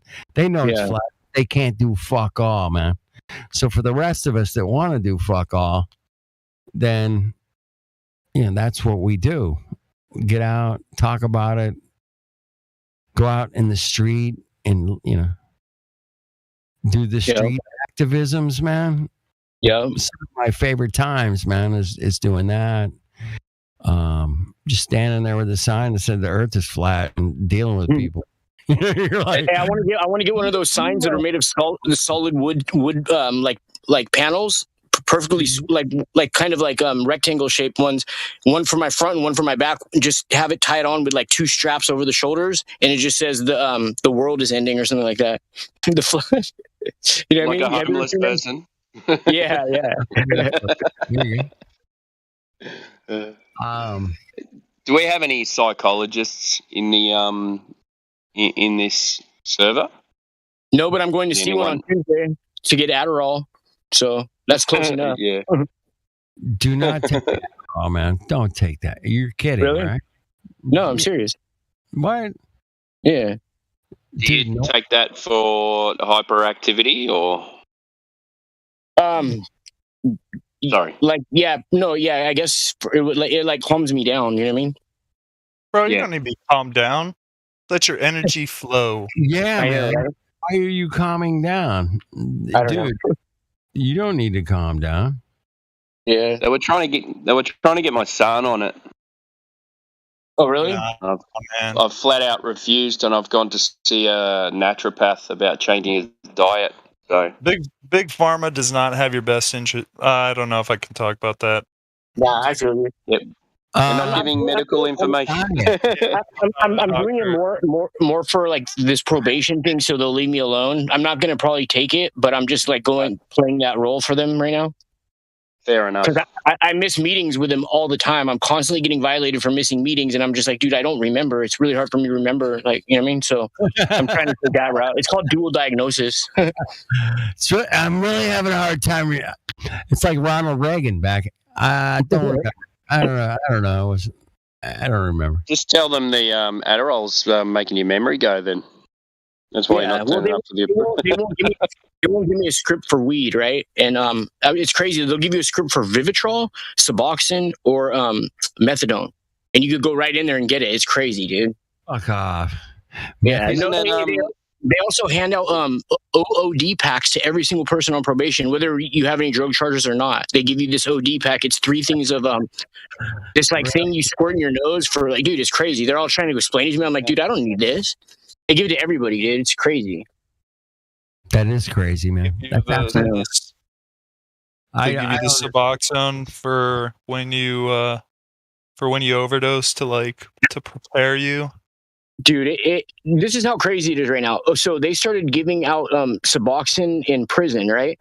So, but you can't get it until after like weeks and weeks of like waiting to see the psychologist. So by then, the reason for it is to people who go through withdrawals heroin, right? But you're already withdrawed and you're off of it completely, and then you can get it. You get this, dude. It's so crazy. No, I know. I've looked into. I had to take a course in college regarding like health and stuff like that. Yeah.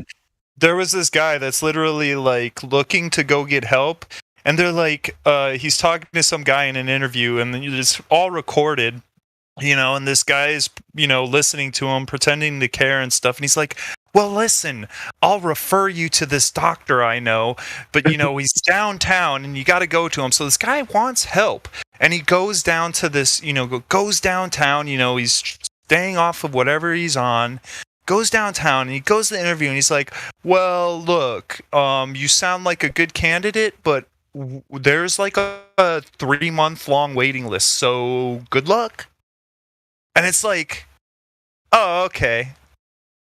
Good luck. Thanks, dude. I'm literally going to go back out on the street and go back to doing whatever I was doing, because when I did feel that urge to get help, I did feel that prompt to that I need help. You're telling me that I got to wait 3 months. Like I might not feel this way in 3 months. Yeah. No, that's just like them saying they ran out of N95 masks or something. It's just absolutely ridiculous. You know what I mean? Hey, that blew me away. Like when I actually looked into the infrastructure that they have for people that want to get help, or the lack of infrastructure, I was kind of like, wow. And I had to write a paper about it, and I eviscerated, because like I just eviscerated the whole documentary, because I was like, this is backwards. Like, yeah. If you think about it, it wouldn't be profitable for them to actually be striving to do what they say they're doing, like to help people. They have to keep people in that cycle. That's the only way it's profitable. Otherwise, within one cycle, everything would fall apart. Yeah, they've got to keep you in jail to make their mates money, because they get paid per prisoner. Yep. And then let them out on strict probation, knowing they're going to mess up. You know what I mean? And then violating them for that. Exactly. Setting up like all these drug counselors. Yeah. The bottom line is, you don't make money from creating a cure to anything. You make maybe a one-time profit, but yeah, exactly. We're talking about a business model. We're talking about sustaining a business model here. If you think about it in terms of business, then all the moves make a lot more sense. But if you're thinking in terms of like, oh yeah, there's these altruistic doctors that have my best intentions, no, not necessarily. Not necessarily. How dare you? How dare you? It's okay. How dare you? I'll pay for it one day. Well, that's the other problem, isn't it? They give you this medication, and then they say, oh, well, this medication's causing thyroid problems. So they'll give you a medication for thyroid as well. And then they'll give you a medication. Oh, sorry, this one's affecting your skin, so we need to give you elastosis plasmatastic to counteract it. Before you know it, you're taking 20 different pills to counteract every other pill you're taking. Yeah, that makes sense. Oh my God, the Earth is turning at millions of miles an hour. Oh my God, hold on. Then it might be. There's a pill for that. There's a pill. There is a pill for that. Yeah, it's called the red pill. Prozac, I think it's called the red pill. That's even better. Yeah. Yeah, they put you on that stuff that makes you have more problems, and then oh shit, we got the fix for that. You know, I know. Yeah. We got the fix for that, and the fix for this. Yeah. Where does it end? My goodness, come on, people. Where does it end? It doesn't end. They just keep going. When you're broke, these Mongos keep going. Hey, the Queen died, man. Do you guys? That's why I made that drawing for her. It was for her memory. You mean that creepy thing with the little kid? Creepy thing, yeah. Did you like it or no? You say super creepy on that one? That was super creepy, dude. I'm just painting the picture the way I see it. You know what I mean? Can't unsee shit. I appreciate the inside, but I don't even know what's going on in that image, but it's scary. It's creepy. Probably not as scary as she was in real life, dog. You know what I mean? Is she? Hey, you know what? Look, let's pay her respect. She made a lot of good things, like pedophiles and child eaters and things. You know, let's give her a for real. Oh shit! It's so creepy. United. Jimmy Savile and stuff like that. Hey, Latter-day Saints, I think you're AI. There's only AI come up with that shit. I know, right? Dude, I spend so much time on this iPad, bro. I love this iPad. I swear, man. Dude. It's one of the best my chick ever bought me, dude. AI is going to take that picture you created, and it's going to bank that little bad boy. It's going to use it just at the right time, man. I promise you. We'll see that picture in some video at some point, man. We're like, oh shit. Really? AI did it. AI did it, man. Right?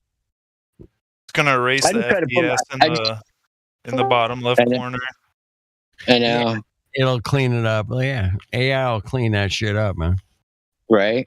I just try to put my artwork out there with my signature, so if people see it and they like it, they're like, oh, maybe, could you do something, like, if they have an idea, you know what I mean? Especially for flat earthers, I'll do it for free, dog. Latter-day Saints is offering up artwork opportunities if you need some. There you go. If you're a flat earther. Only if you're a flat earther, man. For free if you're a flat earther. I mean, I'll do something for a Glober, but I'll charge them. You know? Tell you what, man, I might need some work here real soon, man. Let me know. I'll hit you up, man. Okay. Yep. For sure. Yep. I'm gonna remember to bring the iPad to that Flat Earth meetup. Yeah, we got a little meetup coming up on the 24th, man, out here in Southern California. I'm gonna bring my music bowls too, the brass bowls that I have, a crystal bowl too. Bring some reset some bowls, man. Reset some frequencies, huh? Reset frequencies, man. Where are those going? Or I'm sorry, where is this happening? It's in Southern California, man. Here on near Huntington Beach, California. Also known as Surf City, man. They fought legally in court to claim the name Surf City. Did they really? Yep. Can you address an envelope like that? Who fought against them? Don't believe me, man. No, I believe you. Don't believe me, man. Check it out for yourself. And yeah, Surf City. Who said no? What? Who said no? Because if they went to court, obviously somebody contested that, right? Another city, man, was trying to say we're Surf City. I don't know where it was, but yeah, it was probably a couple decades. I've heard of Surf City, USA too. I thought it was just like a general statement. Yeah, but I think the city of Huntington Beach, they had to fight it in court to claim the name Surf City. Dude, a couple months ago, I went down to Laguna, what's it called, Laguna Beach or something, and dude, I couldn't believe all the freeway infrastructure where I live. When I passed down that freeway, I was like, okay, so this is what it's all going to look like when it's done, because they're done right there. And I got a ticket for going through a fast pass thing. I was the only person on the road. The roads were like 8-lane freeways in both directions. I'd never seen nothing so big, bro. Huge, huh? Yeah, we got some fat ass freeways out here, man. Dude, man. But it all bottlenecks down into like 2 lanes, 3 lanes. Hey, Laguna Beach is a rich ass place, though, huh? Dude, the cheapest place you could buy or rent in Laguna Beach is probably like $3,500 a month. Yeah, is my guess. And then the cheapest place you could buy there is probably around $1.75 million. That's like with no backyard, no front yard, probably. Yeah, a little teeny shack, maybe 2. Yeah. It's probably like close to $1,750,000. It's probably the cheapest place you could buy in Laguna. Yeah. Yeah. There's places up there that are 10 million easy. Easy $10 million properties all over the place. There's easy $5 million houses. Like the whole mountain is full of $5 million houses. Damn. Yeah. Crazy, man. You think about it, right? It's crazy. You don't think about it, but I think about it because I live here. I got married in Laguna Beach. Right. Near Laguna Beach. I know it well. I got married at the Laguna Beach Hotel. Oh yeah? Yeah. Yeah. That's right. And amazingly thankful for my amazing wife, man. She's been nothing but a blessing to me, man. No doubt about it. Her family. That's cool. Yeah, it's been good, man. That's karma, man. That's karma coming back, going, hey, man, keep doing what you're doing. You're all right. Right. Yeah, we're heading into some dark winter shit, man. I don't know if you guys looked at it. Yeah, we are.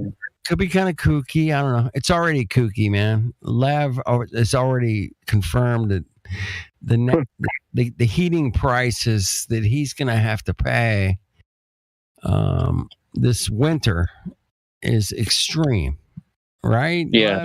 Yeah. It's extreme. Not like, it's a 10%. No, it's like 80%. I think it went like 80% about a year ago as well. And so it's like just increase. It's like, well, where does the line get drawn? It's like, where does the people just realize that, hang on, this is just ridiculous, you know what I mean? It's like, completely exploiting us, but we... Yeah, we just had our 2-month winter one come through, and because we've had a cold winter. It was almost double what it was this time last year. Double. There you go. Double. That's called inflation. I checked it out in the dictionary, and that means shit cost you a lot more than it used to. The last time I checked. I mean, that's pretty much a Wikipedia definition. Is shit cost twice as much as it used to. Pretty much. Pretty much. Not even healthy anymore. You know what I mean? It's like most of it's processed and chemicals added to it and all that kind of stuff. And it costs like so much more. It's not even worth it anymore. You know what I mean? It's like you're better off just trying to find what you can find outside, like in wild. Like there's already got nettles and all that kind of stuff. Like there's somebody that's supposed to have done it like 2 years living off what they can find rather than using supermarkets and stuff.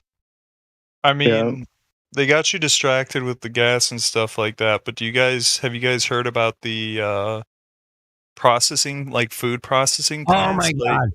Dude, there's thousands. Plane crashed into one. Random fires. Planes crashing and satellites crashing into the food plant. It was amazing. Dude, they got everything, man. Hey, they even have mass shootings at them too. I wouldn't be surprised if a hurricane hit one. You know what I mean? Hurricanes, you got tornadoes. People driving their fucking trucks and cars through them. Fertilizer shortages too. On top of that, I've never heard of this. What about the processing plants that's been destroyed? Well, you see, I don't have image verification, so I can't show any infographics. But we call those citations, man. You got you got a citation. No, I got a whole bunch. I know you do. You can go on BitChute and type in like a food processing plant, and you'll have a fucking list of hundreds of places that have been absolutely devastated through out of nowhere. Measurement for that?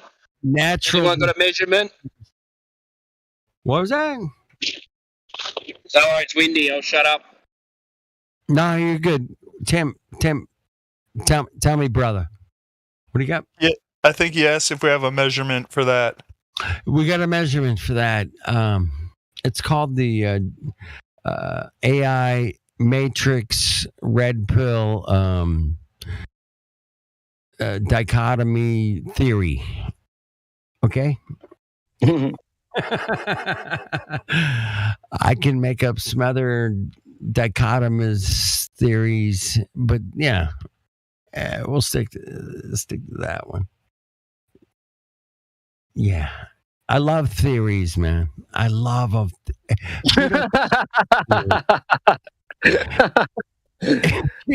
I love theories.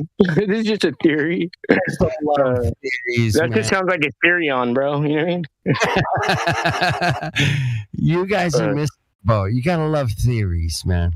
You gotta love them. There's no ifs, ands, or buts about them. You gotta accept the theories, and you also have to dismantle theories as well. And that's a fun thing, man. We all have theories, man, about cool shit, spinning space-time, whatever it is. And you can theorize about all kinds of cool shit, man. And it's the latest craze, I heard. Rising about shit. You got to get into the new hip jungle theorizing thing, man, because it's out there, bro. It's incredible. There's so many. Oh my god. As seen on TV, huh? As seen on TV. Batteries not included. But theories, man. I love theories. They're funny. Reality is a whole different ball game, man. We got to get into reality, and that's the problem. Are you talking to me or about anything I said? No, probably not, man. I'm just blowing up some steam here, man. I'm blowing up. Okay.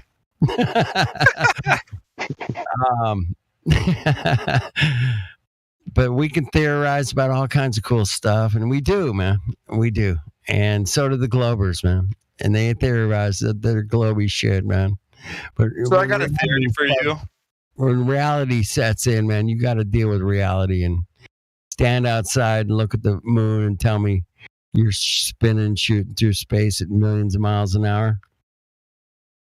Well, that's not going to work, man. You're going to have to come up with something a little better than that, bro. Yeah, thanks. Thanks for playing. Good luck. Good luck with that, man. Good luck. Right. Hey, I got this the three angles to my sextant by the Ethereum, which doesn't exist in the space-time continuum of gravity that Newton figured out a long time ago, that Eratosthenes said the sticks would globe, the kind of things that you could figure out anybody can do. Just the shadows. The shadows of the sticks and the time.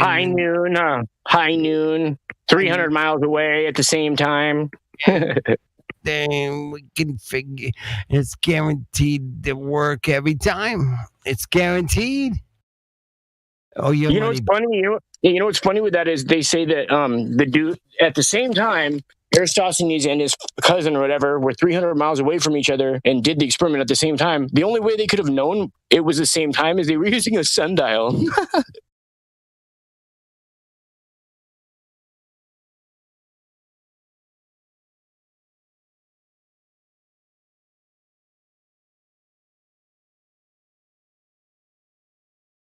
Leaving you hanging, man.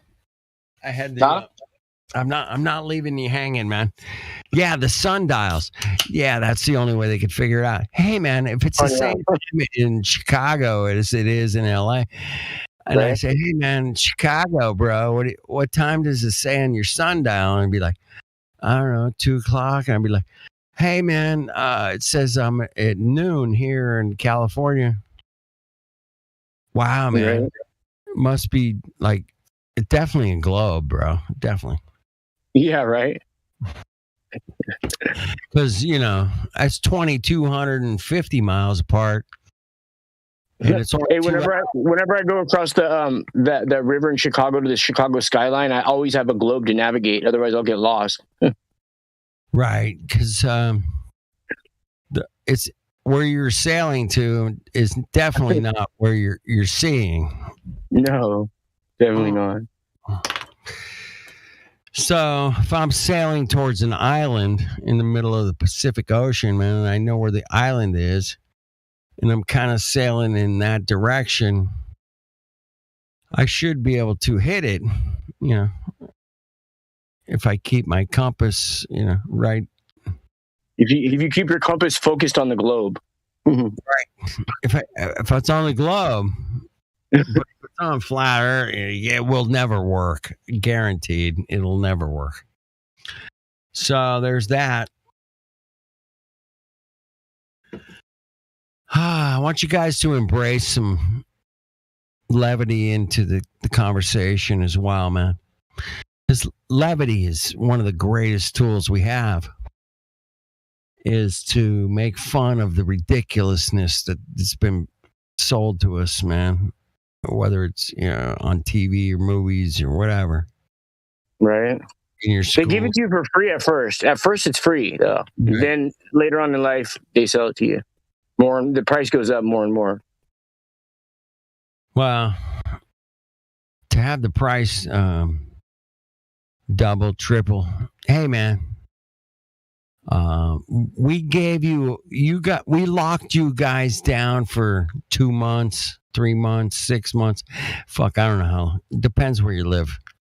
Yeah, because I didn't notice nobody was locked down. I was the only one out, but I didn't. To me, I acted like I'd never heard of a lockdown. You and I didn't notice any difference at all. I did me, dog, to the fullest. But I did notice that a bunch of people around me, man, got a bunch of money in the mail. Oh yeah, for sure. Right, I'm one of them. Yeah. Yeah, it's like $4,000 somewhere in there, right? Yeah, mine was like 1,800. Yeah, it was. No. Try again. What? Try again. 1,800? 18. No. Try again. Yeah, grand. Oh, nice. Oh shit. Mm-hmm. You got some Coco 19 money, bro. Yeah, that's why I said if it wasn't for that, I'd never get laid or paid. You know what I mean? Anyway, the point was, Bitcoin went through the roof, man, when they were handing out all this free money, man. I did notice that. That was a thing. Did you know that with that, every time you got your check, you had an option in the settings to get your money sent to you just in Bitcoin? So they kind of set up a lot of poor people who, were just getting free money with Bitcoin who never would have known about it. And so Bitcoin went up to close to 70,000, right? Yeah. Went way up, man. 60-something thousand, right? Mm-hmm. and now it's way down. Yeah. That's all I'm saying, man. Is that when they were handing out all that free money, man, a lot of people bought the Bitcoin, and that's why. Because it was just an easy option for them. You know what I mean? I'm just making. They made it super easy. I'm not saying I know. Yeah. Shit. I'm just making. No. But you're right, though. I'm saying I'm agreeing with you and adding like that how easy they made it for them too. You know, people that otherwise wouldn't have messed with no Bitcoin. That's the point, man. They made it super easy to buy. So easy, yeah. It was like a lay down. We call that in the sales business. Use a lay down. Deployment. A deployment. Yeah, that was I don't like that word. Easy sell. So yeah, man, there's a lot of manipulation in every single thing we do in our lives, and that's it's unfortunate. It is what it is. Yeah. But deal with it in reality, and the best way to deal with it is to keep putting out that positive energy, and do the positive work, man. Don't be a Mongo, man.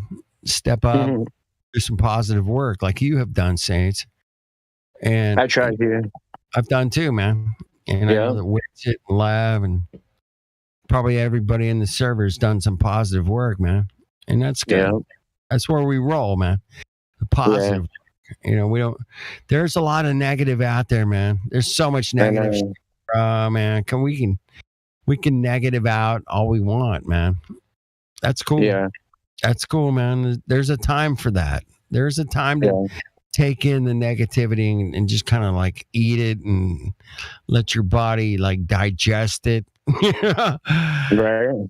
It takes a minute sometimes. It's not something that happens overnight. Right. But at the same time, you keep that beautiful, positive energy going. Yeah. Like I had on the beach, man. Yeah, that was cool. It was rolling. It was a great day, man. Yeah. I've used those pictures that I took that day. Just like, whoa, man. That's cool. Too bad it was overcast, but whatever. I really wanted you to meet Renee, dude. You know what I mean? Oh, it's all good though. Oh, hey, I should invite him to the meetup. I don't know if he'll go because he has kids and everything, but bring him down on the 24th. Okay. Yeah, that's what I'm gonna text him tomorrow and ask him. You know what I mean? He's a really, really like kind of not shy, but like really like not trying to be in the limelight whatsoever.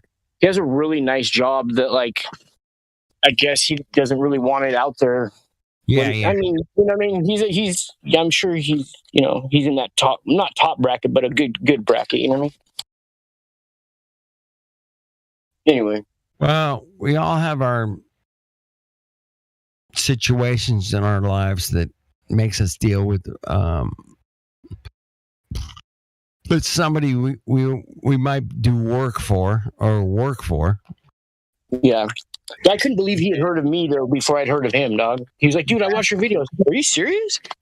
But Saints, man, the whole system was set up for you to obey. Yeah, right. You need to obey and go through all these hoops and all this shit to get the job here at the county clerk's office or whatever it is, right? Yeah. And no, go ahead. You got to jump through hoops, man. And how dare anybody come along and disrupt those hoops, man? I know. It's us, man. We're kind of disruptors in a lot of ways, right? Yeah. And they're not going to disrupt their lives for flat earth, man. No, definitely not. It takes a special kind of person to do that. It takes a very special individual to be able to just say this. Of course they're lying to us about all kinds of shit. Oh my God. But to come out and talk about it and live stream about it or write about it, whatever. Yeah, that takes a special person. Somebody who is special, and we are special. Right. This place is special, and we keep moving forward, pushing, looking. That's important, man, to me. Right. Not giving up, not giving in, and that kind of character, man, you cannot replace. Sorry, these dogs are just having a field day right here. I don't know if you can hear them. Can you hear them? No. Okay, cool. No, you're good. So yeah, Cool. the characters and the energy that we put out, man, we have to kind of combat what they're doing. Yep, for sure. The other point I was tripped out on recently, man, was that in most cases, man, they're gonna eat themselves. So we can just kind of like step on the sidelines. Yep. Watch them eat themselves, and then we'll come in and go, all right, everything's cool, man. We got this. Right. Everybody needs to chill out, man. We got this. Yeah, right. We can do it either way, man. We could step into the bull and take it head on, or we can just step aside and say, you know what? After you're done wearing yourself out, I'll come in and clean your ass up, man. No problem. And that was the other revelation I had. I was like, we could just step aside, do our thing, stay over here on Discord, chilling out, whatever, doing our YouTubes. We just keep chilling on the sidelines. And then after they're done all eating themselves to pieces, we'll come in and clean up the mess. Are you guys down with that? I know it's a pipe dream. I fantasize sometimes and theorize. Oh my God, what's the difference between fantasizing and theorizing? Anybody got an answer for that one? They sound similar. You could almost rhyme them in a song. Right. You could. Fantasizing and theorizing. Theorize. Is that a word? Theorizing. You just made it a word. I did. I said it. Therefore, it's a word. You said it there. Fantasy may or may not have a basis in reality, whereas theorizing may, I would argue. Yeah, there is definitely some evidence that theorizing has some merit to it, potentially through some scientific method that potentially might be accurate through a maybe. Well, I'm not saying it's not fallible or anything. You know, it's obviously a theory. You know what I mean? It works with a given model, right? It works within a set of parameters, if you will. Yep. And it was definitely the speed of things dropping to the ground through the theorization, potentially that possibly could be a pulling force. I don't know. When you talk about mathematics and science and stuff like that, all mathematics in science is the best way that we can describe phenomenon that we see with our eyes. It's the best thing that we can use to describe phenomenon with our eyes. Right. That's all mathematics is.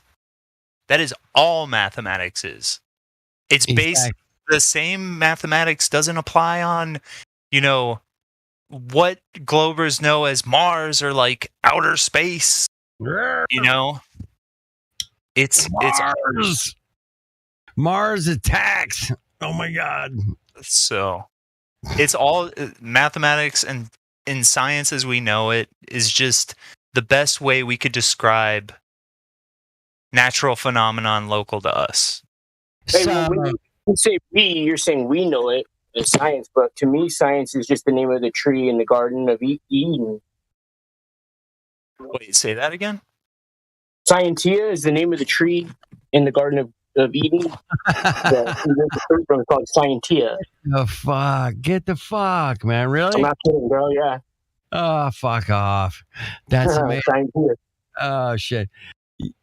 All right, I'm gonna ask for citation on that one, but that's beautiful, man. Well, I don't have any rebuttal for that. If it's true, man, well, none of us have a rebuttal for that. I'll find it and I'll post it on. Yeah, post that, man. Take your time, man. No hurry. Okay. Yeah, I'm not like you can send it to tomorrow or whatever. Did I ever send you that picture of the dashboard inside of my car, or just basically any car? I don't remember that, bro. Hit me. Okay, I'm gonna post that picture.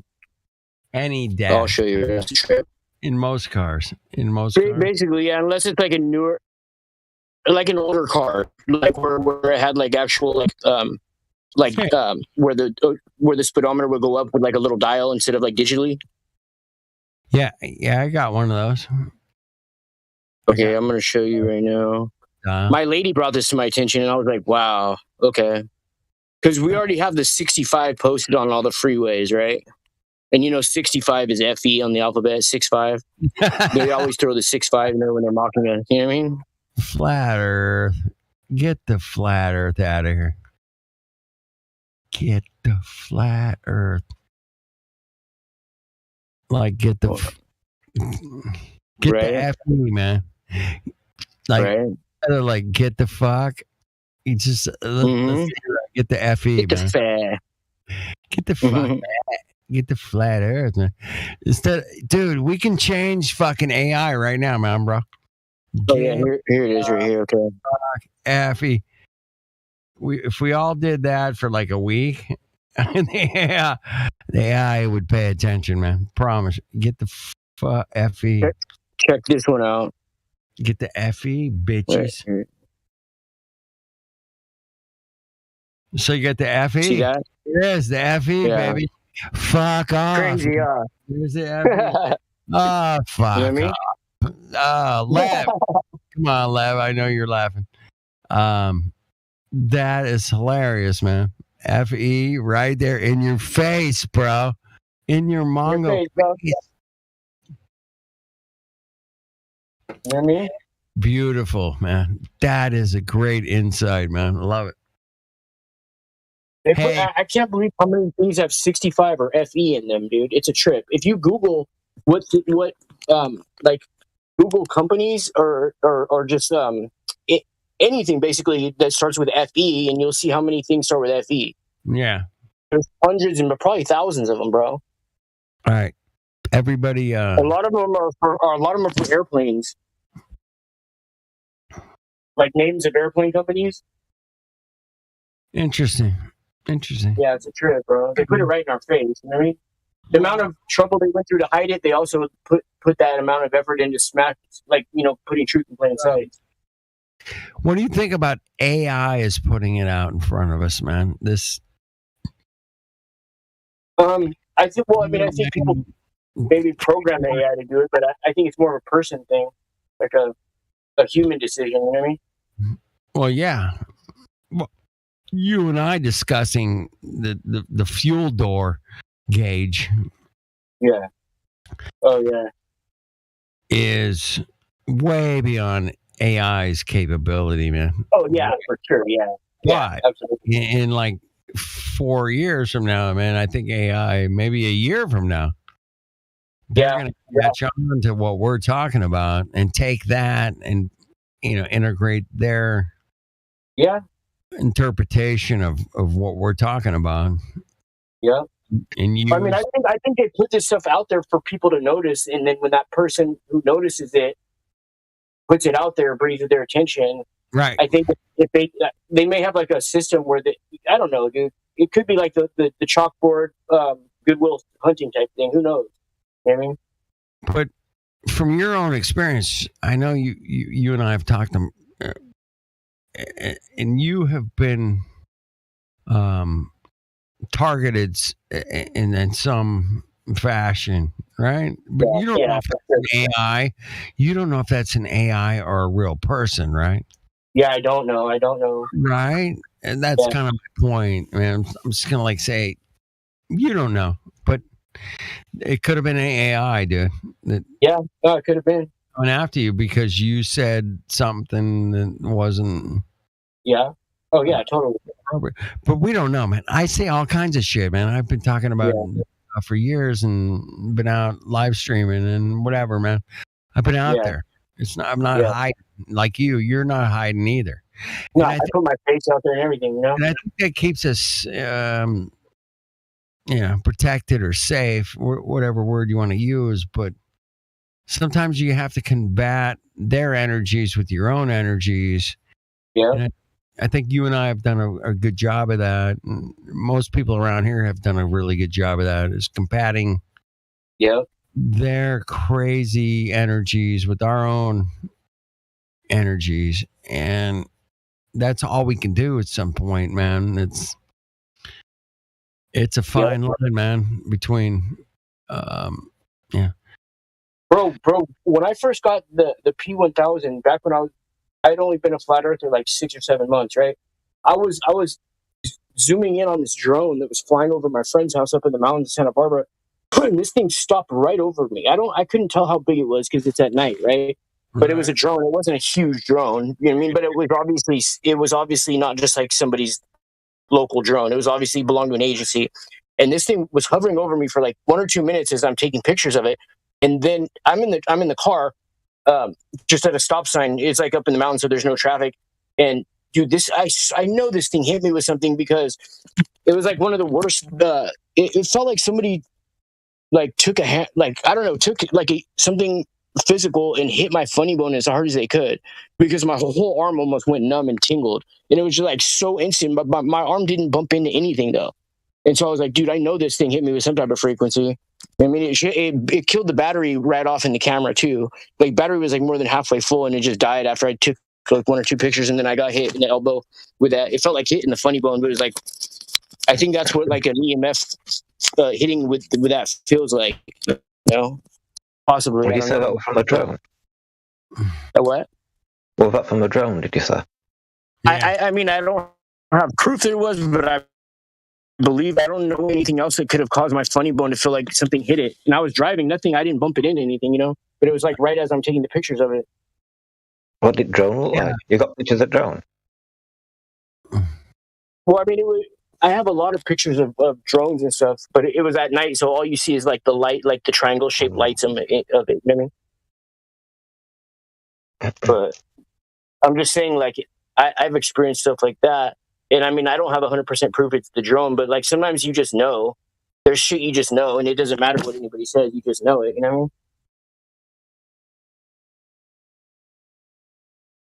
what I mean? Oh, I'm going to question, like, were it definitely a drone? Was it definitely a drone? No, I can't say it definitely was a drone, but I mean, I don't think it was a manned aircraft.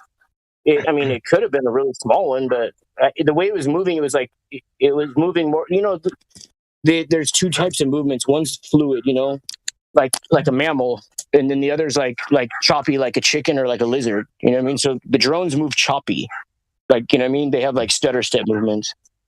So that's why I thought it was a drone, though. Mm-hmm. I saw these. I was coming back from the supermarket, and these things in the sky. I didn't know what they were. They weren't very high, like twice the height of a lamppost, and they looked like rubber dinghies, but like floating, what? Like a rubber dinghy, like a raft. You know, then rubber blow up raft. Oh, a rubber dinger. Okay, yeah. Looked like them. You know what I mean? But it was like disc shaped. It looked like a grey kind of rubber. It looked like a yellow seam at one point. You know, like you do on the side of a car tire. You know what I mean? Like yellow kind of seam kind of going along it. But like 2 of them like following each other or drifting through wind and stuff like. But they weren't big. They were like a metre and a half wide at most. You know what I mean? Yeah. And it's like we were tilting in wind, which kind of caught me. And it's like, because it was like so obvious and there, you know what I mean? I thought, you know, I'm not thinking like UFOs and stuff. I'm just thinking like, what are they? Like some sort of balloon, but what for? You know what I mean? It's like some sort of clever weather balloon, but you saw they're called HAPS, high altitude platforms. And you probably just saw one when it was low. Altitude platforms. Let's have a look at them. Yeah, look up the HAPS, high altitude platforms. They have so many different kinds. Some of them are as big as like 2 or 3 football fields, bro. You could have people inside dining and shit. But then they have really big ones. You wouldn't have been able to fit a person in there. Oh yeah, then those are probably just the small unmanned ones. Most of them are unmanned as far as like the research I've done on them. But I mean, they could be lying. Who knows? Apps. What did that stand for again? I have children's plans. Yeah, they've been using those for a minute now. What would the small ones be used for? Just surveillance. I think a lot of them are actually used part of the weather modification program they have to go around and maybe hit the clouds with frequencies or something like that. That's all I can guess. You know what I mean? Or they could be just monitoring how the weather modification is going. I come to find out that like all the wind turbines and stuff in the desert that they say is like to help create electricity and stuff like that is all a lie. It's all to manipulate the weather, create wind in certain places. And they know though, since we're in an enclosed system, we got the butterfly effect. Whereas like you set off you make it not rain in Southern California for almost a year straight, and then the rain is going to go and you're going to have more rain in places like Mexico or like, you see what I'm saying? Like it sets it off. So the poorer places that can't afford the weather modification per se really are just, they get the shit into the weather, you know? Whereas like Southern California, Dubai, Saudi Arabia, New York, these places can afford the weather modification. They have whole systems set up, you know? That was so small though. It's like more. I don't know. I'm still questioning whether it was an actual kind of UFO, but it's like because it was small, you kind of don't suspect it. So. Well, the thing is we don't look at the big picture, like how many different aircrafts and on ground modification places it all takes to create maybe just like a city's worth of weather for like 12 hours. We don't know like everything that comes into place, but they have so many different components that all fall into place. People can never be like, it's this and this and it equals that, because they have so many different things all coming in it. People can't put 5 and 10 together. They can only put like 1 and 1 together, you know? But it could be a weather thing, you know what I mean? It kind of makes sense and stuff like that. It could just have like some sort of AI program in it to like monitor the pressure and whatever else and stuff like wind direction, etc. Check this out, bro. I came to believe through my studies that the reason submarines were even created had nothing to do with war or military, and it still to this day doesn't. It's all about the undersea cable maintenance and laying the undersea cable, and that's why submarines were built. Like military submarines or just submarines in general? No, like military. The best submarines. The military is the one basically who's running that undersea cable. They're like overseeing it all, you know? And so they say we're building this for the military or that for the military, but we haven't had any type of like beef with any country since 1958. Since the Antarctic Treaty, there's been no real wars or anything. It's all. I'm not saying people didn't die in wars, right? Or no disrespect to any veterans. What I'm saying is that the two countries knew exactly what they're doing. It'd be like two owners of two chickens putting them in the ring together. You know, it's just it's not. It's already all planned what they're going to do. There's no war or anything. Yeah, like that, I believe that. Yeah, it was kind of orchestrated and stuff. Really, really, I would have imagined that submarines were kind of just to thicken the plot. You know what I mean? It looks like you're trying to develop a new way to strategize against your enemy. So it kind of builds up of a narrative and stuff like. But an alternate reason for them to build them, because like, well, if war's not really the case, then why go to so much effort and stuff like that? Is it really just to make the plot thicker? Is there like an alternate? They have other reasons. Like I said, undersea cable maintenance. You know, that's a huge industry, bro. It's way bigger than we've been told. Unless you've really looked into it a lot, then you know what I mean? Oh yeah. I've seen videos on like, well, it's like 99% of communication is land based, and it all that undersea cabling, all maps of it and stuff like. There's loads of it like so. And it's I came to the conclusion about the submarines after I seen a couple things like throughout the years, like 15 years ago, 10 years ago, 5 years ago, and then even more recently, that like Russia's trying to tap into our undersea cable to hack us, right? So I look into it further, and then I see that one part of the cable goes from one land across the ocean to another land, right? Well, it doesn't matter what country it is. It's going from what country to what country. None of that matters. What matters is both of these countries equally foot the bill for that cable. They're both splitting it, right? So then I started to really look into it, and I'm like, that's so ridiculous. That would be like somebody who owns Domino's Pizza delivering the pizza to somebody and then like snagging a couple pepperonis and eating a couple like bites of the crust before they drop it off. It doesn't make any sense. You know what I mean? Yeah, there's got to be more to it as well, though. Like I mean, like exploration was one thing, but it's not for our benefit either. You know what I mean? It's more. No, definitely not for our benefit. No, you got to think there's like when you see him spraying stuff in the sky, you got to think if you do like Occam's razor, it could only be three possible conclusions to them spraying stuff in the sky. One, it's good for our health and it helps people. Two, it's bad for our health and it harms us. Or three, it's completely neutral and doesn't do anything. So once you have those three conclusions and you start breaking them down like that, it's pretty simple to understand what they're doing. You know what I mean? If it were good for us, we'd promote it.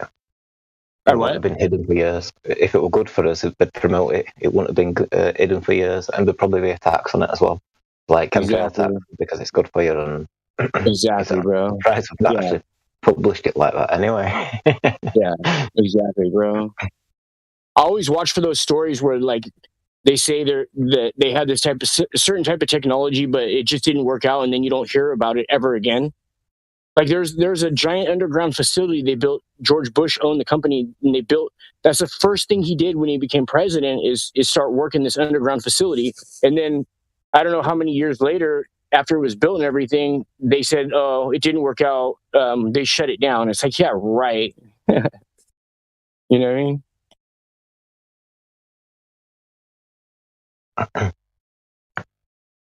There's loads of things. Huh? There's loads of things, isn't there? Like contradictory way they do things and everything. You know how like people all speculate about all you've heard of like people argue about Tartaria and all that stuff, right? Yeah. Okay, so I'm sure you're familiar with like some of these buildings that they they dug down and there's like huge foundations like 20, 30 feet down or whatever, right? And then I'm sure you're also aware of, especially like if you're living over there in Europe, about how many underground like passageways there are, where like it's almost like there's enough room to like put a whole parade through underneath any part of the city, basically. You know what I mean? And so it's like almost every city as well. Every city, bro. Every town, yeah. Anywhere where there's manholes, bro. Basically, you know what I mean? They have running water and shit, right? So those things would have had to have been dug a long time ago. But even with the technology they have nowadays, there's only basically one of two ways you could do it. You could either dig that tunnel all along the ground, like, and you're going just from every part you're digging, you're just going straight down, or you could bore a tunnel into the ground and then dig from under the ground, like dig dug style. But that's almost impossible to do, right? Especially with the tools they had back then. So I think all these underground things that they have, they were already there. No person or giant built them. I think these were all the underground waterways that they had, and they just came in and reinforced them with walls, a ceiling, and made it so you can, drive vehicles under there, whatever. And I think they tried to drain all the water out of there, a majority of the water. And I think that's what he's talking about when he's talking about draining the swamp, because I think that the Earth system is a reverse engineer. Or like a fountain is the reverse engineer way of the way the water system works. Because a fountain, you have all the water shooting up from the middle and all draining equally all around the sides of the fountain in a circle, right? So the Earth, instead of shooting up water in the middle, the water goes down in a whirlpool in the middle, and then it all comes up around the ice wall, around the edges. So it's a reverse fountain, and it has its own desalinization plant, because once the water freezes, it separates the good water from the salt. Yeah. So I think all these underground things were already there. There were waterways and oilways, and they just drained the swamp, literally. And they have to keep draining the swamp. Draining the swamp? What do you mean by that? Draining the swamp? Yeah. Like all the underground waterways that keep filling back up with water, they constantly have to keep draining them.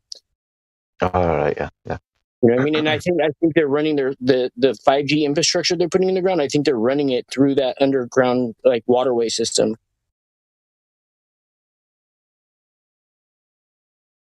5G. Mm-hmm. I mean, that's what they call it. I don't know what it really is, but for lack of a better term, I'll just call it 5G. So you got all your fracking as well. You put loads of chemicals and stuff in underground and water, and like pushed it through to get all this gas out or whatever. But chemicals necessary, and what could that be used for anything else like related to what you're saying, like with 5G? I'm sure, bro. Yeah. I'm gonna start looking into fracking. That's a good idea. Like if I put nanoparticles down there, and that kind of works along with 5G. You know what I mean? Yeah. And then there's an alternative goal that they're trying to achieve or whatever and stuff.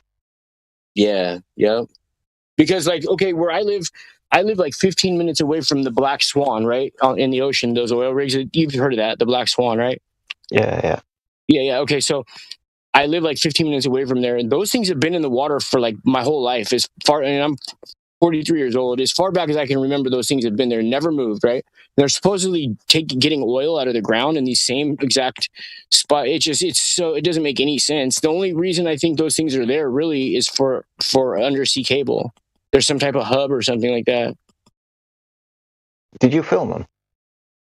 I have before, yeah. I wasn't the one who filmed that original video though, but I met the guy.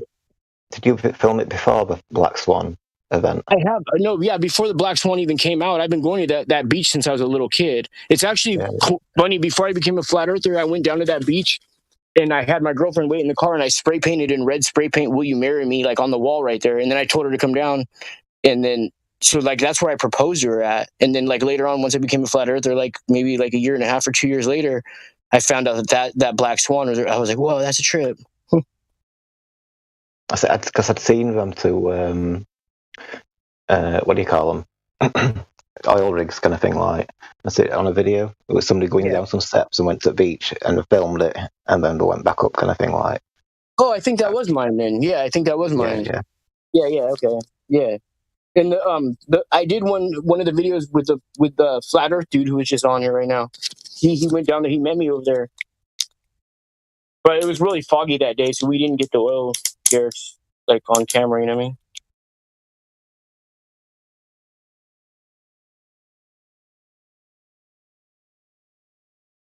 A few years before Black Swan as well, wasn't it? What? There were a few years before they started talking about the Black Swan kind of thing, wasn't it?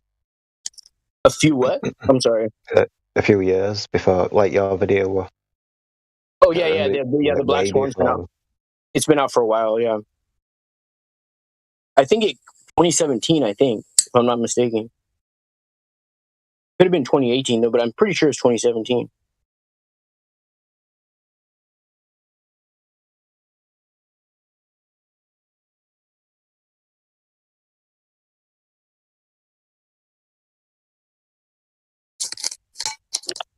Oh, so what's your like spiritual stance then?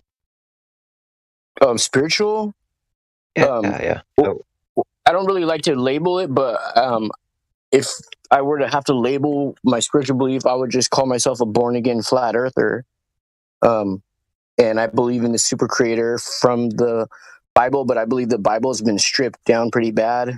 It's left us with little substance as far as like, if we really want the truth, we need to seek out the books they took out of the Bible, because they've remade them into Disney movies like Sword in the Stone, Jungle Book, all these different Disney. What they've done is they took those books, those stories from the Bible, perverted them, and then watered them down, and then sold it to us, and sold us the popcorn for super expensive too. You know what I mean? Which is bad for you.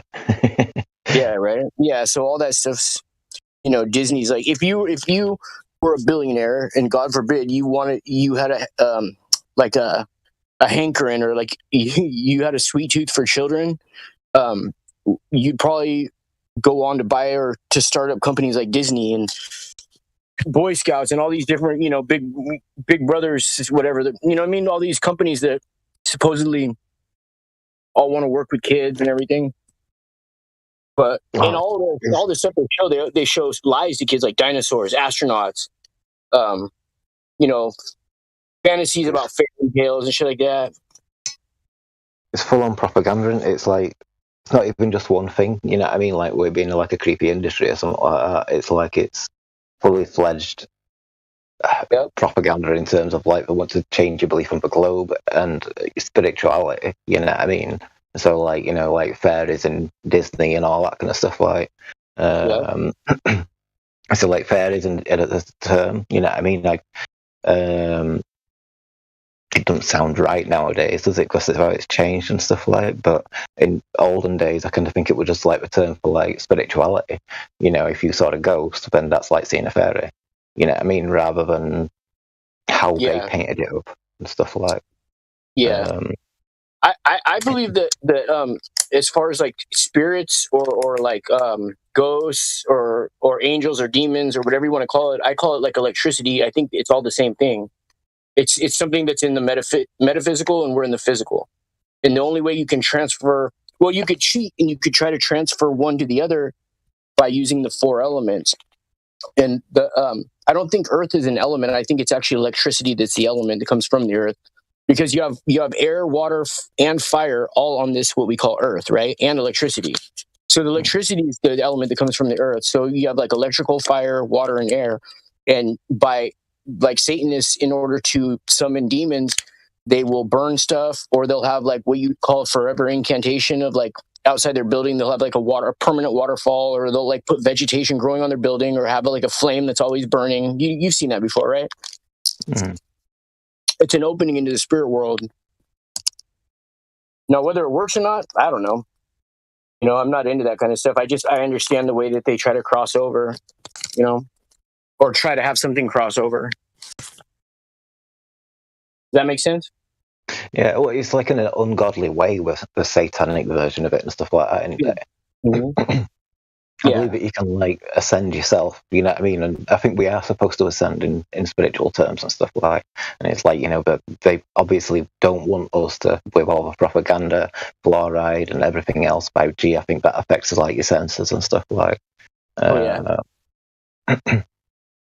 You got to think the amount of trouble and money and time and effort in bodies that had to disappear for them to push their lies like that. Usually, people only go through that much trouble out of fear. Because of fear of what could possibly happen. If we were just dumb people who had no power, why would they even bother lying to us? You know what I mean? If we're just goyim and we couldn't threaten their infrastructure and threaten their lifestyle, then it's like, let's say you have a dog and the dog got in an accident, it has no legs or anything, right? I mean, you don't really have to worry about it chasing after a cat. You know what I mean? You wouldn't have to hide the cat and make the dog think that there's no cat. You could let the cat walk around. What I'm saying is, like, we're not as feeble and as crippled as they have us believe. And that's why they've gone to the trouble they have, because of the powers that we have. We just don't, most people don't know it or even have any idea that they can unlock it, let alone how to unlock it, you know? There's a potential threshold though, like, because it's like once they, it's like we're building that machine for them, you know what I mean? It's like when we go to work and all that kind of stuff. It's doing everything that they want, you know what I mean? So now, like, everything's self-service and all that kind of stuff. But there's less need for people, which is a worry.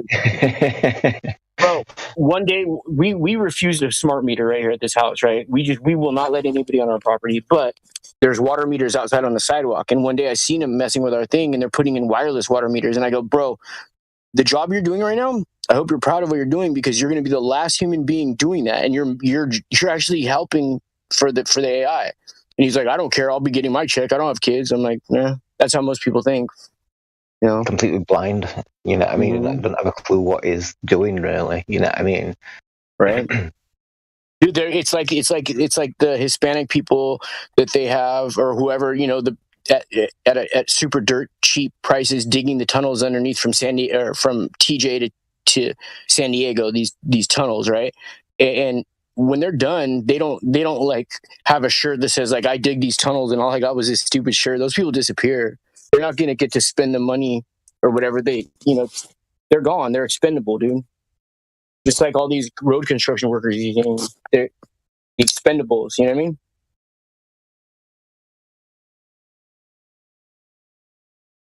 what I mean? Everybody's expendable. I kind of think even those at top and stuff like that, like the puppets and stuff like. Have you ever thought of it whenever you've heard any time in your life that like we're all gonna die one day, you know, like we've been brought up to believe that we're all gonna die before we turn 100. You know, we've all been brought up to believe that. It's like ingrained in our belief. You know what I mean? But like, I don't believe that shit. I'm about 700 at the moment. In mentality pushing, you know what I mean? I used to like aim for 100 and then aim for 120, then I aim for 150. Where I once I get used to the concept of it, I push it further. So like I'm about 700. So if I keep that mentality according to placebo, I might actually make it over 100 of them. Well, I mean, all I know is that I've never experienced death, right? And so anybody who I know who supposedly has died, they've never came back and told me what it's like. And so, or I don't know if it's true or not. All I can do is like have faith in what all the people who I've ever known have said to me about death. But they don't even know if that's true or not. It's just what we're told. You know what I mean? We physically die though, as bodies die, is kind of thing. Your conscience goes on, doesn't it? And then you've got like Buddhists and all those kind of, loads of different kind of spiritual cultures and stuff which explore it. Like we have like the. That's just what you've heard, though. We're only speaking of what you've heard. Do you know what I mean? Oh, what about your own spiritual experiences? Well, no. All I'm saying is that like. It's been implanted in our heads ever since we were little that we're all going to die one day. The two things you can't avoid, death and taxes, we're all going to die. And a lot of the things that people do on Earth is in preparation for that death, right? All I'm saying is I don't know if that even really happens or not. You know what I mean? Obviously, people go somewhere, right? But do you get what I'm saying? Like, we've all been programmed to think that. It's an illusion. It's like that in a sense.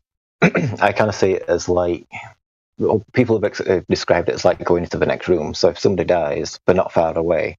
You know what I mean? But in your own perception, like if you're going into that next room, then you can see it in that kind of sense. And I kind of think that they can see you. We're on a different light frequency, so you can't see them unless you do. Like sharpen your third eye and all that kind of stuff, like to actually be able to see those kind of light frequencies. That's a different matter. Yeah. But it's doable as well, though. Hello. Somebody just say something? Hey, can you guys hear me? Yeah. What up?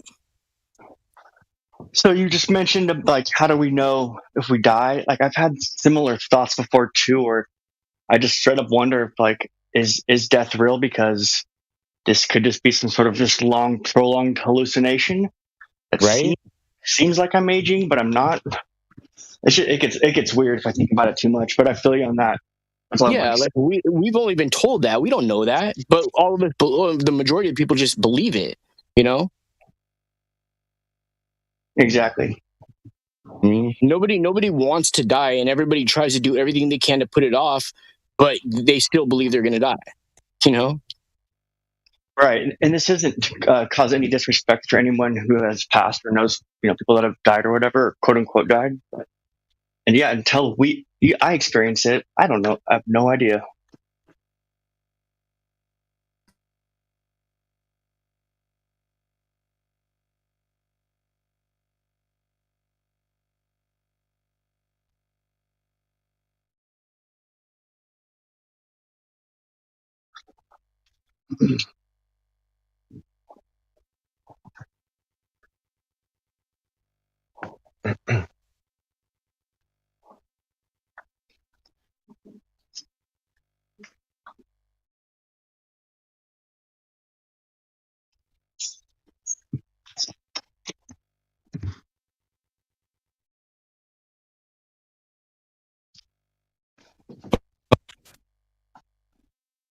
How about that cognitive dissonance?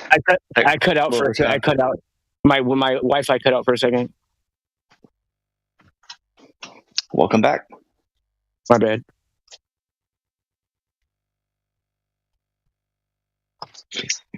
It's supposed to be like like an ascension in a sense.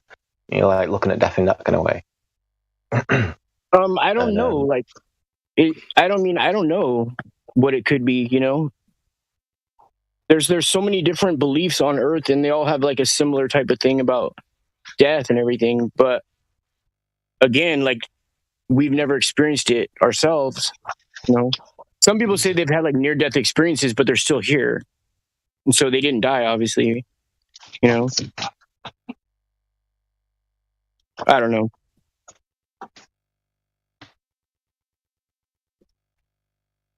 See, you could have another death experience, and that could like damage.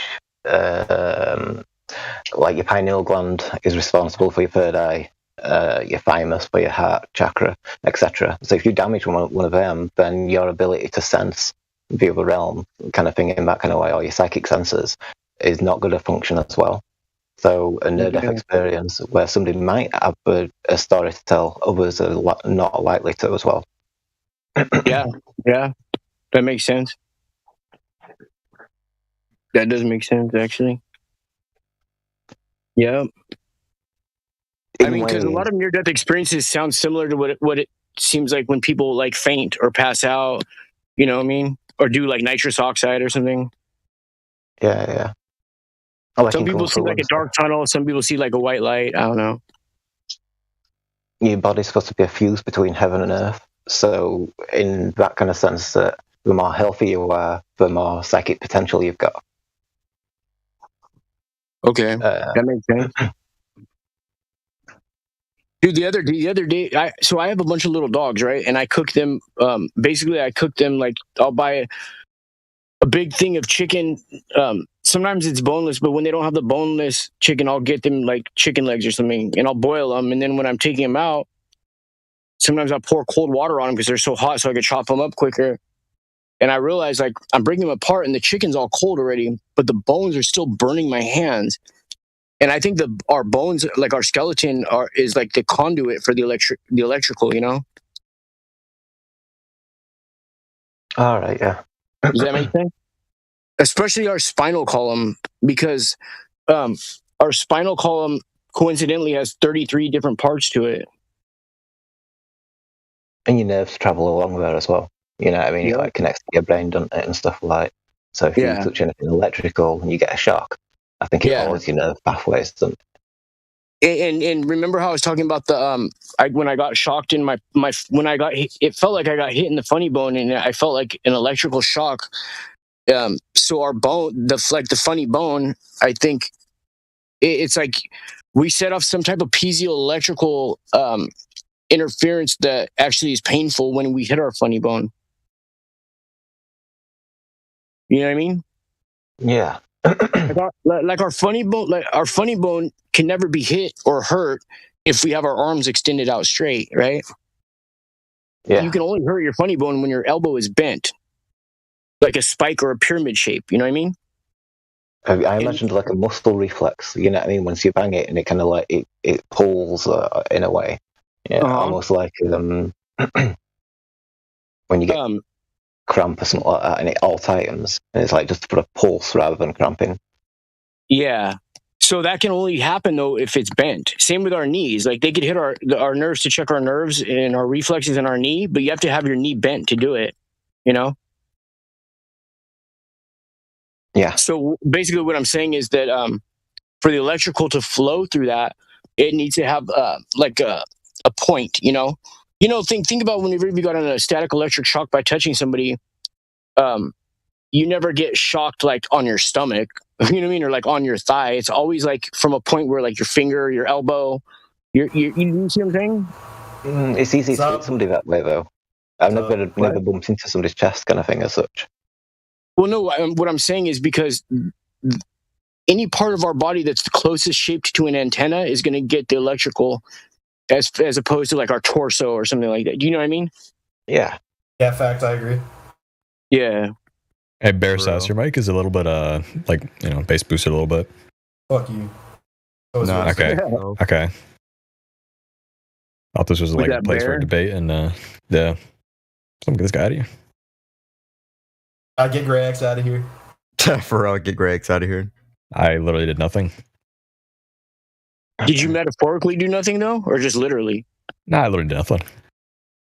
What about metaphysically? That Fox. Yo, Twad Wazzle, bro, that wasn't cool, man. Is he in VC? Why'd I get muted? I think he's told him to shut up and called him an idiot. Why would this guy do that? hold on. I have to ask him why.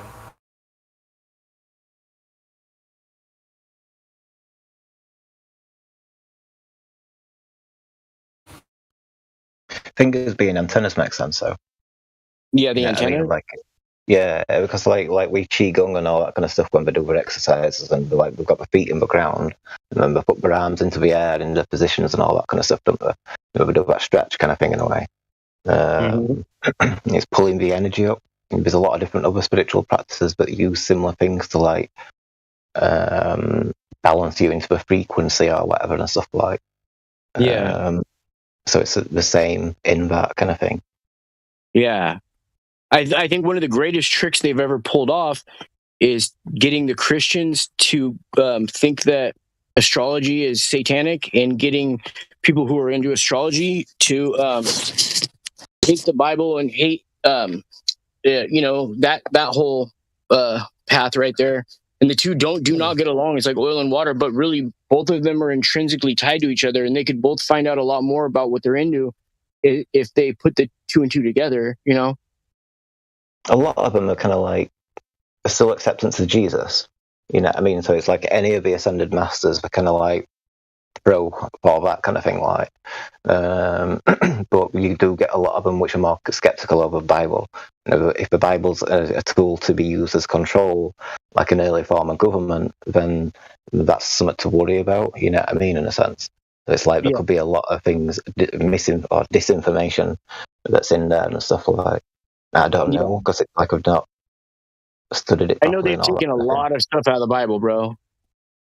They've taken That's it. With loads of books taken out in the and also there's previous religions which kind of contain the same story, but done a bit differently and stuff like. I've got a book about called "It Was Jesus a Pagan God?" and it's got like all this evidence in it and all that kind of thing, like to say that Jesus existed way before we're supposed to be told about him and stuff like. And it may even just be a story rather than a person or whatever. That's unconfirmed, I'd say. But him existing beforehand is much more of a confirmation. So, like, paganism may even be more accurate. And you can like paganism kind of gets slandered in terms of like because it's demons or whatever. But when you look at Christianity, that's got Satan, it's got demons. You know what I mean? So whatever culture that gets slandered for demons, so is Christianity. But all those other cultures have like positive angels and gods as well. So yeah, right. Yeah. It depends what you invest in. If you want to invest in these dark gods, then I'd consider that to be, not good for you. Right. I mean, and stuff like. But maybe it's the unacknowledgement of all these other gods and stuff like, which are supposed to be part of it and stuff like Pan. Pan was supposed to be like the nature god, whereas like Lucifer is like the fallen angel, isn't it? Right? So like they both get called Satan, and it's like, are they two different people? You know what I mean? And stuff like Pan's got horns and stuff like that kind of thing. Like, but there's a lot of animals which have horns. You know what I mean? Yeah. It's like an antler isn't a devil horn. You know what I mean? And stuff. Yeah. But a lot of the books they took out of the Bible talk a lot more about animals, because the regular Bible with the 66 books, there's hardly any mentions of animals in there. And it may be horses and stuff like that, but other than that, there's not too many mentions of it, But in the mythical things and stuff like, don't it mention dragons and stuff like? Satan's supposed to be a serpent.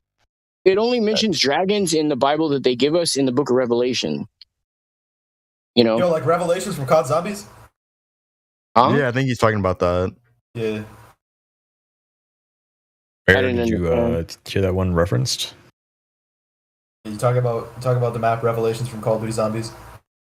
I don't think that's the topic that we're on right now. Black Ops 3. I'm gonna get muted. Sorry, bro. I don't understand. Is that some type of rap song or something? Yeah, I think so. Yeah, something like that. Something like that. I forgot what I was even talking about. Good job, bro. Excellent.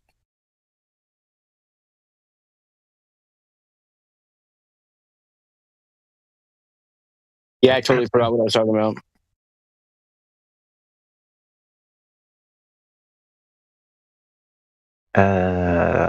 Yeah, like other religions and stuff like paganism, for example, and stuff like. It's kind of like the same story. Like I said, it's kind of like I don't know. It's like demonized because like maybe that's like part of the propaganda and all that kind of thing. But it's like the old religion. So is that more likely? You know what I mean? I don't really know everything about paganism either, kind of thing. Like, but well, the thing is, we're told that that's how it used to be. We don't even know. And when they talk about the Crusades and everything, I mean, dude, our history could be totally not even misrepresented, just a complete lie from like even 100 years, 100 years and further back. I mean, we don't have any. Well, I mean, as far as like me in this country, everybody in this country where I live, we all have ancestors who came over here on boats from another country. You know what I mean? Whereas like people in Europe and some other countries like that, you guys have a lot more lineage that's tied down to that area you grew up in or whatever. You know what I mean? I looked into what witch hunts, and like you've got like the story of witches, like hags and all that kind of thing. Like an old hag, well, like a compliment. You know what I mean? It's like an old wise person, someone who knows about nature and how to work with the land and stuff like that. But then witches were deemed as satanic because they were curing people's illnesses with miraculous ways, like using herbs. Which isn't like as evil as what they produce now with all the chemicals that's in the pharmaceutical industry. So like the contrast is completely opposite, and like because they were demonized, that were like like cocoa. That's the code word for it. But back in in 1500s and stuff like so. I think it started in 1300s and it lasted about 600 or 700 years or whatever. And so like were deemed as like sacrificing babies and stuff like, but there were no evidence towards that claim. There still isn't today. You know what I mean? So like that demonizing what the witch were, you know what I mean? It was just like taking away his spirituality and the knowledge of the land and stuff like that. So we had to rely on them. You know what I mean? And it was done in like a really grotesque way. You know what I mean? People being tortured and no one being daring to defend them because if they did, then they'd be classed as a witch as well. You know what I mean? So it's like like today, like I say, it's like cocoa and that lot. But, yeah, I know what you mean. Yeah, it's a possibility for sure.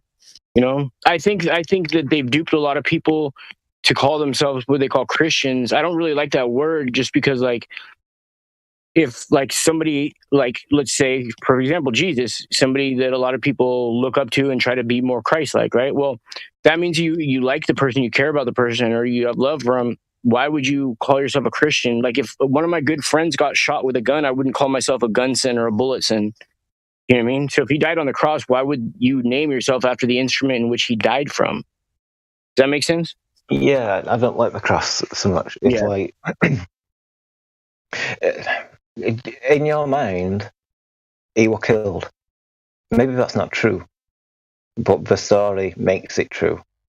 Like when they told you about the globe, you know what I mean? That was true in everybody's mind for for a long time, you know what I mean? So, in like the same sense as that, is that what we've done? You know what I mean? Did they kill... Because it's like, in one sense, we killed off all the other gods and that lot. It's like we got Pan, the god of nature. That sounds like a good thing. It's kind of, I'm really pro nature myself. You know what I mean? I think the closer you get to nature, the closer you get to truth and like your spiritual truth. Yeah. A load of videos on. You're saying like the witches nowadays, or what they call it, so-called witches nowadays, they act like they're all into nature and everything, but they're really demonic.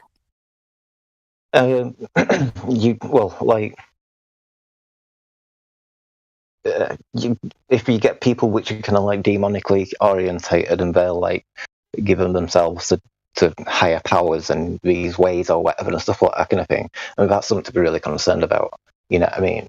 And it's like I said, well, I don't know everything about witchcraft either and stuff like that kind of thing, but I think on the general sense, I don't think people were sacrificing babies and all this kind of stuff like I see what you're saying. But I think the pain sacrifice was only done by the elites even back then. Yeah. And they try to make it seem like the poor people were doing it, you know? Just like they're trying to make it seem like the poor people are like ruining the earth now, and we need to get our freedom from going to anywhere on earth we want taken away because we don't know how to not pollute the earth, right? Yeah, they blame it on us. Yeah, right. Whilst they make it worse. It's like they're grabbing our arm and punching us with it, and then telling us to quit hitting ourselves. You know, like carrier bag island, that island of carrier bags. In response to this island, now we've changed the flimsy carrier bags to lifelong carrier bags. And now you have to pay, it costs a lot more for them and stuff like that kind of thing. They used to be free, other ones. But other ones used to deteriorate, you know what I mean? If you kept them in cupboard and used them as bin liners or whatever and stuff, then they'd end up deteriorating if you had them for too long. So if we were better for the environment, it's like we've gone backwards, you know what I mean? We've built something which is going to last lifelong. It's not going to deteriorate in my lifetime. So Carrier Bag Island's only going to get bigger. There's no solution to the problem either, you know what I mean? Which is a thing which is like spread across, many different subjects. There's never a solution to problems like that fire, that Grenfell Tower and stuff like. What name it? Tower or Grenfell, or in England, and yeah, so people are trapped in this tower. Tower's burning down and all that kind of stuff. Like, what? There's no safety precautions. Look at all military equipment we've got, like Apache helicopters, and I mean they're old now. Yeah, we've got all sorts of technology in that kind of sense, engineering and that lot, but we've got no safety equipment to save people from burning buildings. Yeah, it's ridiculous. The thing is, buildings really burn like that, and so there's no safety equipment, because if there was, then they'd have to use it, and it would defeat the whole purpose of them burning the places. You know what I mean? Like, we could have helicopters with water cannons. Oh yeah, dude, they have airplanes that can put out huge fires in like a matter of hours, bro. But yet they let them go. It wasn't just until recently, like this past year, that they allow in California for Cal Fire, they allow them to do what they're called the tanker drops at night. Before at 7:00 they had to stop and they couldn't go till it got light out. Now they're allowing them to finally do it, but it's just funny. Like, they could have been doing this the whole time. You know what I mean? It's like water helicopters and water airplanes that are dropping water are the only things that can't fly at night when they need them the most. I think it's a war on nature. As I made some videos and I called them, that's what I kind of named them and stuff like. And like, we being a war on nature, it's like we're part of nature, and if we're taking part of it, then that's us kind of killing ourselves and that lot.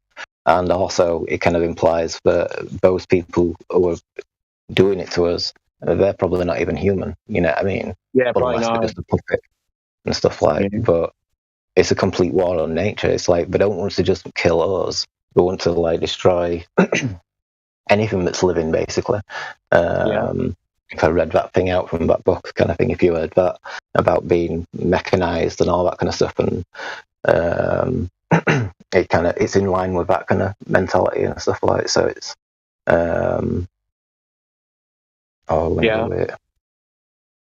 Yep, I know that smart stuff's in all of us, bro. You know what I mean? You know what I'm talking about, huh?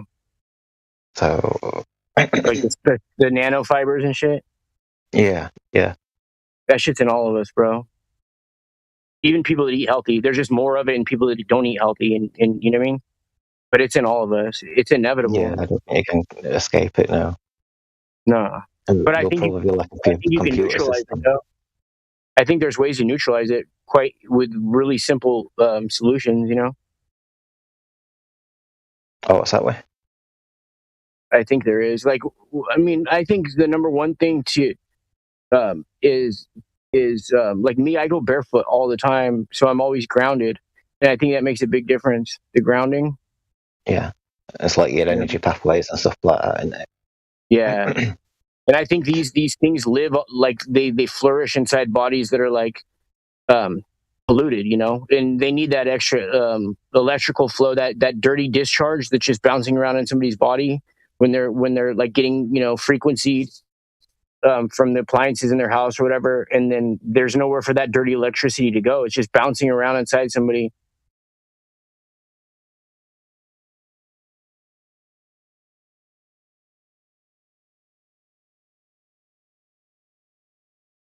Where do you stay out there? Sorry? Where do you live out there? I'm in England, Yorkshire. Oh, that's cool. That's right. Yeah, I would love to live in Europe, dude. That shit must be dope. Where are you from? I live like 45 minutes north of Hollywood in California. All right. Yeah. I've been to California. Oh, really? Yeah. I've been to Arizona as well. Oh, really? That's cool. California, good. Went to Yosemite. Okay. Saw giant trees and all that kind of thing. Yeah. I went to Arizona, went to Monument Valley and Painted Desert and Petrified Forest. So it's like, this is like when we were like 10-year-old and 14-year-old and stuff like. So like, what awesome holidays for this research, you know what I mean? Yeah. Oh, that's what we're going to go on to, about the giant trees. Do you believe in the giant trees? Well, I mean, I've seen giant trees, you know what I mean? I mean, like, you know, like, as big as, like, Devil's Tower and such. Oh, yeah, I definitely think that's possible, you know what I mean? I definitely think it's possible, you know? I don't like get all into it and like start saying every mountain's a tree and everything. I mean, me personally, I don't know. It hasn't really caught my interest to like spend a lot of time thoroughly looking into it. But I think that's cool if people do. You know what I mean? There's a channel called Hangman 1128, and he's like done. He kind of shows you it. He shows it wood, green, ink, rock, and all that kind of stuff. Yeah, and it's everywhere. So it's like. Yeah, no, it's definitely something. I think they're onto something for sure. Definitely, you know. He kind of exposes like the rock of it kind of thing, like, and it's gonna like. I'll post this channel in chat and stuff like. I mean, I think it's all part of the global conspiracy. You know what I mean? They probably had to cut down a shitload of trees that went up as farther than we could see. You know. I think his entire continents were the remains of like these giant trees and stuff. Yeah, you know, like and it had like giant trees which grew on it and all that kind of thing. Like the Tree of Life must have been like massive. You know what I mean? Yeah. So like, you see how stone breaks down. If this is like, you know, like my argument that, well, Angman's argument that stone is kind of the remains of rock and stuff like remains of tree. There's different kinds of stone. Sense, your general rock, anyway, right? Yeah. Like look at Yosemite, right? You've got all these massive boulderous rocks, haven't you? And it's just one massive rock, right? And if you look from above, they're all connected. So like, and you can see tree stumps as well. I'll drop a picture. Yeah. I've got some awesome pictures in this kind of stuff. Like, I can't remember what it is. I've got like loads of different files. This is a good picture though. Do you believe in giant mushrooms? I've never really thought about it before, but I suppose anything that we have on Earth that's organic could be a lot bigger than we see it now. You know, totally. How do I check? Check photos. How do I drop a photo into? Oh, just go to the chat, and then what are you trying to drop a link? So you just hold on to where you're gonna type in the chat. You just push down for a second, and your link should just pop up, depending on what kind of device you're on.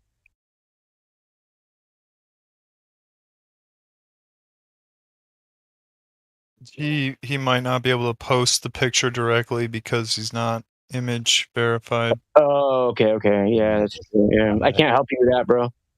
That's way above my pay grade, dog. You know what I mean? All right, well, I'll drop showing you anyway. But once I do, I can show you If you could just type in his YouTube channel and just type it in the live chat, like I don't know, I go to it from that. Oh, I might be able to send you one of them links. Or you could DM it to me, I think, right?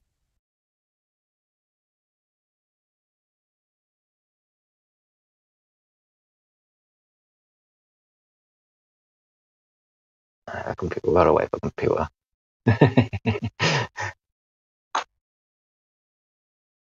Yeah, slow moments. Cool. But, sorry, I'm trying to finish this artwork on the iPad. It gets really addictive. I sometimes spend hours on this thing doing drawings, dude. I like drawing. I do a lot of drawing. Do you? What kind of stuff you draw? Nature, fantasy, sci-fi, you know what I mean, and stuff like. I wanted to like make graphic novels years ago and stuff like, but somebody poisoned me and I had brain damage and amnesia and all that kind of thing for years, so it kind of put a massive end to that kind of path, and that I had like left-sided neglect, so you can't gauge perspective properly in that when you're drawing and stuff, amongst other things. But no, I'm like redeveloping and all that kind of thing. I used to do watercolor and stuff like that. I wanted to mix medias and stuff like, so ink, watercolor, gouache, or whatever else and stuff. That's cool. Yeah, you ever done any multimedia artwork on the iPad? No, no. Dude, it's so awesome. It just expedites whatever kind of art, because you could pick any brush you want, and there's thousands of different options, dude. It's pretty crazy. I think it's a challenge getting back into it.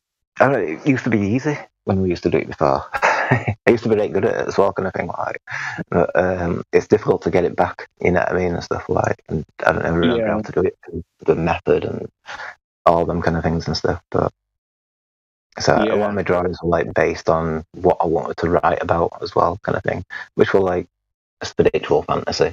I kind of considered writing or going into writing, and I've thought about writing a book of short stories. But every different story would be a completely different spiritual narrative. You know what I mean? That's cool. So you like you come out of this world, and it turns out you were a fish that got caught into some squid's toxic stuff, and it made you hallucinate this reality. You know what I mean? So this reality wasn't even real. You know what I mean? In that kind of sense, you were just dazed. What a mad dream, kind of thing, or whatever. You know what I mean? So then the next story kind of contradicts that, because that can't be real if the next story is real. You know what I mean? As if it were the Christian faith were true, or whatever and stuff like that, and that were a story, or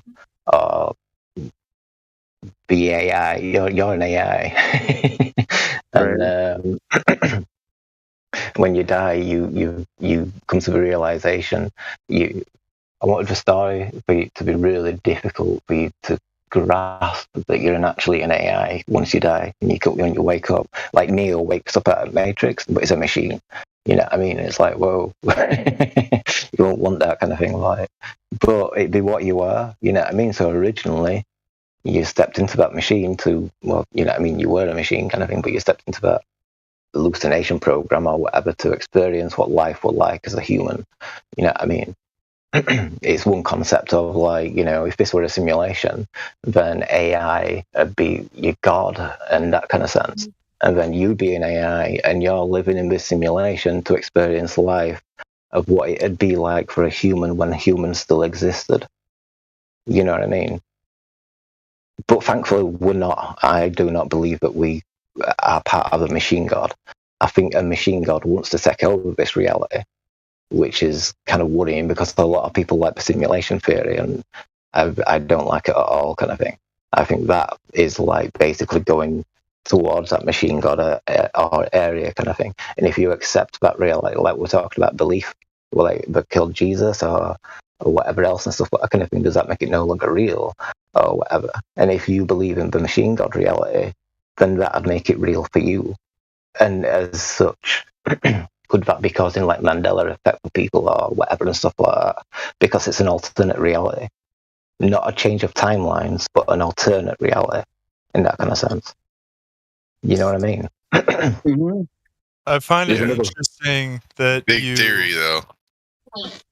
I find it interesting that you used to write about that sort of thing and now you detest it. Just an observation. I'm not judging or anything. I wouldn't judge someone on something that you can't prove like that. I mean, spiritually, we don't know what's right or wrong. We don't know, and that's why they call it faith, right? No, I know, but he's... So when like me AI influences from like astral travel experiences and stuff like that, and they existed on the planes, you know what I mean? And I didn't know much about AI at that point and stuff like that kind of thing. And it's like, it felt like an horrible, like a nasty presence or whatever and stuff like that. Just like a blue glow in distance when you first see it and stuff like that. Yeah, and I'm not throwing what you're saying away. I'm just saying like you couldn't prove it either way, right? Not in such as like telling you stories about it, of what I experienced, no. But I can tell you how I did it as such. So like, you know, David Icke talks about like reptilians, but he never told you how to experience it. But in terms of like when you can open your third eye and you can have like a literal experience without being asleep, that's kind of a different side of things. It depends if people are willing to do that as well, because a lot of people are just not even open to exploring in that kind of sense and stuff like. But a lot of people in the truth movement are kind of thing, so it's different. But it works, which is the thing which kind of defines it to be different and stuff like.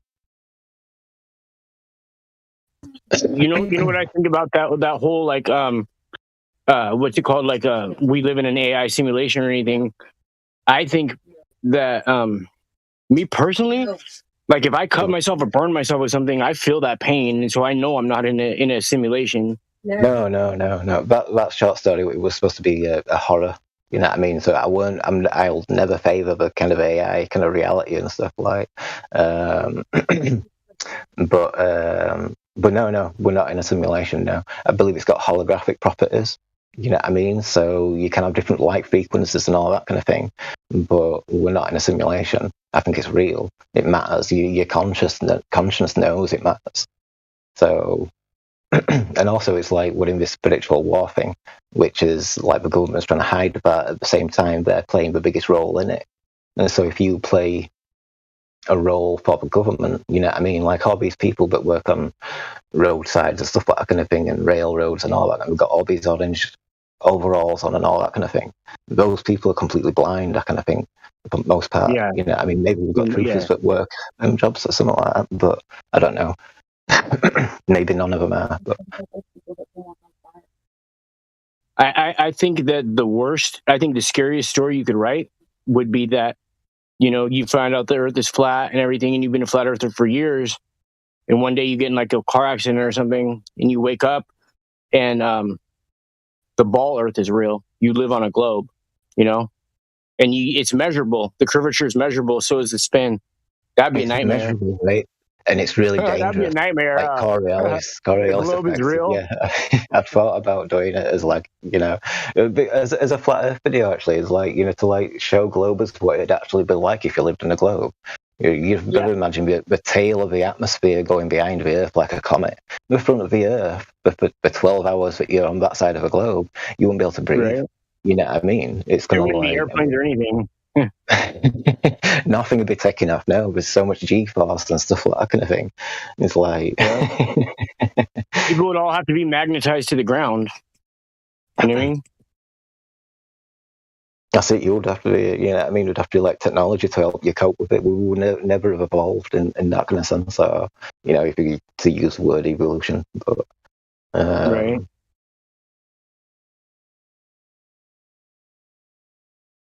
Yeah, I don't really think people really even need to watch horror movies or try to scare themselves, because the reality that we live in, once they find out, it's pretty scary if you think about it. I think our reality is scarier than anything they could write, you know? Our leaders / parents are our enemies, which is quite scary. Yeah.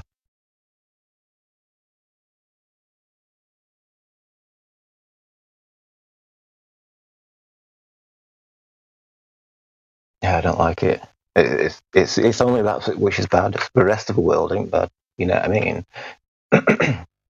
Only people that are bad are people which are kind of like conditioned by propaganda and situational. You know, how the government set the world up and stuff like that. Like war on drugs, is that real? You know what I mean? They can listen to your phones and everything. They'll be able to stop it as soon as they wanted to. You know what I mean? So the world's the way they want it at the present moment. You know what I mean? It'll keep changing all the time and stuff like. Yeah.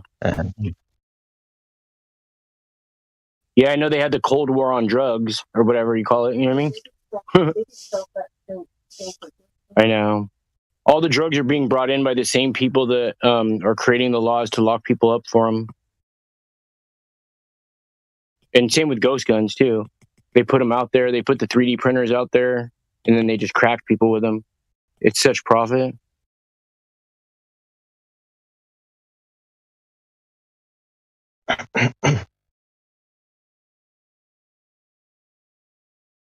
I see, like when in terms of trees, I think the same people which destroyed the trees are the people which are kind of running the world today, kind of thing. Like, so yeah, that may be like how long it's been actually been going on.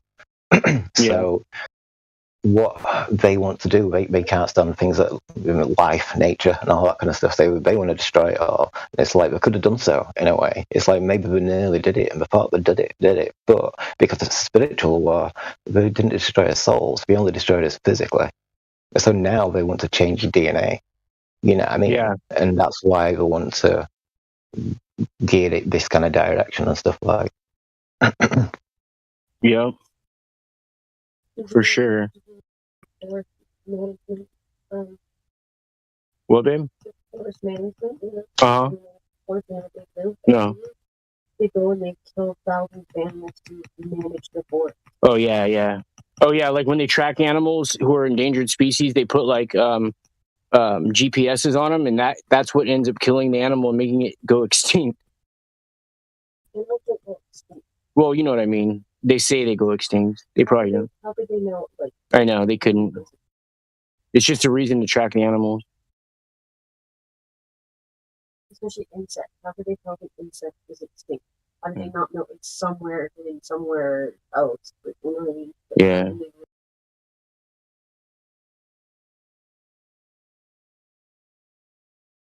I remember I used to say I wouldn't believe the earth is flat until pigs fly. And then they hit me with the swine flu. You know what I mean? Ha ha ha ha ha.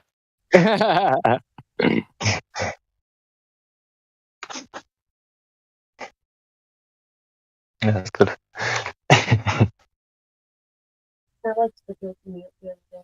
Which one? Oh yeah. I got a flat Earth model right here, dog. You know what I mean? Her name is Jackie May.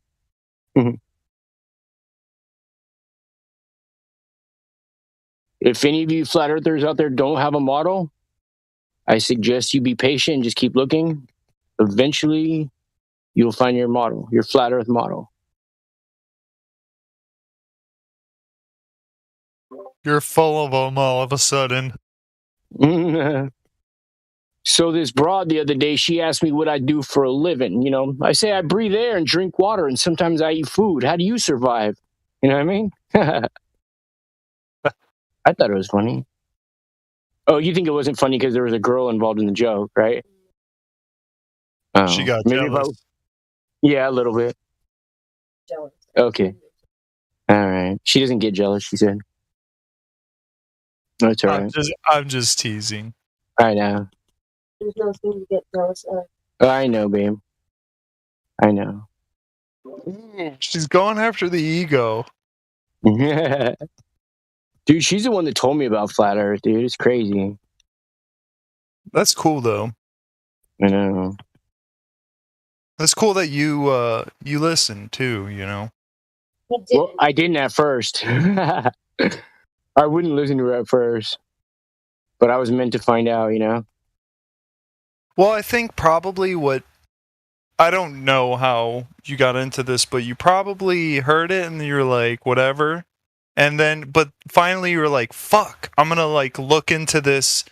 And you is that kind of, am I kind of like, you did more research from there or what? She mentioned it to me one day. She goes, I think the earth is flat. And I'm like, dude, seriously, I try to look at her eyes and see if she believes what she's saying to be true or if she's just messing with me. But in her eyes, I could tell she was being sincere and she believed what she was saying was true. And I was like, oh no, like I thought like one of the neighbors or somebody had talked to her and influenced her. And I was just like, I don't have time for this. Seriously, Jackie.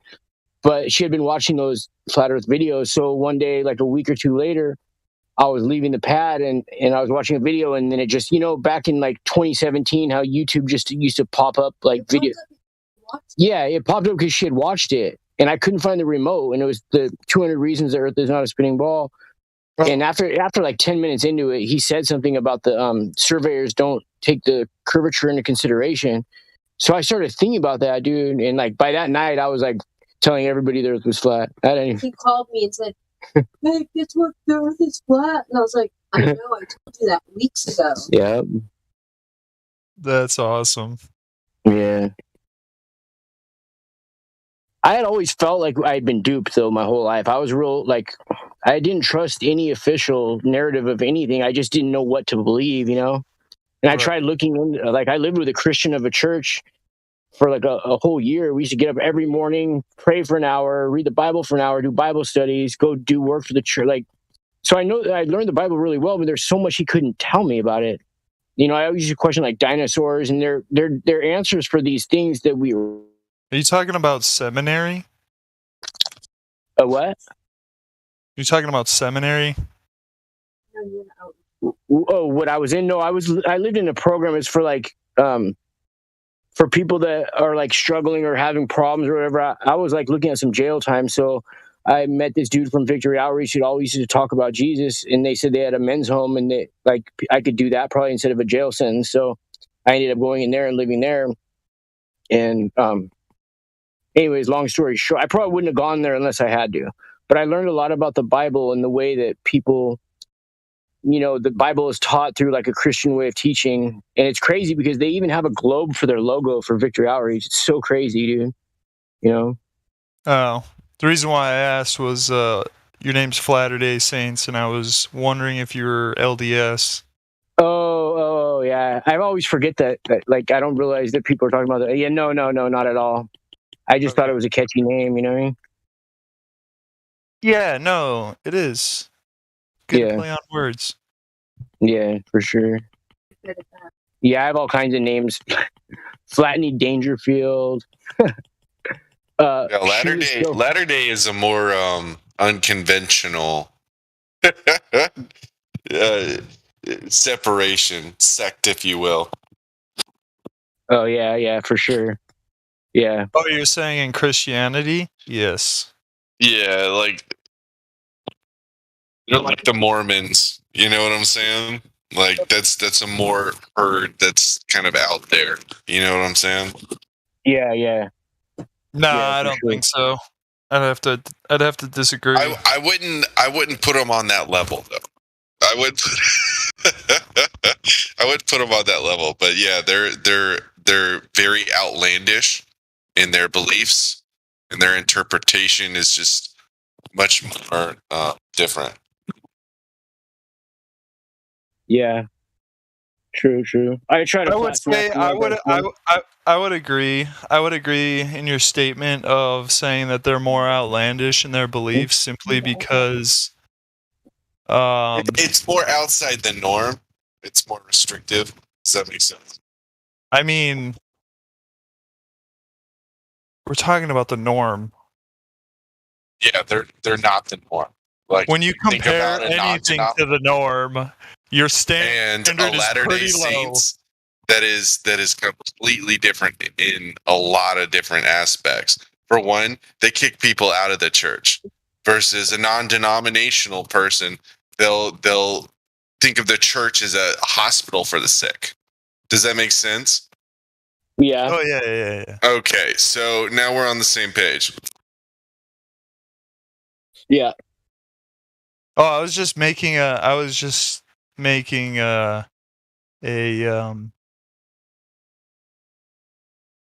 pointing to your language of compared to the norm, and it's just something that triggers me personally. No. They're more outlandish. They're definitely more outlandish, and they're all kinds of different sects, if you will, denominations, if you will, that can be a little bit more outside than the outside should be. Yeah, like marrying a bunch of women and having them all live in the house and never leave. Also Mormon, yeah. What do you mean? What's wrong with that? Right. I mean, I'm not saying that we're all consenting adults, right? You know, like I'm not saying that there's a problem with that. I'm just saying, but they have been getting in trouble for like selling wives, and it gets bad. What? I've never heard that. Oh yeah, it gets bad, and child wives, and Mormons when they get into this and they get higher in the church, they get whatever they want, and that's included.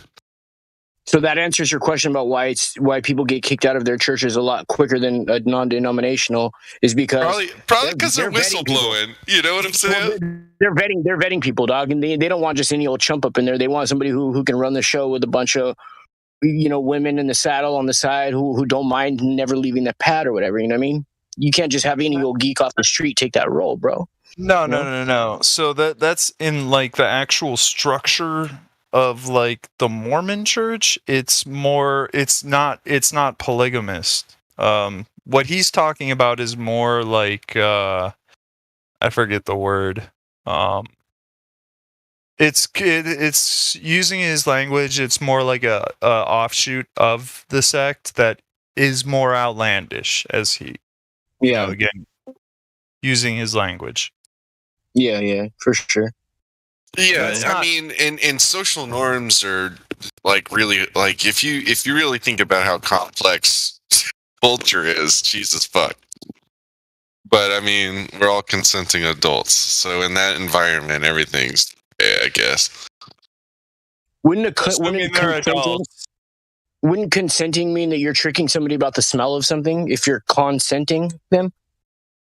Oh, I don't know. I don't know what you get at. Oh man.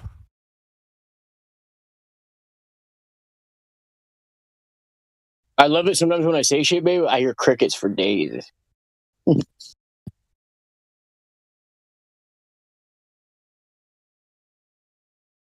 You guys smoke any of that good California grown? I'm sober as that's cool. AF right now. No, not really. Oh, are you on testing or something? Yeah, okay. Well, yeah. Well, that's cool. You should just become a drug dealer, then you wouldn't really have to worry about that. Yeah, that doesn't sound like the greatest. Have to worry about getting caught with some shit and then going to jail. Yeah. This isn't medical. This isn't medical advice. It's strictly for entertainment, and educational purposes only. All rights reserved. Batteries not included. Void where prohibited. Limited liability, homie. I like to maintain a security clearance. Thank you. Okay. Yeah, I'm gonna have to worry about something like that too. But I also like to maintain a tight butthole. What?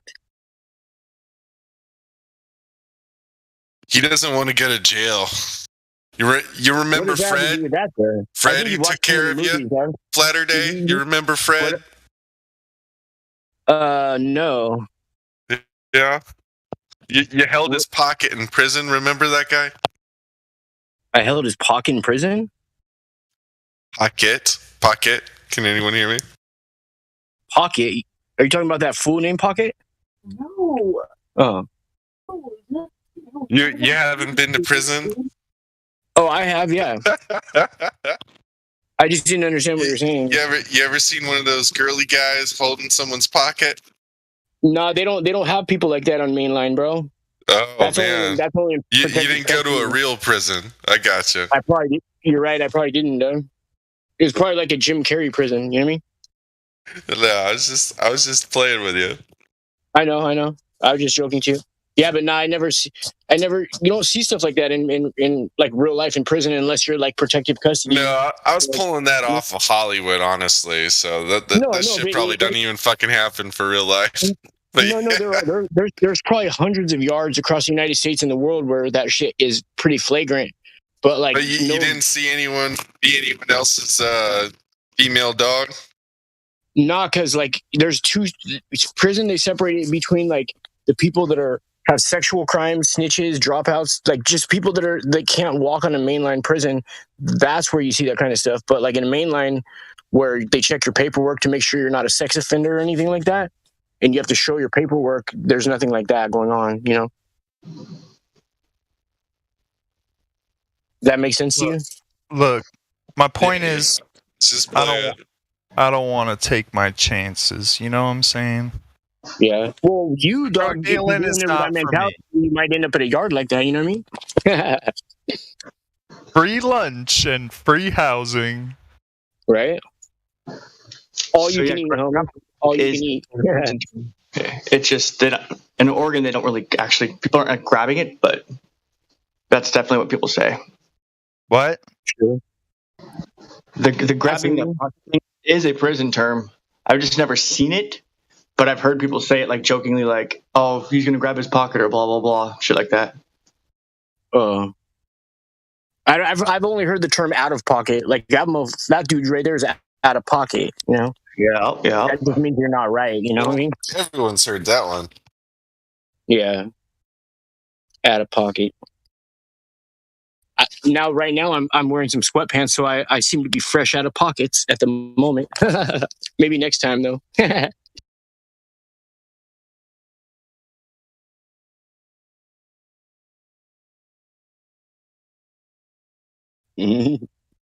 Somebody have a cricket. A cricket. I know, chirp them whenever I'm done talking. Seriously. That's me every time I come on and say two things. The server just goes flatlines. That's my girlfriend's nickname, bro. That's one of her. She has like 50 different nicknames, Jackie May. You know what she calls me? Hey, you. Or get the hell out of my way. Or be quiet. Stop slamming the door.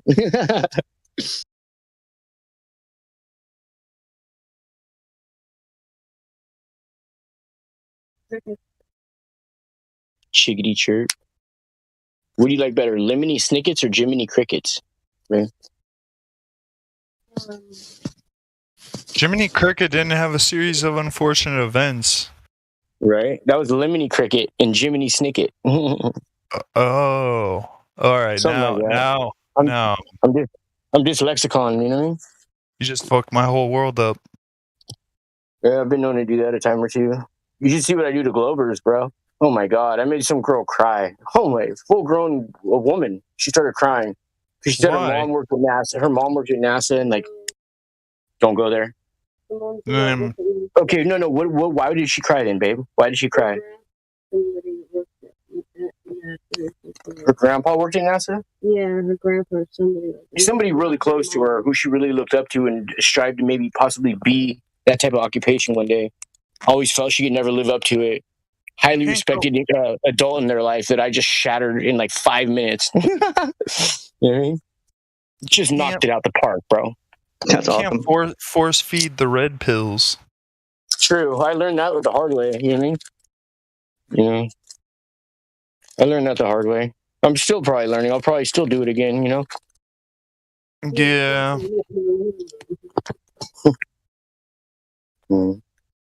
I always say, I would never do something like that. I would never do something like that. But when the opportunity presents itself and you just see rage or something, you don't know what you're capable of or not. You know what I mean? That's how I get. Wait, say that again? When the opportunity, like people can always be like, I'd never do something like that. I'd never do something like that, you know? And this or that, you know, whatever it is that you say you'd never do. until not the opportunity presents itself, but where certain situation has now spiraled out of control, and you're in a situation where, like, I don't know, sometimes there's no other option. Yeah, or like I don't know. I kind of sometimes I get a little crazy and do stupid shit. You know? When that happens, you just got to be aware and reel it back in, pump the brakes a little bit. Yeah, no, for sure. Yeah. But yeah, I mean, I kind of flipped out on the. Well, if I was talking to somebody that was spouting like, "Oh, my grandpa works at NASA, therefore I have some sort of authority," I might pop off too. So, I'm not judging you. Yeah, no, she didn't mention it. I was just like, I used to be real pushy with flat Earth stuff, and what I would do is I would just basically like break down whatever people had of the globe Earth that they still held in high esteem. I would just break it down really quickly, and I always have the ability for going for people's jugular verbally. So, but I made a lot of enemies, and I didn't even realize that till just recently, in like the past month or two. A lot of stuff has come back to really. They hit me hard, like in the heart where it hurt. You know what I mean? And life has a funny way of doing that. I know. Yeah. I think people you should not have flat smacked. I what? Yeah. I shouldn't have flat smacked. There's just I seriously like stirred some type of like demon or something, dude, with certain people that before I just didn't care. I just felt the power of like the creator and truth with me. I never stopped to think of the repercussions, down the line at vulnerable points in my life when those things have came back to haunt me. But I mean, it's a good learning experience, though. Definitely, I would definitely never discourage anybody from ever talking about flat Earth to anybody in any situation for any reason, even with a gun to your head. I would never discourage it. I'm not promoting it, but I'm not discouraging it. Mm-hmm.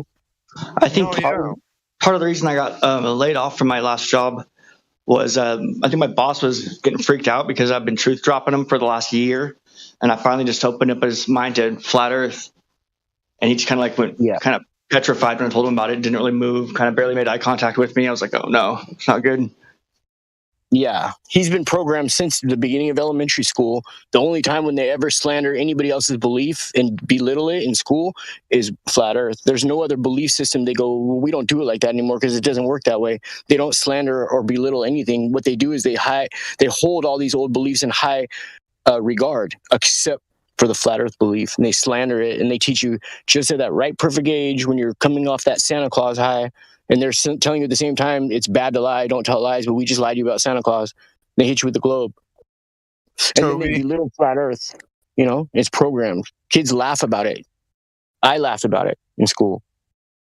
That's why you don't show your power level at work. Totally. What do you mean by that? You don't. You can tell when somebody's open to discussion, right? Mm-hmm. Like you have conversations throughout your life where you're like, yeah, I know this person's not going to be susceptible to this conversation, or they're not going to be susceptible to that conversation. Yeah. So when it comes to something as deep as flat Earth, where we're talking about basically a worldwide conspiracy, literally, against the narrative, where everybody, like you said, has been programmed since a young age to accept, what they're told. You're cutting to the core of how their brain formed, right? Like their brain forms outward, your head gets bigger and you learn more things. You're going straight to the core of like everything that they perceive and basically taking a knife to that. Yeah, I see what you're saying. So especially with that, you got to be careful. Like, you got to know your audience on who you're talking to, and you got to have good arguments, of course, too. Like, you can't just I don't know. No, I feel you. It's a really hard. It's a really hard topic to bring up with just like anybody. Like, yeah, I see what you're saying. Like, I'll say it to my family. I started flat smacking people in jail, bro. When I was in jail, I started flat smacking people. Yeah, some people get violent. that's a different some people get environment. violent. Yeah. You know, some people get violent. They don't want to hear it. You know what I mean? Yeah. That's a different environment, though. You got to understand, like, to some extent, work sometimes feel like jail, but it ain't jail. Yeah, for sure. You got a lot of time to wake up a celly. You got a lot of time on your hands, yeah.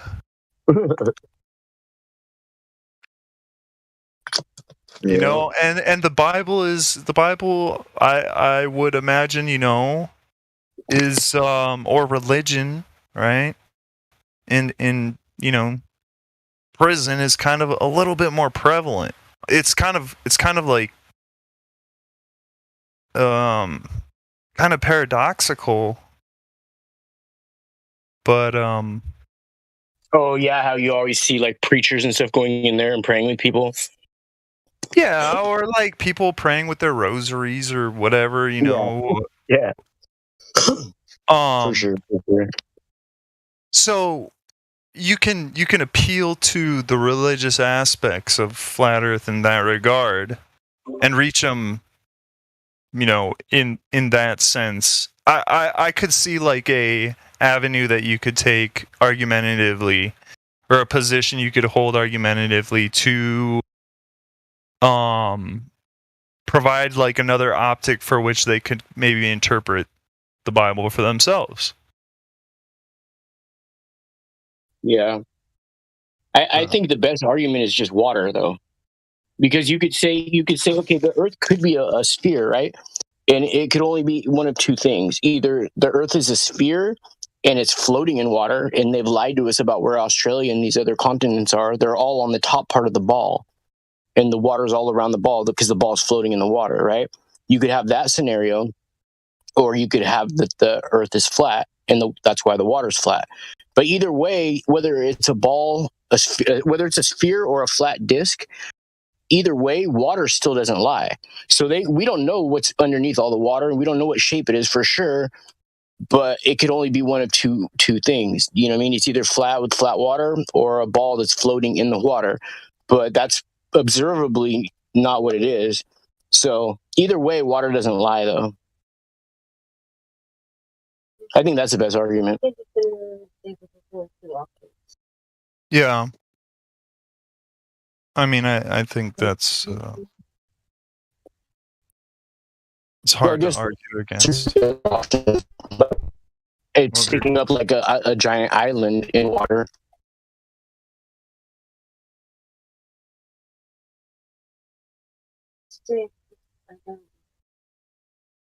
I don't know.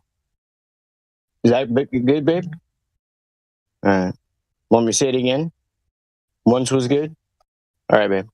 Whatever you say.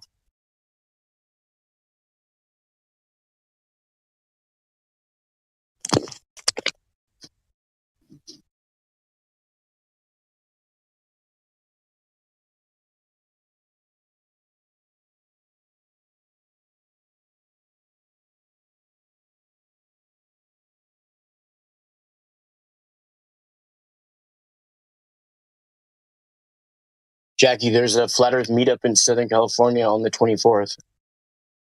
It's going to be at that guy Adrian's house, the guy who wears the lab coat and always plays like the Flat Earth conspiracy guru music. You know what I'm talking about? I don't want to talk about NASA. Every time I talk about NASA, I lose another one of my friends. I don't want to talk about NASA ever again.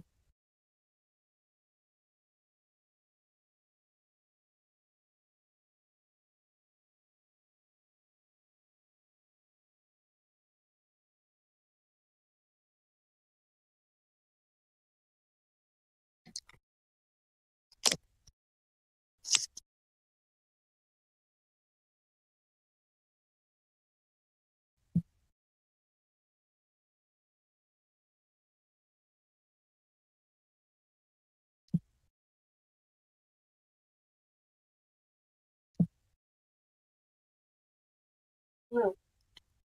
Stop. Back. Stop. Damn it.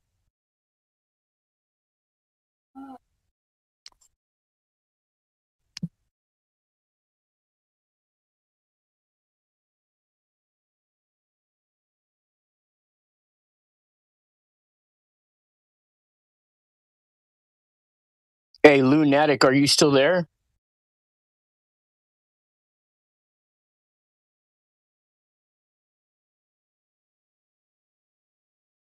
I think Lunatic left the building a long time ago.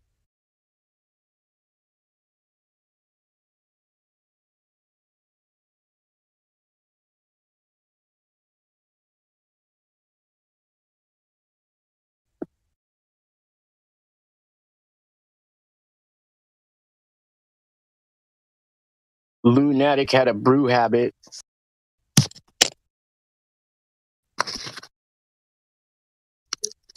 And liked to watch Scooby Doo with Lorena Babbitt and Sue's Cabbage. I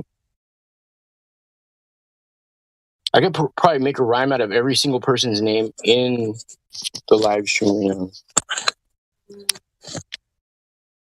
Oh, you don't think so? What about Effie Batman? Yo, I bet he can, man.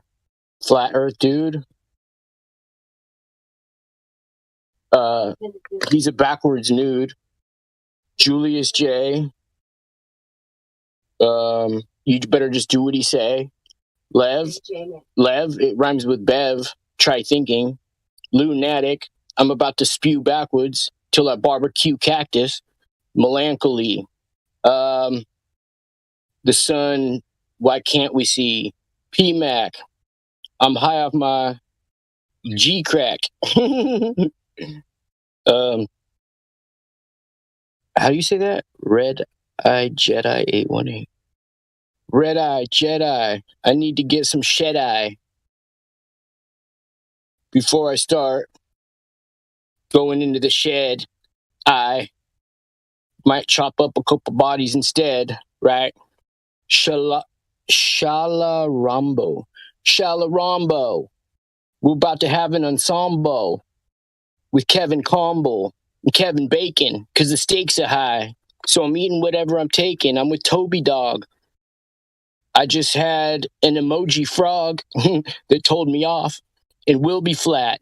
Yo, I'm going to kill that with a ill beat that still sees flat, no matter where the horizon's at. And I don't care about no refraction, because your refractive index is about to be cracking. Like the Titans when they're clashing. Going backwards fast until I fall down into a patch of cactus, fall on my ass and laugh, and that's why I have fat lips. And the earth is flat, bitch. The earth is flatter than cactus. Ladies and gentlemen, that concludes the show. So until next time, shirts in the back, snacks on the way. Oh, and ladies. Say it, babe. Oh, and ladies. Don't forget your water. Don't forget your waters. Babe, I gotta go get my walking papers, you know what I mean? I gotta go get my walking papers, because I just barely got these 2 brand new pair of legs. Yeah. Uh-huh.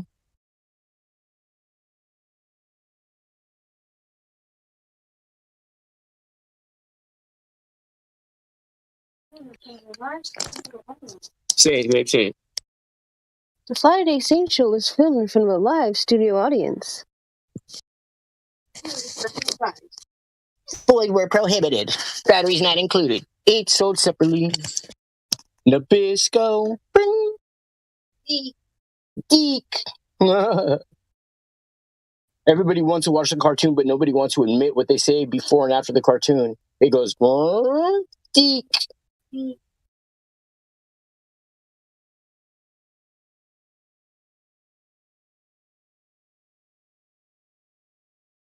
Hey, remember those dudes I went up to at Bonnet Park, and I was demanding to know what they were doing? Like, you can't walk in the construction site in shoes. And I like disregard, like, why are you guys digging up trenches here in the park where kids play? You know what I mean? Remember? I miss those days when I used to just pull the car over whatever and jump out and be like, why are you guys digging trenches in the streets right where I live? You don't miss those days, man? Yeah. I miss those days.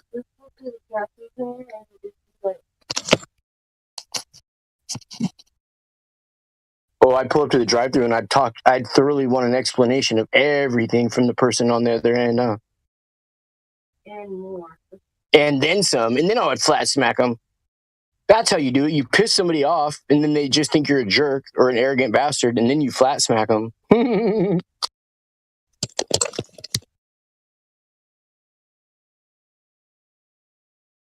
I was backpacking when I was flat smacking since before Andrew Jackson got put on a 20.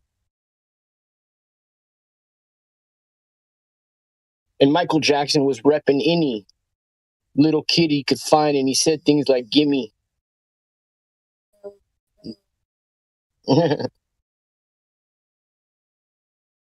I was watching the Battle Cats flat smacking with a backpack on a cattle ranch during a Seattle dance. You know what I'm saying?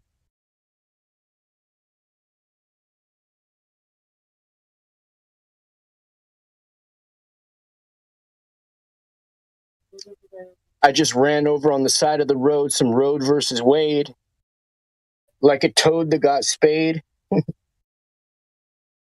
like a hoe that got laid, like a bro that got paid, like a flow that got spayed, like a show that got played, like a toe that got braked, like a hoe that got raped. No. I didn't say it. Baby, tomorrow night I'm taking you to the frickin' Olive Garden. Olive Garden? Yeah, I'm taking you to the Olive Garden. I got a solid problem with resolving constant inaccuracies and misnomers. I just popped 5 Xannies and now I'm in a coma. When I awoke, I was told that the earth could only be flat.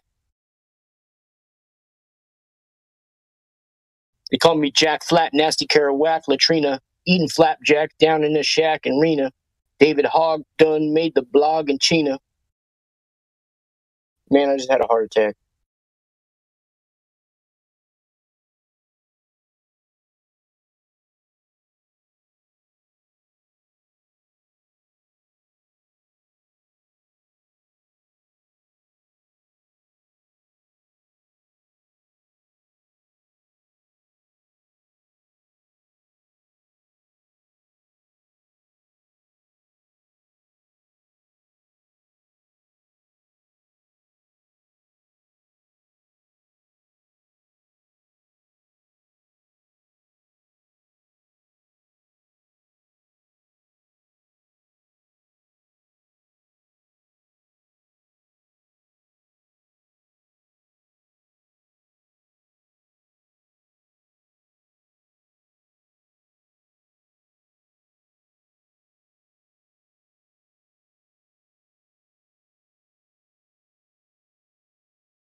even though we know he has no argument.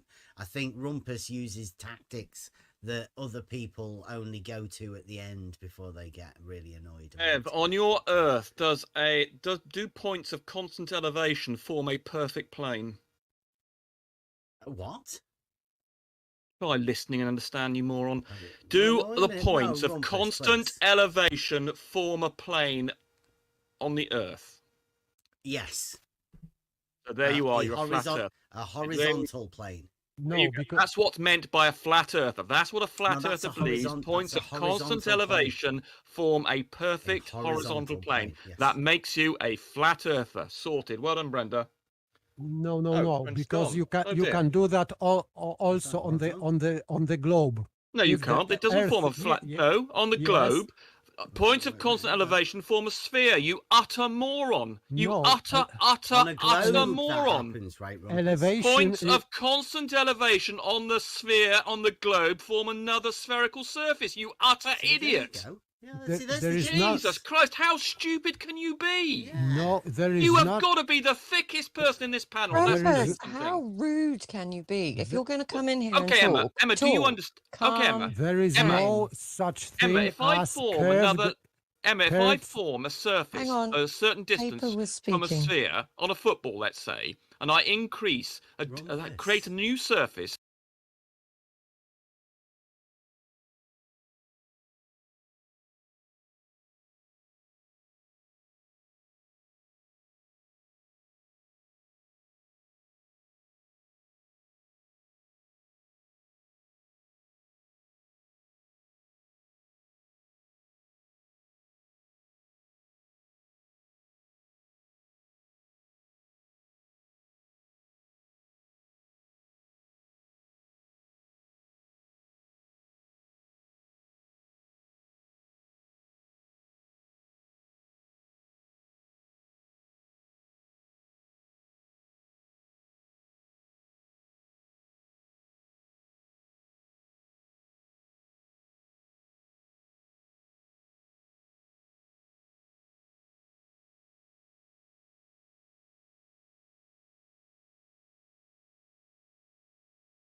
Just listen to yourself.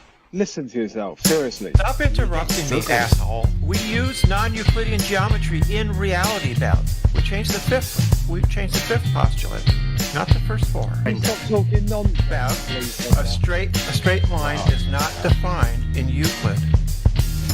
Parallel lines will either meet or they will diverge. I got your numbers right here.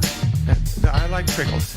It's just as easy as 1, 2. There are no lines in reality. You have to open your mind. Science doesn't prove any. Imagination is all you need. So I can define anything to be anything. Don't take advice from fools.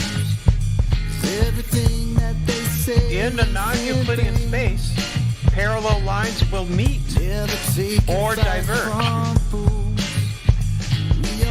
What is the god of non-Euclidean geometry? Let me just say a sentence.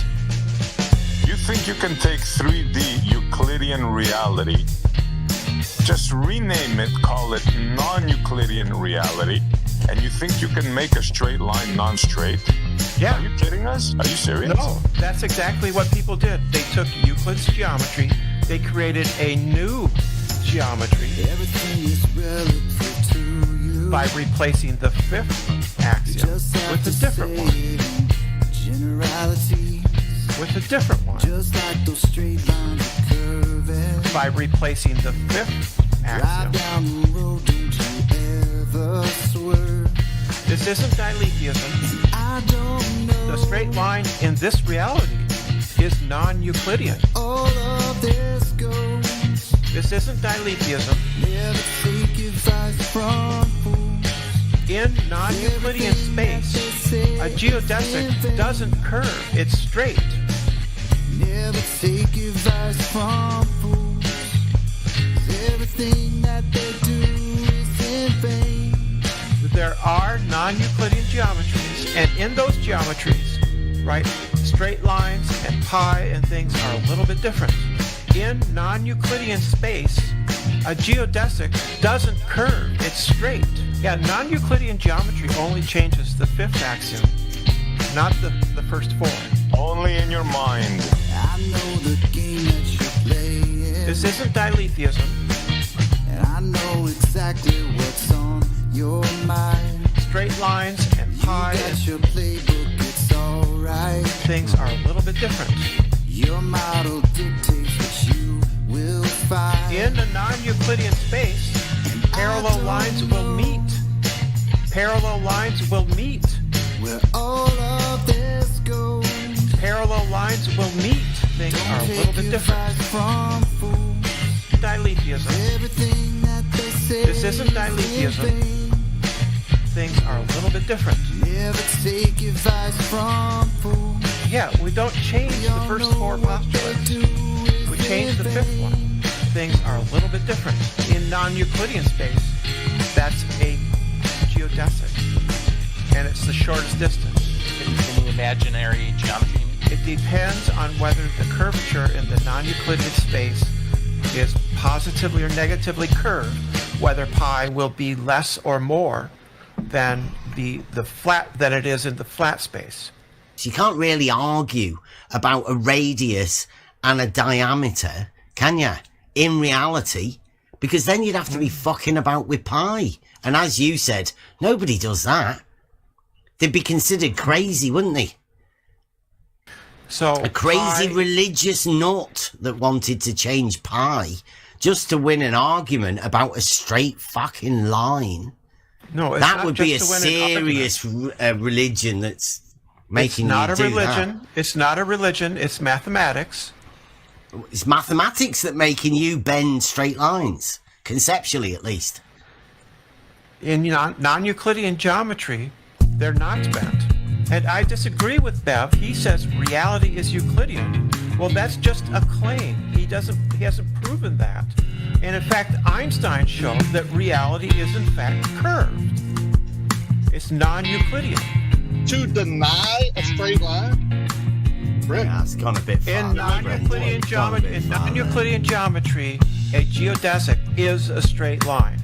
Straight lines are straight lines. We know what straight lines are, Brendan. No, that's wrong. How can you do that? Because it's about parallelism. It's not about triangles. Imaginary geometry, they called it, Brenda, because they were fucking making shit up. Like Interesting, that. Interesting. Go on then, explain it to us. I can't make you understand.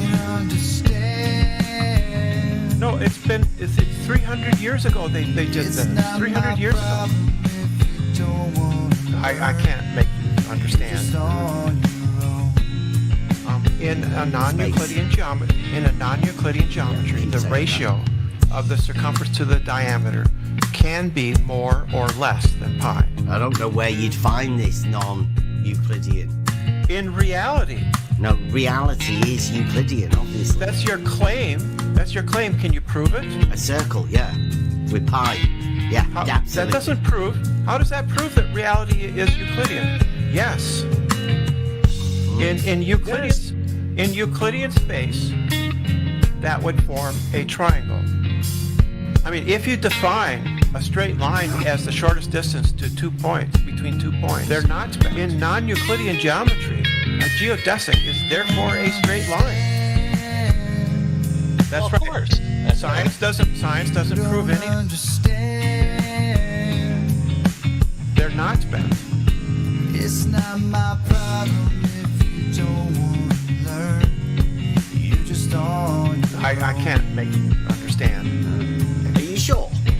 More. Yes, I'm quite sure. Less. More or less. Wow. Depending Are you sure on the more, time. Brenda? It can be either one or the other. Have you had a word with Bob and he's shorter than a straight line distance, I think. And we're going to relate everything now, every distance, in reality, to a radius. Because everybody knows that a radius is definitely a straight line. They're not bent.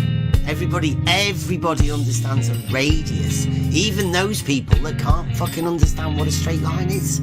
Bev, there are no lines, points, or circles in reality. Well, I've got a compass. It's a mathematical tool for us to there are no lines. It, Brenda. It's getting terrible. Bev, there are no lines. Are you seriously no the best that they've circles. got? Come on. There are no lines, points, or circles in reality. They're not bent.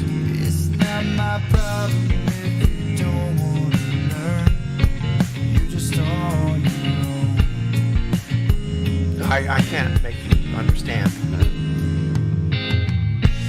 No reason, no logic, no wisdom, no worries. You're just on your own. I can't make you understand. No reason, no logic, no answers to questions. You're just on your own. No, I'm talking about the fifth axiom, not the 12th. Read it to us. You have it in front of you to read it? Yeah. If a line intersects two other lines such that the sum of the interior angles on one side of the intersecting lines is less than the sum of the two right angles, then the lines meet on that side and not on the other side. So what does that make it? Known as the parallel postulate. No, you're asking me questions and then you don't let me answer. So, Can you leave? There's a question. Can you go away? Well, fuck off. Yeah, so Brenda, can you please just fuck off, please?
if you don't think about that.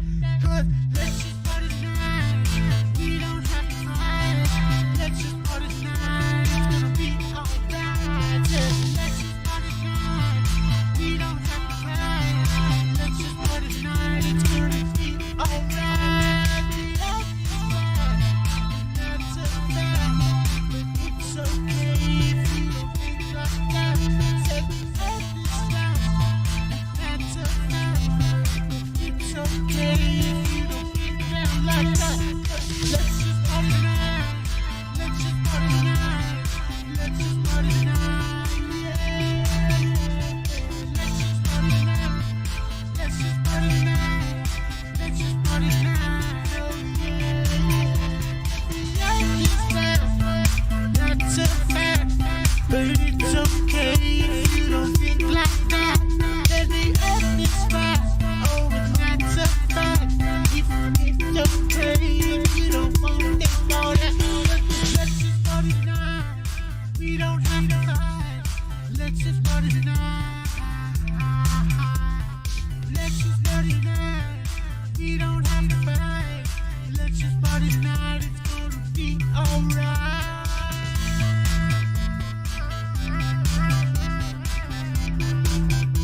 Gonna be alright.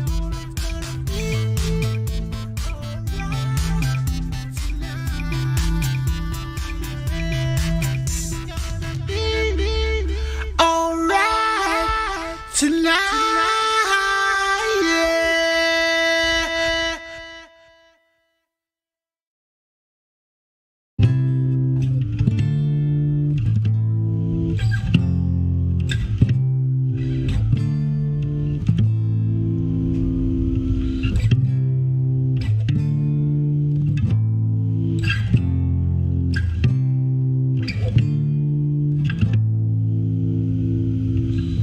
In me crazy headphones, it's going down. In me crazy headphones, baby, the world's not round. In me crazy headphones, I don't think it understands what it's like. Having flat earth friends in your head. In me crazy headphones, everything is cool. In me crazy headphones, darling, we can act a fool. You're so silly. In my crazy headphones, I don't think you'd understand what it's like. Having flat earth friends in your head. In my crazy headphones, everything's tonight. In my crazy headphones, baby, we're gonna be alright. In my crazy headphones, we can have a little fun, little hangout. In my crazy headphones, darling, you're the one. You're so cheap. Crazy headphones, it's going down. In my crazy headphones, baby, the world's not round. In my crazy headphones, I don't think you'd understand what it's like. Having flat earth friends in your head. In my crazy headphones, everything is cool. In the crazy headphones, darling, we can act a fool. In the crazy headphones, I don't think you'd understand what it's like. Having flat earth friends in your head. I was wondering too, if I come into your little hangout, discuss the shape of the earth. I don't run the hangout, that's what I'd like to do. But I keep getting yelled at by the people in the chat. They are despicable. They keep making fun of me and they keep trying to do stuff and I don't like it. I don't like it. None of us do. None of us do, Sharon. None of us do. We don't like it one bit. None of us do. Yeah, we don't like it. None of us do. You know, it's quite disturbing actually. And they're online all day. And I don't think they really understand what they're doing. I feel like they're just pretending to be scientists or something to make fun of us all. Wait, I just want to say an ugly spheroid and then do that. What don't you understand about how subtle the oblateness is? Like, it's not perceivable. Like, it's calculatable with math, which I know you can't do and don't understand. You have to. I'm the one who just corrected your buddy Neg on the degree. You know, you can't see it. I mean, I don't get what you don't understand about it. Like, crazy headphones. No, he's right. Like, your point was incorrect, and I showed you. But now you're sticking to a clerical error. Right, but you're so wrong. Right? You're wrong on the technicality. I'm wrong on the technicality. So what you're proving you're wrong on the technicality, we're on the equation. Well, the technicality. Well, the technicality got fixed in the big picture is still in my favor. And against you, right? What if you had it wrong in the first place? Dense motherfucker. Okay, you got corrected. And it still shows you wrong. You corrected yourself with the big wrong. Okay, so the point is that what if you were looking at it through that perception? So you're just going to ignore the fact that you all just got correct, right? This is a core. This is a core. If you are wrong, you are wrong. You were clearly off base. Okay, it got fixed. Okay, so what do you talking about? Hold on. I'm good, and you're wrong. And you can't admit it. You can't man up and say, hey, you know what, I should be able to. You look like a child. Be a man, ISA, for once in your life. Every single one of us here admits when we're wrong and we move on. It's okay to be wrong. When you discover you're wrong, you're not become a better person. You're not listening to become a more productive person, a more honest person. Lewis, just take your medication. You're wrong. It's not a big deal. Go take your meds. But he's right. Why can't you just say, okay, look, dude. Hold on. No, what I'm saying is that, like, to be quite frank, is that the point is that if you've had this misconception of technicality wrong, we've already been over this. Hold on. I didn't have a misconception. If you've had that perception wrong the whole time, but I haven't. We haven't. We've already been over this, ISA. We've been through this. And, Lewis, calm down, bud. You're not anybody's mom in this fucking. Okay, no, I'm right, though, so there's no. You just think you are. I mean, you are kind of acting like a child, though. Well, like, you just got shown. You got your ass handed to you. And now you're back in you're focusing on technicality. Yo, dude, actually, it's quite the other way around. Lewis is a bitch. Egg, so are you. And that's so a fact. Why is it that I just showed you how you can see the crux from 25 degrees north? So we can see crux from 25 degrees north. Your point is moot, right? Well, now yours is because you don't know how to balance 60 degrees on a fucking circle, dude. You got me, dude. You got me. I didn't think the right direction. All right, then. So don't fucking speak on matters you don't know about, especially in regards to technicality. Oh, my God. ISA. Lewis, just shut the fuck up. I'm going to grab the straws, dude. You got unbelievably dense person. Oh, my goodness. You're a fucking slave, all right? Just so you know. Hey, the point is this thing. Who's my owner, motherfucker? Right now. Who owns me? Who owns me? This is my real name. Give me the name of my real owner if you can. You can't, because you're stupid. Anyway, Neg, the point is that we were doing it on plate spheroid. It's possible that I am a slave, but I drew it for you. You wouldn't be able to do it. Even if that was. Overlay. Could you do an overlay spheroid? I drew it. You retards, Lewis. What's the circumference of the earth? I did. I added a ISA. Where's your model? Hey, Lewis, let's see your model. I want to see your model. Oblate. I want to see your model. What model do you have? Oh, you don't have one. Oh, it's also contradicting with other people. Oh, you don't know it, guys. Oh my God. Okay, yeah. Oh, the number of assumptions you make about reality are how many times order of magnitude more than the assumptions we make? Oh, a lot more. Lewis. Yo, yeah. ISA. What? What's up? What's up? What's up? What? What? Yeah. What's the circumference of the earth? What's the circumference of the earth? You guys, don't Google it. Don't Google it. You come up. Oh, we're done. Okay, you left. Google it. Do not fucking Google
fight you without fears, and would fight you for 400 more.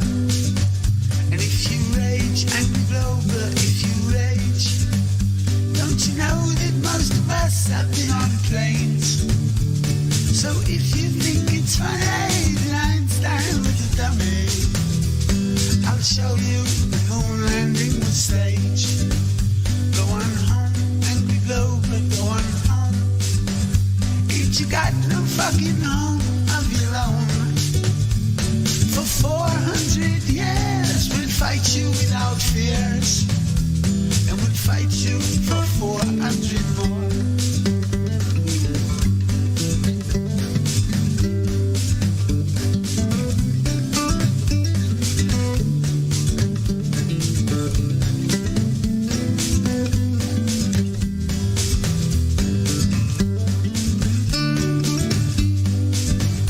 I'm not spinning, I'm not turning on an axis. I'm centered on everything I see.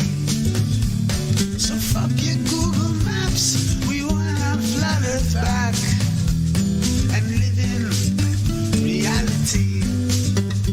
Go on home, angry Glover, go on home. Ain't you got no fucking home of your own? For 400 years we'll fight you without fears, and we'll fight you for 400 more. If you stay, angry baller, if you stay, you will never be flattered with what you say. So go take a ferry, the curve has been buried, and piss off and leave us while you may. Go on home, angry Glover, go on home. What the fuck's Van Allen belt if not a dome? For 400 years we'll fight you without fears, and we'll fight you for 400 more.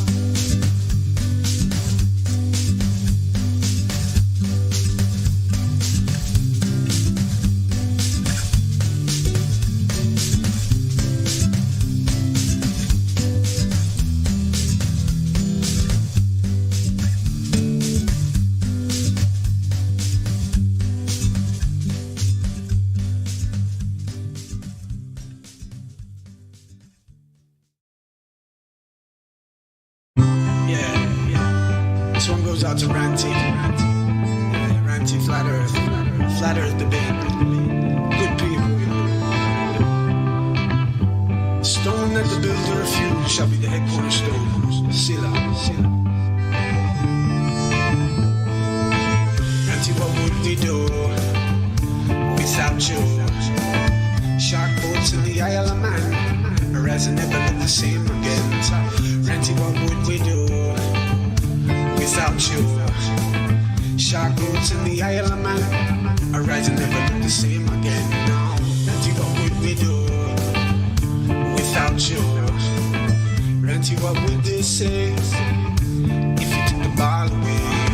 Mathematics is the key. What else do you really need? Solipsism is the final straw. Gotta know when to call it a draw. Ranty, what would we do without you? Shark boats in the Isle of Man, horizon never look the same again. Ranty, what would we do without you? Ranty, what would they say if you took the ball away? Wake up early to see the sun rising for you and me. Ranty, go and get down low so we can back down and farther to go. Keep it cool, my friend. Conversation will never end, and try and stand up right when the solution is not to fight.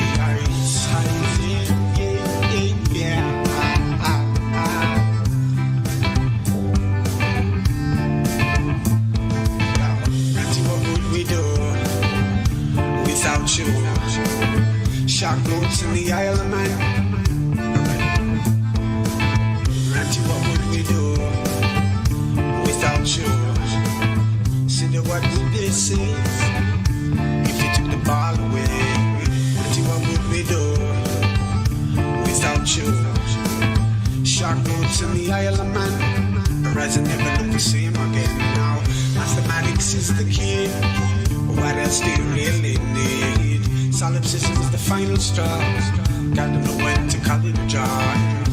What would we do without you? Ranty, what would this is if you took it all away?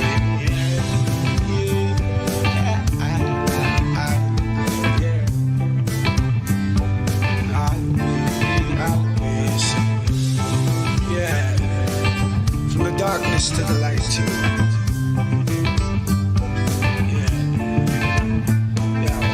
Ranty, what would we do without you?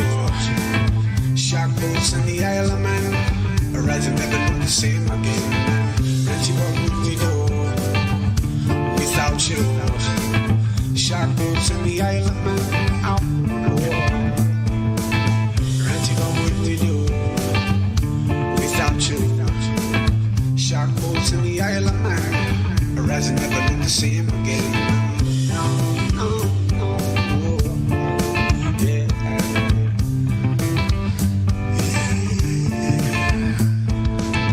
We got ready to see sun rising for you and me. Gotta go and get down low so we can find out how far down. What is gravity? I have no idea. Okay, next question. Go. Hey, yo. It's Chocolate saying. It's 2021. Told you I was a rap for this globe. Check it out. Way too many reifications of privation. Secular thermodynamics violations. Fuck with all these fake as apparent deviations. Globals always flapping their gums, no demonstrations. The black swan murdered the ball with simplicity. Pretend the clowns aren't they all, no specificity. Get with me, get that geometry. Your model needs nowadays. Mostly I sound like you're on your knees. Copper bleeds, been a wall to ever show for, nevermore. Been a rap for your multi-nine boy, scientific. Well, it's thicker that they're prolific. Crumble at the thought of flat earth, that's just terrific. My hypothesis, you know, paleo genius. You thought you had it all sewn up like a seamstress. You never see this, you ain't chillin' peeping the Gleasons. The globe model so fucking dead, so many reasons. Mad at me, cause your fairy tale of gravity is rapidly becoming a motherfucking fatality. Independent variable, no physicality. Factually, you're dealing with no type of reality. A tragedy, all of the pseudoscience of fallacy. Sad to see that was surrounded by such banality. Globe darts step in the court for their arraignment. Gas fucking off all day, and no containment. It's automatic, you sound like a fanatic. Your heart's beating out of your chest, no need to panic. Problematic, anytime there was Socratic. Defining terms for you was like dust to an asthmatic or a crack addict. All tuned up like a mechanic. State you're leaving in when you're done, it's so tragic. You end the sneezing, all snotty nose the wheezing. You globe darts wind up like Sub-Zero freezing. Ain't no reason for you not to remain calm. As my nigga make it hit you with the 3-point palm. Instant exploding paradigm technique. Backslapping your beliefs into enigmatic sweet. Your points obliterated, finished, unable to speak. Have you looking like Tom Petty catching a leak? Your whole squad left sounding comatose. I hear Michelle Dollar keeps rocks on the head. She keeps her family close. Some of y'all think y'all the best things since butter toast. When it comes to FE, prepare to catch an overdose of intellectual honesty. The clear lack of thinking of you balls never cease to astonish me. I gotta keep it real and be honest, B. It's quite possibly the dumbest thing I heard since the cosmology is often seen as a philosophy, mythology, but actually it's a prophecy of religiosity. Get all your skills and your weight up. This crunch time, your whack model getting it ate up like lunchtime. How in the hell could we establish a baseline? Most of y'all trolls are just here to waste time. I'm not aware of what y'all hearing through the grapevine, but you must be out your mind selling space-time. A mathematical construct of imagination with absolutely no experimental validation. Before the story begins, you need a foundation. Curvature of the earth, that's the conversation. And since that shit up and disappeared without a trace, I'd say it's also time for you to say goodbye to space. Tall tales about vacuums and empty place, all the while breathing air. That's just not the case. You best get out my face, cause I can guarantee you that the very air you breathe immediately fuck off the space. We understand no requirement for your compliance. You understand that you are standing in a room of giants. I admire that you're usual in your defiance, but won't you join us in this funeral of pseudoscience? You in the mood to try us? Go ahead and test your mic. These motherfuckers think they're moving at the speed of light. How about the speed of sound? 250 miles above the ground to see that ISS is going round and round.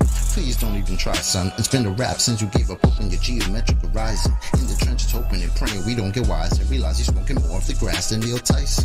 Oh, speaking of that clown, I wonder how much longer he can keep a push of this in the background. Never debating, always up to the back down. Playing in fear of the gravitational smackdown. but still circus won't last long. I'm betting you the type of clown that sits at home alone with a mask on, thinking you debunked an argument like the Black Swan, never knowing that your radius could be that wrong. Oops, I really meant to say dead wrong. Implicitly, we've been falsified the globe empirically. Need you to listen, G. It's not logical to postulate you live in a sphere in no sphericity. It's the epitome. It's not a mystery. The globe model's all wrapped up in stupidity. It's quite simple, see. It's probably not the move for you to spew your rhetoric here or religiously, maybe officially. One day you might find yourself vividly in the middle of an epiphany, lyrical symphony. It's been a pleasure, but our times have both come to an end. Synchronicity.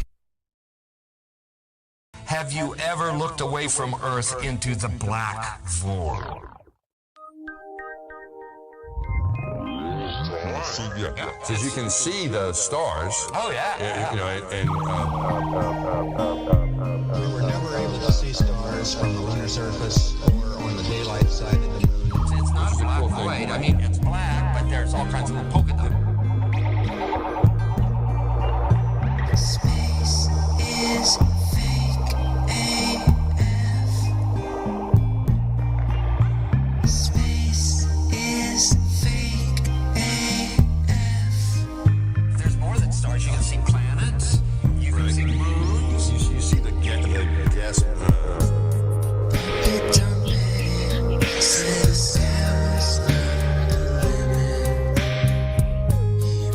To